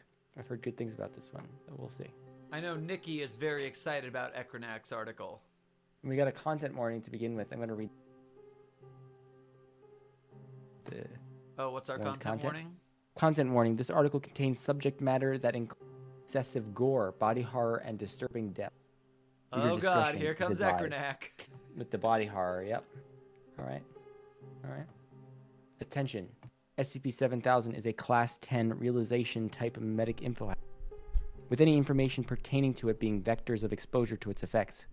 As such, this document has been automatically modified by Foundation AICs in order to reduce the risk of being subject to SCP-7000. Proceed at your own discretion. Ooh, nice picture here. Item number 7000, Level 4, Secret. Containment Class, Apollyon. Disruption Class, Amida. Risk Class, Critical. Photo caption, a photo of an SCP-7000-1 instance shortly following a Blossom event. 2 petal instances are seen emerging from it. We got the same thing before with like the wheel and the whatever, the acronyms. I like it. Special containment procedures. In order to prevent the further spread of its info-hazardous effects, all information pertaining to SCP-7000 In order to prevent the further spread of its info-hazardous effects, all information pertaining to SCP-7000 non-essential to continued suppression efforts are to be expunged at the discretion of the Foundation and the Global Occult Coalition. All Foundation operations non-essential to the continued containment of anomalies custody are suspended, with all available personnel to be redirected to supplementing the efforts of SCP-7000 suppression. With this, all Foundation AICs are to be reallocated to information suppression. The following portion is stricken. It's with human operators being used if there are no artificial intelligences available. Should human operators be used for this task, the following measures are authorized to prevent SCP-7000 exposure. Earplugs, amnestics, and scramble goggles. Ends the stricken portion. I will read the footnote 1 for earplugs. Ineffective for information suppression. Can only be used when at a risk of being exposed to auditory vectors of exposure of low to moderate volume. Additionally, due to the nature of earplugs, auditory vectors of exposure cannot be isolated. For amnestics, footnote, ineffective for prolonged use, can only be used up to 7 times without causing critical brain damage to the user, and so cannot be applied for long-term SCP-7000 suppression efforts. And for scramble goggles, footnote, ineffective for widespread use. Units modified to combat SCP-7000's visual vectors and exposure are only available at Site-19 and are impractical enough. Due to previous incidents regarding SCP-7000 exposure to human operators, no human personnel are to be allocated to information. Update 7/22/2021. Due to considerations regarding their quantity, all SCP-7000-1 entities are to be terminated on site. All petal instances found to be exclaiming words such as native or natives when faced with are to be prioritized over instances which do not. Update 7/23/2021. On order of O5 Command, the maintenance of the Veil of Secrecy is to be relegated to an Omega level least priority objective. Description: SCP-7000 is a Class 10 realization type of memetic info currently affecting approximately 3,000 stricken, 9 million stricken, 156 million stricken, 1 billion people worldwide. Footnote: unlike other memetic info hazards, SCP-7000 does not rely on the definitive knowledge of a word or phrase in order to initialize its effects. Instead, the very act of coming to understand or realize the phrase that makes up SCP-7000 causes the affected subject to suffer from its effects. This allows the hazard to spread with greater virulence, as any information pertaining to its concept acts as a vector of exposure. When a subject comprehends SCP-7000, they are immediately to a SCP-7000 Blossom event. According to information currently gathered by Foundation operatives at the time of writing, a Blossom event pertains to the following effects: an immediate tearing pain in the subject's abdomen, followed by the violent rupturing of the torso from inside forces, usually caused by multiple hands and fingers emerging from the torso. Oof. The rapid emergence of 2 to 27 separate individuals from the rupture. Footnote. Here we go. Get there. These individuals have included children as young as 3 months old to 100-year adults, as well as one individual that is removed subject. Interesting. Let me zoom in a little bit. There we go. Which immediately causes the expiry of the subject and the creation of an SCP-7000-1 instance. the sudden onset of loud screaming from each of the emerged individuals, henceforth referred to as SCP-7000-1 petal instances, usually containing information that serves as vectors for SCP-7000 transmission. Footnote: SCP-7000-1 petal instances have been recorded to speak in multiple different languages from each other. Common phrases said include, "Where are vector removed?" and "We are vector removed." After activation, they have observed to demonstrate vector removed functions, including vector removed. As of the time of writing, they have also been observed constructing buildings in a haphazard manner through an unknown anomalous means, though a certain minority have also been seen doing activities such as vector removed, consistent with typical vector removed behaviors. The reason for both of these attributes are unknown. Discovery log. SCP-7000 was first discovered on July 15, 2021, following several early reports of people with multiple bodies at different locations across the globe, including Salt Lake City, Beijing, Sapporo, and Delhi. Foundation web crawlers initially classified these reports as, quote, "to be investigated" and a Gamma-level third priority subject of interest. On July 16, 2021, multiple reports began to surface of additional, quote, "people bursting apart" on the wider internet, with several videos featuring multiple SCP-7000-1 entities being uploaded on platforms like YouTube, Twitter, Facebook, Reddit, and TikTok.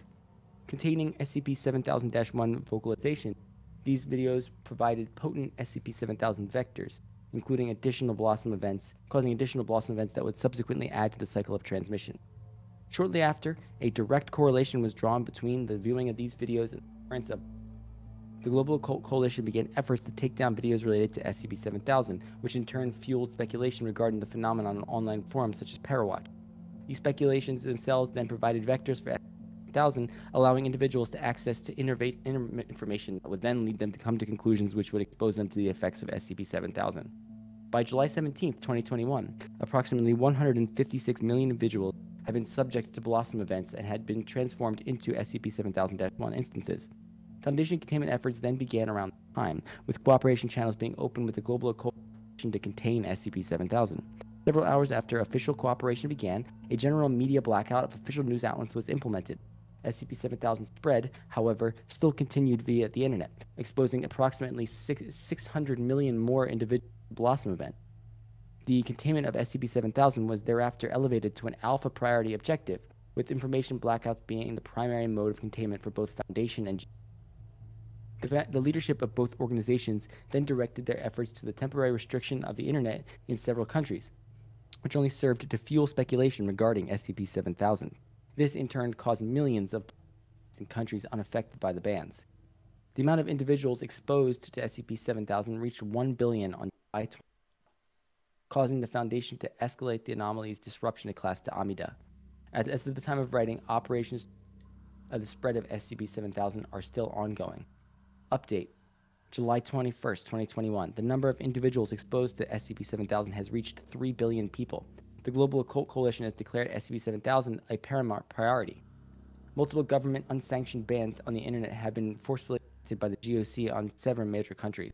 As of the time of writing, the maintenance of the Veil of Secrecy has been reclassified as an Omega priority objective. Update: July 22nd of 2021. The number of individuals exposed to SCP-7000 has reached 6 billion people. The Foundation has begun to report Blossom events among its own staff, slowing down efforts to suppress SCP-7000. Due to the need for staff in suppressing SCP-7000, responsibility of maintenance and updating of SCIPnet documents have been turned over to SCPnet.AIC by the Site-82 staff. Footnote: including this document. Update: July 23rd, 2021. Due to SCP-7000, Site-82 has released a distress signal. A response is pending. Help us, please. If anyone can hear, please send someone. We're just gonna vector removed. Vector removed. We never vector removed. Vandalism flagged. Personnel hashtag 676848 has been reported for disciplinary action and banned from making any further edits to this file. Update: July 23rd, 2021. Due to SCP-7000, Site-82 has been declared an Update: July 24th, 2021. Due to SCP-7000, Site-57 has been declared an Update: July 24th, 2021. Due to SCP-7000, Site-34 has been declared inoperative. Site-120 has been declared inoperative. Update: July 24th, 2021. Due to SCP-7000, Site-118 has been declared inoperative. Site-43 has been declared inoperative. Site-17 has been declared inoperative. Update, July 26th, 2021. Due to SCP-7000, Site-19 has been declared inoperative. Update, July 26th, 2021. Due to SCP-7000, Site-01 has released a distress signal. A response is pending. Update, July 26th, 2021. Alert, following events regarding SCP-7000, the Etna Protocol has been activated on orders of the O5-4. As such, the O5 Council's operations have been suspended, with executive authority being delegated to regional directors and site directors until such time that a central leadership can be reestablished. See relevant auto-transcribed file included below. 16 hours, 35 minutes, and 24 seconds. The video begins with all 5 standing members of the O5 Council gathered around a table within one of the conference rooms inside Site 0. O51, O55, and O56 are notably gathered at the end of the table closest to the door and are panting with exhaustion. O54, directly opposite them, is seen shaking the papers in his hand and shouting in an attempt to express urgency. The words SCP-2000 Ganymede Protocol are seen in bold letters at the top of one of the papers. O59 is directly beside him, shaking her head with disapproval as she murmurs a few words in protest. 16 hours, 36 minutes, and 2 seconds. O54 turns his head to address O59, speaking sternly to her as he quickly glances up at the other council. After a few seconds, O54 raises his hands. He is seen mouthing the words, "All in favor?" 16 hours, 36 minutes, and 55 seconds. Most of the present O5 council members are seen raising their hand in agreement. Only O59 does not.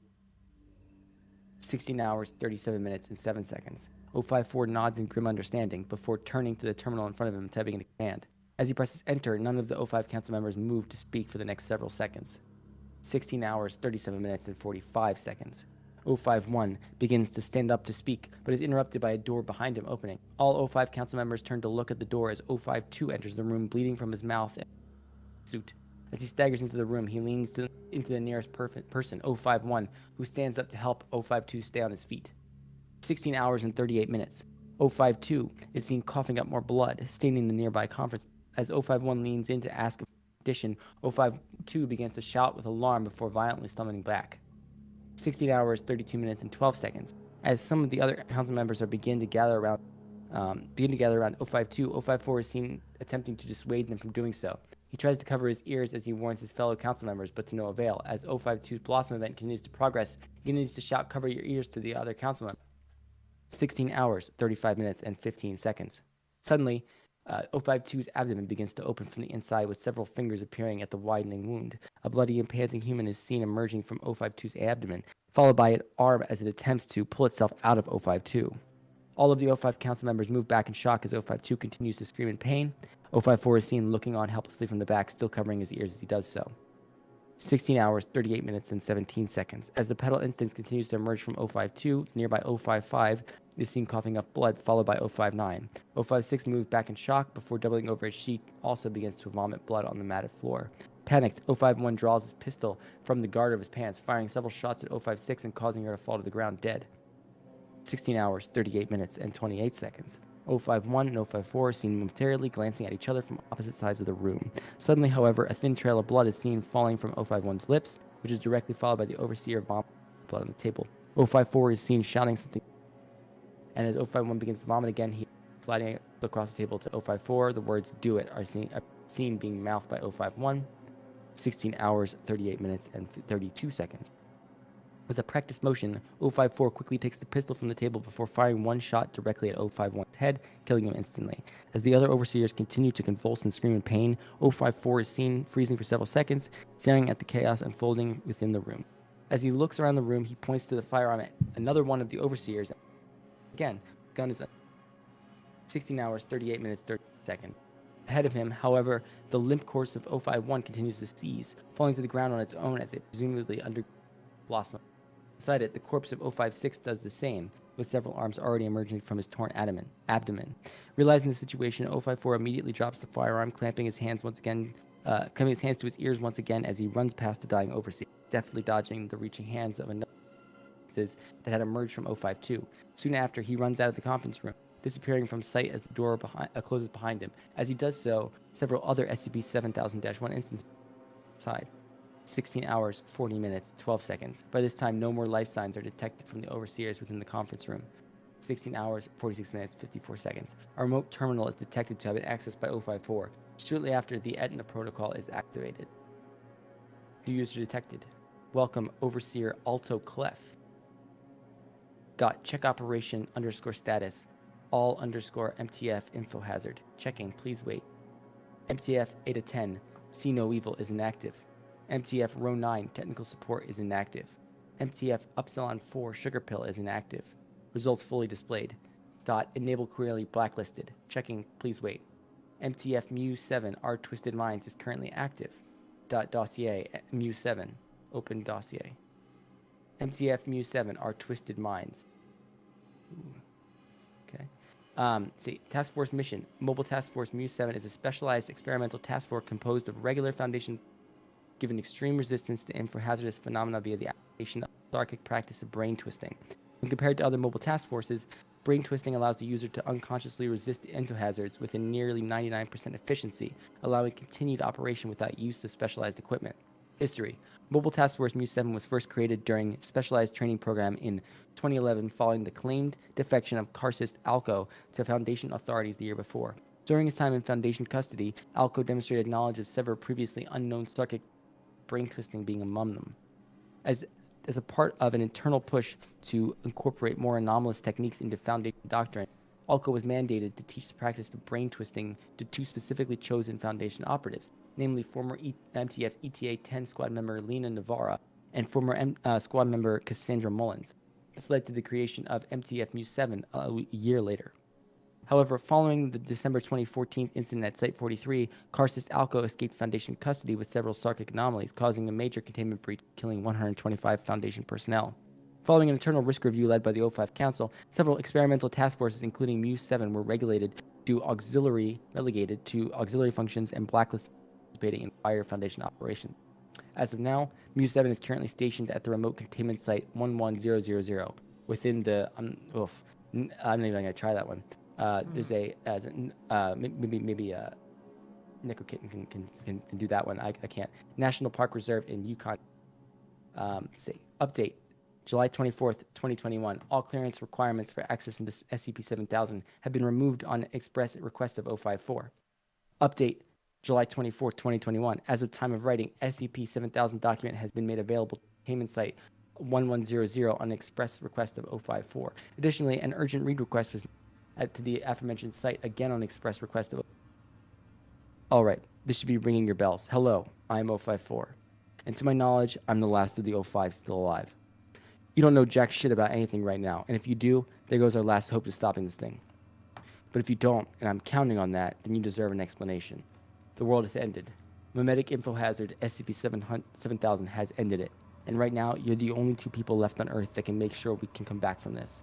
So my last express request is this. Go to Yellowstone, find SCP-2000, input the numbers 15, 25, 2000, reset the world, save it, or well, what's fucking left of it. This document will tell you everything you need to know about it, everything to get you up to speed, everything to prepare for what it's worth, for all that it's worth. Before the rest of the council went dark, we did everything we needed to make sure 2000 comes online once you get there. Getting means online now, from here on out. You've gotten a promotion to level 5, effective immediately. That should give you the credentials you need to start Procedure Lazarus. Congratulations, for what it's worth. As you get there, record what you see. The auto-transcribers you've been using for 1100 should come in handy. I want to stay updated. 24/. Name means stands like a porcupine in Dene language. Thank you. I knew you knew something. I didn't even want to. Thank you. Fuck, I need to go. They're here. I can't say anything right now, but good luck. You'll need it. I'll try to do what I can from my end. Oh. And it cuts out. New update detected. Origin. Containment site 1100. Play. Okay. Update. July 26, 2021. A new exploration log has been added to SCP-7000. Due to a lack of specified credentials, this exploration log has been automatically filed as Exploration Log 7000.1. Location. Containment site 11000. Stands like a porcupine. National Park Reserve, the Yukon, Canada. Time 15:34 GMT. July 26, 2021. The exploration log begins within the interior of a prefabricated standard issue foundation with gray painted metal walls reminiscent of shipping containers. One handmade wooden desk has with an accompanying chair beside it.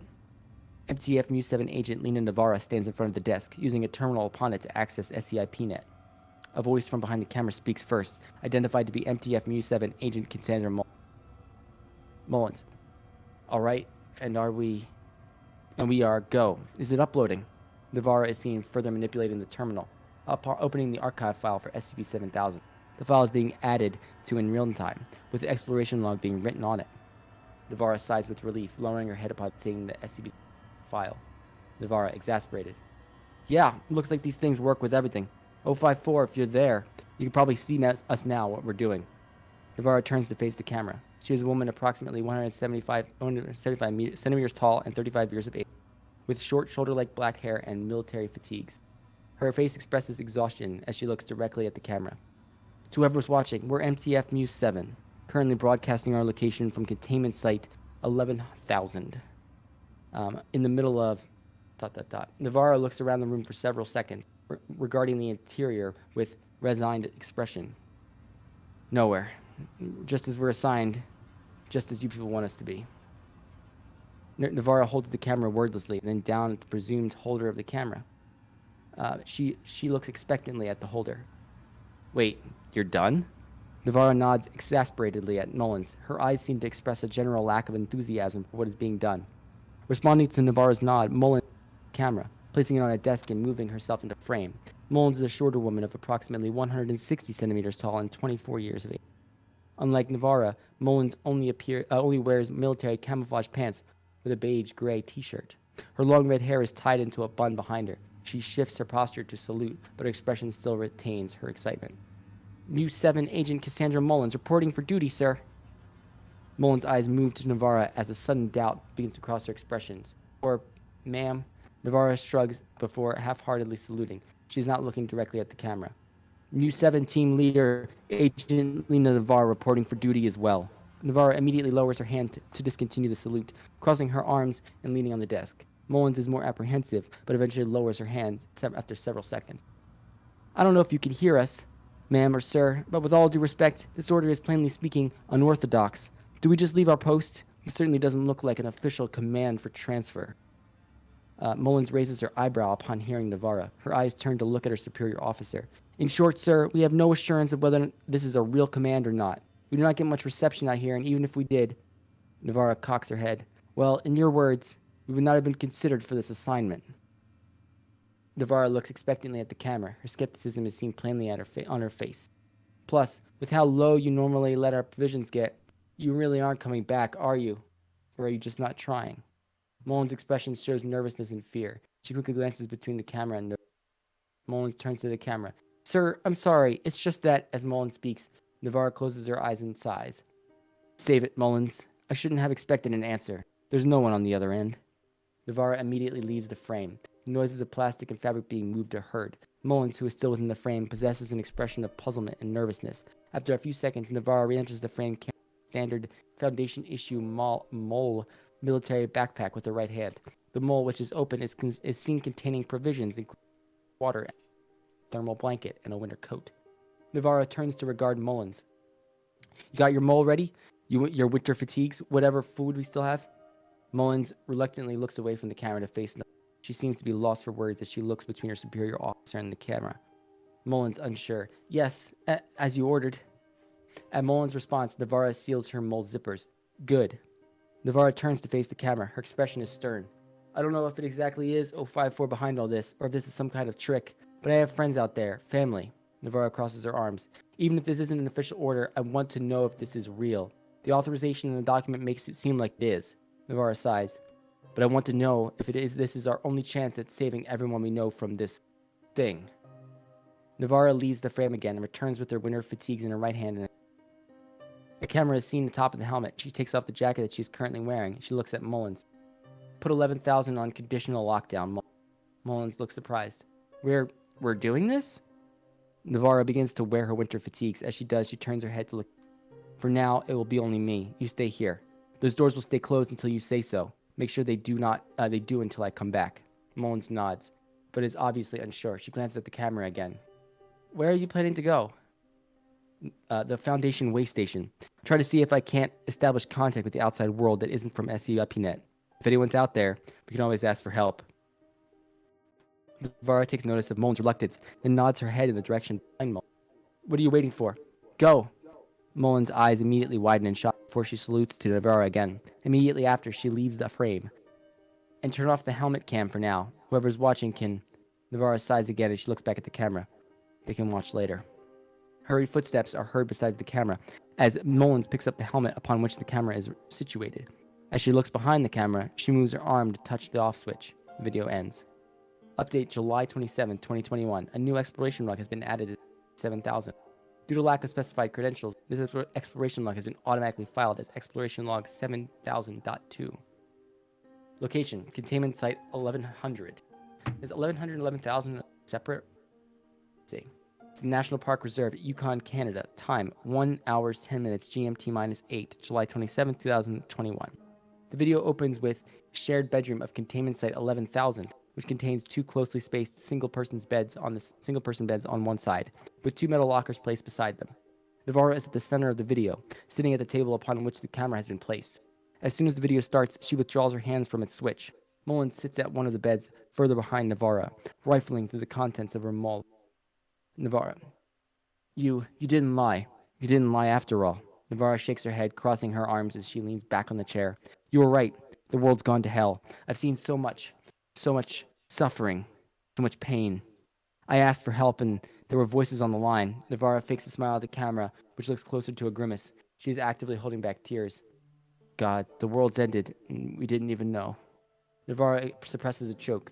She's evidently attempting to appear stone-faced at the camera, to no avail. My head hurts now far more than anything I've ever experienced. It's stopping me from remembering anything about what I heard, but pain. Navarra is visibly shaking. It's hard to forget that. She tries to compose herself.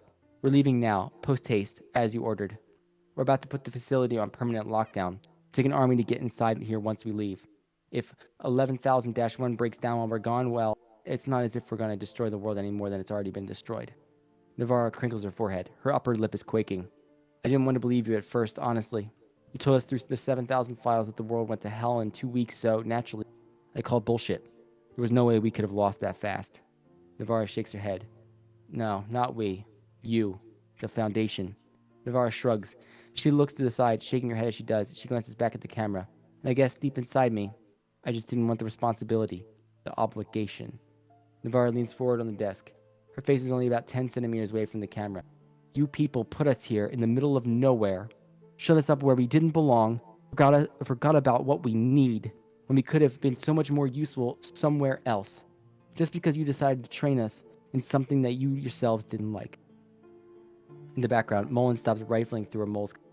She makes no attempt to look at the direction of Navarra. Navarra grimaces. Now we're your last hope, and I guess that gives me the liberty to say whatever hell I want. She looks directly at the camera. Mullins may say otherwise, but I'm not doing this for any of you. I'm doing this for the family I left to go work for you, the family that may still have had a chance at living if you didn't fuck everything up. I'm going to do this reset for them. Rest of you be damned. Navarra stands up quickly, shoving the chair aside as she does. She moves to walk out of the room. Mullins watches wordlessly as Navarra leaves and closes the door behind her. Mullins sighs and looks at the camera from the bed. She rises from the bed wordlessly, then gingerly takes a seat at the desk. Navarra's now had her turn, so, Mullins shrugs uncomfortably, pursing her lips. She doesn't look directly at the camera. I don't really blame any of you for putting us all the way out here, for abandoning us, as Navarra would say. Mullins grimaces as she pauses to think. I understand the stigma. Sarkics and the Foundation haven't had the friendliest history, and you wanted to keep us at a distance.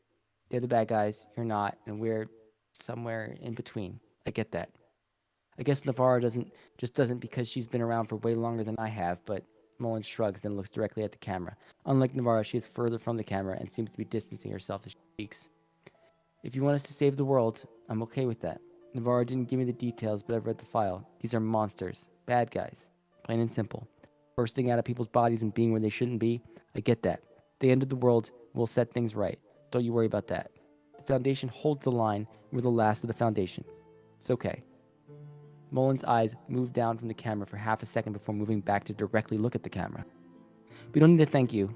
We don't need anything. But in the next world, when we do whatever you guys want us to do with 2000, hopefully you can treat us better, you know? Treat all of us better. The situation with the food, well, I just hope things like that change. Mullins pauses for a second, then immediately shakes her head, quickly gesturing with her hands in a conciliatory manner. I don't mean to order you guys around like that. Just the thought, you know? Mullins chuckles nervously, then stopped. Navarro may be doing this for her family, to make sure they'll be alright, but I just want everything to be normal again. I don't want people to die, to blossom, to nothing like that. I just want the world to be okay. Mullins looks down. Yeah, I guess so. She pauses for several more seconds before looking back up at the smiling. We'll make sure the world comes through alright, and the Foundation will be with us every step of the way. You have my promise. Mullins leans back on the chair. Well, alright. Our bags are packed, and Navarro's, probably. Mullins is interrupted by a loud blaring noise emanating from the speakers of the containment site. The room suddenly takes on a automated voice. Permanent lockdown initiated. Facility sealing in 10 minutes. Oh, she's getting ready to leave. Mullins clears her throat. Well, I gotta go now. This is Navarro's helmet too, so I need to give this back. Mullins leans over to turn off the camera. At the last second, she looks down at the camera's view. Yeah. Bye. The sound of the switch being flipped is heard. The video ends. Update. July 28th, 2021. A new exploration log has been added to SCP-7000. Due to lack of specified credentials, this exploration log has been automatically filed as exploration log 7000.3. Location. Robert Campbell Highway, the Yukon, Canada. Time. 15 hours, 34 minutes, GMT-8, July 28th, 2021. The video opens with a person in winter fatigued, presumed to be team leader Lena Navarro, walking highway.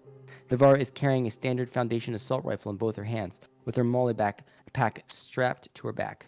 A large hill is seen at her left side, obstructing a large part of the camera's view over the horizon, with a large body of water presumed to be a lake being present at the side of the video. Navarro proceeds down the highway steadily before returning to look at the camera when she walks.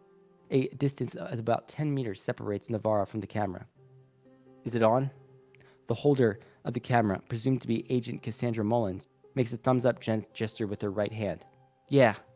Navarro nods her head as she looks to the side, continuing to walk as she does so. This is how we'll do it. Check in every 2 days, take turns so that our helmet cams don't lose batteries. We'll have to assume the cities are dangerous, so let's make sure to avoid them. We don't want to have to make a detour to do a report. The camera bobs as Mullins nods. Affirmative, ma'am. Navarro nods back before turning to look forward again. Keep it in mind. We could be out here a month, maybe in a few months. It'd be best to conserve battery. Navarro brings their hand, making a few gestures as he continues to speak. So, as a status report, we're coming up on the town of Watson Lake, following the Robert Campbell Highway. We should be within sight of it shortly, once we get past the hills next to us. Navarro gestures to a large hill to the left. If I don't see any 7000-1s in the town, we'll try to take stock and resupply, fill up provisions. We aren't starving yet, but what we have should only last us another day. Best be sure. Secondary objective, but also extremely important. Find a car. That should shorten our travel time from months to days, lengthen our chances of not starving to death. Navarro begins to turn around a bend of the highway around a large hill. About 15 meters separates her from Mullins, which widens as Mullins stops. She raises her hand to catch Navarro's attention. Ma'am, hold up. Water break. Navarro nods as she hears Mullins, continuing to slowly walk through the bend. As she does so, Mullins looks down at her winter fatigues to retrieve her water canteen. She takes it from his pocket, removes the cap, and begins to drink. After a few seconds, Mullins sighs with relief and places her water canteen back within its pocket. As she looks up, she sees Navarro standing at the bend of 25 meters away, looking past the hill. Ma'am? Mullins begins to walk forward, closing the distance between herself and Navarro. Ma'am, do you see something? Navarro is unable to remove her gaze from an indeterminate point of interest. She puts up a hand to gesture towards Mullins. Mullins, get your map. Mullins continues to walk closer, placing her hand on her mole, but not completely removing it from her shoulder. Why? Navarro remains tense. Just do as I say. Mullins, though unsure, begins to remove her mole from her shoulders, placing it at her feet. She slowly opens the backpack zipper, retrieving a laminated paper map of the local area. All right. How big is the town of Watson Lake? Does it say? Mullins takes the laminated paper map into her hands, unfurling it to read its contents. It's pretty small. Population of about 790 people. Only a relatively few streets in the town proper. Why do you ask? Mullins momentarily sets the map on the ground to close her mullet and sling it around her shoulders. She then takes the map into her hands again. It's big for the area, definitely, but pretty small. It has a signpost forest, a hospital, a smallish university campus, nothing too out of the ordinary. Mullins is still looking down at the map, not pausing to look up as she walked. No big buildings, nothing tower tall. The mention of tower tall, Mullins immediately looked. What? Navarra signs for Mullins to walk closer to her. Mullins follows their instruction and turns her head in the direction that Navarro is looking in.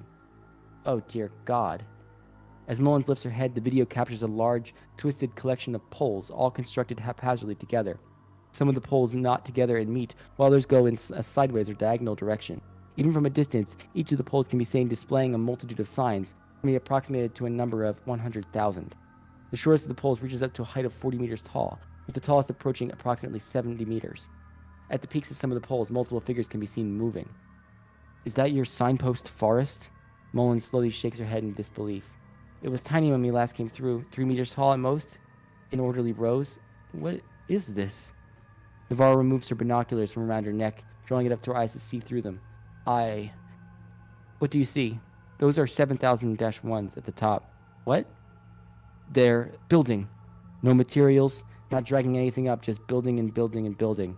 No rhyme or reason whatsoever, just multiple hands working on the same post. Hell, even different posts, branching out. Dear God. Navarro lowers her binoculars before letting it go and allowing the lanyard to her neck to hold it in place. There's no way we're going through that. It's far too risky. Mullins wordlessly looks down at the local map. Ma'am. Navarro turns in the direction of Mullins. I think this is the last town for miles. The rest, even across British Columbia, are ghost towns. This is our only chance to get food. Navarro winces and sighs, a look of frustration crossing her face. Fuck. Navarro shakes her head slowly, placing both of her hands at her waist as she stops to think. After a few seconds, Navarro lowers her hands from her waist. She looks again at the signpost forest, before turning to Mullins. We'll have to walk there, and once we get there, we do this quietly. Nightfall's coming soon. We should cover us. You have your night vision goggles ready? The camera bobs up and down as Mullins. We still have a few more hours until dark, and by then we should hopefully be there. Mullins nods again. Got it. Navarro nods back and sighs. She looks down at the ground, then at Mullins. Exhaustion is plainly seen on her face. Turn the camera off for now. You'll need the battery. Mullins draws her hand up to touch the helmet camera's off switch. The video ends. Update, July 28th, 2021. A new exploration log has been added to SCP-7000. Due to lack of specified credentials, this exploration log has been automatically 7000.4. Location, Watson Lake, the Yukon, Canada. Time, 19 hours 24 seconds GMT, 19 hours 24 minutes GMT -8, July 28th, 2021. The video begins in total darkness. The sounds of insects droning is prominent in the background, with a slight breeze whistling through the camera. Sounds of metals and plastic being removed around a herd. Can you see through the camera now, through your goggles? The sounds of the camera bobbing up and down is heard. Yeah, I think. Now turn on the camera's night vision. The sound of a button being pressed is heard. The whine of the camera turning on its night vision capabilities is heard, and the camera's image is instantly brightened. Both operatives are in a grassy field overlooking a lake close to the collection of buildings, presumed to be the town of Watson Lake. A large collection of thin poles measuring about 400 meters from side to side, presumed to be the signpost forest, dominates the area above the town. Team leader Lena Navarro, who is wearing her, is crouching low to the ground, holding her assault rifle with hands. She is glancing back and forth between the town and Mullins. Oh crap, this feels weird. Navarro lets out a short chuckle. Navarro offhanded. Yeah, having your entire perspective suddenly shift 5 centimeters up from where it should be normally does that. Navarro pauses her gaze on Mullins. You really didn't check whether the NVGs were busted. Footnote, night vision goggles. Mullins shakes her head. I never got to use them, ma'am. We never went through equipment inspection before they deployed us here. Navarro sighs. You still should have checked. Mullins nods, slowly. Yeah, but at least the camera's still got night vision, and the goggles aren't totally busted. Can still see them through them, just not at eye level. I'm still alright. Navarro sighs again. Yeah, sure. Let's go with that. As Navarro speaks, the sound of large metallic snap is heard throughout the general area. Ahead of the two operatives, a pole from the signpost falls to the ground, bringing at least 20 more with it. Figures of at least 100 SCP-7000-1 instances, which have been clinging to the poles of varying heights, are seen falling with them. The sounds of far-off screaming are heard. Looks like they're busy with their little project. That's our cue. Mullins nods. Soon after, Navarro begins slowly moving through the grass, holding her firearm in front of her. Mullins follows suit. As they move towards the town, the sound of screaming gets louder and it sounds like they're in pain. Navarro continues through the grass, navigating around the lake. The sounds of water lapping at their sounds so much more like Vector removed than I ever could. Mullins immediately begins pain, cradling her head. Navarro immediately turns and quickly moves to Mullins. As Mullins continues to groan in pain, she places her right hand on Mullins' shoulder. Stop fucking thinking. You'll make it harder for yourself. The pain is much worse than anything you've ever experienced. I know, so stop thinking about it. And shut up. Let your head do the work for you. After a few seconds, Mullins stops groaning. She shakes her head in an effort to regain her faculties. You doing better? Mullins nods. Yeah, pain stops. I can't remember what I said now. Navarro removed her hand from Mullins' shoulders and holds her fire on her chest. She regards Mullins with a look of concern. You good to continue on? Mullins nods her head, but still seems to be in slight pain. Yeah, don't worry about me. Hearing Mullins' response, Navarro turns away and begins moving. Mullins follows suit. As they get closer to the town, the screams get louder before slowly decreasing in volume. There are sounds of heavy metal poles being lifted up and set down. This continues for several minutes as the operatives continue to get closer and closer to the town. After approximately 5 minutes, the operatives are within a sight of the town street. One of the buildings closest to them is a small supermarket with the sign Watson Lake General Store. Upon seeing the sign, Mullins points towards it. That's where we need to go. It should have everything we need. Navarro nods in affirmation, standing up from the tall grass to quickly move across the open ground. She presses her back to a nearby wall closest to the supermarket's door, holding her firearm at the ready. Mullins follows suit and does the same. Checking for SCP-7000-1 instances, Navarro continues to stick close to the wall as she turns around the corner, moving to flank the glass door as soon as possible. Mullins takes the other side of the door, holding her firearm ready. Inside, through the night vision camera, the interior of the store is nearly intact. Mullins looks over her shoulder as Navarro looks into the store. She finds only one faraway SCP-7000-1 instance in the street about 300 meters away, but takes no notice of them. All of its petal instances are seen wailing, placing each of their arms on their faces. Hostiles? Mullins shakes her head. One faraway -1, but it doesn't seem to be paying attention. Navarro sighs with relief. She places her hand on the door handle. Making entry. Slowly, Navarro pushes on the door handle, pressing on the surface of the door with her shoulder in order to push it open. Her hands hold the assault rifle in front of her, which she then supports with her other hand as she enters. Mullins follows, entering the supermarket and moving past the checkout counter.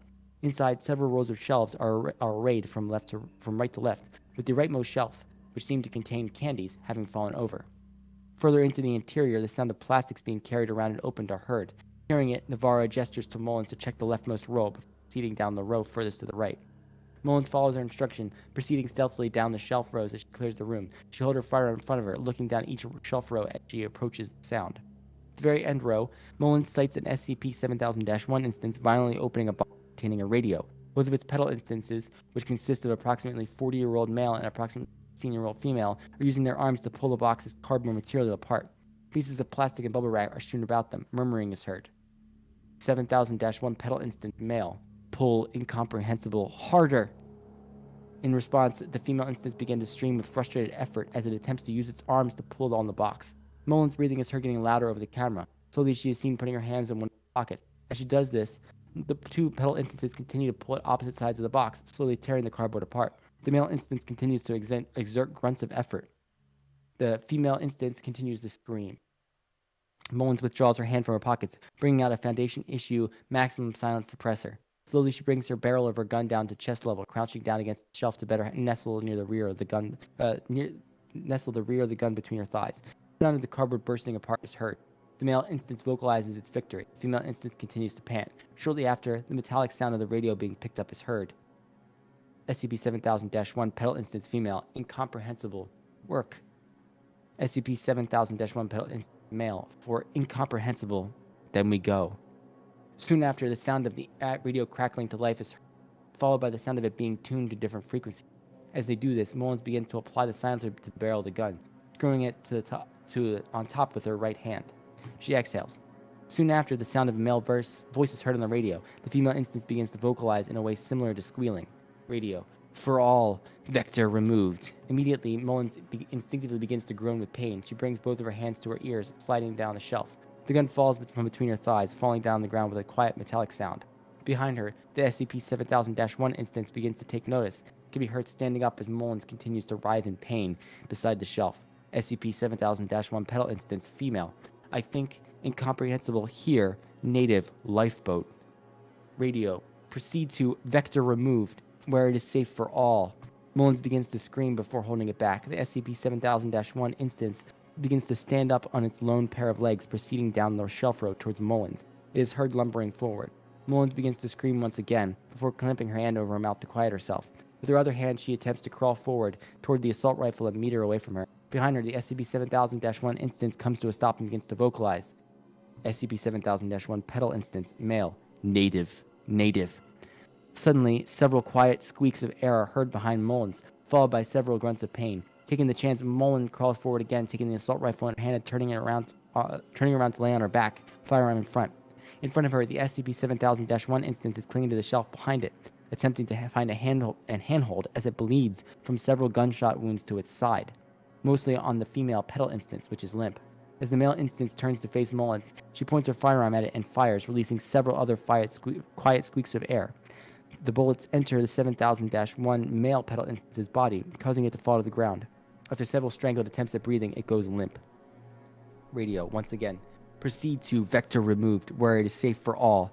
Groaning in pain once again, Mullins crawls forward past the corner of the shelf. Navarro can be seen on the other side, signing to the radio as she groans in pain as well. Destroy it! Destroy it! Letting out a grunt of effort, Mullins grabs the radio before bashing against the floor several times. The noise echoes throughout the interior soon after the radio stops. Fuck.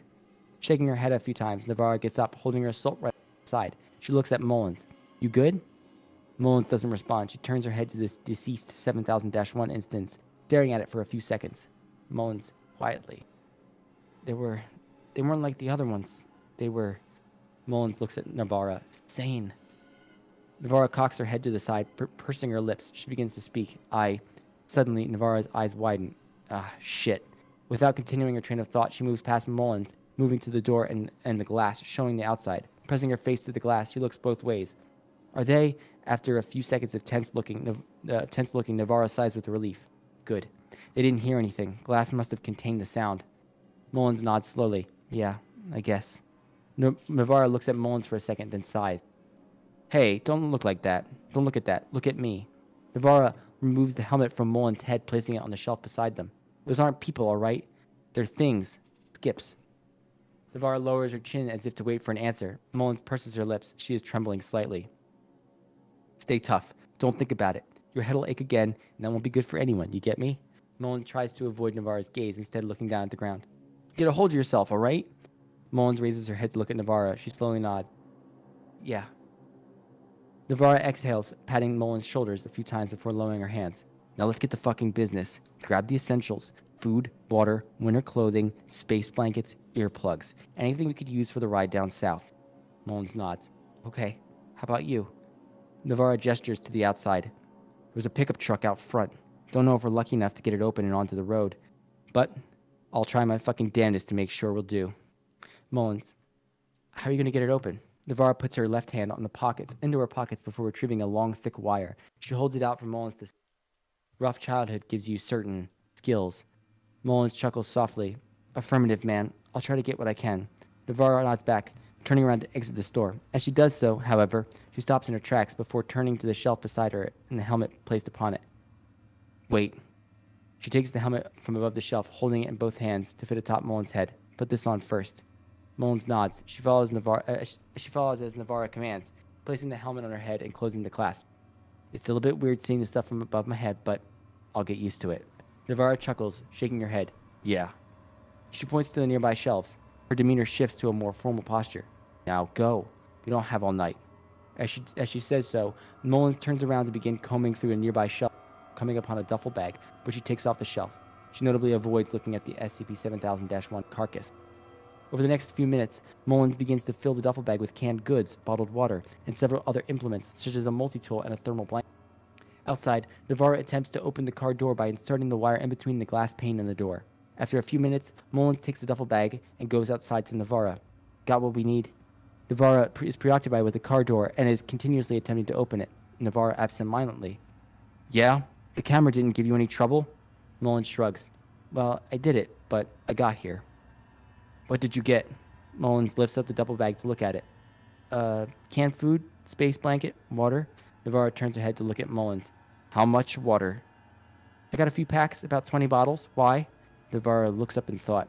If the car holds up, we're going to have to spend probably a week on the road. If it doesn't, well, we'll need lots more water than that. Well, lots more water for that. Navarro removes her hand from the window to point at the interior of the store. Stores like these usually sell big jugs of water that's good for long trips. Try looking behind the counter. Mullins nods. Yes, ma'am. In the distance, the sound of metal crashing down can be heard again, followed by anguished screams. Mullins immediately looks in the direction of the screams. To the side of the video feed, Navarro pointedly looks at Mullins. Hey, no distractions, remember? Mullins looks back at Navarro. Now go. We can't afford to stop. Mullins looks down for a few seconds, turning to scratch her head. Yeah. Mullins lowers her duffel bag to the ground before moving back into the store. Within the store, she begins to look behind a nearby checkout counter, lowering herself to the ground with some difficulty. She attempts to angle her head in order to accommodate her helmet camera before spotting the jugs beneath the counter. Gotcha. As she crouches to retrieve the jugs from beneath the counter, Mullins angles her head sideways in order to reach them easier. Eventually, she manages to grab 2 drugs from underneath the counter. Her camera hits a small metal box on the shelf behind it. The box makes a loud clang upon hitting the ground, causing Mullins to freeze. Slowly, Mullins lowers her head in an attempt to listen to. In the distance, the anguished screaming continues but does not get closer. Mullins breathes a sigh of relief. She turns with difficulty to the metal box on the ground, using her free hand to hold it upright. As she lifts the metal box from her helmet camera, she sees car keys inside it. Holy crap. Jackpot.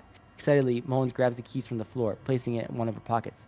She places either of her hands on the 2 of the water jugs, rushing out of the store to meet Navarro, who is to open. Ma'am? Navarro makes no attempt to turn to face Mullins, instead concentrating on the car window. Ma'am! As Mullins speaks, Navarro's concentration breaks, causing her hand to slip. As her hand slips, the wire twists, which causes the car alarm to trigger.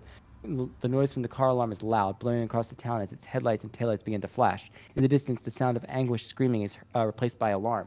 The sounds of hurried footsteps are heard. Navarro looks at the car door lock in horror. Frozen in place as the car alarm continues to blare. Within a few seconds, she turns her head to look at the duffel bag on the ground, seizing it with speed. She turns to Mullins. Grab what you can and fucking run. Now! At that, Navarro begins to turn and run, but Mullins, panicked, reaches her hand to stop her. Wait! Dropping the water jugs, Mullins begins to rifle through her pockets before retrieving the keys. Quickly, she presses it into Navarro's hand. Get inside, quick. Understanding what to do, Navarro immediately takes the keys and pushes it into the lock before twisting it. The car alarm immediately stops, but the screams of rapidly incoming SCP-7000-1 instances continue to get louder.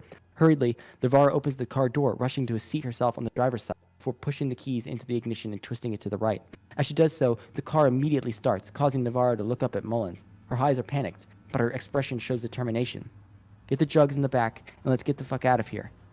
Immediately, Mullins turns to grab both of the water jugs, quickly moving to the back of the pickup truck. Without time to bring the back hatch down, she resorts to using both of her arms to lift the first jug into the truck. As she does so, however, several SCP-7000-1 instances begin to move into the camera's field of view from the street.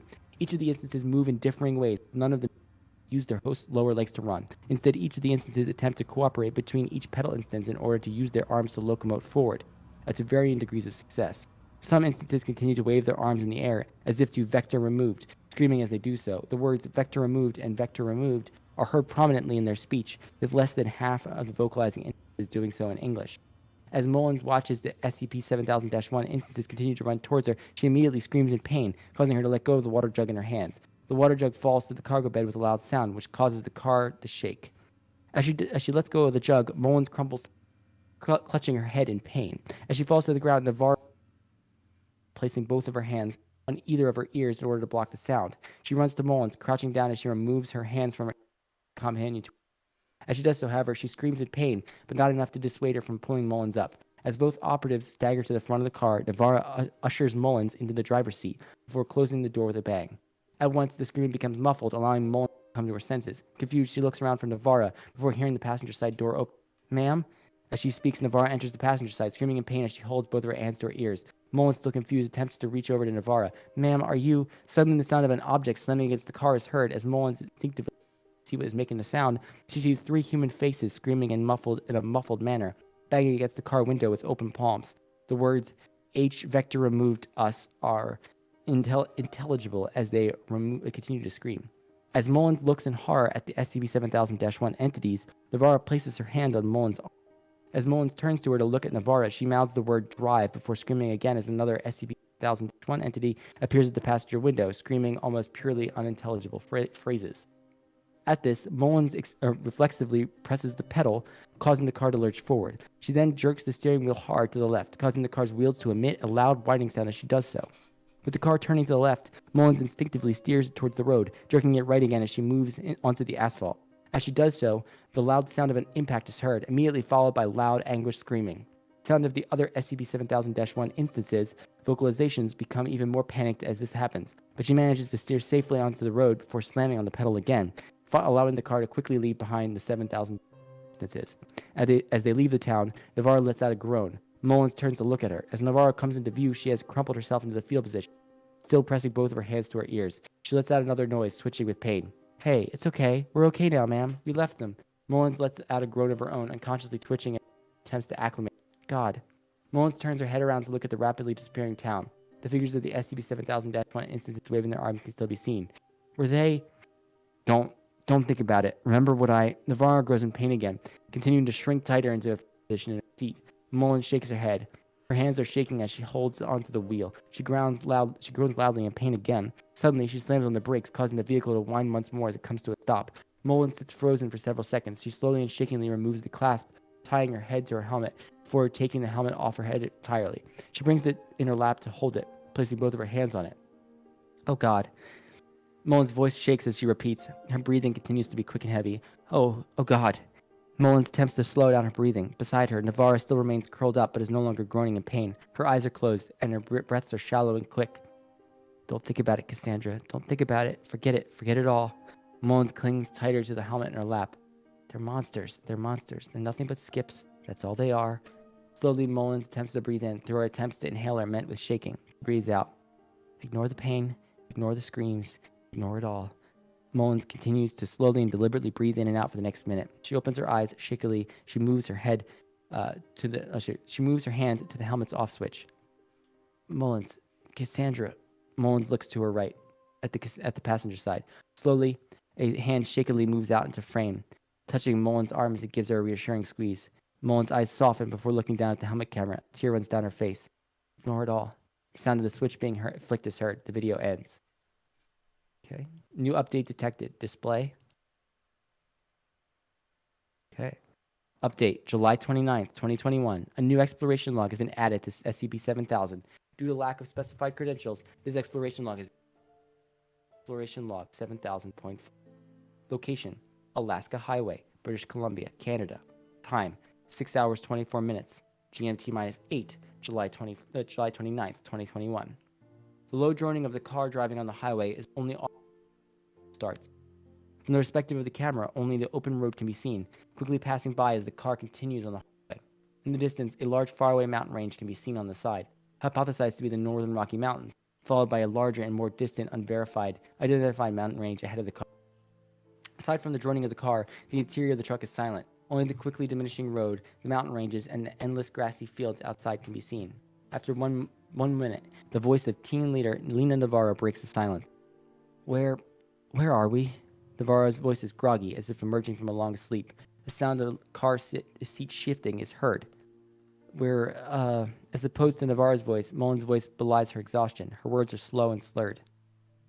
In British Columbia, now I think we passed what? Fort St. John a while back. Had to take a few roads to avoid the -1s. They were building random stuff there too. Same with Watson, but much bigger. A short silence passes between Navarro and Mullins. Mullins, you want me to take over? What time is it? Another short silence passes as Mullins presumably looks at the clock. 8:29. Silence for another 3 seconds. The sound of a car seat shifting is heard again. Mullins, it's 6. Mullins chuckles tiredly. I guess adrenaline counts for a lot, right? I didn't even realize I was sleepy. Navarro sighs. Mullins, pull over. But I'm fine. Agent Cassandra Mullins, pull over. Another silence passes. A sigh is heard. After a few seconds, the car begins to slow down, pulling to the side of the road. It then comes to a full stop. The sound of a passenger side door opening is heard. Across the front of the car, a weary Navarro moves from the passenger side to the driver's side before disappearing from view. After another few seconds, the car door opens. Mullins, get out of the driver's seat. Ma'am, it's all right. That is an order. Another silence passes. The car then slightly shifts to the left, followed by Mullins crossing the front of the car a second later. Her hair is disheveled. Her eyelids seem to be on the verge of fully closing. She walks with a pronounced slouch as she disappears into the right of the frame. A few seconds later, the car shifts to the left, presumably caused by Mullins entering the car. This is followed by Navarra entering the driver's left door closing. Your door? Oh, crap. I'm sorry. The door is heard closing. A seatbelt is heard being secured. Your seatbelt, too? It takes Mullins longer to respond. I got it. The click of a seatbelt is heard to the right. The car seat is heard shifting forward, followed by the sound of a gear shift being pulled back. The car begins to pull back onto the highway, moving again at the speed as before. Our gasoline to top up. It's already less than a quarter full. A long silence intervenes for 2 minutes. Mullins, slowly and conciliatory. I'm sorry, Lena. Sorry? Why? For screwing up. Navarra audibly exhales. Don't think about it. What I do want you to fucking think on, though, is how you kept pushing the hell out of yourself after 11 hours. Stop fucking driving. Navarra sighs. Mullins, you may have fucked up back at Watson Lake, but that doesn't mean you have the right to push yourself to the brink of fucking death just to make it up to me. You got unlucky. That was it. You don't need to hold yourself up with atoning. Another silence intervenes. It wasn't non-stop driving. I stopped for 2 hours, ma'am, just outside of Fort Nelson. And that's supposed to compensate for spending the next 8 hours on the road? I didn't want to wake you. Navarra sighs. Silence for 10 seconds. Get some sleep, Cass. You deserve it. Cass. Navarra doesn't answer for a few seconds. I said get some rest. We still have a long fucking way to go. Silence for another 30 minutes, save for the constant low drone of the car. 15 minutes in, the car comes to a stop. The sound of a bag being taken up is faintly heard, followed by the opening of a zipper. The sound of fabric being unfurled is heard in the background. Mullins quietly groans in her sleep. There. Soon after, the car begins to move again. 2 minutes after, Navarro continues to drive forward, the faint outline of a house under construction seen. What the hell is? As Navarro gets closer, several more houses are seen by the side of the road, all constructed a fair distance away from each other, but still in varying degrees of progress. Soon, as the car comes close enough,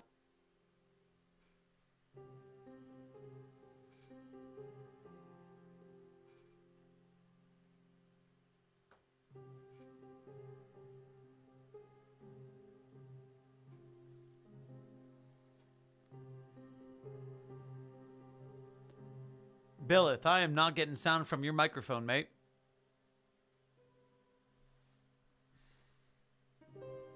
yeah, it randomly muted itself. You are back. Yeah, how long was I out? I caught you pretty quick. What the hell is would be a good starting point. Great. I don't know what that was about, but okay. What the hell is? As Navarro gets closer, several more houses are seen by the side of the road, all constructed a fair distance away from each other, but all in varying states of progress. Soon, as the car comes close enough for Navarro to look closer, a human face is seen looking at her through one of the windows in the house. Soon after, the face disappears from view, but as the car passes the house, the outline of an SCP-7000-1 instances is seen running away from the window. Oh, fuck. The car then passes several more houses and several burnt-out campfire pits in quick succession, but as they pass, several more 7000-1 instances are seen running into the houses, as if fleeing from in fear. Some are even dropping grocery bags as they rush inside or attempting to detect other instances as the car passes, demonstrating vector removed with the previous behavior seen in other instances.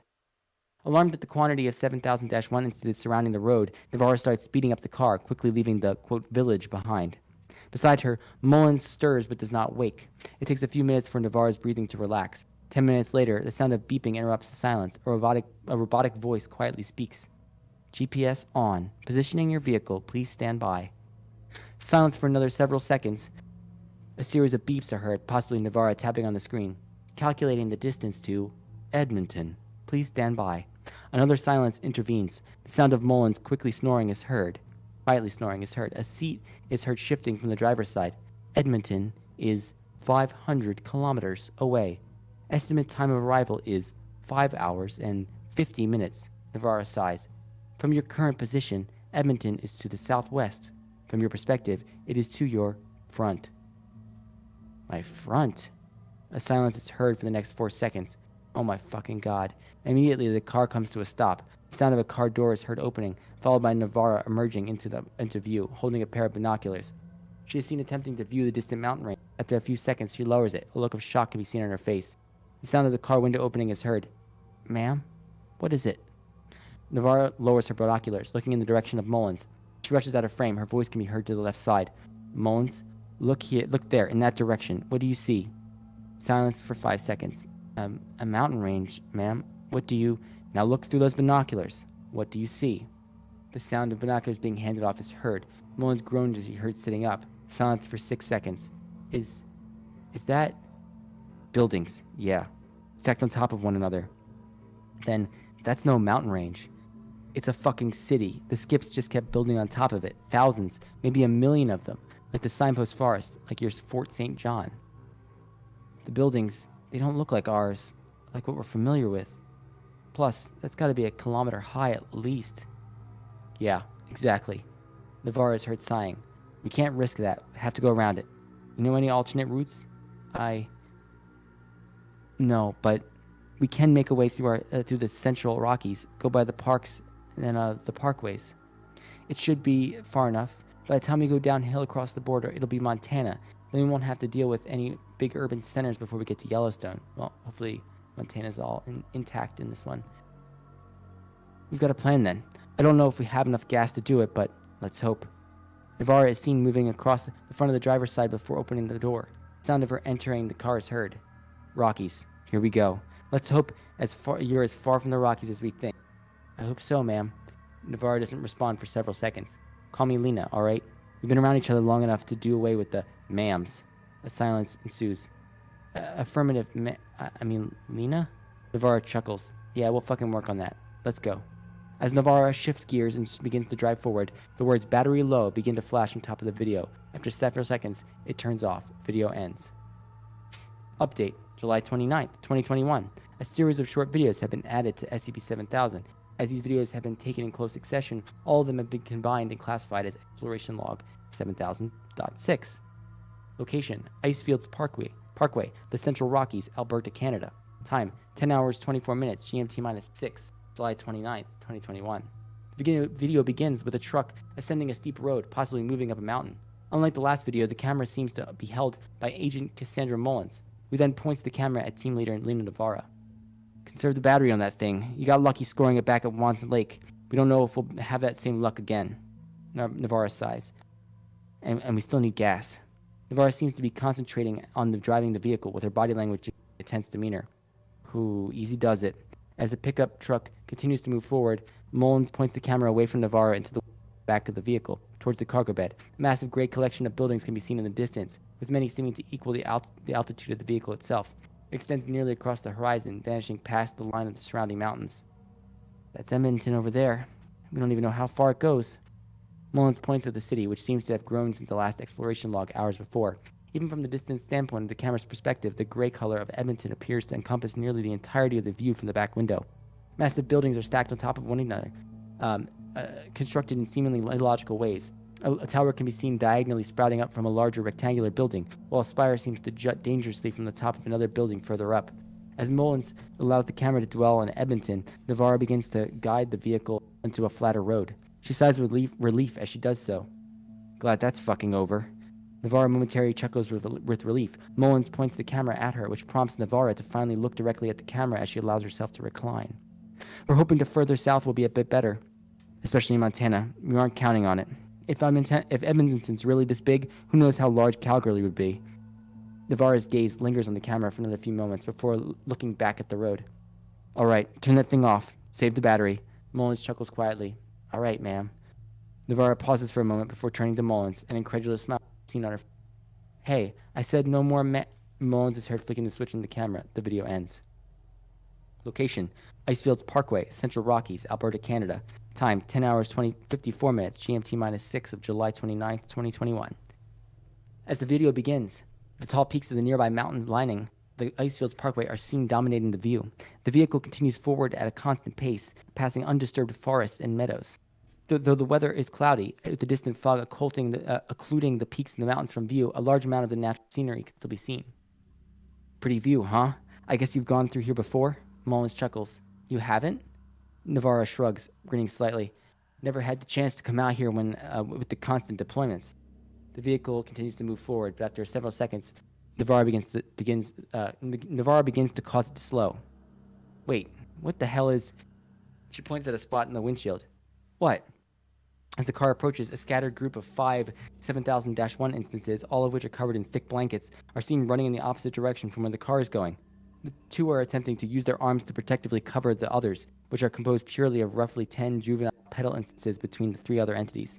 The juveniles strain their necks to watch the car as it passes before being hurriedly ushered away from the car and the road by the other 2 instances, which are made out of almost purely adult petal instances.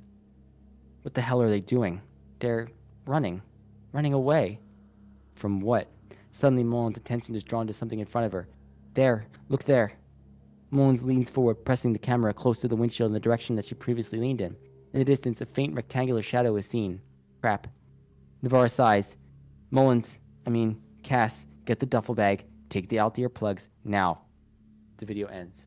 Location, Icefields Parkway, the Central Rockies, Alberta, Canada. Time, 1100 hours 10 minutes, GMT-6, July 29, 2021. As it starts, the video feed shows multiple large buildings leering over the mountains, quickly being added to by thousands of SCP-7000-1 instances. Like with Edmonton, the buildings have been constructed in a bizarre manner, with some structures branching out from others and others even penetrating into and emerging. As the vehicle continues to coast forward, a large glass skyscraper-like building emerges from the laying down on the mountain's peak to encompass the space above the parkway onto the peak across from it. Calgary. As the vehicle passes under the skyscraper where the thousands of SCP-7000-1 instances are constructing the buildings, begin to shout at the operatives, though the interior of the car has decreased the sound to a dull roar.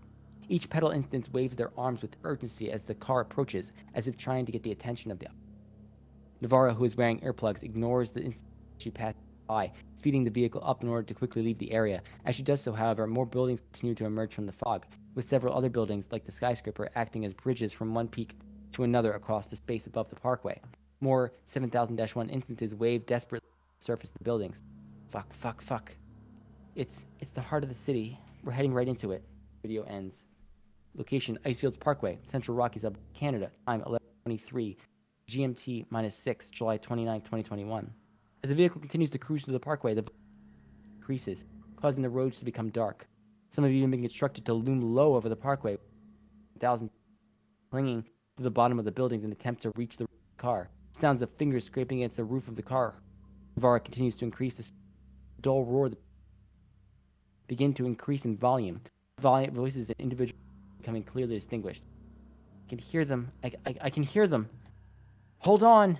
The sounds of fingers scraping against the roof add cacophony, with arms, hands, and heads clearly being sighted emerging from the low ceiling created by the buildings. The expressions of the individual petal entities clearly be seen, their eyes expressing fear, panic, and helplessness. The word vector removed is seen being mouthed and shouted by many of the instances. As the vehicle approaches them, they bring their hands out to touch it, causing many to slam against the windshield. Navarro is shouting, "Get the fuck away from us!" As the ceiling continues to get lower and lower, individual heads begin to be low enough to touch the windshield itself. As Navarro continues to speed across the parkway, one petal head veers close enough to collide with the windshield, causing a large spiderweb of cracks to pattern throughout the glass. Blood is seen running down the windshield after. Ahead, more hands continue to emerge from the windows of the as they slam into the glass. The cracks continue to widen and widen before encompassing the entirety of the windshield. The sounds of shouting become louder and louder. Hold on, we're almost out. As more hands hit the glass, the windshield, causing the volume of petals' voices to increase. Instantly, both Mullins and Navarro screaming in writhing pain. The resulting fall obscures the camera's view. SCP-7000-1 petal instance. We vector removed. 7000-1 petal instance. Vector removed us. Mullins, I can hear them. SCP-7000-1 instance. Come, vector removed us. Navarro, stop. Just stop. Just at once, the car's wheels begin to whine loudly before completely turning. The camera's lens are heard break as it impacts with the car door. Navarre and Mullins are heard screaming, but are completely drowned out by the sound of the SCP-7000-1 instance. They are heard coming vector removed, closer and closer vector removed, and vector removed, vector removed, vector removed, vector removed, glasses heard breaking, vector removed, vector removed, vector removed, vector removed, Navarre, vector removed, live vector. Can you tell us where we vector removed, vector Navarre, get away from us! Vector removed, vector removed, vector removed. Vector removed, vector removed, vector removed. Cass, get the fuck up. Cass, vector removed, vector removed, vector removed, vector removed, vector removed. Fuck, fuck, fuck. I'll have to carry you. Vector removed, vector removed. Fuck, fuck, fuck, fuck, fuck. Vector removed, vector removed. Oh god, I can't. My head, vector removed, vector removed. I can't do it anymore. Vector removed, vector removed, vector removed, vector removed, vector removed. Vector error, vector removed. AIC's unable to respond. SCIPnet not responding. SCIPnet SCIPnet not responding. Not responding, not responding, not responding. Crash imminent. Crash detected. System reinitialization detected. Display. Whew. Long one. Alright. And we got reinitializing. Reinitializing. System reinitialized. Date August 23rd, 2021. Time unknown. Scanning for non-functional system components. SCIPnet AHS automatic hazard scanning. AIC offline. All other system components deemed functional. Searching for user signals. Auto transcriber signal found. Location Yellowstone National Park, Wyoming, USA. SCP-2000 containment site. Publishing connection. Connection established. Displaying feed. The video begins in darkness. Outside, the muffled sound of boots scraping against the ground are heard. They're heard echoing into the surrounding room, suggesting a moderately large space. The sound of Cassandra Mullins' voice is heard. Wait, what? Why am I here? Where? Sounds of muffled footsteps are heard. Mullins' voice echoes into the room, replicating twice. Hello? Hello? Navarre's voice continues to echo throughout the room. Navarre's voice. Okay. Lena? Lena, are you there? Are you there? The sound of shuffled footsteps are heard again. Oh no. Several seconds pass. The sound of a bag being set aside at a nearby surface is heard. Within it, a camera records the sound of bag's contents bumping against one another, with several metallic objects creating louder noises. Outside, Mullins is heard moving hurriedly, her hands across the surface of her clothes. Winter coat, civilian t-shirt, military pants, flashlight, no primary firearm. Another 2 seconds passed. The sound of a holster being taken, held, and let go is heard. No sidearm either. Damn. 2 more seconds passed. Mullins is heard crouching beside the bag and holding it up against the nearby surface. The sound of a zipper being unzipped is heard. A dim blue light begins to illuminate the inside of the bag. Mullins begins to search in the bag, taking an object from it and taking it out. As she does, more light begins to illuminate the interior. Canned tomato soup, peas, beans. Mullins continues to search the bag and taking things out.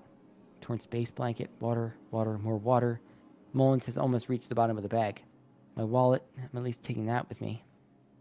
Her hand reaches into the bag before taking the camera itself. As it exits the bag along a dark hallway, only being lit by blue emergency lights. The hallway stretches past the camera's field of vision and has no exits leading out. God damn. It's my helmet cam. Mullins turns the camera to look towards the wall, doing so in order to inspect the back. The auto transcriber taped on. Mullins turns the camera on its side, causing the video to look up at the ceiling. Large, unpowered fluorescent lamps are seen attached. And broadcasting too. Did I? Finally, Navarre turns the camera towards her. Ma'am, are you looking towards this? Are you looking at this? Can you see me? Mullins' overall appearance is tired and dirty, with the brown grease smeared on the right side of her face. Speckles of blood are seen dirtying her collar, with the fur lining of her winter coat being gray and black in places instead of white. Her hair is tied behind her head in a ponytail, with the strands of her on her forehead being matted with sweat. She stares into the camera for several seconds before shaking her head. Well, if anyone's listening, I hope you're watching out for me. Sighing, Mullins clips the camera to the collar of her shirt. She raises a flashlight. Wow, now, where am I? Probes the beam of the flashlight into the darkness. How did I get here? Crouching down, Mullins quickly places all objects she took out of her bag back into it. As the camera pans over the bag, it can be clearly seen that the brown mull bag from logs, though dirty, torn, and tattered in places. She slings the bag over her shoulder. All right, let's get to business. Over the next few minutes, Mullins begins to walk deeper into the long hallway, with only the sounds of the interior being her slow, echoing footsteps.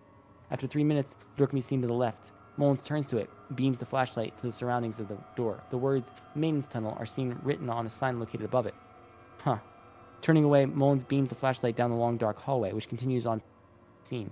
Mullins turns to the door again. She takes a few seconds to look between both paths, considering which to take. After a few seconds, she sighs. Road less taken, I guess? Slowly, she reaches out to the door's knob, turning it quietly as she slowly opens it. As soon as the door is ajar, she quickly yet quietly moves into the room, checking the corner behind it. It is empty. Turning around, she checks the rest of the immediate area. The only thing she sees are pipes of an indeterminate purpose attached to the walls, and the metal staircase leading down. A dim blue light is seen emanating from the corner past the staircase. Slowly, Mullins begins to advance, keeping the flashlight in front of her as she walks. Slowly, she moves down the staircase, turning a corner in the direction of the blue light.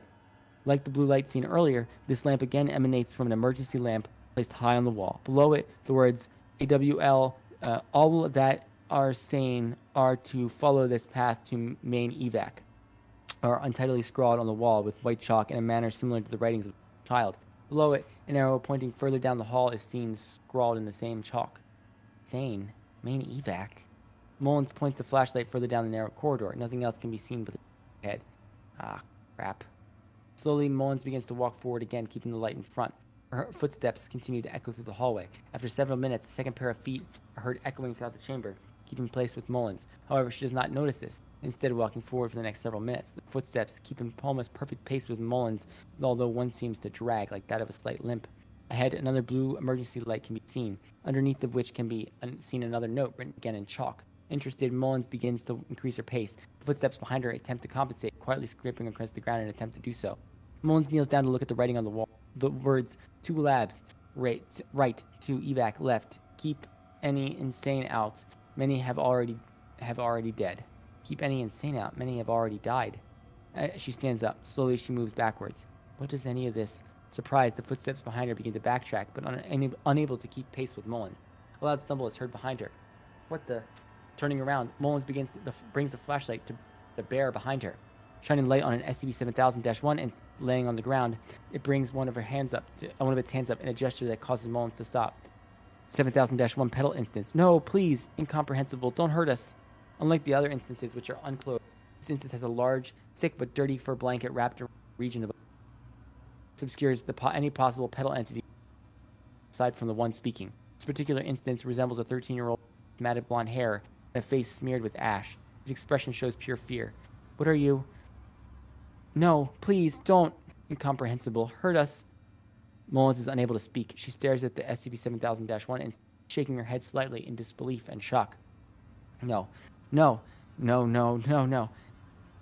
We came only for incomprehensible safety, just safety, for us. The pedal instance speaks in an indeterminate alien accent, but the fear in its voice is apparent. It shakes as it speaks. Why? We only followed what was incomprehensible. They said on the radio. Mullins begins to raise her voice. Who? Incomprehensible. The man on the radio. What he said, incomprehensible. The Foundation? I don't understand. It was everything they said, incomprehensible. It's so dangerous out there. So horrible. We cannot go back. The insane, incomprehensible. They will kill us. My head, it doesn't hurt anymore. I can hear everything I say. Everything. With difficulty, SCP-7000-1 instance begins to move forward, crawling on its knees despite the weight placed upon them. It begins to cling to Mullins' ankle, the blanket around its neck with its hand.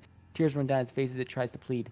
It was everything they said. Incomprehensible. Please don't take us back. Incomprehensible. Please do not hurt us. Incomprehensible. I have my brother, sister here with me. They are only children. Please. Wait, children? Without stopping to think, Mullins throws a blanket off the SCP-7000, exposing 2 more pedal instances, each clinging desperately. Both resemble children of less than 6 years of age, and are shivering as they look up at Mullins. Among the 3 instances, they all. No! Immediately, the first pedal instances scramble to take the blanket, moving forward on the bloodied knees as it attempts to. As it does so, it stands up, the fear in its eyes becoming even stronger as it looks at Mullins. Do not hurt them. They are just we are people. You are just people. People made into this. Filled with newfound understanding, the pedal instance nods eagerly. Yes, yes, incomprehensible. We are just... Get the fuck away from her. Wait, no. In response to Navarra, SCP-7000-1 instance begins to turn to address the sound. Mullins reaches out her hand. Wait, no! Suddenly, several silenced gunshots are heard, each ripping through the 7000-1 instantly. Blood splatters on Mullins, and as the pedal down at her to the ground. No, no. Oh God. Cass! Immediately, Navarra can be seen rushing out of the dark, holding her assault rifle in one hand. Blood covers much of her clothes, and as she comes into view, light, her face is well. She gets in front of Mullins. She kneels, embracing her. Oh God, I thought I almost lost you. I almost did. You. Navarra separates from Mullins, placing both of her bloody hands on. Did it hurt you? Are you hurt? Navarra's eyes shift to the side of Mullins' face before looking at the other one. Fuck, you lost your earplugs? You know you can't twist anymore. We have nothing but... Stop. Navarra's eyes widen. A hurt expression comes through on her face. What? Stop. Navarra removes her hands from Mullins' cheeks, but still keeps her eyes on her. I'm sorry. Sorry? Mullins begins to pant heavily. Her voice begins to be filled with emotion. I believed you. You told me they were skips, that they weren't people, that they didn't matter. Navarra cocks her head to the side, then shakes it. No. Stop. You can't think about this any.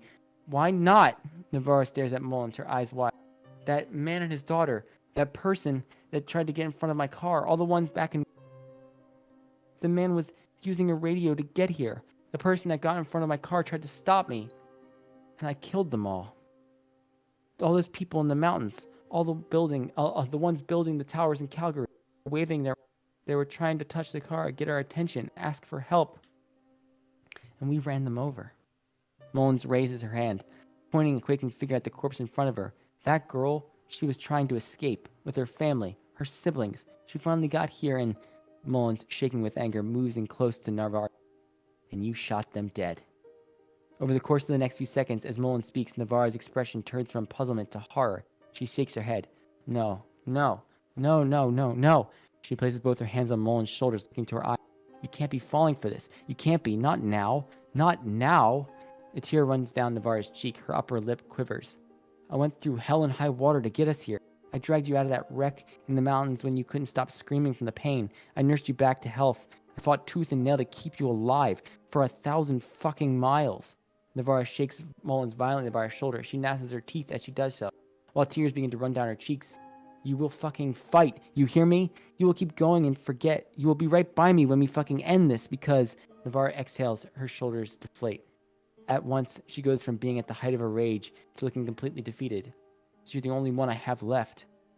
She looks up at Mullins, her tears casting clear paths to the dry blood, which is why I need you to fight. Please. Navarra's lips continue to quiver. Please. A long silence passes between the two as they stare at each other. Please promise me something, Lena. Navarra looks at her, moving her face close to Mullins.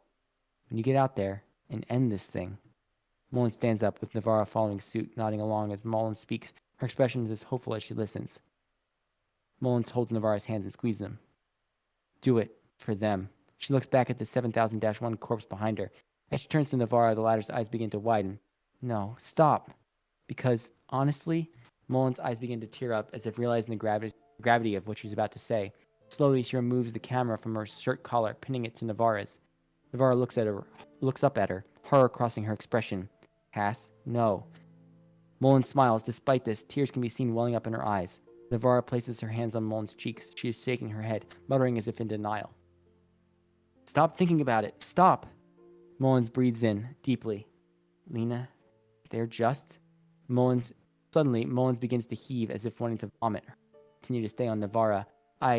Mullins begins more violently dry heave. Mullins more violently dry heaves again, moving her right hand up to her mouth as she begins moving back. I'm sorry. Immediately after, Mullins vomits a huge amount of blood, staggering back further as she does so. As she moves her hands down to her abdomen, she begins to scream in agony. A long ripping sound is heard from Mullins' abdomen, followed by a slow trickle of blood from between her fingers. She continues to scream as this happens. Then, as Mullins looks down at her body, the discernible shape of a bloody arm begins to from between her hands. The arm begins to cling to the sides of Mullins' abdomen, using it to pull itself out, revealing another arm. As Mullins screams, a voice is heard from the large gaping wound in her abdomen. The words "help us" can be heard prominently. Slowly, as the wound widens, a human head resembling that of a female. Its long hair is matted with blood, nearly covering her eyes as she looks straight at the camera. She continues to emerge. The petal instant screams in anguish, using her arms to push herself up against the surroundings of the wound. This causes Mullins to fall over to the ground with the added weight, causing her to scream loudly again as she continues to bleed profusely on the ground. Soon after, her head and body slowly goes limp. By this point, the newly emerged petal instance's waist can already be seen emerging from the wound. As it screams once again, it gives one last push against its body, stopping at once the top of its hips can be seen. As blood continues to drip from its face and her hair onto the floor, it begins to speak. "Oh, incomprehensible happened. In horror, the petal instance brings its hands up close to its face, trembling with horror as it looks at them. A strangled whimper is heard coming from it. What are you?" Then, slowly, the petal instance turns from its hands to look at Nora and the camera. Its bloodshot eyes can be seen in detail as it widens with shock. I... As it looks at Navarra, it slowly brings its head up, as if trying to gain a better view of Navarra. It continues to tremble as it speaks. "Help!" The petal instance's voice is identical to that of Cassandra. A second later, it suddenly screams at the top of its lungs in agony once again as another pair of arms appear at its waist, using it as a handhold to pull itself up. As the first petal instance continues to scream, Navarra, shell-shocked, staggers to her feet and begins to run away. Behind her, the newly created 7000-1 instance continues to scream in excruciating pain, along with additional tearing sounds being heard as Navarra gets further and further away from the scene. As she runs, she sees another blue light in front of her, illuminating a split in the hallway, which goes both left and right. As she comes up upon the intersection, Navarra takes time to catch her breath, bending down and putting her hands on her knees as she does so. Her breath is shaking as she does so, indicating quiet sobbing. After a few seconds, she gets to her feet and punches the wall next to her, screaming as she releases her pent-up aggression. "Fuck!" She punches the wall again. "Fuck!" She punches the wall a third time before following it up with several more. "Fuck, fuck, fuck, fuck!" Continuing to sob, Navarra slumps against the wall, leaning her head against her arm. I'm sorry, I'm fucking sorry, Cass." She wipes away her tears and sweat with her arm, looking back at the dark hallway behind her. Fuck. Exhaling one last time, Navarra stands up, trying to regain her composure. She continues to shake as she does so, barely suppressing her sobs. After a few seconds, she straightens her, looking at the intersection. A sign with the words "Control Room" is placed on the right side. Another sign with the words "Storage" is seen on the left. Let's... She takes the time to breathe in again. "Let's fucking finish this." Balling her fists, Navarra walks forward with composure, immediately turning right. A light emanating from an unseen source can be found in front of her. As she gets closer, it becomes clear that the hallway terminates into a which seems to have been removed from its hinges and placed again with... The light, as seen earlier, is coming from the space between the floor and the door. Walking forward with determination, the words "Control Room" are seen on the sign above the door. The muffled sound of several voices are heard beyond. "Open, open, open, goddammit," are clearly heard from within the room. Navarra readies her assault rifle in both hands. Last stop. Then, with a scream of effort, she kicks the door in, bringing her rifle inside the room. As she does, she freezes before seeing something in front of her. In front of Navarra is a large entity comprised of dozens of seemingly dead corpses in assorted limbs and heads, all centered on a hunched figure standing still at the middle of the room. Upon closer inspection, the figure, which resembles an old man, merges with all of the body parts and corpses around him, with his left arm and the entire back of its head being one of the surroundings, while the right arm rests beside a large lever protected by glass. It seems to be only be standing arms and legs on the bottom of the mat, with the legs of the figure itself seeming to hover a few centimeters off the ground. Great deals of light seep from the surrounding windows, which encompass the entire circumference of the room, offering a look into the floor below. A figure watches Navarra with a surprised look as she enters. Soon after, the entire mass begins to speak. "A native. What are you?" Each of the head make up the entity continue to speak as the central figure does, though with increasing but slight delay for the heads that are distributed further from the figure. They all speak with the same dead emotion and careful enunciation. So far, only the central figure seems to be able to make nonverbal gestures with its hands. Its eyebrows are knotted together in anger as it speaks. Its voice is the same as the voice on the radio at work and late. "What are you doing here?" Navarra begins to shake with anger. "To end this." The figure knots his eyebrows together. "End this? You have no idea how much I've done to get here." Navarra tightens her grip on her rifle, moving forward in an attempt to intimidate. "And so fucking have I." The figure's eyes widen before lowering to a deep scowl. You're a foundation, aren't you? Just like me. Navarro doesn't reply, instead staring back at the entity. What are you doing this for? Glory? Hubris? Its tone lowers. Someone you love? Navarro begins to tremble more violently, with barely contained anger. She continues to tighten the grip on her firearm. You came here for 2000, didn't you? It moves to face her, obviously wincing in pain as it does so. It moves to cover the lever. To wipe us out? To make it so we never lived and... The figure attempts to shake its head, but cries out in pain as it does so. It continues to stare down Navarra. We came here to flee. We came here for another second chance. You won't stand in the way of that, no matter how long it takes for me to get this fucking thing open. Navarra lets out an exasperated breath, trying hard to restrain herself. Get the hell out of my way.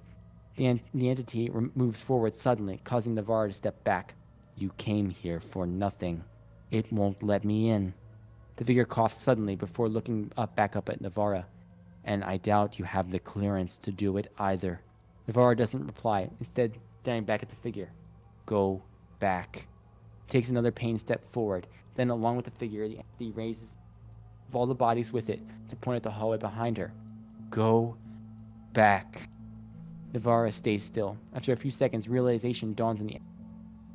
You have it, don't you? Navarra doesn't reply. A tense silence intervenes. Then, with all the bodies with it screaming at once, the entity runs at Navarra, sweeping at her with all arms on its body. Quickly, Navarra runs to the side, causing it to strike to hit the wall. As she does so, she presses the assault rifle to her shoulder before firing several rounds at the entity. Most make impact, causing the entity to lean to the wall for support. Several of the bodies that were stuck cease to move as it does so. The entity lets out a hacking cough, followed by the sound of splitting as it presses its hands on the wall for support. No, no, no, no. Slower than earlier, it turns to Navarra, looking at... A large trail of blood is seen below its mouth. So many depend on me. So many. So many. It lumbers forward again, taking one step as it continues to glare at Navarra. Its breathing is labored. I won't let you. With another loud scream, the entity moves forward to take a swipe at Navarra, but not before again, creating multiple wounds on the figure's chest and on the bodies close to it. It takes a step back. The figure coughs again. Oh. It looks down upon itself. Blood is continuously trickling from its wounds. Oh God. Then slowly it falls to the ground, leaning against the wall again. Navarra lowers her assault rifle before moving to face the entity. The figure looks up at her. Eyes are wide. Please don't do this. Please don't wipe us out. It coughs once more, hacking up blood. We deserve a second chance. Navarra stares down at it. You killed billions, destroyed the world. They deserved a second chance. The figure desperately shakes its head. No, no, no. You don't understand. You don't understand. I believe I do. She turns around and moves to the large control panel in the room, which houses a large lever that is center is surrounded by protective glass covering. Beside it is a fingerprint scanner and a keypad, upon which the numbers 9, 5, 10, 66 have been inputted. Quietly, she presses her thumb to the scanner. Instantly, the glass covering opens, exposing the lever. Please, please don't do this. Please. Navarra is silent. The light from the nearby window in front of her lights up her surroundings. Trembling, she slowly places her hand on the lever. She raises her other hand to input new numbers and... Look outside, I beg you. The figure's voice is more composed than it was before, though it continues to tremble. What? Look outside, please. Navarra turns to face it. The figure looks back at her with desperation. You'll understand. Navarra looks at it wordlessly. You've won. Just please do me this one last thing. Navarra stares back at it. Then she quietly moves away from the lever. As she does, she sees a large scene below. Within hundreds of storage units on the floor below her, many have been repurposed to living space for at least 200 7000-1 instances. Unlike before, these instances behave in a much more human continent, speaking to each other and attempting to support both their arms and single pairs of legs. Blankets are seen on many of the instances, with even more being freely by several instances of blue found attire. All of them are watching the control. Some of the juvenile pedal instances, older pedal comfort. Other pedal instances are seen murmuring among themselves as they continue to look up at the control room. They're the sane ones. The only sane ones out. The billions who came here. The rest of the ones you've been seeing. Insane. Waiting. Feral. They said it! It coughs again, spitting out more blood. Its voice gets weaker. I'm the one at fault. I'm the one who gambled to get us here. Kill me. Finish me off. It points to the direction of the outside. But please, please not them. Give them a second chance. Its voice gets lower. I beg of you, please, help. Both Navarra and the figure turn their heads to the voice. It is heard as an echo throughout into the room, denoting the source of the voice is far away. It is identical to the voice of Cassandra Mullen. Soon after, it is followed by several more screams, which come from different voices. A quiet choke is heard from Navarra as she hears the voice. Incomprehensible. Need help. Incomprehensible. There anyone here? The figure watches Navarra, pity is seen on its face. You know her? Lost her. It coughs. Yes. Navarra's voice is quiet as she speaks. Then you understand. Quietly, Navarra chuckles. It is mixed with suppressed sobbing. Seconds pass. The voices are heard coming further and further away before coming too far to hear. Navarra is heard quietly sniffling. She is trembling. I remember the time when Cass and I were driving here. She just fucked up, almost got us killed. Drove for 10 hours just to make it up to me. Navarra looks at the entity, meeting. When I woke up, I told her, you were unlucky, you fucked up, and that was it. You don't need to atone. Her voice shakes. Navarra about to cry. You just gotta make up for the best of what you got. She looks down, tears falling from her eyes as she... I know what she meant now. Doing it for them, for you. I started on this journey wanting to reset the world to make it what it was. To make it so that you never came here in the first place. She shakes her head. What was the date you put into the keypad? The figure's voice is almost non-existent as it speaks. Time our universe split in two, when our histories changed. I wanted to do it for a new beginning so that the world can continue. Even if our history wasn't yours. Navarra silently nods, sniffles again. Our histories don't have to be separate then. She turns around to face the lever again, placing her hand upon it. She looks back at the entity. You were just unlucky, just like Cass said. Navarra grunts in pain, pressing her hand into her belly. She smiles again through the pain. I don't think I can forgive you for what you've done. Navarra coughs, blood spurting from her mouth. She looks back at the figure. But if we can have a new beginning, let's do it together. The figure tries to smile, but is unable to. A single tear runs down its cheek. Thank you. And Navarra pulls the lever. Okay, and then... This document was last accessed 1,024 years, 10 months, and 3 days ago. Delete? Why? Yes. File deleted. Exit session? Yes. Session exited. Thank you for using SCIPnet. Save the world for them. Whew! That's got to be the longest one so far. I believe that to be the case. Ah, that was good. That was a good... I like that. Kind of drug a bit in the middle. But it always kept me coming back. The only typo I caught was I think that right at the end or the start of this document, I think one time it says Navarro points the thing at Mullins' face. Is that what that's supposed to be? Yeah. That threw me off too, because Mullins obviously didn't come.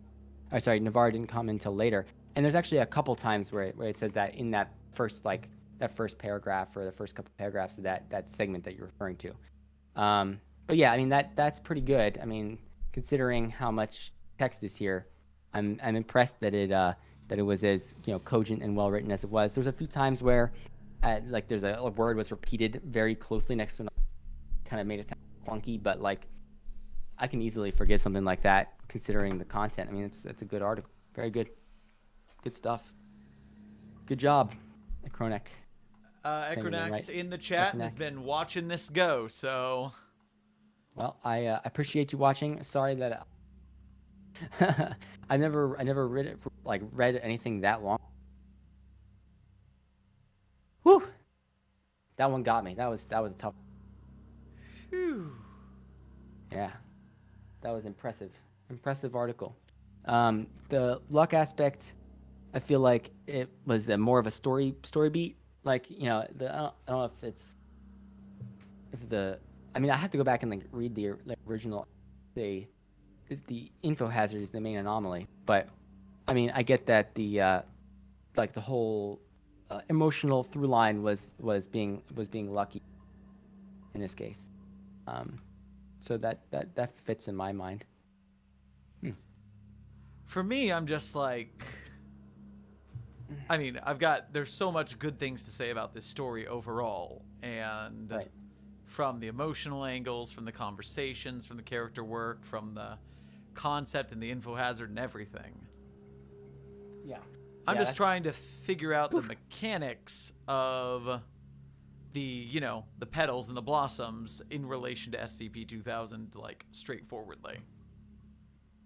Yeah, well, I see that Ekronak, you going down like the canonical assumption, kind of like ism, what SCP-2000 does, and one of them is, oh yeah, it actually sets time point, and I guess that's what we're going for here, is that like they're actually resetting it back or something like that, or setting the world to a configuration that it existed in at that point.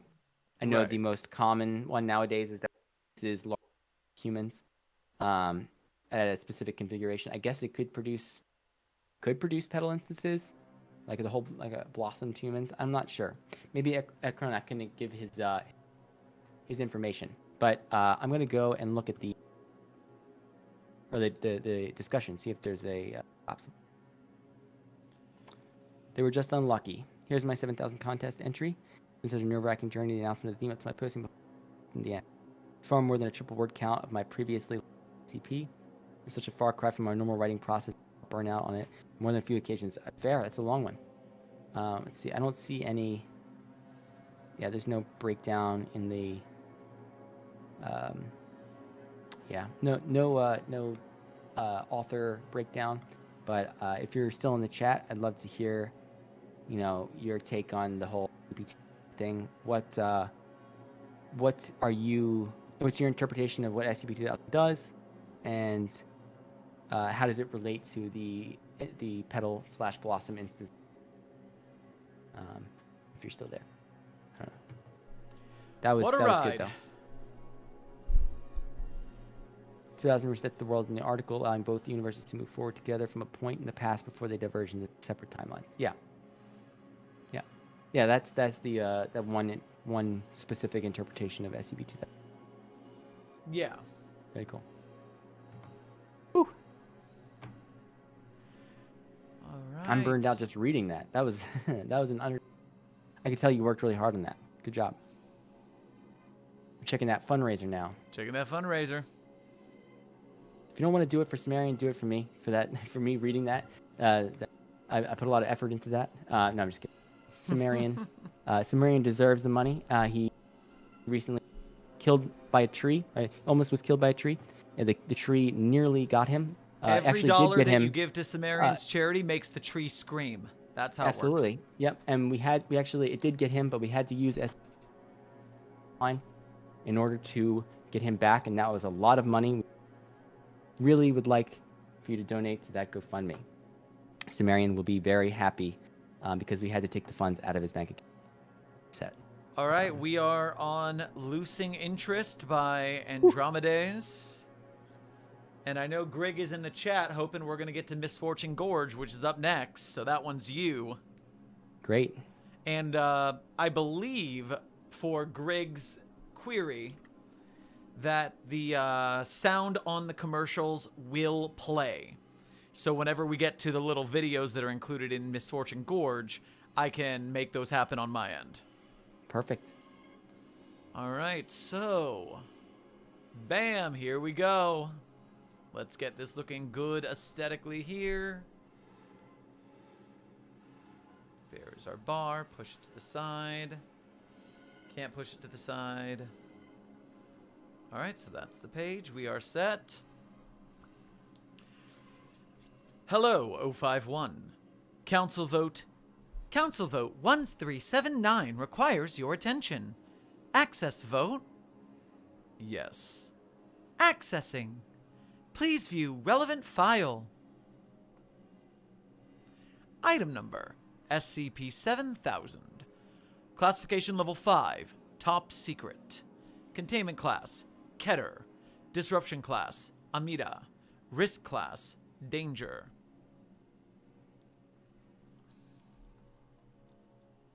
Image of an SCP-7000 reality distortion event. Light refraction and blurs are common occurrences in such events. Special containment procedures.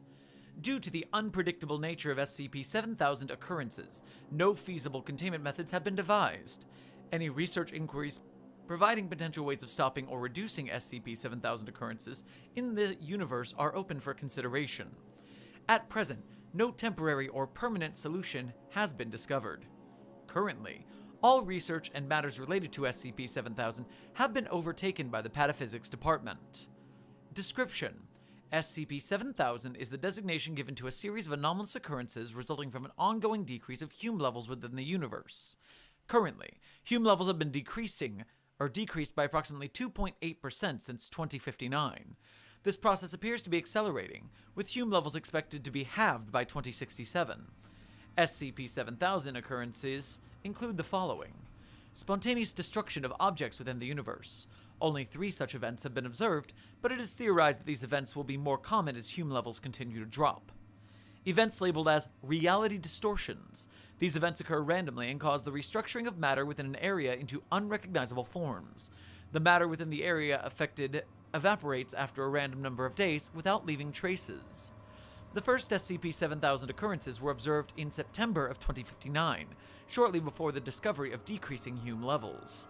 The studies of said occurrences were followed by the discovery of pataphysical transmissions, which led to the creation of the Pataphysics Department. This department is currently in authority over all research and matters pertaining to SCP-7000. Addendum 1. Context. The following is a briefing from Dr. Michael Cygnus regarding pataphysics and its relevance to SCP-7000. Dr. Cygnus is currently assigned as a lead researcher for SCP-7000 and is a significant entity within the Pataphysics Department. Date: November 17th, 2059. Fiction, Us, and Armageddon by Dr. Michael Cygnus. I do not like summarized science. Not with the Foundation or anywhere else. It misleads one to think they know the complete picture of something when they only have a starting point to a vast and complicated network of knowledge. But I suppose vast and complex is a good place to start with metaphysics, as our research has shown that relations between universes go far beyond anything you could have guessed. Well, we, yes, me and anyone reading or hearing this, are creations of fiction. The fiction from a metaphysical universe. Someone or something in the universe we have designated as U7K is thinking up stories and scenarios in what they deem a fictional universe, that fictional universe being ours. These enter our universe in the form of pataphysical transmissions via interuniversal windows. Footnote. Interuniversal windows are transverses between two universes. It is theorized that these exist for pataphysical transmissions to enter through and are otherwise not a reliable way of accessing U7K. We've only ever observed one of these, which is located 1.5 million kilometers from Earth. So what does this all mean for us? And what can it teach us about SCP-7000? For starters, we estimate that 85% of actions and events result both directly and indirectly from pataphysical transmissions. Footnote. Indirect pataphysical events result from direct pataphysical events, or events directly created by the pataphysical entity. Indirect events are far more abundant in the universe than direct events. It is theorized that indirect events are the consequence of vague or poorly defined points or ideas made by the pataphysical entity and chaos theorem. As for the other 15%, they result from the universe we thought we knew. From our studies, we have determined the Foundation and its anomalies are the focus of these pataphysical transmissions. Thus, we can assume the same for SCP-7000. Unfortunately, we have not been able to determine much else as of now. All I can say is that whatever entity is transmitting us is probably trying to draft the apocalypse. It is in my and my team's best interest to find a solution for SCP-7000 and the ongoing decrease in Hume levels. What that solution will be, I don't know. But we need to try. It may seem hopeless, given how little time we have to think of something before the public getting note of the SCP-7000. However, all that matters is that we haven't run out of time yet. So what we need to do is get to work and try to evade our demise. Addendum 2. Initial Message Exchange. On December 9th, 2059, to O5 Command, SCP-7000 Team, from O5-1 at SkipNet. Subject, SCP-7000. Greetings. Reality is disintegrating. Worlds are becoming twisted, while others are being destroyed. I know it may seem normal to have the apocalypse around the corner, but the apocalypses we evade usually don't melt away the universe. As O5 Council members, we cannot directly interact with the anomalous. Therefore, this message is also for our team working on SCP-7000. Our incredibly successful pataphysics department has stated that the decrease in hume levels is a result of pataphysical transmissions, which means someone is writing or thinking about it in some degree. Yes, we are in a story. You probably know this already anyway. However, we cannot let this hinder us from finding a solution. We have evaded destruction in the past, and I am confident this will be no exception. If any of you come up with ideas on what course of action to take, please respond to this message with your input. December 13th, 2059. To O5 Command, SCP-7000 Team. From Jack Bright at SkipNet. Subject: SCP-7000. If I understand this correctly, we are the result of someone thinking or writing in another universe? Writing in another universe. As such, here is my proposal. If we are being thought and written of, this must be a story. Its plot could be that reality is melting away, we try to stop it without success, but at the climax, it ends somehow. After that, humanity resumes its normalcy, if not something extraordinary. Essentially, my thought is that every story has a happy ending. So perhaps we keep doing what we do and everything will end well. Dr. Bright. December 14th, 2059.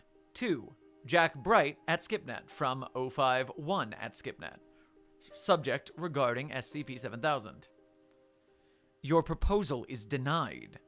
While I can see the logic behind your thinking, we cannot make assumptions. We don't know who or what is responsible for our actions, but there's no guarantee that a satisfactory ending for them is the same as one for us.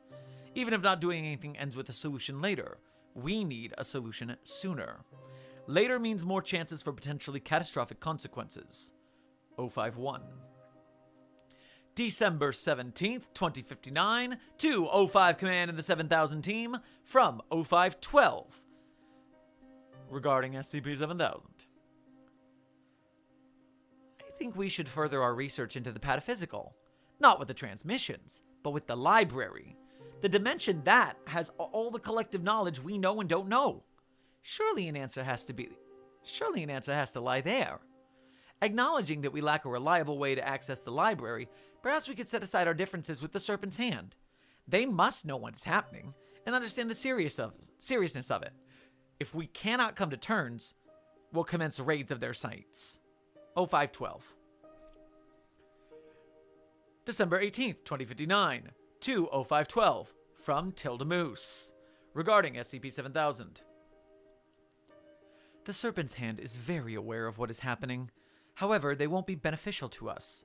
Ever since the 7000 occurrences began, Serpent's Hand activity has decreased on a global scale. Considering that I was once part of them and I remember their ways, they are likely leaving because of the current situation. Indeed, we don't have a reliable way to access the library, and even if we did, the vastness of the shelves would hinder effective searches for useful material. Director Moose. December 18, 2059, O5 Command, SCP-7000 Team, Michael Cygnus, regarding SCP-7000. We need to stop guessing about how to solve this issue immediately. We are actively wasting time by sharing suggestions that won't work. Even if reality melting away takes years, I'm counting every hour. O5s, I'm going to ask you to abstain from this for now, while me and the team come up with a solution. At this time, we only need you when we need your approval. After all, we are the ones interacting with the objects in the boxes. While most of our research is still work in progress, we have made some breakthroughs. The pataphysical transmissions are tangible, meaning we can harness them to an extent. Of course, we will have to utilize some of our most advanced tech and thaumiel objects, which makes this ambiguous. However, maybe, just maybe if we're lucky, we can figure something out with the transmissions themselves. I already have a couple of ideas. Dr. Cygnus. December 19th, 2059. To Michael Cygnus from Tilda Moose regarding 7000. The fact that we're using the word lucky is concerning. Like 051 already said, we cannot depend on assumptions, and neither can we depend on luck. What are the odds of us failing? Director Moose. December 19th, 2059, to Tilda Moose from Michael Cygnus regarding 7000. I am genuinely confident we'll figure something out. However, we must accept that we need luck on our side. Every day, the universe has rolled their dice continuously to decide what happens, down to the subatomic world. We need to hope that those dice roll in our favor. I know these are words we despise hearing in the Foundation, but in reality, we all depend on luck and hope, as do our universe. Dr. Cygnus. Addendum 3. Project Reverse. March 29th, 2060. Making Us Pataphysical by Dr. Michael Cygnus. Image of the PTCM's pataphysical transmission container. Considering the nature of the situation at hand, it would be an understatement to say that we need to get creative. After working our magic at the Pataphysics Department, we constructed a more reliable version of our prototype devices, designed to capture pataphysical transmissions. The Pataphysical Transmission Concentrator and Manipulator, or the PITCOM. With the PITCOM, we can capture pataphysical transmissions. From there, we can manipulate and use the transmissions to our will, which will be needed for Project Reverse. Our plan is to create stories about authors hindering themselves from writing about SCP-7000 and apocalyptic scenarios, or something of that sort. Through its manipulation systems, we convert our stories into pataphysical transmissions via the Pictum, and beam said transmissions into U7K. The hope is that this will prevent the entity from continuing to write and think about us in their current manner. Essentially, we, the characters, tell the author what to create. Admittedly, this project is complicated and arouses doubt. However, as I've reiterated, we must try anything. We cannot let complications or doubts hinder us. The more we try, the greater the chance is of us finding a solution. The following is a documentation of stories used for Project Reverse. Creator, Dr. Cygnus. Summary. Story consisted of an author creating a scenario in which humanity experiences a universe becoming unsustainable for life due to reality disintegrating. The author becomes uninterested in writing about destructive consequences and redirects the plot to rehabilitate the universe. Comments. Simple, sums up well, and should be encouraging for whoever is our creator. Dr. Cygnus. Dr. Bright. Story consisted of an author specializing in writing stories without satisfactory endings. The author decides to make an exception for the story where they are currently writing and finishes the story with a desirable ending. There are countless apocalypses to draft up. Just make an exception for us, please, and hope that our universe isn't the only one they're controlling. Dr. Bright. Oh no! No! Dr. Robert Scranton. Which Robert Scranton are you? A lead designer of the Pictum. A series of science fiction tales describing a universe which has evaded cessation. Civilizations within the universe are seeking to improve living conditions and societal cooperation, which are described as being poor prior to the evaded cessation. I'm not talking to you.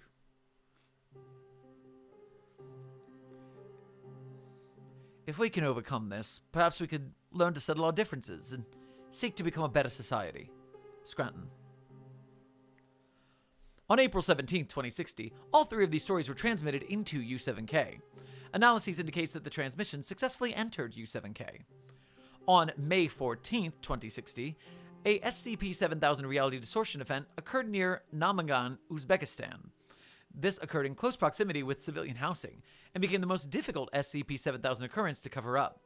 The following note was provided by Dr. Cygnus, 9 hours after the occurrence. May 15, 2059, 205 Command and the 7000 team from Michael Cygnus. Subject, Project Reverse. Well, unless the entity is slow to react, I'm calling this a failure. Before we give up hope, I must mention that we made some intriguing discoveries during Project Reverse. Our access to U7K is more reliable than what we speculated, which could become useful for future projects. Additionally, a discovery with the Pataphysics Department made is that all pataphysical transmissions have become 6% less intensive since we started observing them last year. Dr. Cygnus. Addendum. Project Ogle. June 26, 2060. Pocket Dimensions and 7000 by Dr. Michael Cygnus. The decision to observe other pocket dimensions to see if they were affected by SCP-7000 was a suggestion by Dr. Tilda Moose, following her reports about the Serpent Sand leaving our universe for the library. These pocket dimensions are products of pataphysical transmissions, since they are under Foundation interest. Project Ogle focuses on traveling to pocket dimensions attached to our universe to observe the effects of decreasing hume levels there.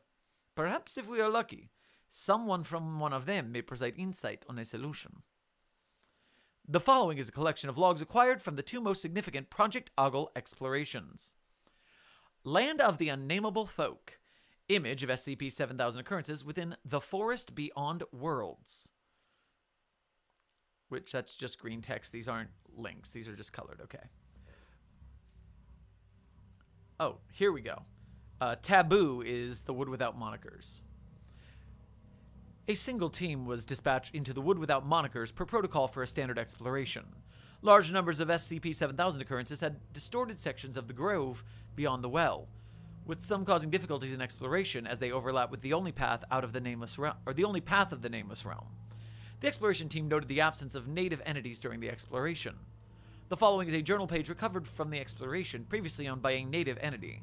It is noted that the journal denotes a name to the trees which cannot be worded, which have been expunged per protocol. Currently, all safety protocols referring to the wilderness which shall not be named remain essential. I thought the war was the last trouble we'd ever see, but all these unexplained events are worse than anything we could ever imagine. Countless of my people are dead, including most of my family. People are attempting to leave, but I don't see any chance of safety in this. I feel like my body is barely intact and is falling apart. It feels as if a weak hit would disintegrate me. I am beyond hopeless.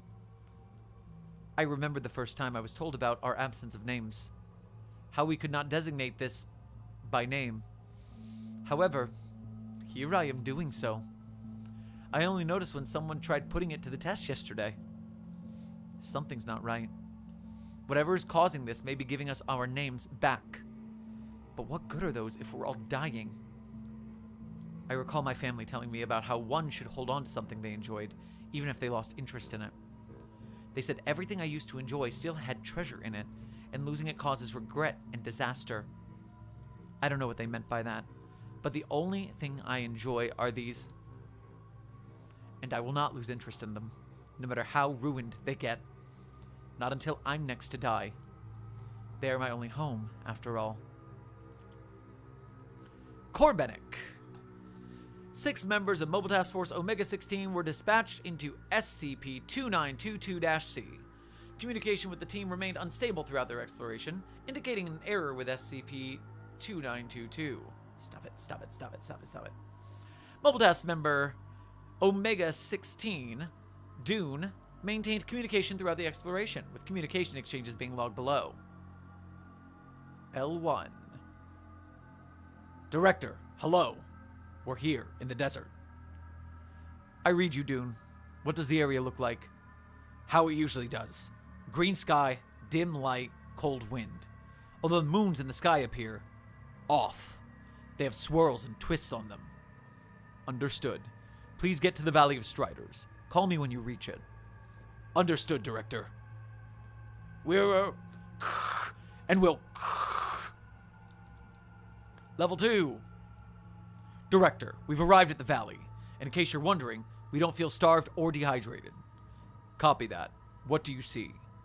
The valley looks like the faces of the moons, all twisted and distorted. The slopes of mountains, too, and there's not a soul in any direction we're looking. Okay. Can you see the Bogle Mountain? I need you to ascend the mountain next to it. The one with the 3-faced tree? Yes. Get to the top of it. Call back when you summit it, or encounter anything noteworthy. Roger, but... Call terminates abruptly. L3. Director, we encountered the tree, but only one of its faces appeared alive, however.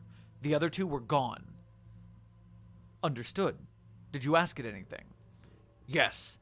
We asked if it knew about the anomalies. It told us it hadn't been visited for a long time, and that it had forgotten much. It claimed that the land was being forgotten. I don't know what that meant. Understood. Well, assuming the face was the truthful one, we're at least getting something. On a different note, our communication with you is rather unreliable. We've noticed ourselves. My last call ended before I hung up. I figured you would order us to ask the tree about the anomalies, so that is what we did. At least I can still rely on you. What's next? We need to see if the initiative is still active. Please explore until you encounter anything relevant to them. Your connection is getting choppy again. 3 Moons Initiative, to be clear. Level 4. Director, do you read me? I read you, Dune. We passed the Marble Hall and it was surprisingly calm. No chaos like there is usually, just a lot of destruction. Have you found anything related to the 3 moons like we told you to? Yes, or what's left of them. Saw a couple of figures walking down the coast of the sea and talked with them. And what did they tell you? I think them to tell. Call terminates abruptly. The following is a voice message received from Janet Spiegel's SCP-2922 channel on July 10th, 2060. Janet Spiegel, footnote, the first explorer of SCP-2922-C. Hello, Foundation. Remember me? I'm the person who helped you discover this place. I have still not overcome what you did to me, you cowards. But it doesn't matter now, does it? We know what is happening as much as you do. Since as a result of the pataphysical, not even the afterlife will survive. We've tried reaching the alternate universe after we started collapsing because of the occurrences. None of our drones ever returned, nor ever transmitted anything. Our people continued to suffer as the occurrences destroyed our cities and environments, and we burned more resources trying to stop it. You cannot rely on us to save you as we've tried, because we are just as helpless as you. All the entities we've communicated with claim that the land is being forgotten. I don't know what it means, but I don't see any sign of the destruction stopping. All I can say is this. We who've reached the final test are all set to die again. July 12th, 2060. 205 Command from Tilda Moose. Subject, SCPs. Greetings. As of me writing this, several anomalies at Site-19 are displaying strange behavior. Others are losing their anomalous properties altogether. While there are more anomalies affected by the latter, it is better to be safe than sorry. I would like to ask the O5s to request all mobile task force in proximity with Site-19 to be on high alert for containment breaches. Director Moose. July 12th, 2060. 2 Tilda Moose from 051 regarding the SCPs. This is the 5th report O5 has received about anomalies behaving abnormally or neutralizing themselves. Several site directors have reported anomalies being spontaneously destroyed. As such, you are not alone. Despite everything we need to keep tabs on, O5 will hold a meeting about the situation. In the meantime, we'll alert mobile task forces about the situation. O51. July 12th, 2060. 205 Command and the 7000 team from Michael Cygnus. Subject, meeting. Greetings. Initially, I planned to show a proposal for our next project in this mail. This was to retry what 3 Moons Initiative was doing, which was to send something into U7K to get direct observation on the source of the petaphysical transmissions. However, this new trend of our anomalies being changed or destroyed is notable, as it cannot be coincidental with the observation we made during Project Ogle.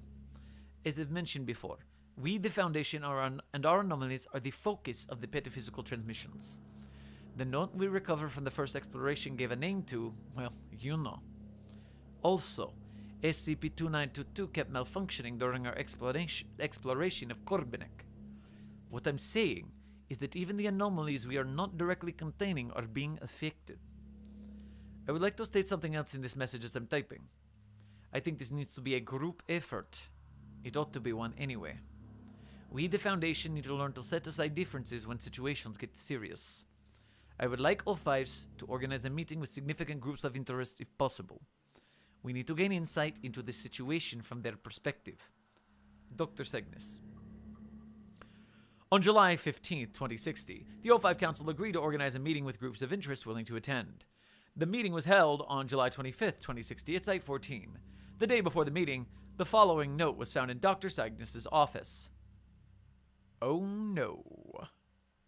Addendum 5. GOI meeting 438. July 25th, 2060. Group of Interest meeting 438 transcript. Meeting summary.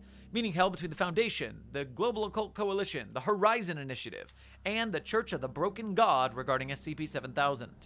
Representatives. 0513. Dr. Michael Cygnus. Cyguns. Dr. Michael Cyguns. I like that. Pew, pew, pew. Foundation. Agent Frederick Karl-Heinz, the GOC. Catherine Fitzrovia, Church of the Broken God. Tariq Dwokan, Horizon Initiative. Karl-Heinz. Look at this. The Foundation, who takes pride off containing the destructive, has failed and now asks us for help. We did not bring you here to...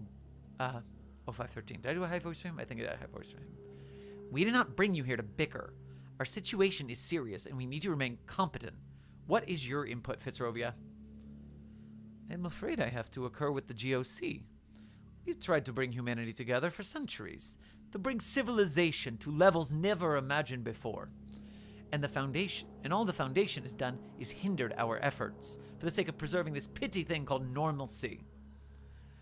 And directing their research towards containing the bizarre instead of researching methods of preventing the apocalypse countless times over. Stop. Recognize the situation.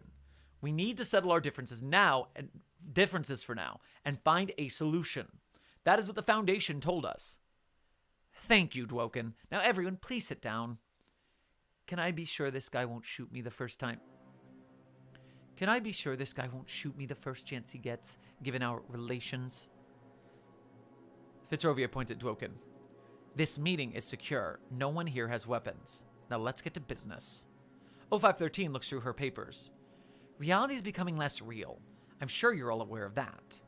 The consequences are already troublesome and are set to become more severe. And it is all because of our story. We bring you here to share each other's perspectives and come up with potential solutions for the issue.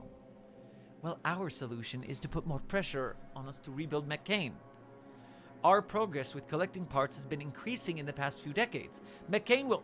I apologize for cutting you off, but I wouldn't focus on gods for this. Their extent is only within our universe and its dimensions, and Pataphysical has authority over all that. Are you sure about that? Think about the technical advantages McCain will gift us. We don't know if we can get advantages over the entity creating us. Besides, we already tried technological solutions without success. Maybe you didn't try hard enough. How about destroying the entity?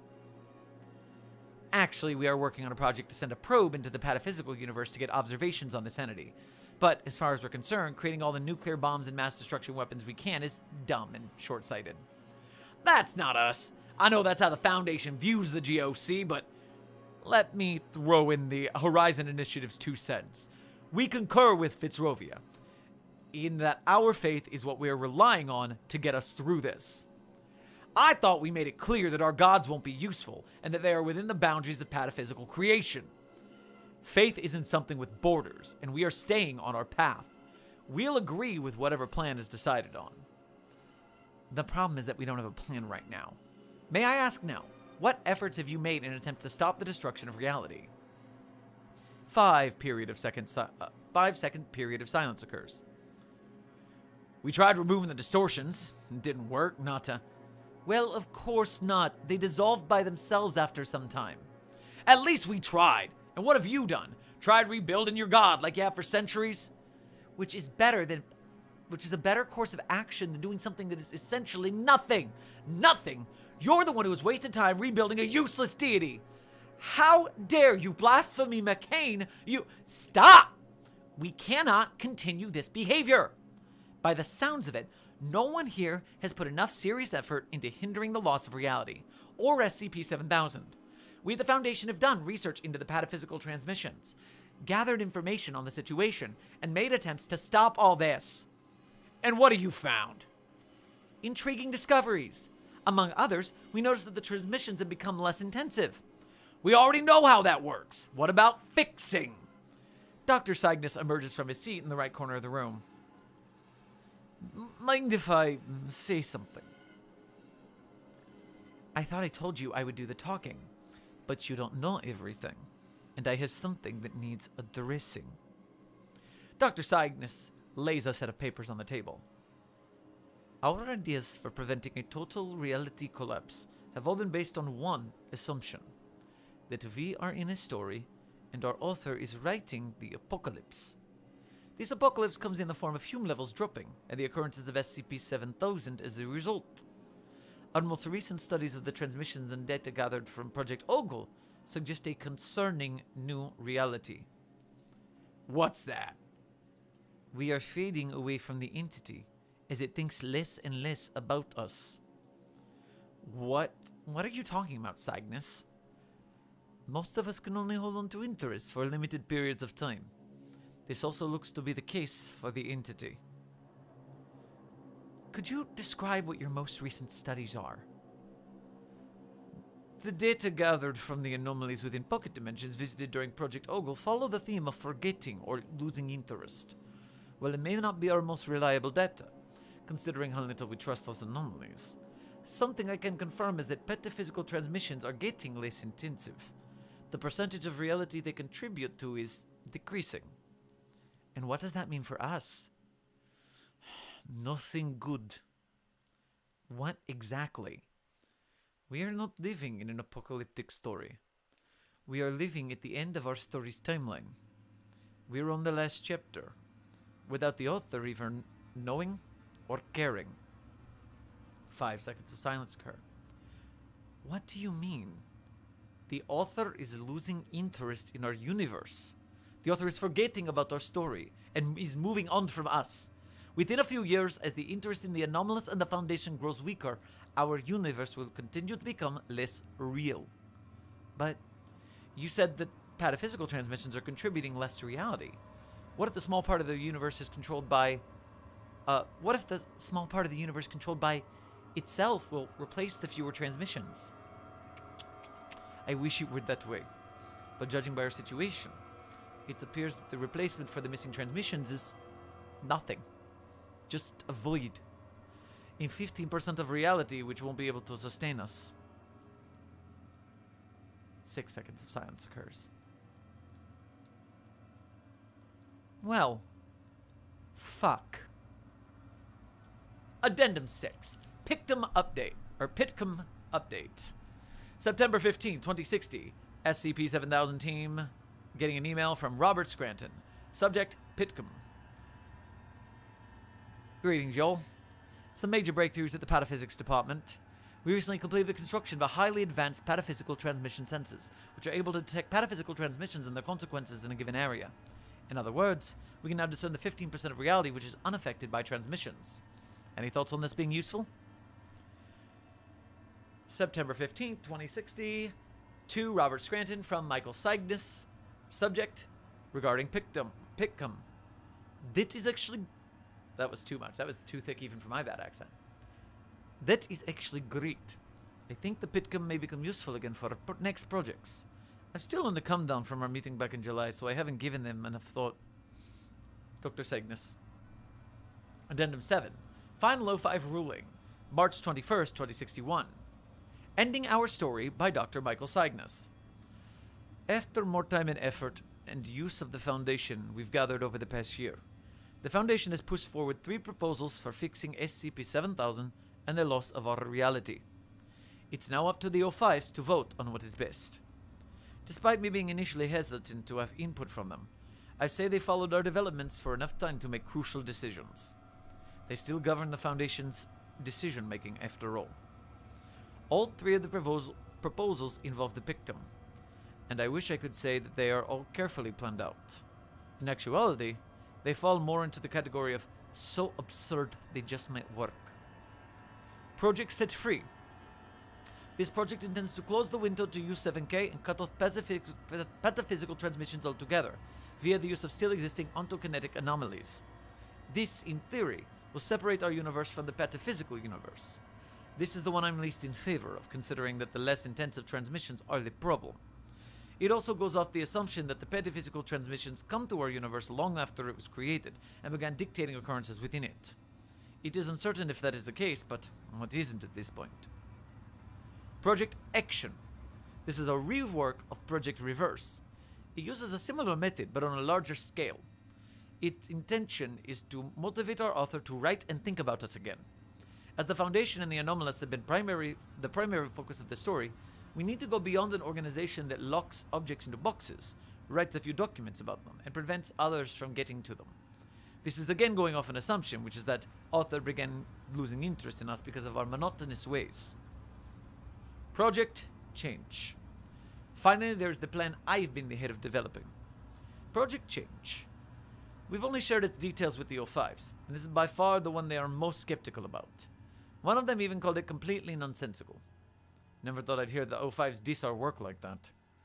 Well, I do understand their skepticism, in that it seems to be a dead end. There is a careful thought behind it. As such, this is the one I vouched for. Regardless of my bias, it is for the O5s to decide, and they have to decide soon.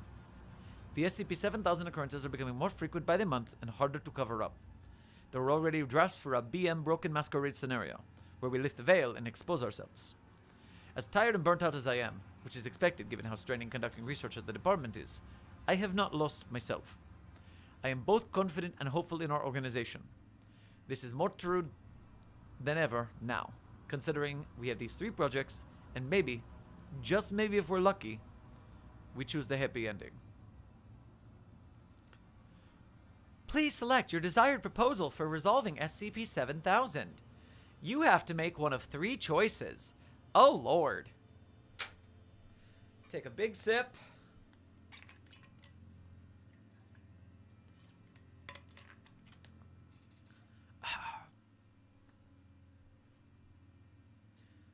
All right. Do these actually offset 1, offset 2, offset 3? So there are 3 choices here. Oh yeah, they're full articles, full offsets. Oh boy, all right. Well then, well, of those options, I feel like doing them in order is the right choice. I think that'll give us a progression. Or maybe it's truly choose your own adventure.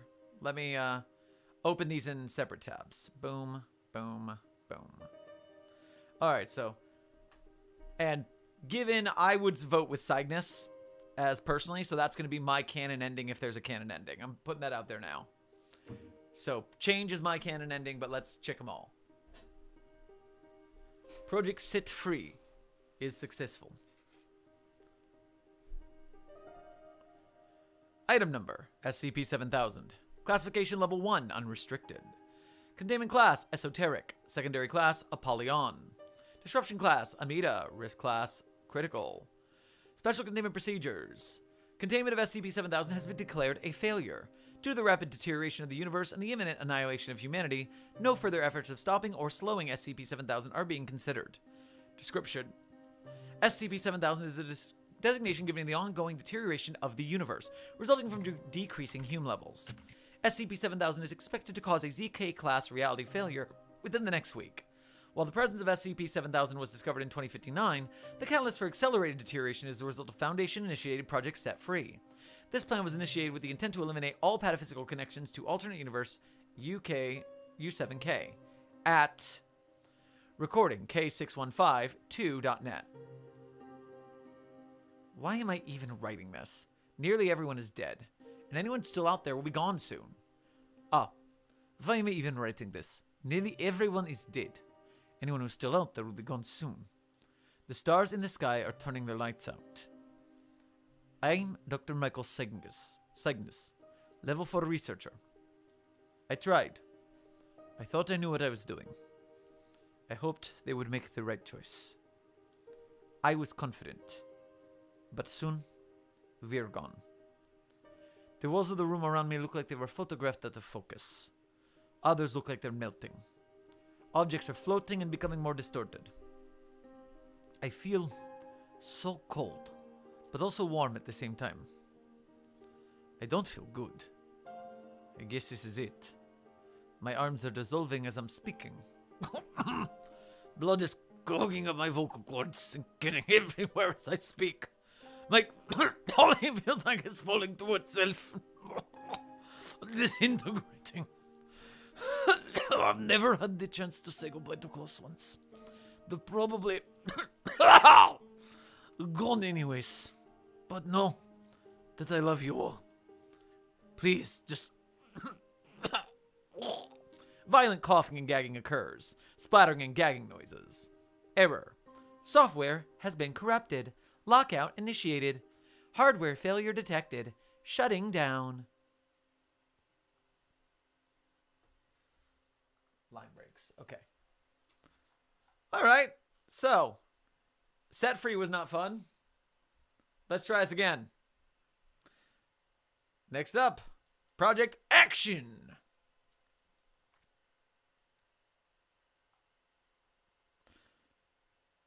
Addendum 8, Project Action. On the 1st of May 2061, a major SCP-7000 reality distortion event occurred in central Medellin, Colombia. The event destroyed nearly 50 buildings and resulted in the death of 647 individuals. Within hours, news of the occurrence reached a global scale, despite Foundation efforts to impede the spread. With this veil failure, a broken masquerade scenario was initiated, giving the public general knowledge of the Foundation. Following the passing of Vote 1379, the Foundation initiated Project Action. The initiative proved difficult, however, as it was accompanied by surges in panic and chaos on a global scale, following the lifting of the veil. Foundation efforts to impede the situation proved unsuccessful. May 23rd, 2061, 0513 meeting transcript. Meeting summary. Meeting held between 0513 and Dr. Cygnus. I saw the poll for your last vote. You voted for this course of action. And what has it done? Only sparked chaos. Please remain civil if you wish to converse. You expect someone to be civil in these circumstances. Things take time. If anything, this is good, as chaos is what encourages creativity. Have you gone insane? Our objective should be to protect the people, and now we're harming them.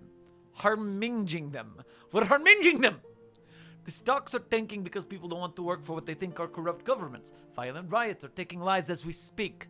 We are falling into complete anarchy. We needed a solution that considered the welfare of the people, not this! It's for the greater good.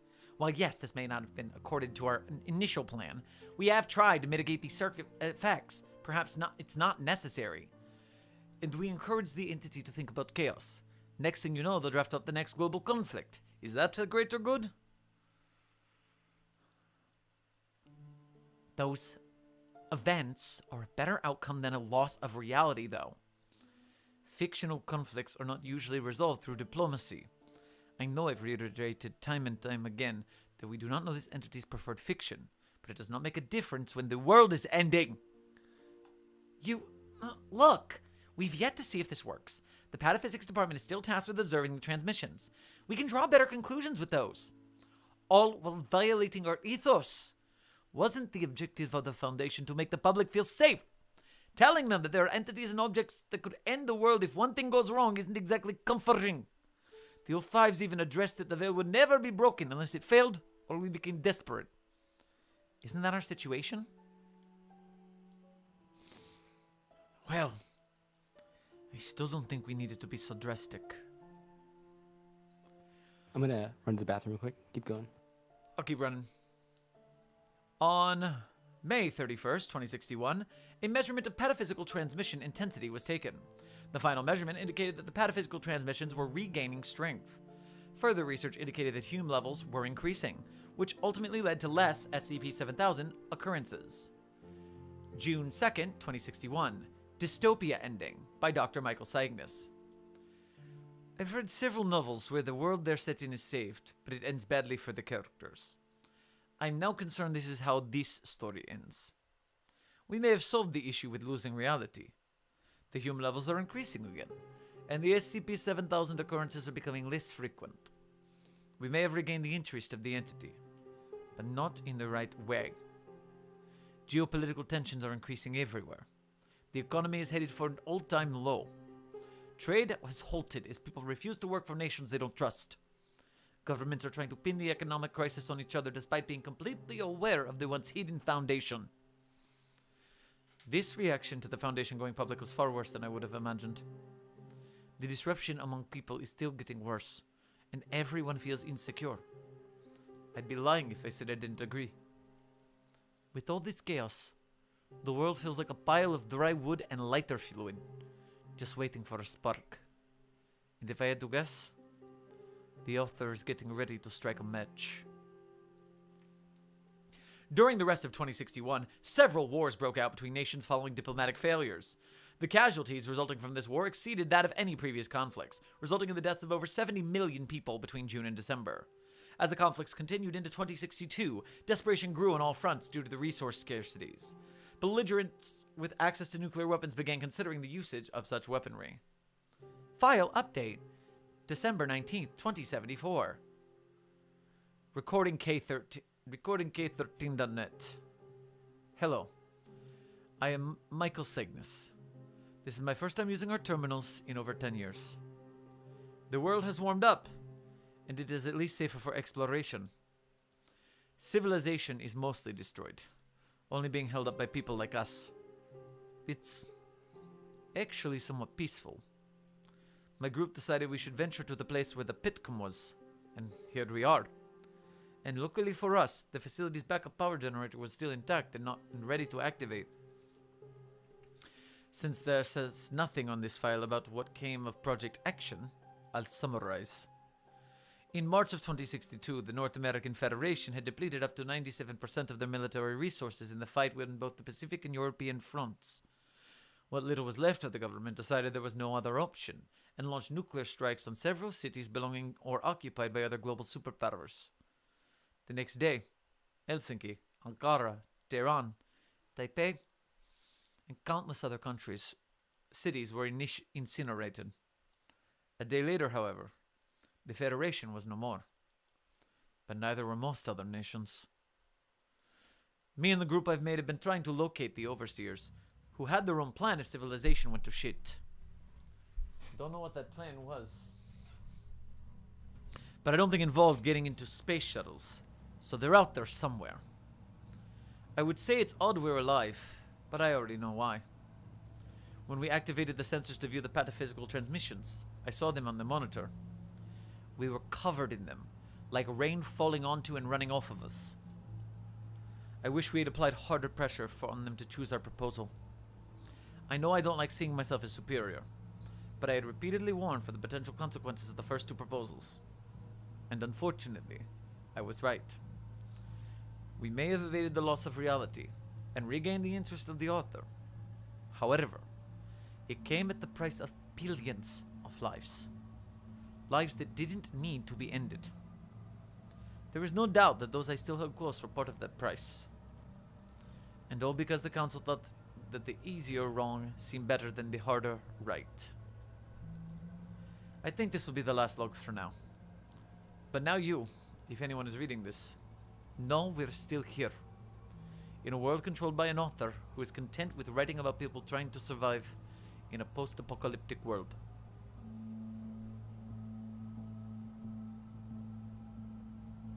Alright, on to the third offset.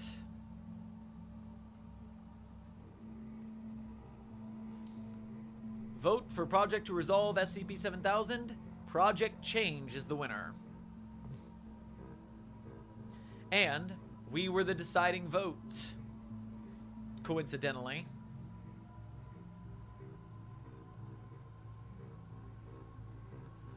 Project Change is the designation given to a project designed by the Pataphysics Department to resolve SCP-7000 and the decrease in Hume levels. Project Change involved the transferring of the Pitcom into a construct designated as the Conceptual Reality Observation Space Projector, or CROSP. The CROSP consists of a large rhombus structure, silver in coloration. Its construction commenced prior to Council Vote 1379, as an expression of demand from the Pataphysics Department. Construction of the CROSP was done under observation of pataphysical transmission sensors to ensure no pataphysical transmission interfered with its creation. On July 17, 2061, the CROSP was deployed near the interuniversal window located near Earth. The only individuals within the CROSP were Dr. Michael Cygnus and 051. The final procedure for Project Luck was recorded via camera, the log of which is below. October 17th, 2061. 051 moves about the interior of the CROSP. The interior visually resembles a casino, with slot machines lined against the walls and tables located in the center. Several flower pots containing 4-leaf clovers are situated on the tables. Several horseshoes are hung up on the walls. The carpet is embroidered with numbers and symbols commonly affiliated with luck. Dr. Cygnus is seated at one of the tables, typing on a computer. 051 approaches Dr. Cygnus. How is that coming along, Dr. Cygnus? You're right on time for asking. The procedure is soon ready. The only shame we should have on ourselves right now is that we didn't think of this sooner. Well, it takes some serious brain power to invent something like this. You think so? You're an overseer. You should know this. I've been around for over 200 years now. And no, the prevention of aging does not prevent one's mind from becoming numb. No, not that. As an O5 member, you should know that the Foundation is the brightest mind civilization has ever seen. Hell, weren't you one of us at one point? Honestly, I've been striding about this conceptual room, or whatever you called it, for too many months now. I hardly even remember if this is what I voted for. What you voted for was something far better than your other two options. Those were never reliable. Why is that? Most of the O5s are skeptical over this. Why? Because it's tempting to choose the seemingly better wrong than the confusing doubt-inducing right. And why is this right? Dr. Cygnus stands up. The Pitcom is still capturing petaphysical transmissions. We've successfully manipulated a portion of said transmissions to turn what I've been writing into a reality. That reality is the room we are in now, all contained inside the crusp. And why is it a room for gambling? The casino serves no actual function. It's little more than a theme cosmetic. Theme? What do you mean? 4 seconds of silence occur.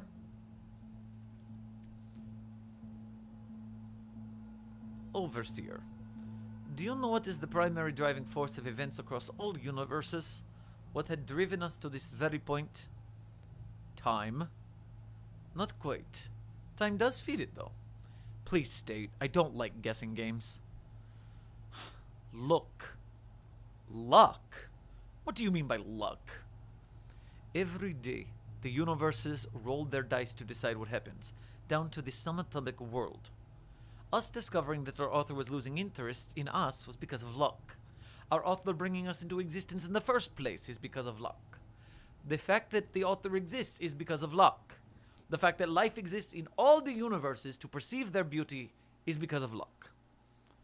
But you've always talked about probability theory.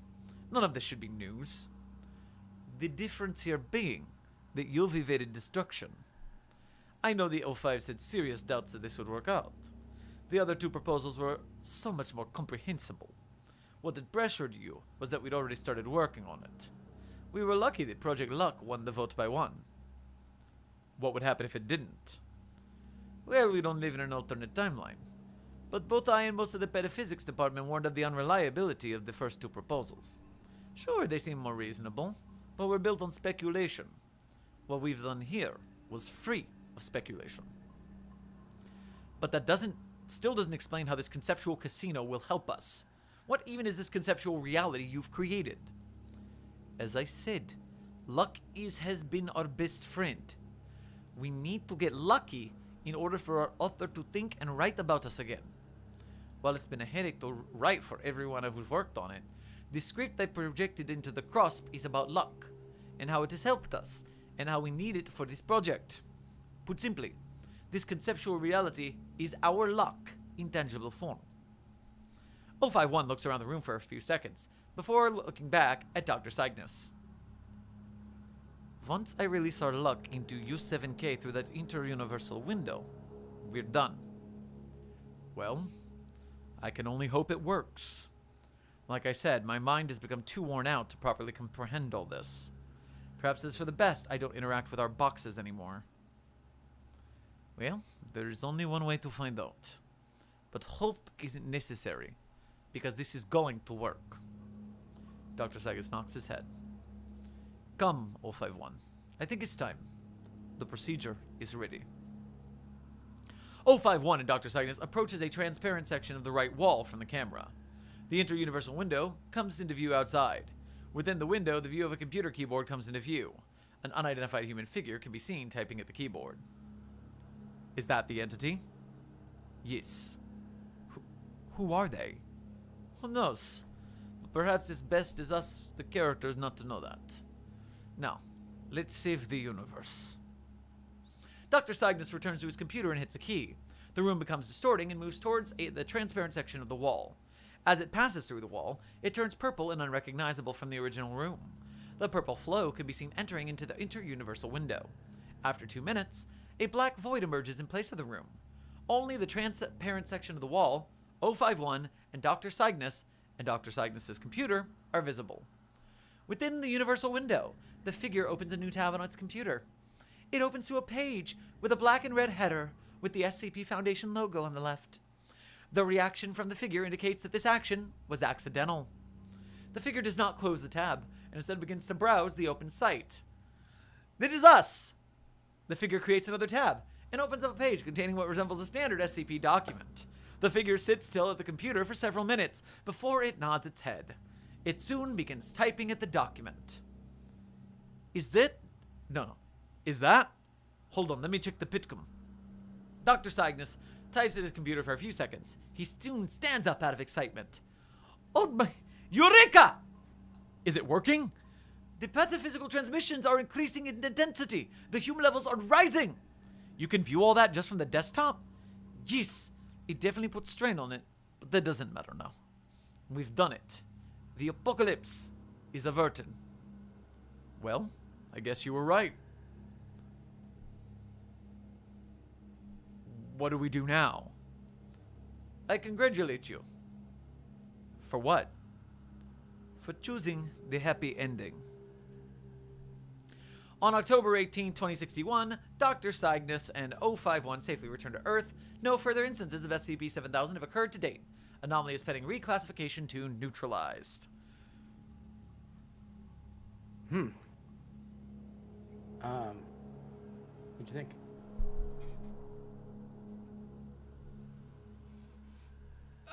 This pataphysical head 3 times up your ass bullshit is my jam. This is what I'm all about all the time. Absolutely. I wonder why it hasn't gone high. Well written. Is it like the people just like averse to? Because I think it's good. I think it's definitely a more readable pataphysical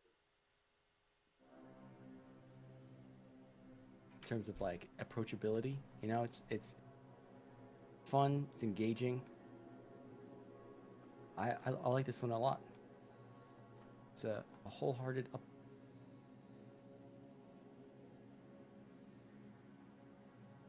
Checking out here, fragment pages.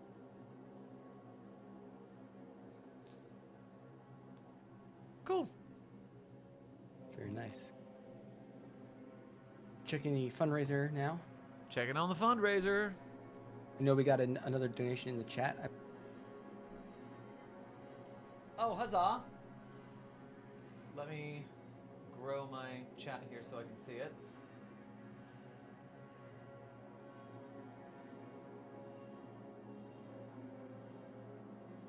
Oh boy. I completely borked the chat. There we go. Jay Kilbum here. Want to give out the misposted image with XXX in the image. File changes at work. I'll be updating that tomorrow. Just know when you get to mine. Huh. Well, thank you for your donation to make sure we got that message. Absolutely. And over on the fundraiser, 2,700.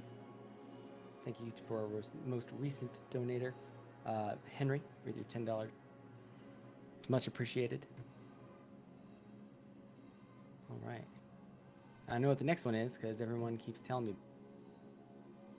Oh yeah, Greg is here and he's very excited. SCP-7000, Misfortune Gorge. Now give me 5 seconds to scroll this before you start. Sure. Just because I need to go hit the restroom and I want to make sure I'm back in time to play the first video. And I have plenty of time, so... Yeah, definitely plenty of time on this one, yep. Alright, I will return shortly and Billith will get us started. Absolutely, I will. And this is a Vikander Need Technical Media joint by Grigory Karpin. Misfortune Gorge, everybody. SCP-7000, Misfortune Gorge. Item number SCP-7000, object safe. Site responsible, Site 43.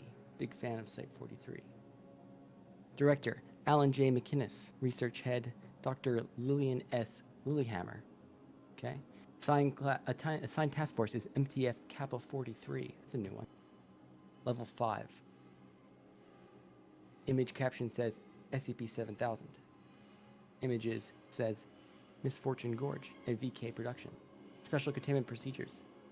SCP-7000 is to be kept in a high-yield data storage facility 1 at Site 43. The anomaly may be viewed under strict limitations with explicit approval of Site Director McInnes. Under no circumstances is any member of Overwatch Command to be allowed to view the anomaly or be informed of the anomaly's existence. I think R would fit that a little bit better. Access to the content of SCP-7000 is restricted to those personnel specifically cleared to review. General knowledge of the anomaly, even among Foundation personnel. Description: SCP-7000 designates a array to television, CRT, continuously playing a single episode of the game show Misfortune Gorge, sponsored and distributed by GOI 5889, Vikander Need Technical Media. See behind me, there's a CRT. Secret VFX.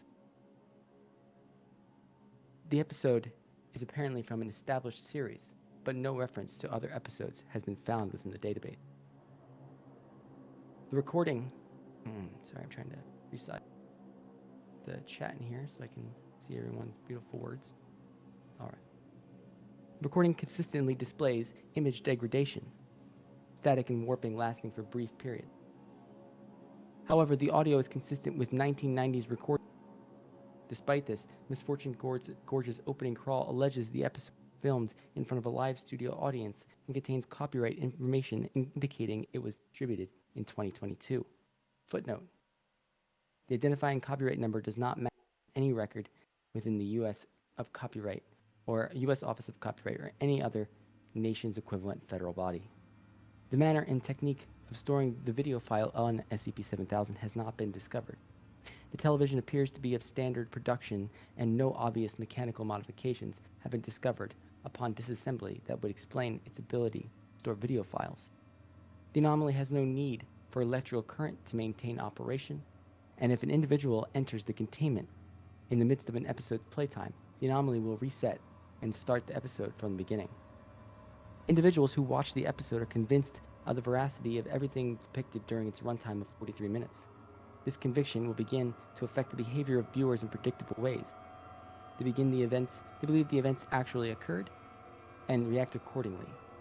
Amnestics have been ineffective on those subjects who have viewed the video, leading researchers to theorize that memories of the show are effectively permanent. This anomalous effect has been demonstrated even after merely reading a transcript of the show in print form.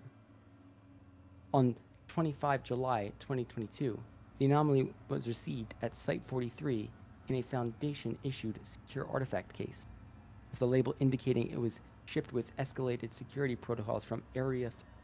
I'm not familiar with Area 32. I noticed that the episode length was 43 minutes. Bet that's relevant to it being in Site 43. Director McInnes, finding the transfer of anomalies from Area 32 suspicious, ordered the parcel intercepted. Ultrasound revealed a television set from the late 1980s. Sounds were noted emanating from within the... Director McInnes and Director Lilyhammer alone were present when the parcel was opened, finding the following note attached and an attached print ad. William Weddle, it's a footnote, researcher in replication studies at Site 43, claimed to have no knowledge of the anomaly, categorically denied any connection to GOI 588. And just looking at the linked page through Area 32 is the Foundation Secure Facilities map, which I really like this map. It's not at all something I'm utilizing in something else, don't worry. Area 32 is Lunar Area 32. Okay, it's located on the moon. That is kind of suspicious. It's just reading off the page here, because checking this out, it says, okay, yeah. Consisting of several floors beneath the lunar surface and built around the ninth point of SCP-120, which is a portal. Lunar Area 32 is a facility used to contain immobile anomalies present on the lunar surface, or for anomalies that are significantly less hazardous to contain outside of Earth's atmosphere. Definitely shouldn't be shipped around. Okay? The note reads, Dear Dr. Weddle, we're hoping you'd do us the favor of reviewing the show.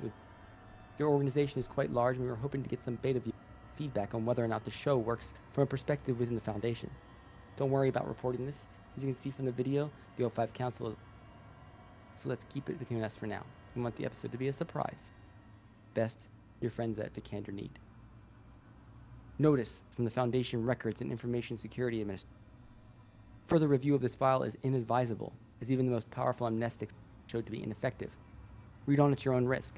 If you're not already familiar with the contents, please report the breach of security to Dr. McInnes personally. You have been warned. Maria Jones, Director of RISA. Addendum 7000.1, transcript of Misfortune Gorge. The following is a transcript of the only known episode of Misfortune Gorge. The episode opens on an aerial shot of a desert city in ruins, many fires burning amongst buildings in the sky, and the sky line semi-obscured by smoke. A title card for Misfortune Gorge is overlaid on the image. The view flies down into wide open space made up of desert sands accumulating over a large asphalt parking lot. Wrecked cars and desiccated human corpses populate the lot. The view flies over the lot into a structure, with the light dimming until the screen is entirely dark. Misfortune Gorge. Dramatic instrumental music rises in volume until a crescendo as the title card fades and is replaced with a close-up of Jeremy Kincaid, the host of the show. He is wearing a red and white checkered suit coat, wide black tie over yellow collared shirt, and red slacks. His skin is ashy gray, and his eyes are consistently leaking black, oily tears. He smiles at the camera. His teeth are bloody and stained yellow. He is holding a long, thin microphone measuring approximately 45 centimeters. Welcome back to another splendiferous episode of Misfortune Gorge, the game show where our contestants use their wits and hard-won life skills to deep competition of life and death. Raucous applause began with Kincaid's introduction, but then trails off in silence as the host finishes. The view pulls up in for a close-up of Kincaid's face. He winks, squirting oily liquid onto his coat and microphone. Oh, relax, I'm just kidding. Audience laughter is heard. Footnote. Audio analysis indicates a live audience of more than 2,000 individuals. Intermingled with the laughter is the buzzards. Occasionally, shadows pass overhead above the stage, indicating circling birds. There's no skill involved at all. In Misfortune Gorge, may the odds be ever in your... touches his ear. What? Come on, Jerry, why not? Uh-huh. Oh, I see. Well, time for a new slogan, I guess. Coughs. Yeah. Oh, okay. Ike las probabilidades estén siempre tu favor. That's it. This episode, and all of them, brought to you by Vikander Need Technical Media for a better tomorrow. TM. Footnote. Recording did not actually register the phrase TM, but in various transcripts have included it, and notation cannot be deleted for unknown reasons. Interesting. Here at Misfortune Gorge, we believe in the good, clean competition. One where the sweat of the brow and the accomplishments of our contestants are earned the hard way, through nepotism and global conspiracies. That's right. Today, our contestants are all from everyone's favorite oppressive secret regime, the SCP Foundation. Or is it that Secure, Contain, Protect Foundation? Honestly, that sounds worse. We'll stick with the first one. The view zooms out to show the stage as Kincaid walks over to a heavy curtain, rust-colored and deteriorated. Things, creeps, and glorious consumers we call an audience, let me introduce our contestants. The following graphic appears on the screen. Tonight's contestants: 057, MTF Alpha 07 Ancient Echo, and Researcher Kleiner. The image fades and the curtains draw back to reveal 3 individuals indicated, although Agent Echo is without his weapon. All 3 look confused and quickly glance around the stage. Let's get to know our lucky contestants. 057, introduce yourself. Majorie Gonzalez, 057 of the Foundation. 057's eyes are wide as she looks at the other 2 contestants in horror. Well, Majorie, tell us a little bit about yourself. I've been in Overwatch Command for over 10 years. I gave up everything for this work. My husband and my take this position. They were amnesticized. They think I'm dead. My son dropped out of high school recently and has taken up heroin. 057 tries to cover her mouth halfway through her speech, but her arms won't rise all the way, and she continues to speak. Oh no! Have you ever tried to reach out to them? Not even once. 057 eyes and narrow, and she says this last line through gritted teeth. How fitting! Alright, enough from you. Agent Echo, how are things? 057 continues moving her mouth, speaking. No sound comes out. Agent Echo looks at 057 in shock, but begins speaking. 057 appears to be screaming. I don't actually know. I've been with the Foundation for a significant amount of time, but there's been so many missions that were all sized, so it could have been 3 years or 3 weeks. Well, that's no good. Hopefully you have some fun tonight, right, folks? Rousing applause is heard. Well, Majori, did you shed any light on Echo's conundrum? It's just cheaper to amnesticize than pay for psychological treatment, and more effective.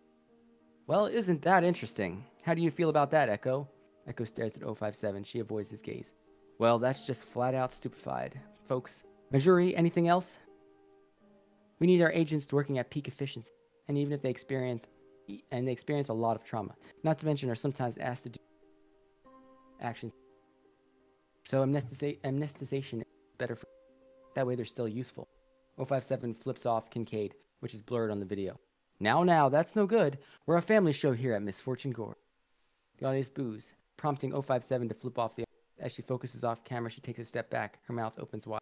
Agent Echo stares at 057, his fist clenched at his side. And our final contestant, Dr. Kleiner, introduce yourself. Up until being addressed, the researcher had been paying little attention to. She had been looking around the stage.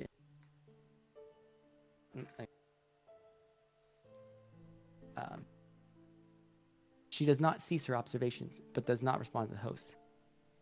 Isabel Kleiner, researcher, security level 4, Site 19. Well, aren't we a barrel of laughs? The audience laughs for approximately 3 minutes until Kincaid waves. But seriously, Izzy, aren't you glad to be here? Excited?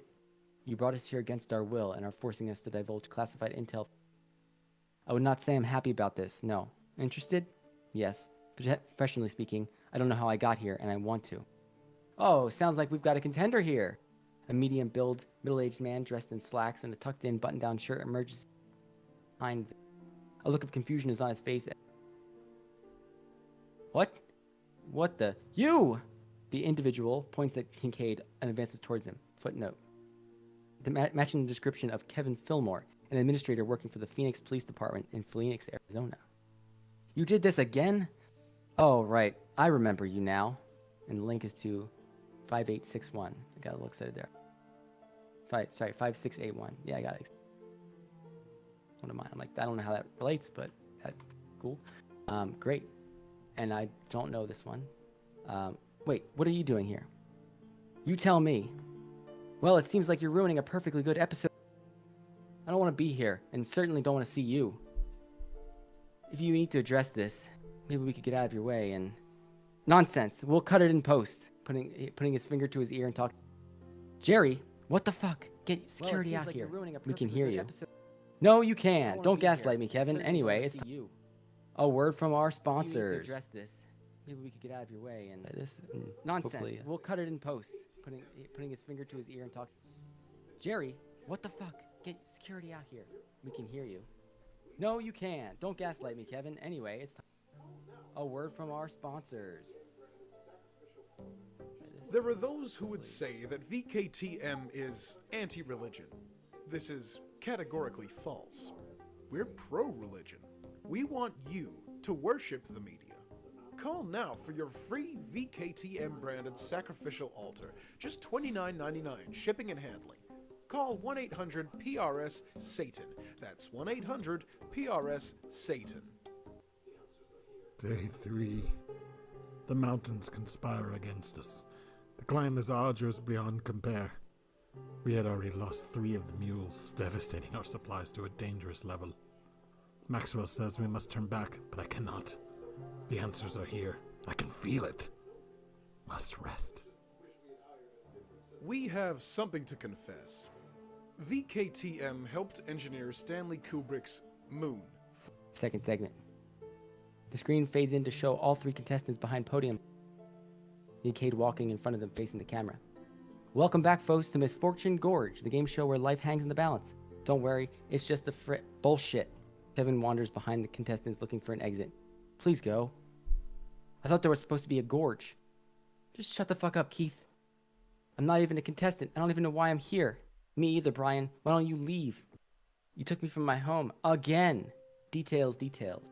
Now can I go back to hosting my show? Kevin waves dismissively. Great. Turning to the 3 contestants. Now, let's talk about our first game. You're not very good at this. Seriously. Okay, just bring it out. The image fades to darkness, briefly replaced with the following graphic. Name that atrocity. Say it with me, folks. Several thousand voices are heard to mumble indecipherably. That's right. Name that atrocity. A curtain is drawn back where the contestants entered from to show a large projection screen. Now, we're going to show you some images, and the first to recognize what we're showing, hit your buzzer and call out that answer. 57 hits the buzzer. A waste of my time. Interesting you should say that. This round should especially be especially intriguing for you and Agent Echo. I'd just like to leave. Wouldn't we all? Who gave him a microphone? Jerry? Okay, let's go. An image of a shopping mall on fire appears on screen. Is that Jersey City? I think I've been there. You have. She glares at Kincaid, who winks at her. When? 2 months ago? Where was she? What was he doing there, Majori? 057 sighs and then shrugs.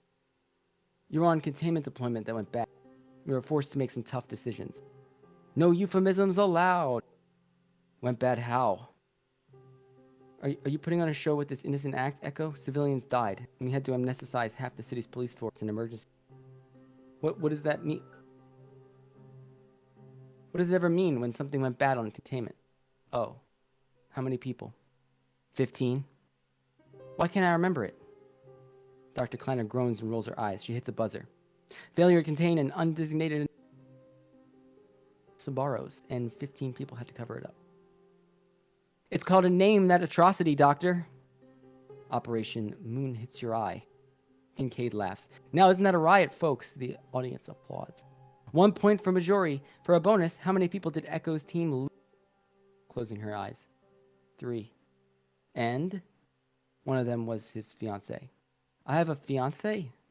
Not anymore, the audience laughed. Next image. Wow, so sad. 16 minutes of footage omitted for brevity. Each of the images shown is a mission Agent Echo was assigned to. Some are successes and some are failures. Each has a significant cost of human life or psychological trauma on the agent. Echo ceases speaking after the third image. By the time the round is finished, 057 has 3 points and Dr. Kleiner has 2. All right, you win this round. Jerry, let's show Marjorie what she won. Curtains swing closed over a projection screen and then open again to reveal a large crystal bowl with a dozen round June bugs floating in the void. You do not recognize the bugs in the... No way. You're not getting this show hit with a copyright strike. Moving on.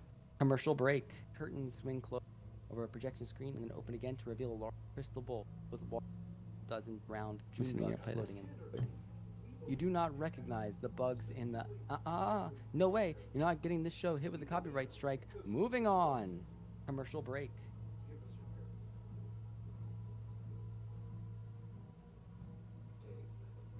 At Vikander Need, we believe in equity.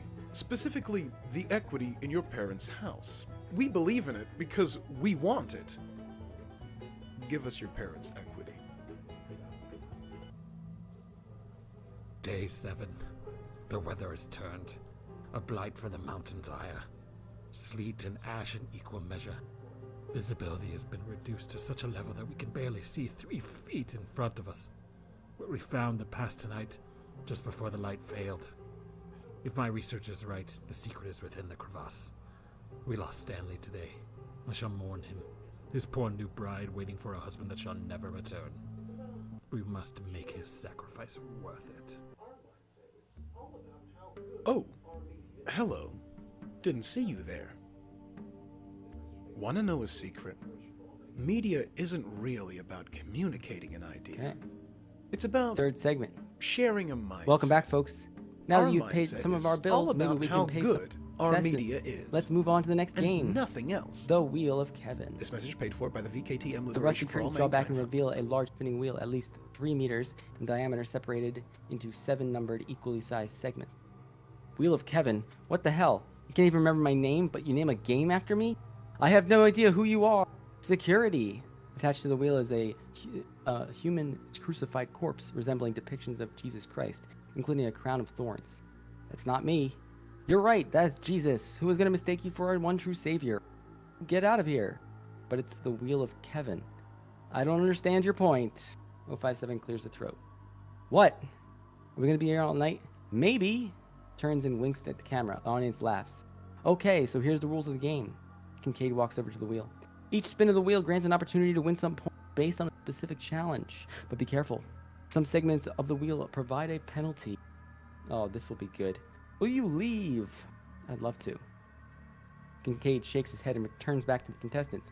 Agent Echo, you're up. All right. The wheel begins spinning and one arm of the cork extends, striking a raised post in the center point of each segment of the wheel. Droplets of blood spray from the wheel and splash over the contestants. I don't even know why we're playing this game. We're playing the game. What choice do you have? Besides, who wouldn't want to test their fates for a chance to win such incredible prizes? The camera spins and zooms in to the other side of the stage where several prizes have been displayed. Footnote, including a neon yellow 2022 Toyota Camry, a gold-trimmed Rolex branded watch, and a $50 gift card to the VKTM online store, and a brown paper bag with oil stain. Great.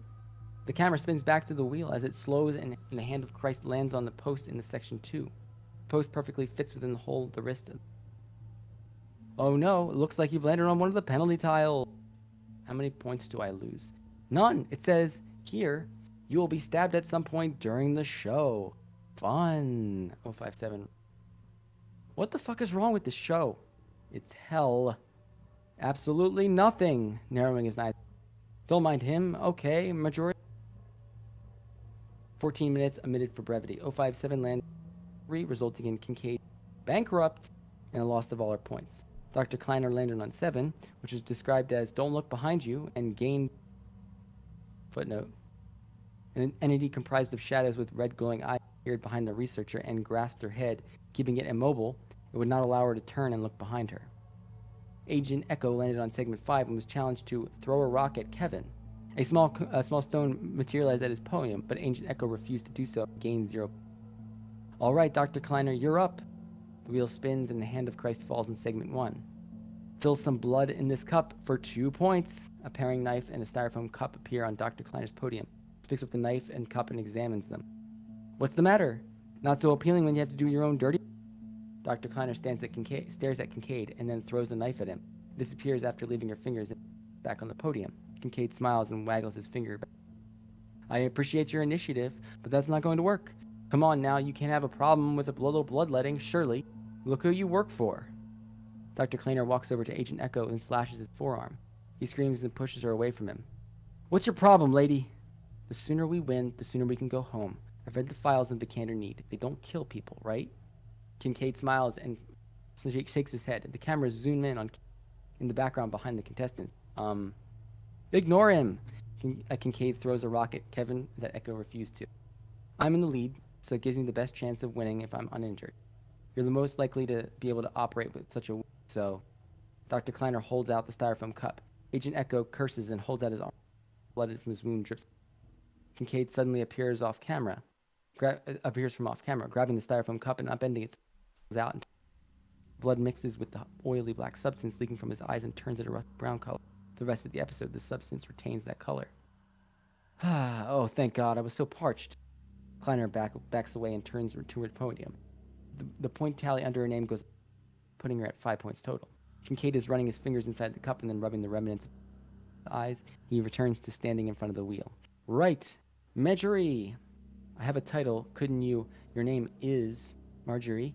The wheel begins spinning. Oh, I'm sorry. I forgot you sacrificed your whole family to combat the things in the dark. 057, a great leader responsible for important choices containing the awful anomalies, preserving normalcy, and the link is to SCP-6500. Inevitable. It's a crazy article. The wheel stops spinning with the now battered and disfigured hand of Christ indicating the segment. Here we go. Ready for your challenge. 057 crosses her arms. Explain to your son why you abandoned him. What? The curtains part again to reveal a teenage boy with dirty clothes and hair. He has bags under. Cass? Mom? What the fuck? Go ahead. Explain. I needed to dedicate myself to the job. It was too important. The audience boos. Did you really need to abandon us? Couldn't you have just kept it a secret? I couldn't afford the distraction. If I took my eye off the ball, I would lose my position, and then the world would suffer. But you're my mother. I needed you. The Foundation needed me more. Really? Okay, no, but I didn't really want to be a mother anyway. O5's mouth hangs open after this. She looks away, downcast. Kincaid, excellent. 3 points to Marjorie. The audience claps. Well, you're still a dick. Yes, I am. Time to make the money. At the end of this ad, give it like a 5 count before you start reading, just so I think you're stepping on it to the delay or something. Marjorie. I hear it in, like playing on well, you're still Let's a dick. try it out. Yes, I am. Time to make the money. Go ahead.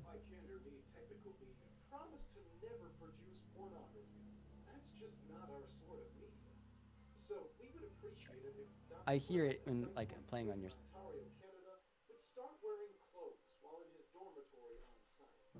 We at Vikander Need Technical Media promise to never produce pornography. That's just not our sort of media. So we would appreciate it if Dr. Weddle at Site 43 in Ontario, Canada would start wearing clothes while in his dormitory on site. We can't film you if you're constantly taking off your pants, Willie. Day 9. I found it. The better part of 2 days scouring every inch of this narrow crack into the firmament. Every moment maddening. The hunger, the cold, the indomitable ash at all times. But I have found it. Maxwell left yesterday. He took a third of the supplies we had left. Now it is only Georgia and I. But the answers are within the structure. I know it. And it will be all worth it, Stanley. All of it. VKTM has a very special message from our friends at the Three Moons Initiative. Take a trip to your new favorite vacation spot, Corbinic. It's easy, one way, and only Screen hurts fades for a into the last second. commercial to Kincaid, sitting cross-legged on the floor of the stage. The oily brown substance is pooling around him on the floor, pouring from his eyes and down his shirt and into his lap. The 3 contestants are facing him in a semicircle, but he is standing. But are standing. Kevin is bound to a simple wooden chair on the corner of the screen, his mouth gagged with cloth. He is rocking back and forth. Oh, look who's back. It's the audience. We missed you. Audience. Sorry?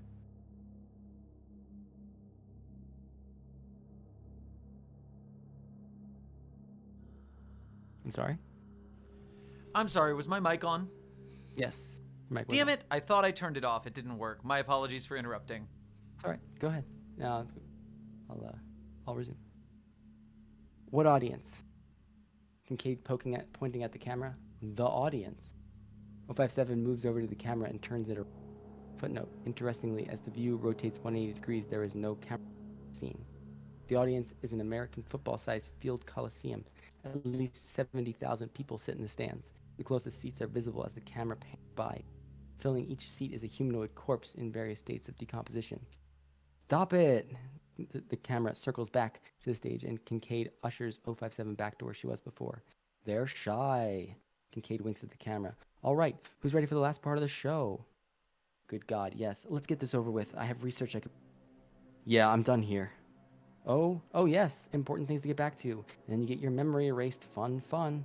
Agent Echo frowns but does not respond. Okay, that's enough. Leave him be. Where was that nurturing spirit a minute ago? Tell us what the game is. All right. It's actually my favorite because it's time for guess that number. Okay, ready. What about the rules? You guess the number I am thinking of. That's ridiculous. No, it isn't. Tell me another game show that's ever done that. Go on, I'm waiting. He's got you there. Kincaid walks over to Echo and slaps him on the back, leaving a rusty handprint on his uniform. Thank you, my friend. Kevin is struggling in his chair, succeeding in catching Dr. Kleiner's attention. He indicates his bindings with a head motion. Kleiner stares at him, then turns back towards Kincaid and the other contestant. All right, let's play already. Kevin's low whimpering can be heard for a moment, but the audience applause drowns it out. Okay, number between 1 and 10. First, go. Agent Echo just grimaces. Pick a fucking number. 4. Nope, that's not it. Who cares? That's the spirit. Marjorie. 057 sighs. Kevin slowly begins softly moaning in the background. Dr. Kleiner turns to look at him. 8. No way! Okay, Doctor, your turn. Kleiner is looking at Kevin. No emotion is easily readable on Kincaid's touching his ear. Jerry, will you please take George to the back? A humanoid-shaped darkness begins to drag Kevin off to the side of the stage. Oh, and Dr. Kleiner? He turns away from Kevin and looks back at Kincaid. Wow, nothing phases you, huh? What's your guess? You're tied with Marjorie, so if you don't get it, we're going back around. 7. Confetti begins falling from above them with a klaxon sounding, trumpets playing a fanfare. That's it! Come on! Complain. What now? You probably didn't even have a number in mind. You picked who you wanted to win. That's absolutely true. Seriously? What's the matter? You only like playing when you're the one who can manipulate the... You're only happy when you can ruin a man's dreams at a time game show?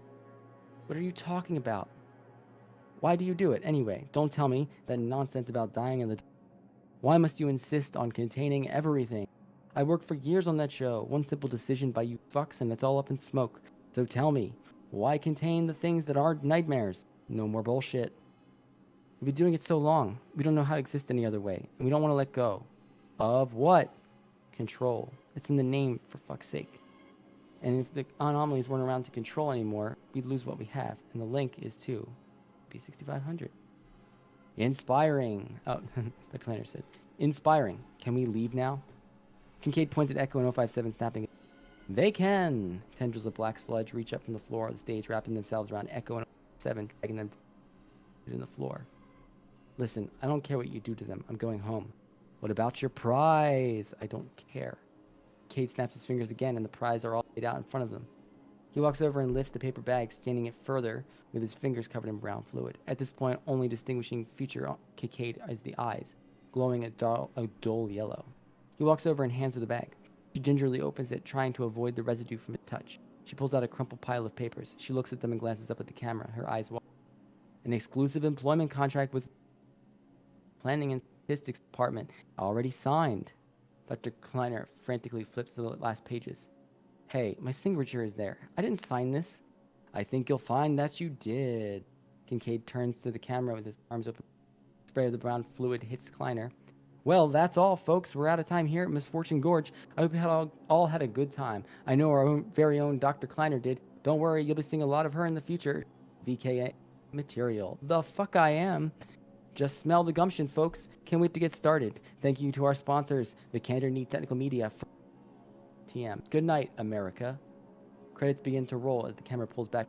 Dr. Kleiner is dragged back into the shadows of the stage area, and Kincaid follows her. Misfortune Gorge. Produced by Vikander Need Technical Media. Cast, the host, Jeremy Kincaid, 057. Majori Gonzalez. Agent Echo is Agent Echo, right? Dr. Kleiner is Dr. Isabel Kleiner. Kevin Fillmore. Crew. Production designer, Jerry. Key grip, Jerry. Graphic designer, Jerry. Lightboard operator, Jerry. Planning and statistics, Dr. Isabel Kleiner. Puppet creative consultant, Jerry. Music coordinator, Jerry. Editing supervisor, Jerry. Best boy, Jerry. Casting supervisor, Jerry. One more ad break to feed our bank account. Designer, Jerry. Key grip, Jerry. Graphic designer, Jerry. And advertising. Jerry. Planning and statistics, Dr. Isabel Kleiner. Puppet creative consultant, Jerry. Music coordinator, Jerry. Editing supervisor, Jerry. Best boy, Jerry. Casting supervisor, Jerry. One more ad break to feed our bank account.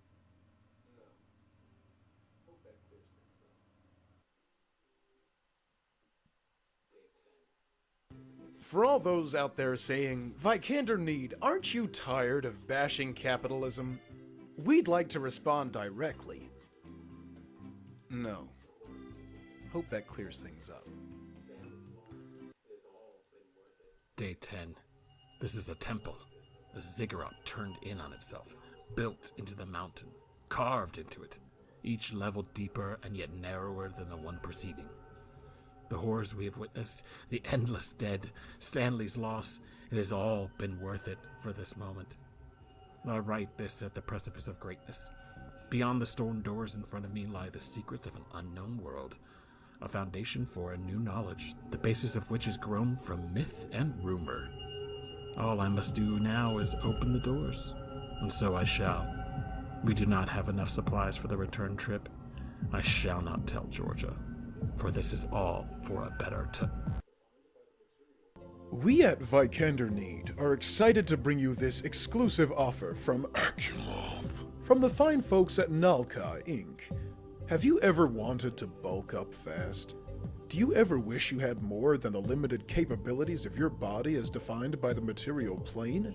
Do you want all the limbs you can imagine, and more? Try Akulov now! Here at Vikander Need, we could do this in our sleep, but we don't. We do it in your sleep. The final image before the episode begins again. Misfortune Gorge. I'm going to butcher the Spanish again. Update, 30 July 2022. Agent Echo is found unconscious on the streets of Reykjavik, Iceland. As of writing, no sign of Major Gonzalez, a previous 057, has been found. Kevin Fillmore continues to work at the Phoenix Police Department, has no knowledge of the event above. Wow. I really like multimedia skips thing. Obviously, a lot of effort was put into this. I noticed at that last, though, it said the voiceover said day 10 and the transcript said day 9. I don't know if that was on purpose, but just that's a small thing compared to the whole thing is great. Good job, crew. Resounding plus. Good job, Greg and Jack Mockery, and sorry about Jack the mistaken multimedia mix-ups trying to get the sound to work on stream. We'll get better with that over time. Yeah. Already have it as +1. Same. All right. And Guys, something we over have at been the- streaming for 10 hours here on YouTube, reading however many SCP-7K entries we have so far. Yeah. And We why are- are we doing it? We're doing it for Dr. Cimmerian, the roof fundraiser. Yep, he's back in the chat too. Hello, Cimmerian. And He he's popped awake. in. Yeah, he's awake. He went to sleep. He's back up, and we're still going. I think we're on 19 now. I'll have to check. There are 84. 21 would be exactly that if you want to stop there for the day. I think that we could just continue doing this. I don't know if your schedule's pretty tight, but I'm perfectly happy doing everything at some point. Let's get this back to the choose your story page. Perfect. Let me see. Choose your SCP. Why is Misfortune Gorge filled up my entire search history? No, go back to the hub. Oh my goodness, you're right. What happened? I blame Vikander Need. I'm sure this is Grig's doing. Yeah, every time you hit play on the video, maybe. Mm-hmm. Oh, yeah. All right. 3, 6, 7, 8, 9, 10, 11, 12, 13, 14, 15, 16, 17. We're on 18 now. All right. What could have been by Nitro 147? Here we go. Let me get it looking all aesthetic over here. We don't want no sidebar. Don't need no sidebar. Get on the side here. Scroll bar. Make it bigger for aesthetics. It is now beautiful. By order of the Overseer Council, the following file is level 4, 7000 classified. Unauthorized access is forbidden. Item number, SCP-7000. Classification level 4, secret. Containment class, neutralized. SCP-7000. It's a frickin' tree. You know how I feel about trees. Special containment procedures. The land surrounding SCP-7000 has been purchased and marked as private property. Observation Post 714 is to remain staffed by at least one security guard at all times. Any civilians found trespassing are to be turned over to the local authorities. No further actions are deemed necessary. SCP-7000 is to be tested for the reemergence of anomalous phenomena on a monthly basis. In the event that SCP-7000's previous anomalous capabilities are restored, the O5 Council is to be notified immediately. Following this, all mentions of SCP-7000 in the Foundation database, including the entirety of this file, are to be expunged. As of July 25th, 2022, no further attempts to deliberately restore SCP-7000's anomalous attributes are to be undertaken. Archived Containment Procedures. Special Containment Procedures. Observation Post 714 has been constructed in the near vicinity of SCP-7000, under the guise of a privately owned research station. On-site personnel are tasked with deterring civilians' exploration of the area and prepping for upcoming performances of Procedure 700 Harpocrates. Harpocrates. Personnel assigned to SCP-7000 are to have their amnesticization records screened to ensure they meet the requirements outlined in RISA Mandate 49123, an official record detailing the dates, associated clearance levels, and any related incidents for every time a member of staff has been administered amnestics. Any personnel who fail to meet such requirements are prohibited from working with SCP-7000. All proposals to perform Procedure 700 Harpocrates must be approved by 2 personnel of Level 4 7000 clearance, as well as the Decommissioning Department. Those guys. Description: SCP-7000 is a forest glade located in the Olympic Mountains of the Pacific Northwest. The perimeter of SCP-7000 has developed in a manner which resembles the Foundation insignia.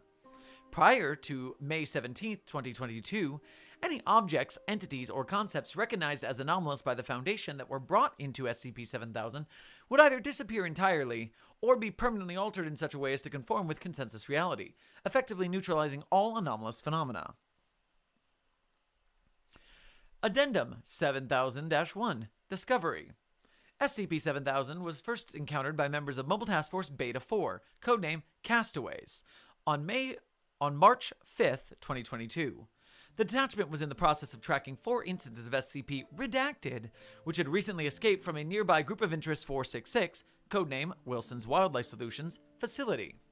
During pursuit, one of the SCP-Redacted instances fled towards SCP-7000. However, upon clearing the tree line, the entity was transformed into a snowshoe hare, genus Lepus americanus, allowing it to be captured without further difficulty. While the coordinates and time of the incident were recorded, further investigation was postponed until the completion of the Mobile Task Force's objective. Following the successful capture of the rest of the SCP-Redacted instances, the Lepus americanus specimen was tested and confirmed to no longer possess anomalous abilities. The subsequent incident investigation ultimately determined that SCP-7000 was the cause of the entity's neutralization. This discovery led to the establishment of Observation Post 714, as well as the initialization of a series of tests to determine the extent of SCP-7000's capabilities. Access RISA Notice. Notice from the Foundation Records and Information Security Administration. Please note that all official files written before May 17, 2022 refer to SCP-7000 as UAE OP714-E. The Unclassified Anomalous Entity Type designation is a temporary placeholder used in official documents for anomalies that have not been yet given proper designation or file. The reason for the 2-month delay between SCP-7000's discovery and its proper classification was an unexpected influx of anomalous phenomenon across the globe, leading to a backlog of requests submitted to the Classification Committee.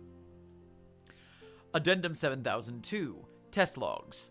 All anomalies tested were brought into SCP-7000 before being transferred to one of Observation Post 714's isolated testing rooms. Testing was overseen by Dr. Alexander Sharp and Dr. Serena Lewis.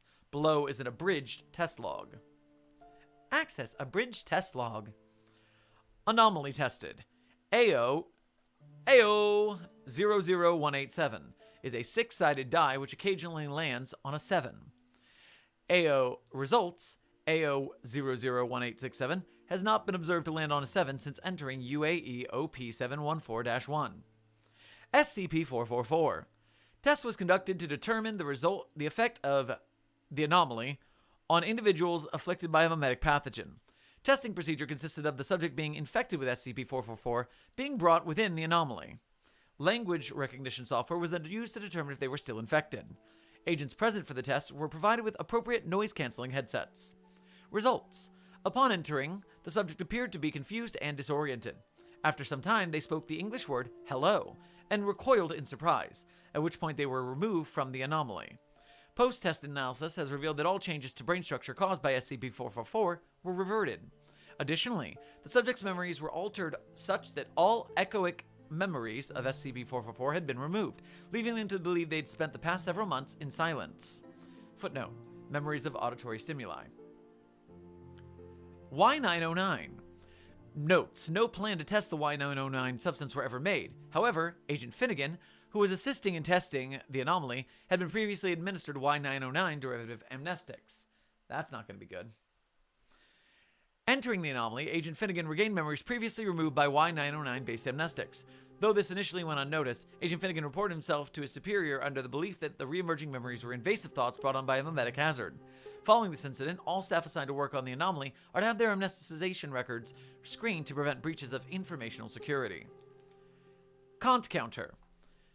Notes: this test was originally meant to determine the Hume levels found within the anomaly, not the effects of the anomaly on Cont counters. Results: all Cont counters brought within the anomaly returned an error reading. Subsequent tests revealed all electrical components within the counters to still be operational. However, the redacted component was found to no longer react to Hume differentials. The implications of this result are still being investigated. SCP-682. Notes: as per standard procedure, a tissue sample of 682 was used in place of SCP-682 itself. Results: the tissue sample disappeared immediately, leaving no traces. SCP-682 was noted to face the direction of the anomaly from its cell at Site 19 upon the completion of the test. Is that the anomaly itself? The anomaly itself. During regular testing, an organism resembling a coyote, genus Canis latrans, was seen in a near vicinity of the anomaly. Research staff witnessed the coyote, later designated as the Anomaly-2, now I see, use minor telekinetic abilities. After some time, the specimen wandered into the anomaly. Interesting. Results: this Canis latrans specimen was unaffected by the anomaly. It did not delete the anomalous coyote's powers. Interesting. A non-anomalous paperclip.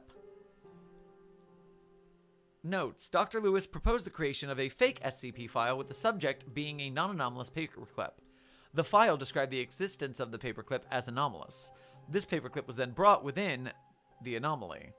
The paperclip disappeared. Very interesting. Okay. It is shaped like the Foundation, so it does have something to do with us. Addendum 7000-3, Procedure 700, Harpocrites, Proposal.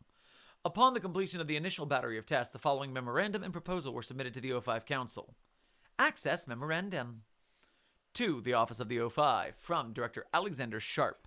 Subject: Proposal for Procedure 700, Harpocrates. I'm going with Harpocrates.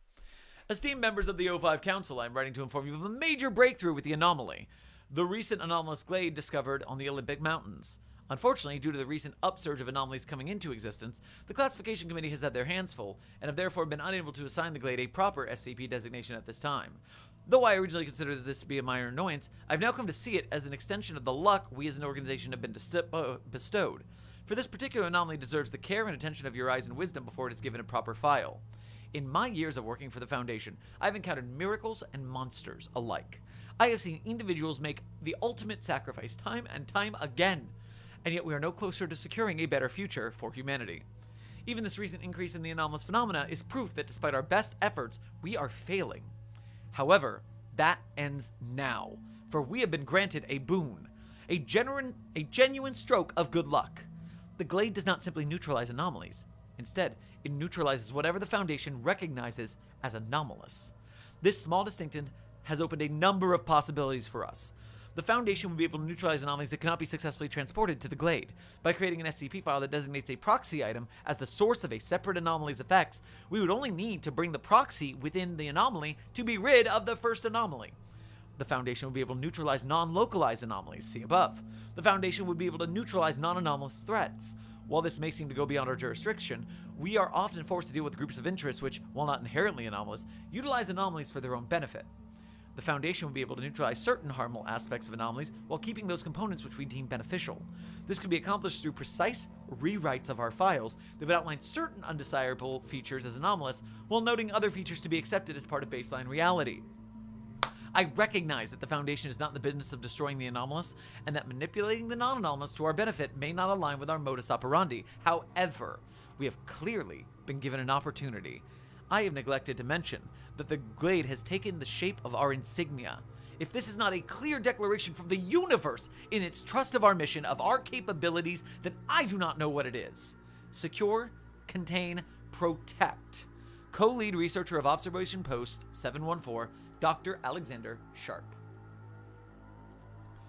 Access Procedure 700, Harpocrates.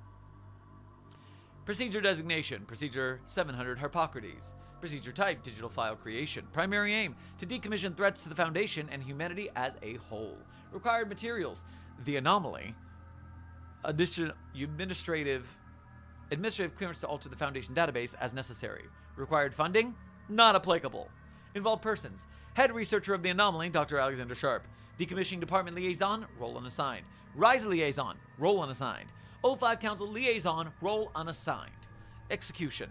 All proposals to execute Procedure 700 Harpocrates on anomalous objects must be approved by the head researcher of the anomaly and undergo proper decommissioning approval.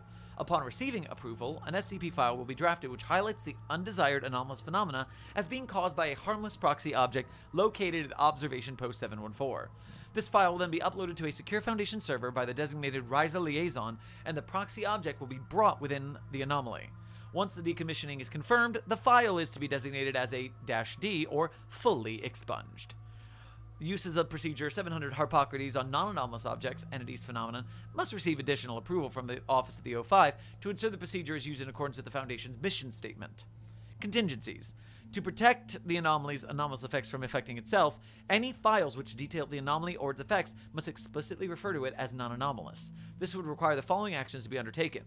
Redacting all references to the anomaly as anomalous in this proposal, as well as the associated memorandum. The careful crafting of the anomaly's SCP file to ensure that there are no explicit or implicit references to it as anomalous. It is recommended that the specialists from the Department of Miscommunications be consulted on this matter. Assigning the anomaly the eparch classification.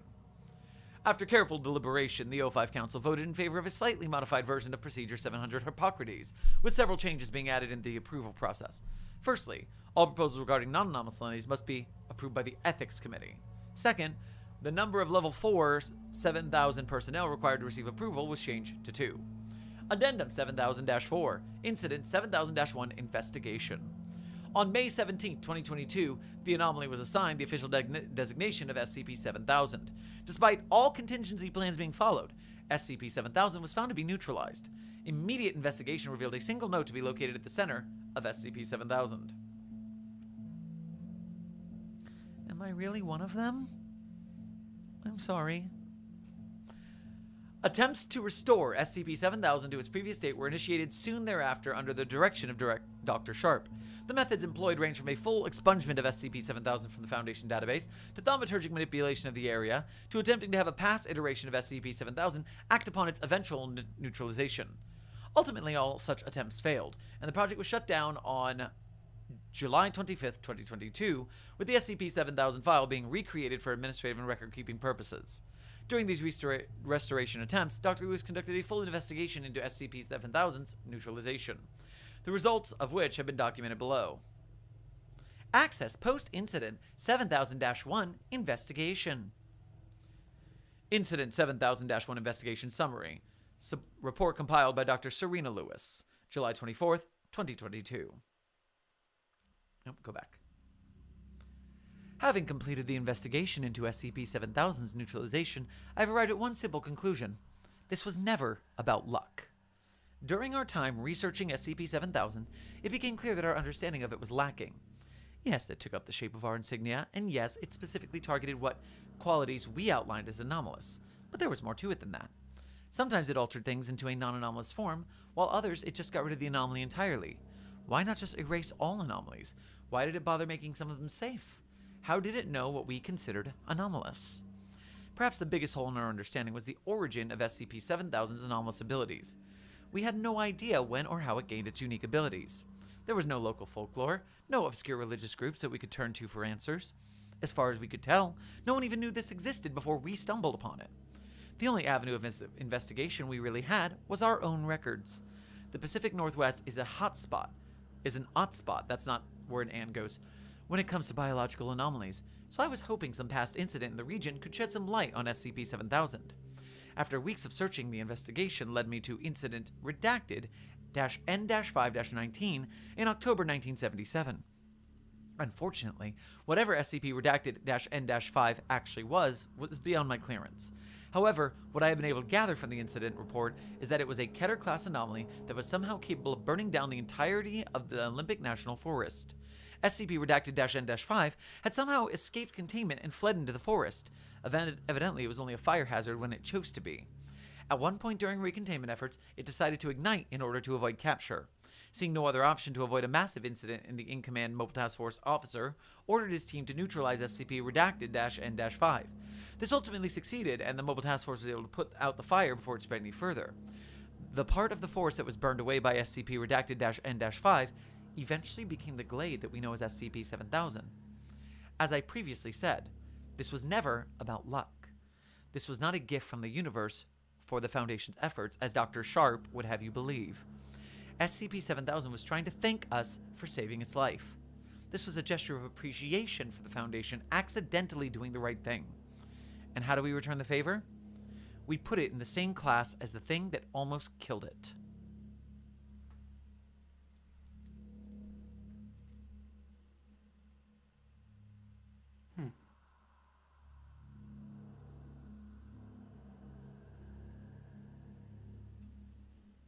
I liked the imagery. I liked the overall anomaly. Good. The blade. Thanks. I was laughing at the. I like it as a simple alphanumeric. anomaly and a simple decommissioning story. Yeah, absolutely.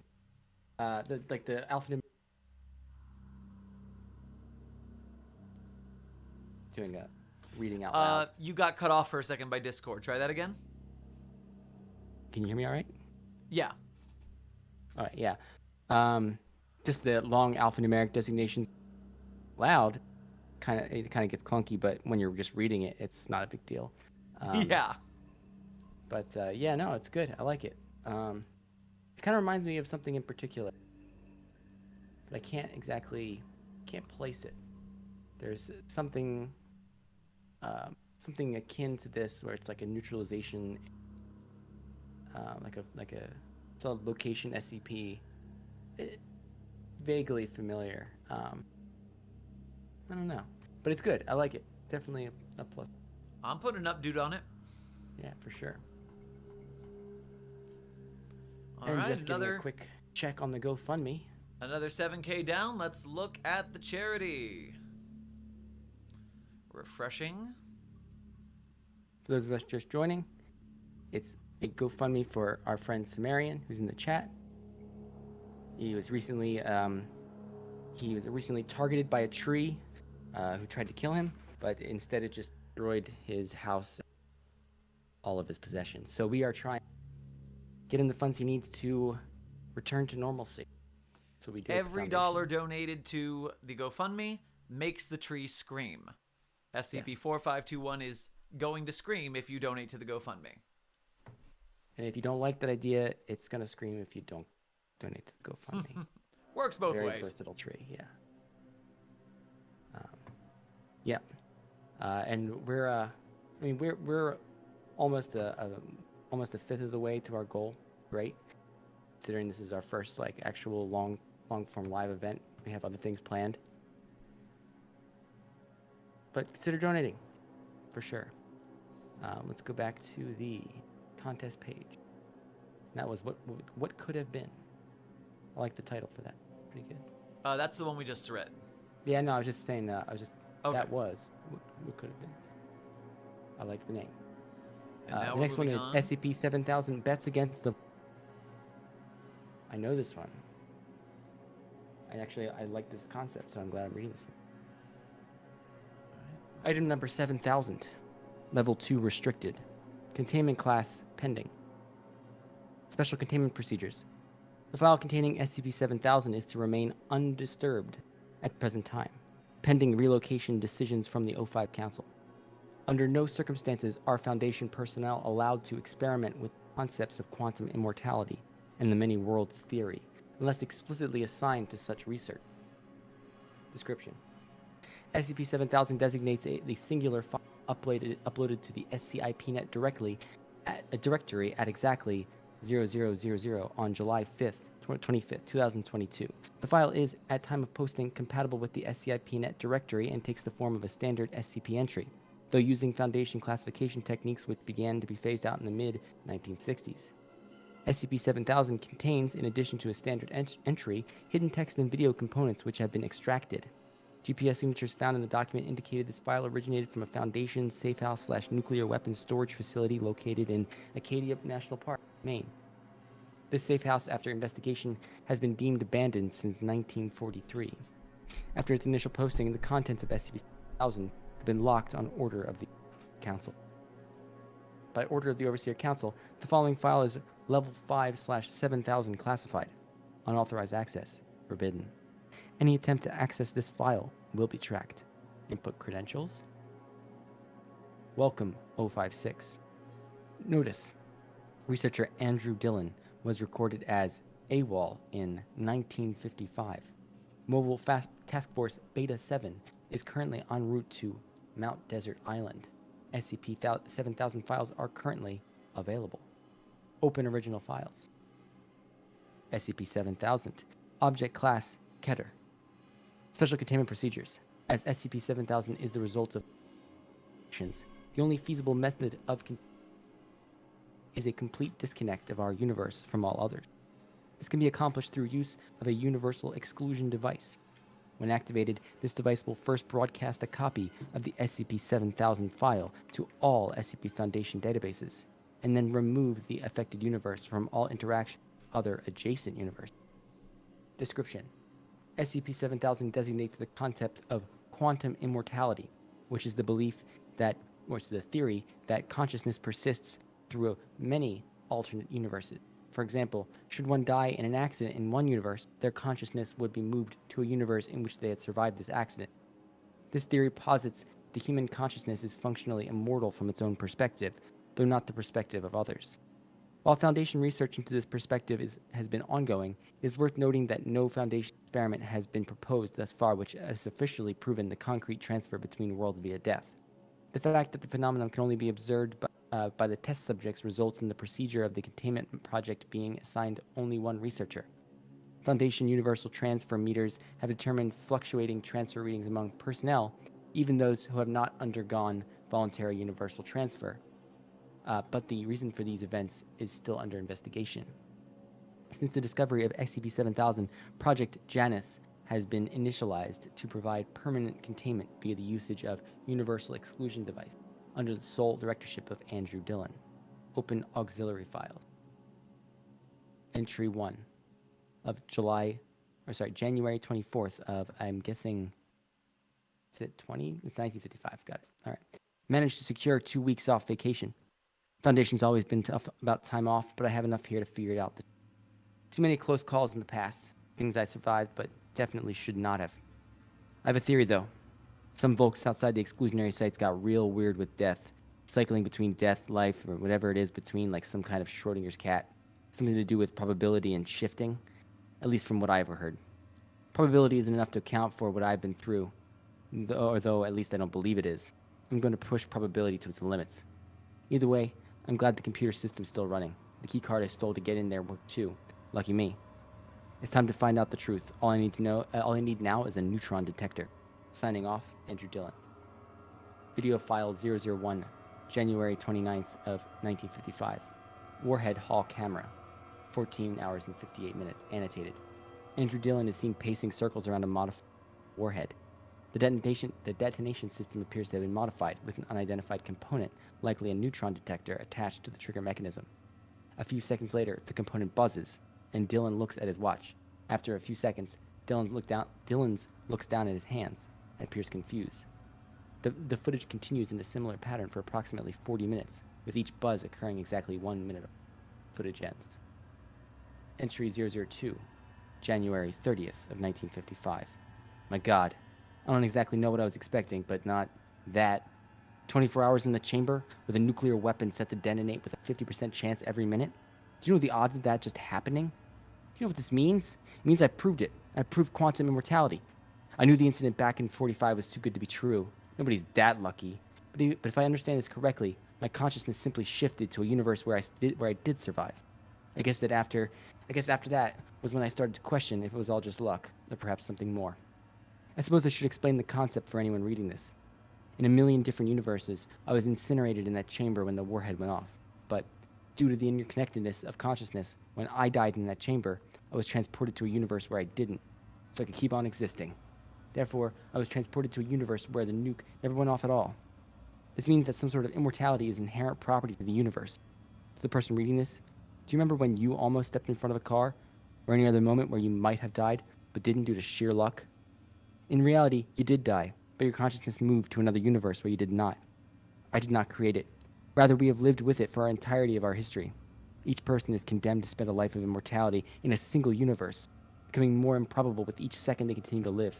Improbable, yes, but not impossible. Time to break out the champagne tonight. An academic discovery for the ages of sure. To be sure. Signing off, Andrew Dillon. Entry 003, February 2nd, 1955. I can't go back there.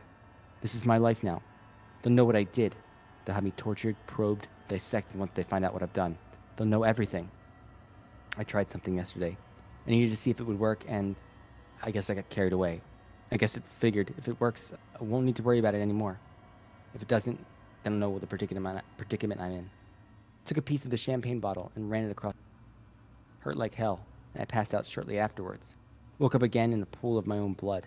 Humans contain a lot more blood than you think. Don't like this. I don't think I want to be immortal, but I don't think I have a choice. I don't want to think about what they'll do to me, what they'll do when they find out what I've been up to. Signing off, Andrew Dillon. Audio log 001, February 24th, 1955. Dillon is heard coughing into the microphone for approximately 14 seconds before speaking. Coughs sound ragged, indicating lung damage. It's been 3 weeks since I first tried to kill myself. I'm still alive, as you can tell, since you're listening to this. Haha. Got the computer system online. Ancient thing, but oddly advanced for the site. Contains some of the tech the boys told me about back at the exclusionary sites. Something about measuring universal changes. I don't have the clearance to get into the monitors, but I can pull just enough out of the stored data to get some blueprints generated. The reason I mention this is because as soon as it turned on, it spat some gas into the room and I got a nice... Not enough to kill me, but I expect that's the case for everything right now. Either way, it's under control and I've got a handle on it. Anyways, in all likelihood, you're listening to this and I after end because that's just how this bitch of a multiverse works, I guess. Maybe not for too much longer, though. SCP-7000, yes, I've designated this as SCP-7000. It'll be a long while until the folks back at the Foundation proper fill this one out. And me being a deserter, I would be best to not return until I have a viable finished product in my hands, as if they'll ever take me back. Either way, I need to fix this problem, and I think I've got a solution. It's obvious I can't die here until I manage to contain this anomaly. But how do you contain something that permeates the entire multiverse? I guess you'd have to contain your own universe from all others. Sort of like the exclusionary sites I used to work in. Something like that, but on a universal scale. Separate my universe from all the others. Only then would I be allowed to die in peace.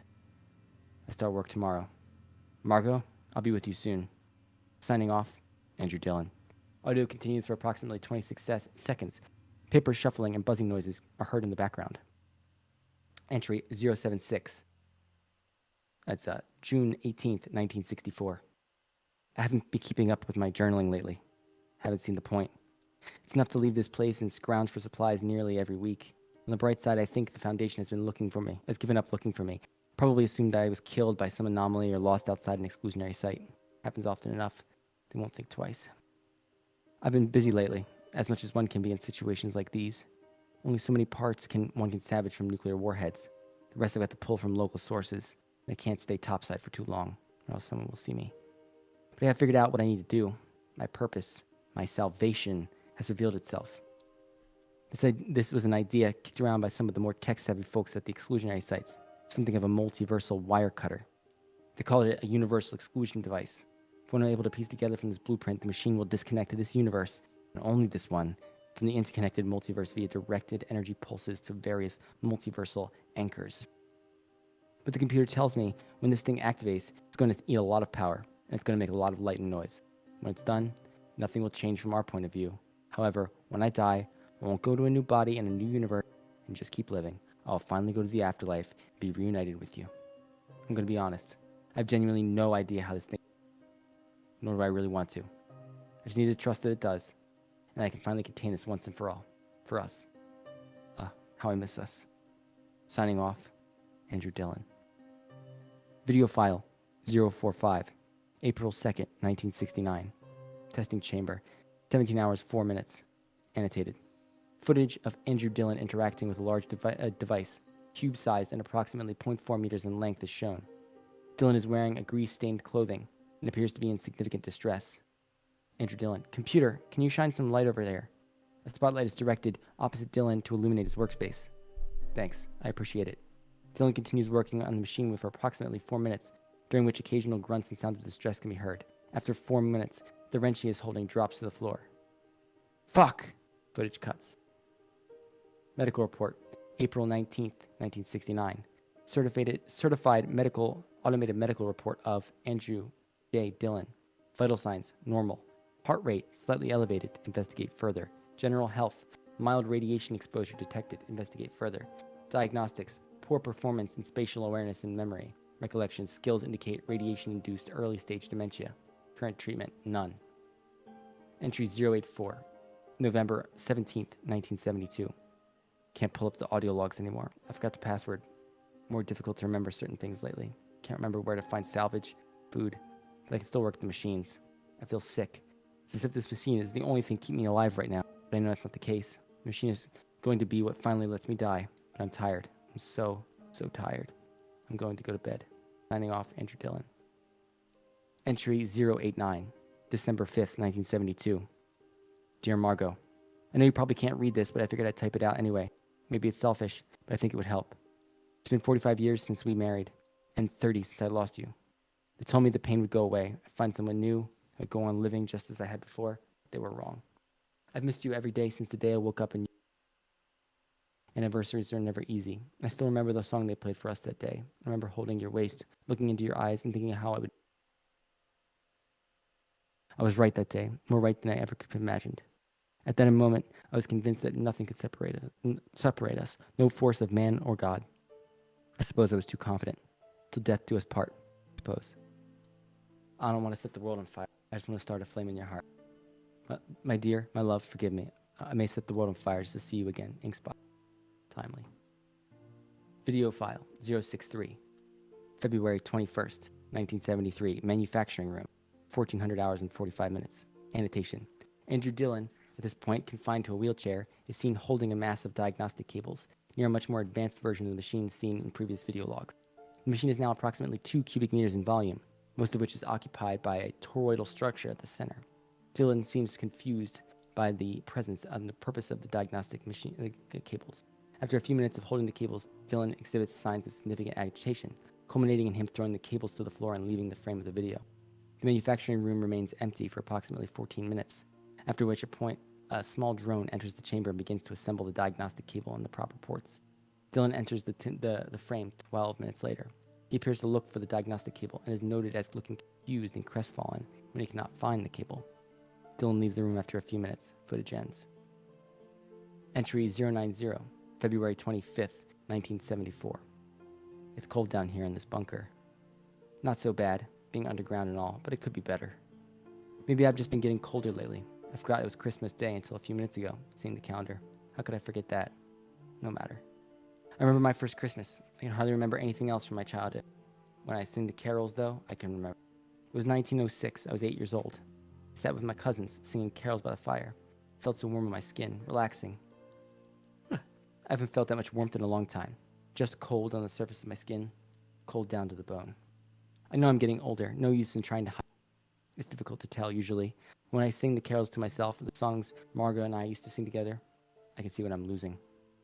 Oh, Margaret. I try and pretend I write this log for me, but I know. I won't read this again.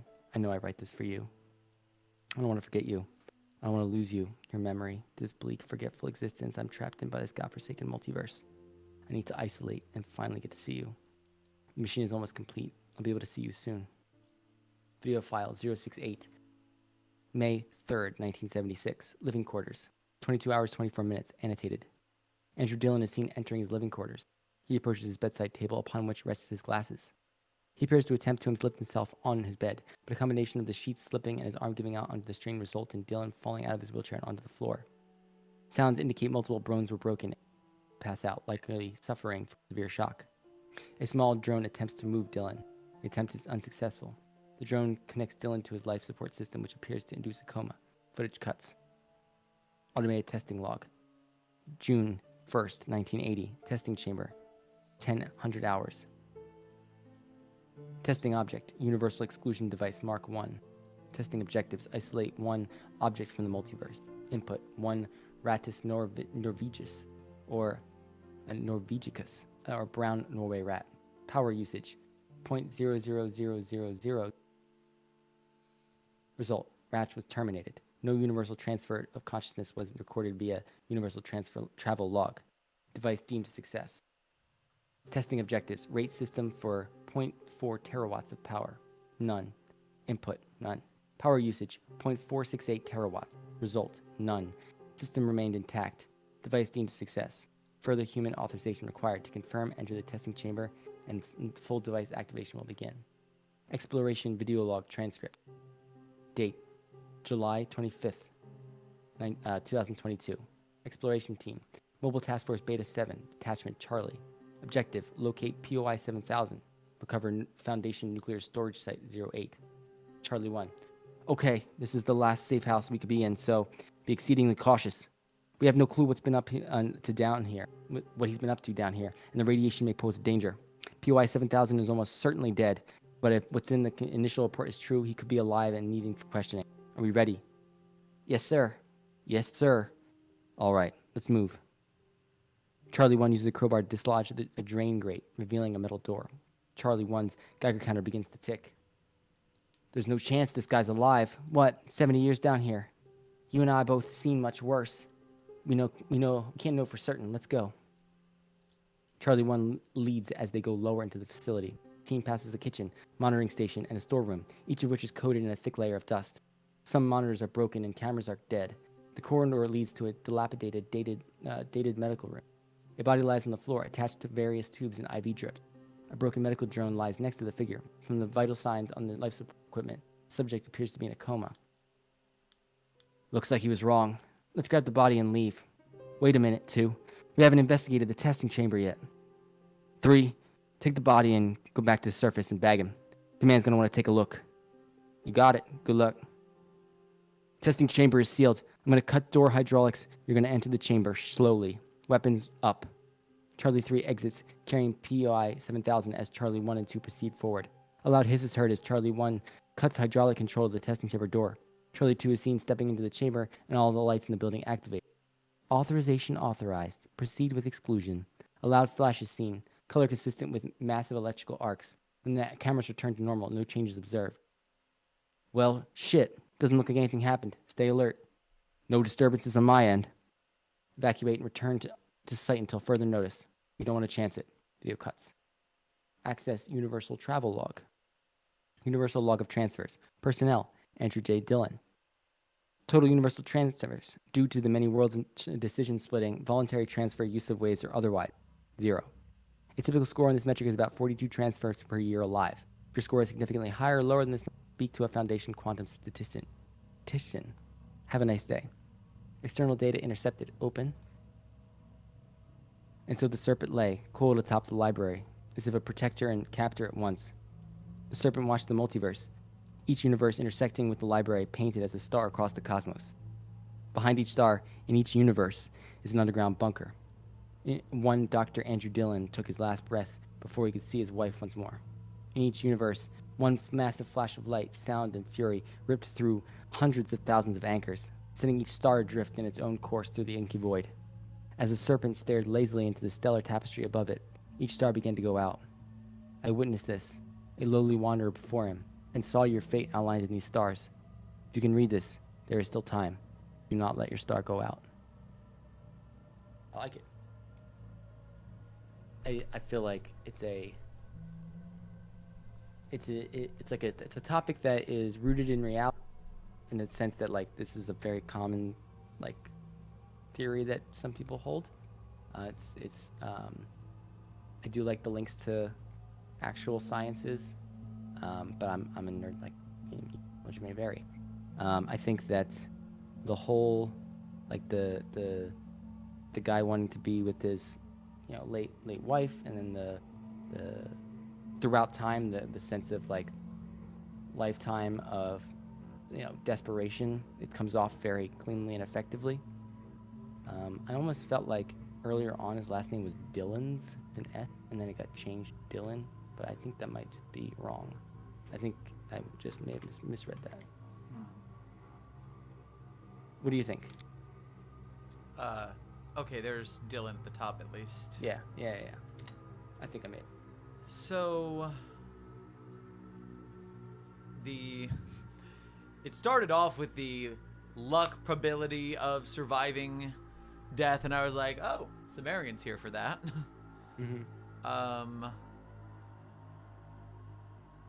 Very different take on what you're gonna do with that immortality, and why not. We got the kind of suicidality aspect, content warning stuff. Yeah, no actual. But yeah, it's a little bit like it's the anomaly itself actually affects every human according to how it's interpreted. I guess we're not entirely sure if the anomaly affects every human, or if it's like just this guy. Weird results that they talk about in the beginning. The reason for the events is still under investigation. It's possible that's just something else, but I think the implication is that the transfer log tells you that the average person gets about 42 transfers.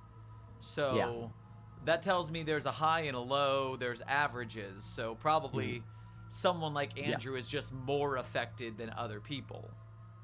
Yeah. And it drove him to destroy multiple universes. Yep.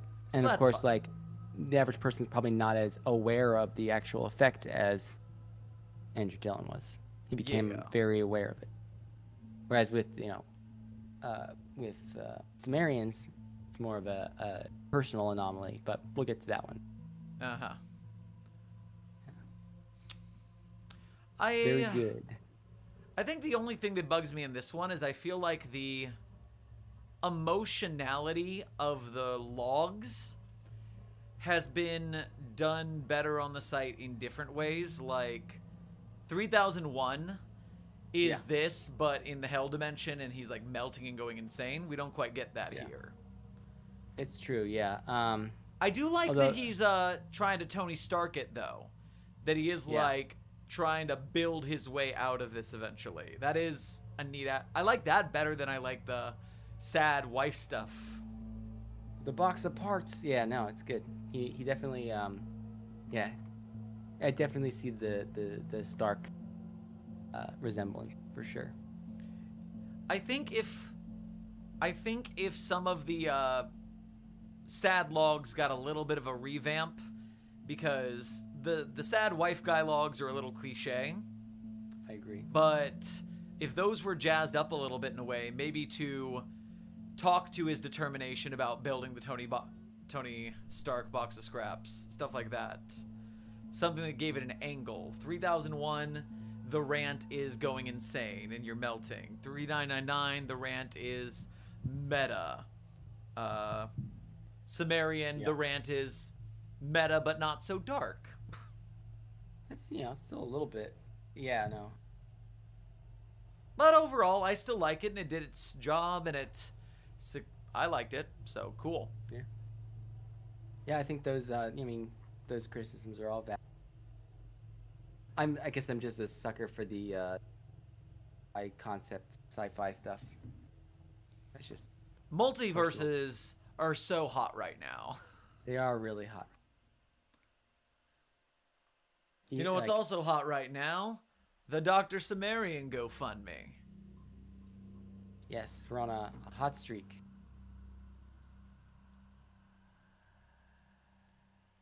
We do want to hit that goal eventually. And if you appreciate what we're doing here, the 11 hours nearly, please go donate to the GoFundMe. Hey, Billith, can you give your mic a boost? What's that? Can you give your mic a volume boost on your end? I can, yeah, absolutely. Yeah, give us a little more, it looks like.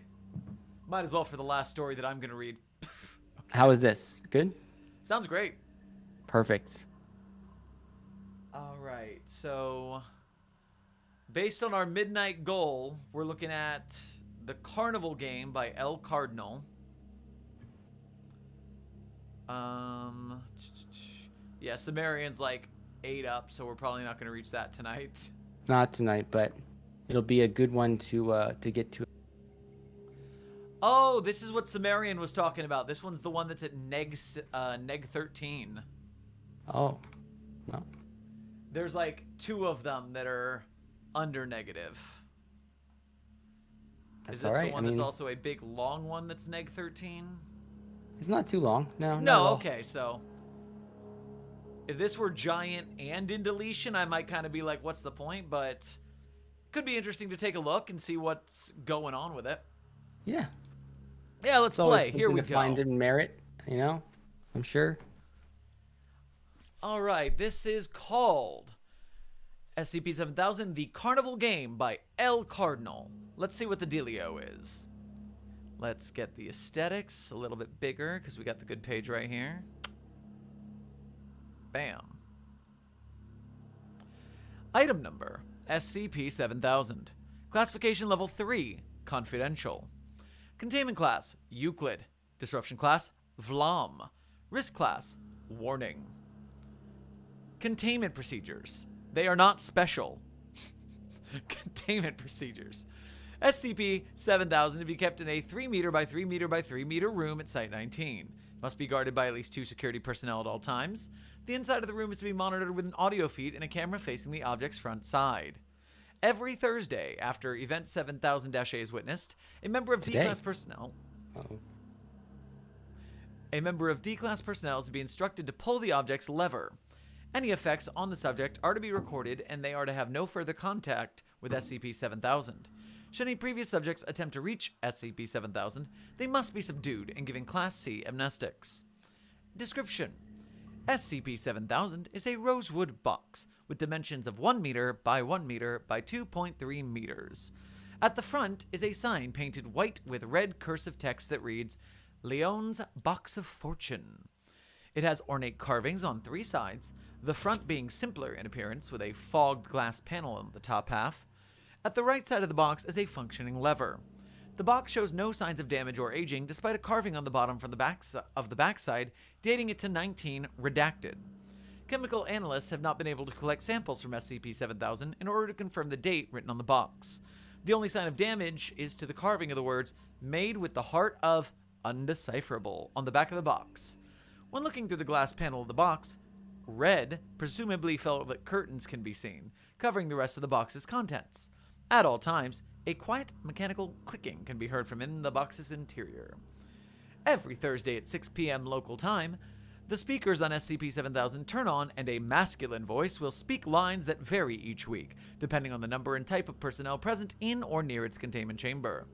Though the voice always keeps a consistent theme, the most common voice line is, "Come test your luck. Spin the wheel and change your future."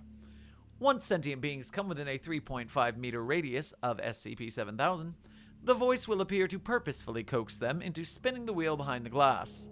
As the speaker's curtains behind SCP-7000's glass panel open, revealing a large red chance wheel with golden text in each section. Its number of sections and the text on the sections changes each time the curtains open. If the wheel is not spun within 24 hours, then an entity designated SCP-7000-1 will materialize, commonly stepping out from behind the box. Security footage shows no logical means of exit, even if cameras are placed directly behind the box. In one test of SCP-7000's spawning abilities, cameras were placed all around the box, resulting in the entity spawning directly behind an on-duty guard outside of its chamber. It is advised that visual monitoring devices are not to be placed on multiple sides of the object to control the spawning location of SCP-7000-1. SCP-7000-1 is a human of unidentifiable sex, physically the age of 23. It appears to be of Mediterranean descent, standing at 1.93 meters and weighing 75 kilograms. Its hair is black and curled, and it is often tied back. It wears an attire similar to that of a 1920s ringmaster, and wields a pointed wooden cane. When it speaks, its voice appears to come from the speakers of SCP-7000.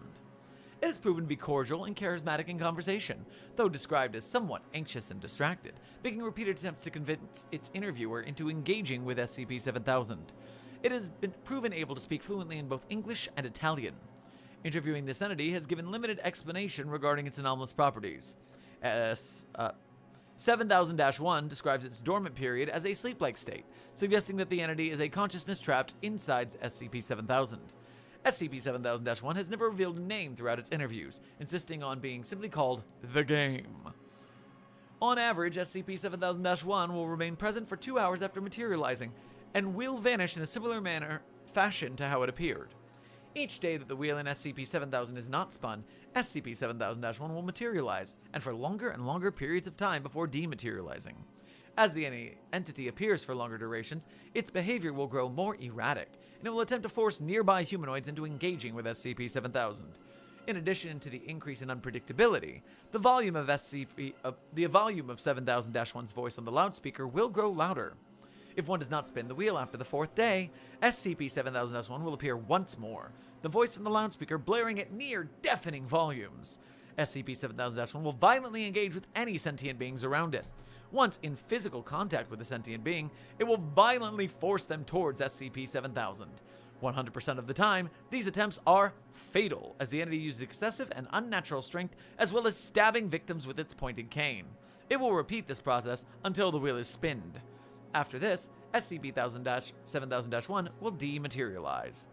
If a sentient being pulls the lever when the object's curtains are open, the wheel will spin for roughly 10 seconds before landing on one of the sections shown. Effects that correlate to the text on that section will manifest in the life of the sentient being. Spinning the wheel, typically occurring within 2 weeks of engaging with SCP-7000.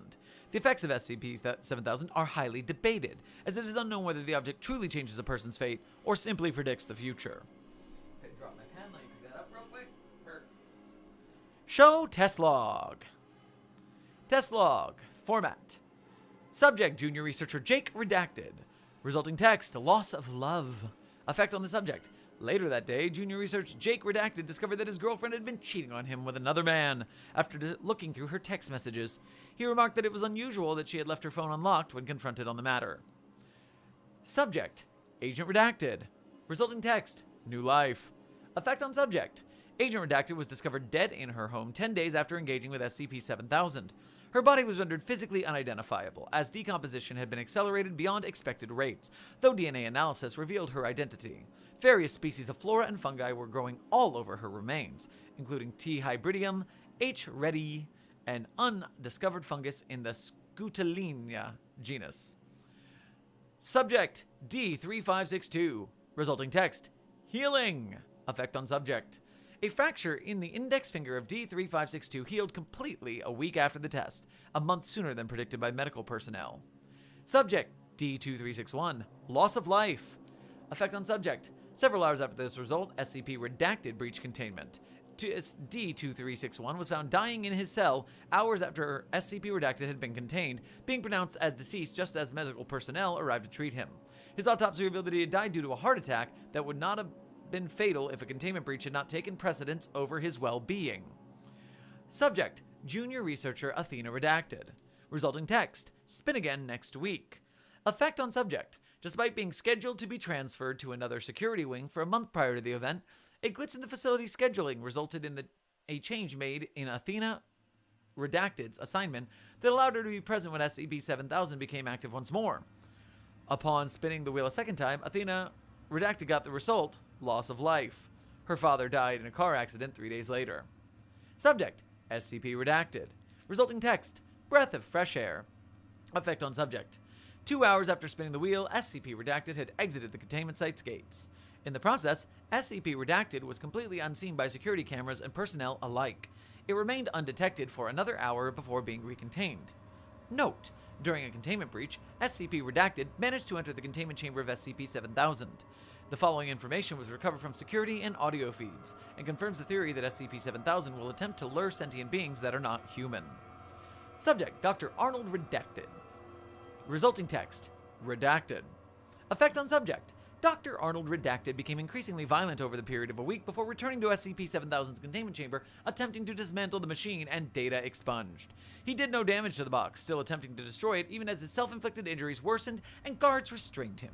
He was unable to be subdued and was terminated by on-duty guards. Addendum 1.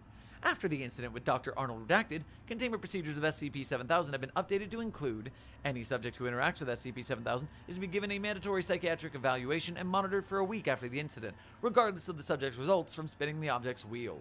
Addendum 2. Due to the increasing prevalence of text sections pertaining to death, insanity, and loss, as well as the occurrence in the previous addendum, only D-Class personnel are to operate SCP-7000. Mandatory psychiatric evaluations still in place.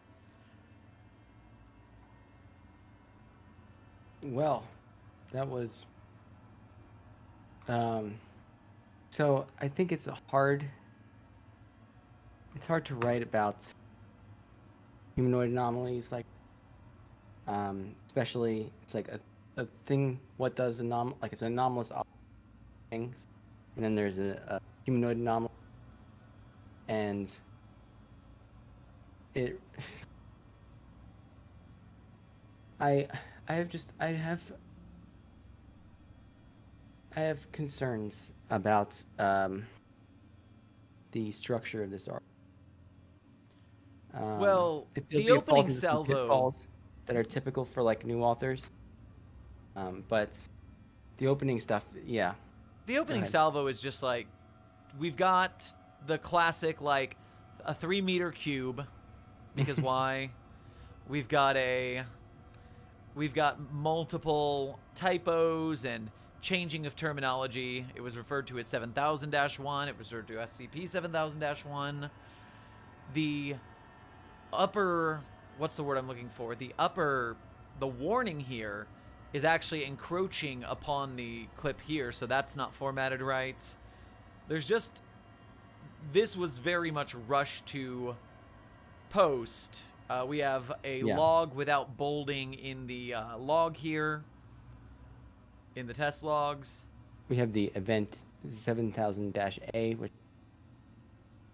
And so, when we look to critique something like this, the obvious thing would be, even before I get to talking about the idea and the story structure, I would be concerned about all that. Those kind of mistakes should not be put on the site. The pitfalls, it's very common beginner pitfalls. Yes, I agree with you. Unnecessary uses of data expunged, heavy redactions towards the end there. Just redacting character names.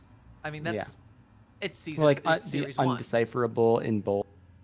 It's all small things, but it all adds up.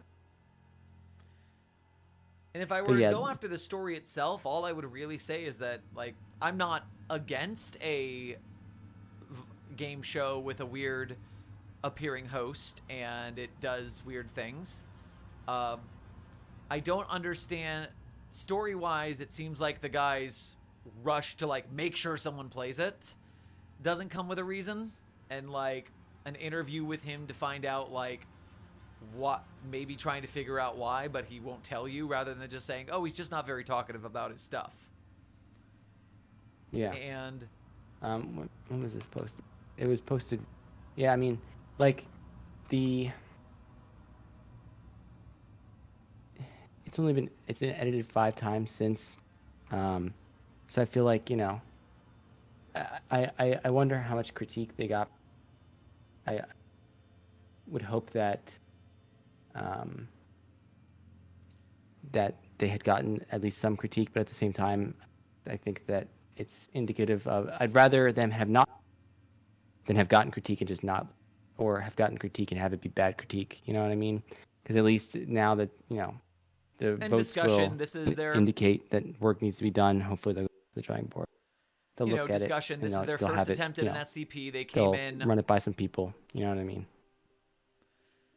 Yep, they just gotta learn the ropes of the site. Exactly. I mean, I've definitely seen worse first entries, so you got that going for Oh yeah. This is actually legible. Far cry from some first postings. you. Definitely but- not a 0 out of 10, just Definitely not. Yeah. not a finished article. A 0 out of 10 would be if I asked for an article, there was no article, and you punched me in the face. Basically. You know, author, if you're out there, don't be discouraged by this. You know, go back to the drawing board. You know, talk to more people, get some critique, and I guarantee you can work something out. You know, this is not a lost cause. It just needs some love, for sure.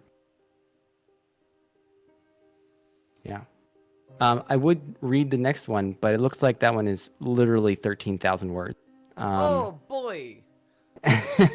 And I did read a Chronex, and I thought that one was really good. And I want to give this one my full and honest attention. Ooh, we got another dono for the GoFundMe though, so that's Fantastic. good news. Yes. We got here. Honestly, yeah. I mean, let me take a look at it. This is Jay's been in the chat, wanting to see it done. That was just a really short one. Let me see if I got the energy for this, because Sure. if I can take a shot at this, if this is looking okay format wise, if it's not gonna like break my brain, it's got a lot of dialogue, which is gonna quicken it up. Oh, there's the son of a bitch. There's the transcripts. Master list. Beginning's funny. I like it. So, you know, at the same time, you know, it might be good to have to come back to this and have that one be the thing that kicks it off, you know? And honestly, what we would he can do appreciate that to sort of kind of thing? seal off today is we can skip ahead and we can end on Sims. I think it's appropriate. That's fine. Let me see. And it's not a long one. Yeah, by his hand. See. Jay, I'm sorry you if think you you- waited this whole time, Jameson. We're going to start with yours next time. This is the next one's the really, I think. Let me see. This one looks relatively lengthy.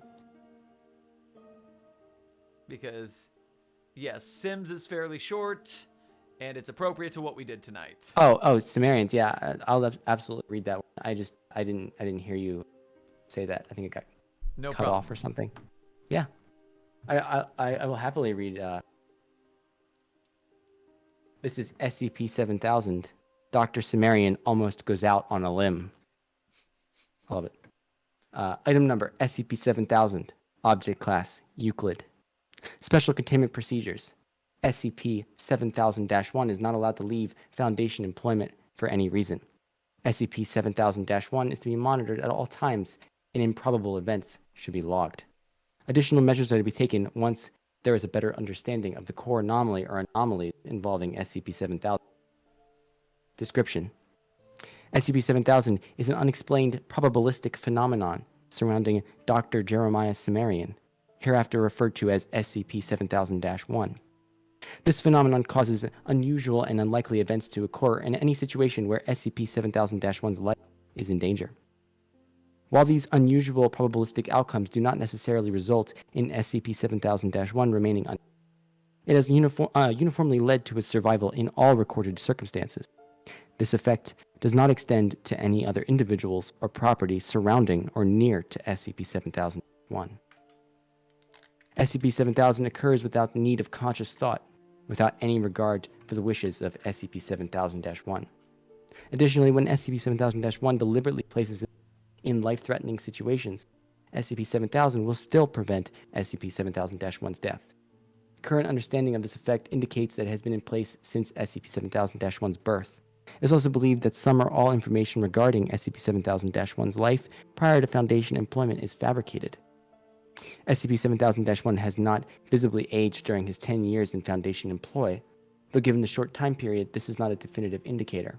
It has been surmised that the phenomenon that keeps the entity alive during short-term emergencies has also acted over the long-term to prevent incomplete or imperfect cell replication.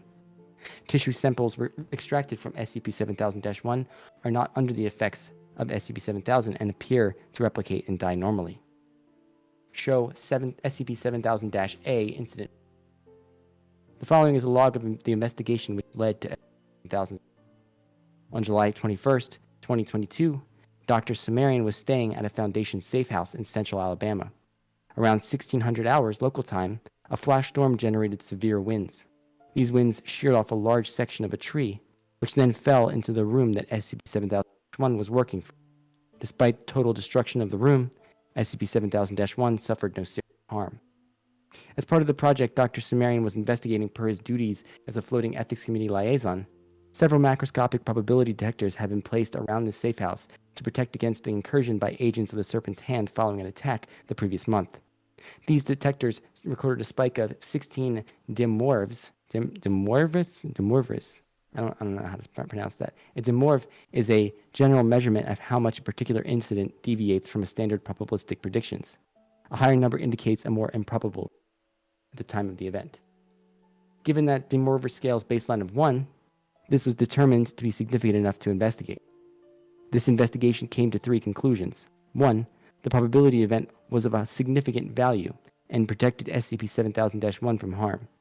2. The Serpent's Hand was not active in the area at the time of the event, and it is unlikely that this probability event was causally linked to the attack on the safe house in June. 3.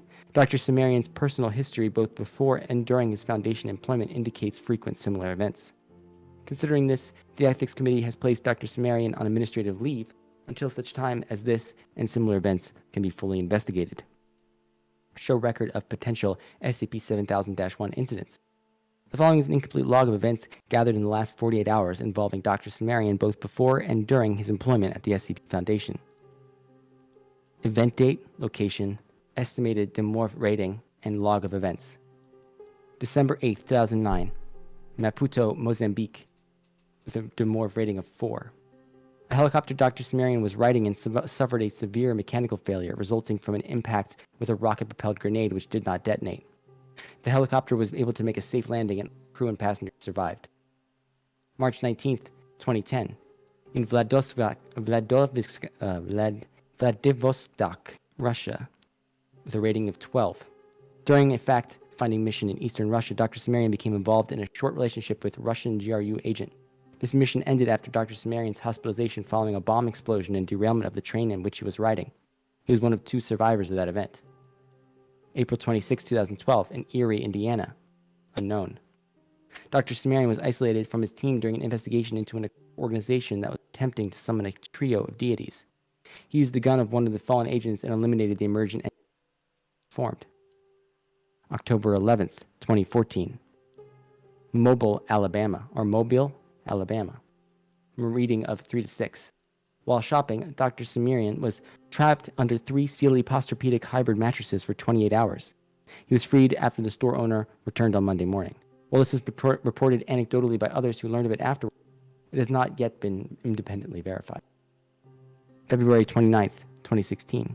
Near Montgomery, Alabama on Interstate 65, the rating of 8. Dr. Cimmerian was involved in a firefight during the transport of a highly dangerous SCP object. He managed to deal with his pursuers. The vehicle he was riding in was struck by a semi-trailer truck carrying coal. Dr. Cimmerian was the only survivor of accident. January 12th, 2019.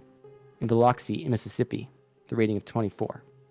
Dr. Cimmerian was thrown out of a plane by Chaos Insurgency agents while flying approximately 2.5 kilometers above sea level. He survived with serious but non-life-threatening injuries after crashing through several tree branches, landing in a trampoline in a backyard, then bouncing into a pool. Footnote. I know we experience unlikely events daily, but this should have been investigated more thoroughly. Dr. Gears. June 25th, 2021. Site 88, Alabama. The rating of 32. Dr. Cimmerian survived the explosion of a Gotrax hoverboard that Dr. Gerald was attempting to demonstrate the use of. July 21st, 2022, in Birmingham, Alabama. With a rating of 16, as described in the DAS-A log above. Show SCP-7000-1 interview log. Dr. Gears has performed a post-incident review with SCP-7000-1. The log of that interaction is below. Date of interview, July 24th, 2022. Subject SCP-7000-1. Interviewer Dr. Gears. Beginning log. I wanted to talk to you about the incident at the safe house. Yeah, the roof tried to kill me. What happened? Was it a tree? From the looks of it, a tree split the next yard over, but then it fell into another tree that split off and crashed into the house. How much damage was there? Catastrophic. Honestly, if the hand already knows about the place, we just put it down as a loss anyway. You're probably right. Are you feeling all right? Shaken up a bit? I mean, I was 5 feet from certain death. I don't think it's fully hit me yet. I can imagine. But this is not the first time something like this has happened, yes? You talking about the plane thing? That and a few other things. The bombing in Russia comes to mind. There's a delay of several seconds before the review continues. You want to know how I got scarred? No. I just want to parse the incongruity. Gears, you tell me if they were considering designation for me, right? Do you feel as though you need one? I survived some things people didn't. Statistically, that's bound to happen from time to time. It does seem to happen more often to you than to others, though, does it not? We work for the Foundation. We put into life and death situations regularly. If we didn't survive, we wouldn't be here to ask how we survived. Are you familiar with demorph sensors? I am. And I think it's more interesting when the character survives. What's more interesting? The story? If your characters died every time something bad happened, there wouldn't be much reading. Cimmerian, I don't understand. That's because I'm not talking to you. SCP-7000-1 looks directly at the hidden camera recording this interaction. I don't want to die. There, I said it. It's not something I'm proud of, but this is certainly something that's true. I think it's true for a lot of people, actually. It's just primal fear that it's hard to put into words. Actually, let's break out of the box. It's a bit more confining than I'd like. I've always known I didn't want to die, on some level, but it wasn't until I started writing on the SCP Wiki that it came to focus. I first found the wiki in 10 years ago next month. I was browsing around TV tropes and kept coming across tropes from the pages. Eventually I clicked. I wasn't quite as big at the time, but it was still pretty popular. Then I tried to write something. It was very bad. Hit on all the cliches. I used a copyrighted image.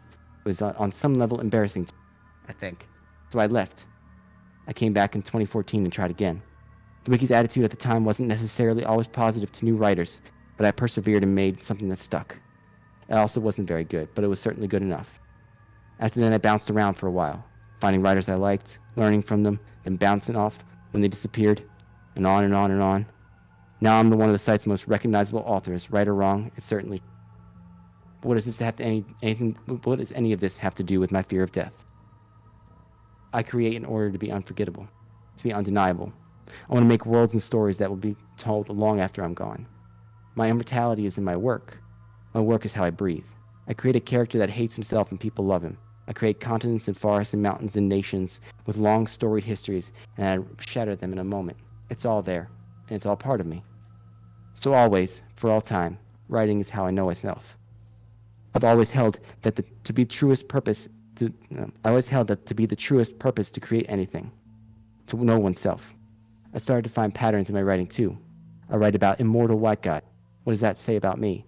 The white guy part is probably negotiable, though it probably speaks to a certain amount of self-projection. But the immortality comes up again and again. It's like I said earlier. I believe it's just that I don't want to die. Then 2 days ago, the roof really did left sitting amongst the rubble, looking over at the heavy wooden rafters that landed edgewise on my bed where my bed used to be. Rain started pouring in, and I had to act to save some stuff, but about 2 hours later, I finally had a moment to reflect. I just kind of sat there and stared off into the middle distance, reflecting on the events of the day. Worried about the future, certainly, but also knowing that I'd come mightily close to one thing I most fear. Then I finally grabbed the laptop I'd salvaged from the dust and opened it up. I sat on the floor of my living room, loaded Discord, and started talking about it. And after one of the most horrific things in my life happened to me, my main thought was, I'm gonna write this into my 7K entry, because why the fuck not? And here we are. Hope you like it, because it just proves what I've always known deep down. One way or another, I'm gonna live forever. Thanks for reading it, and genuinely, good luck to everyone else. So you're saying that you are immortal because your author wants you to live on after he dies. SCP-7000-1 returns his attention to Dr. Gears. I guess? Dr. Gears. We will take that into consideration then. End log. I'd love to upvote this, but I already did. I like it. I said this to Cimmerian before, and I just believe that the end part, like, it comes off as very, like, it's the most eloquent part of the story because it's written from the heart, I could tell. And, that's something a lot of people struggle with, I think. Everyone dies eventually. But the thing is to, find meaning in what you have and enjoy it and not spend time worrying about it. My opinion. The meta aspects of this article it come on strong, like you were mentioning 3999. I also think of like I'm so meta, even this article or whatever. 3500, like something that's very meta, very meta. And in my opinion, if you're gonna go meta, you go 11 out of 10 meta. There's no middle ground. Well, there's a middle ground, but it's definitely best when it's most meta as possible. To me, I've already gushed to Cimmerian about this article before, but I'm going to gush to all of you about this article now. So it's just the nice little... Because it's such a short article, like for 3999, it goes very surreal, it goes very deep, it goes all over the goddamn place, but as I've made a video in the past talking about, it's not random, and it is very well thought out and planned out. And everything does have a purpose in one way or another if you break it down to structure. And when you go big and long, you have time to make those things happen. And when you go short like this, you don't have that time, so you've got to be very efficient. And talking about the immortality, like the article itself, before it goes meta, is standard issue. It's funny. It does the job of like telling the story of what happened to Cimmerian in an SCP. So if it were by itself without the meta, that would be textbook how you write an SCP about a life event that just happened to you. Yep. Now, when we get to the meta, it is as soon as we get to which line is it? It's more interesting when the character survives. Right. That's the first time that it's right at the end of the log, and it says we're talking about characters now not in universe. And Gears is like, what? And he reiterates, he doesn't press any further, he just says the same thing. The story, if your characters died, it would be worth it. So that's 2 lines of saying, yes, I'm talking about stories, I'm not talking about this. And you're like, oh, we're getting hints of meta here. And then he hits you with I'm not talking to you and talks to the hidden camera. And that could have, again, been your stop sign. You could have been like, I'm talking to the hidden camera, I say one more line like this, I end the article there on the stinger.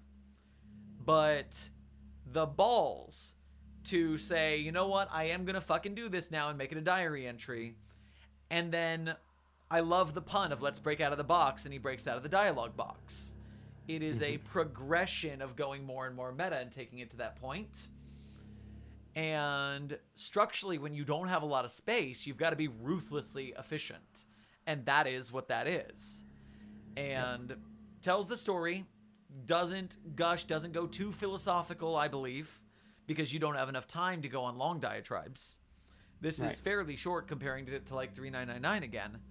And then it didn't originally have this Dr. Gears final stinger that brings it back in universe. And I loved it before that stinger existed. But I really like that it comes back in universe for one more joke. It just brings itself back in, and I think that makes the article even better. And so meta's very controversial on the site, and there's always people who will think it's not subtle enough or it's too subtle. This is my sweet spot for it. Sure. Absolutely. And I mean, to the jokes and puns and I mean, Cimmerian, yeah, you're naturally quite funny, and like the works on so many. It's a great. And it is well within Cimmerian's wheelhouse of articles. Cimmerian's bibliography is these short, quippy, funny articles that come in, they make you laugh and you leave. He's got other stuff, but this is, at least when I read Cimmerian, this is always what I'm seeing. It has got a concept that makes you go, he thought of that and he did it. Good for him. It was funny. I laughed. Absolutely. And this is that, like, the getting thrown out of an airplane into a tree branch, into a trampoline, into a pool is now a dank meme from Site 19 for a reason. That's brilliant. And yes, absolutely. It is just clown enough without going too far on, like, suspending disbelief for a comedy article. Yep. Another one of his articles that does that, if you've read it, it's called Period Drama. It's also along those lines of just like it exists for the joke, and it doesn't push itself too far, doesn't overstay its welcome. Great piece of writing as well. But this, good job, Cimmerian. I know you did such a good job with a bad situation, and that's what I'm hoping that we're doing here for you.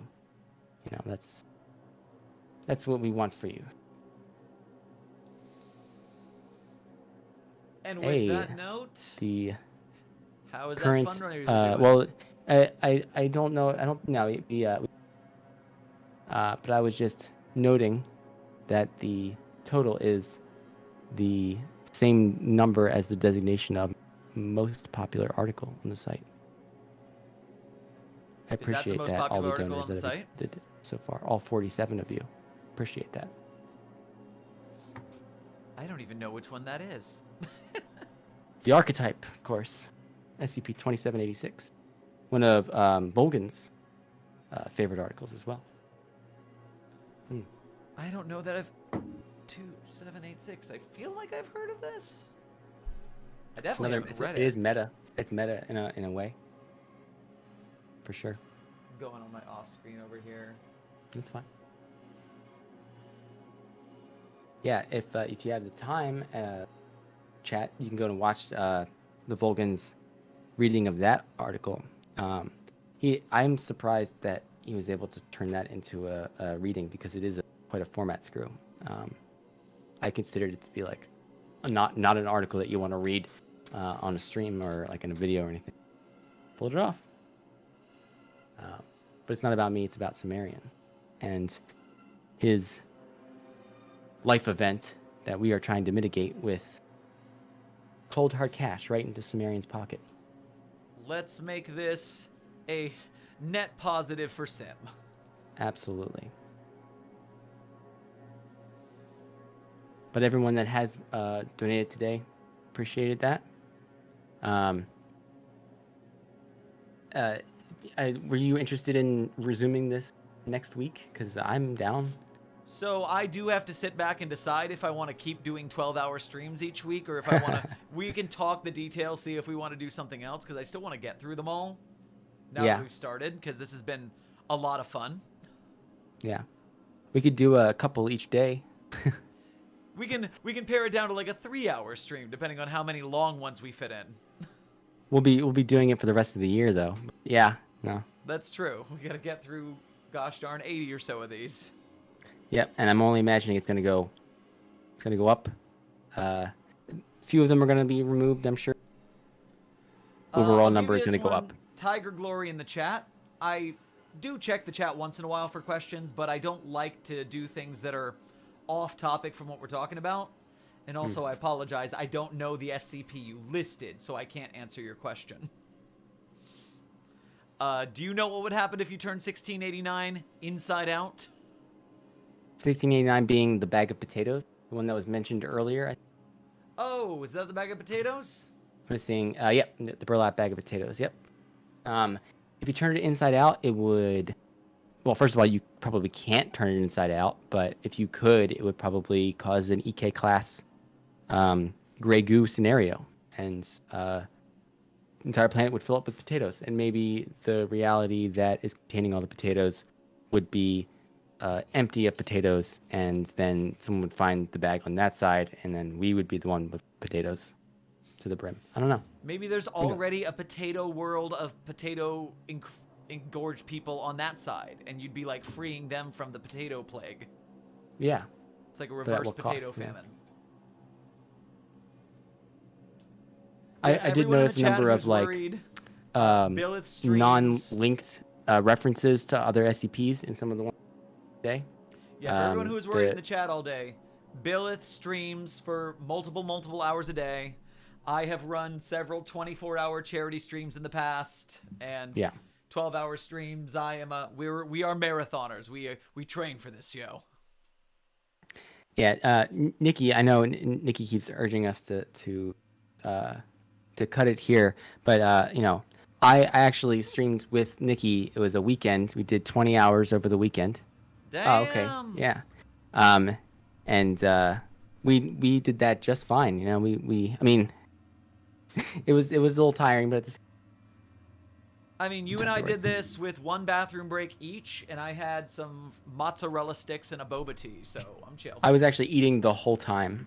I saw people in the chat going, "Why isn't he eating?" I'm like, I just like lean off the camera, take a bite. I have a spaghetti. I have a bunch of. I was eating chips. I was eating grapes. Fine, I got a little.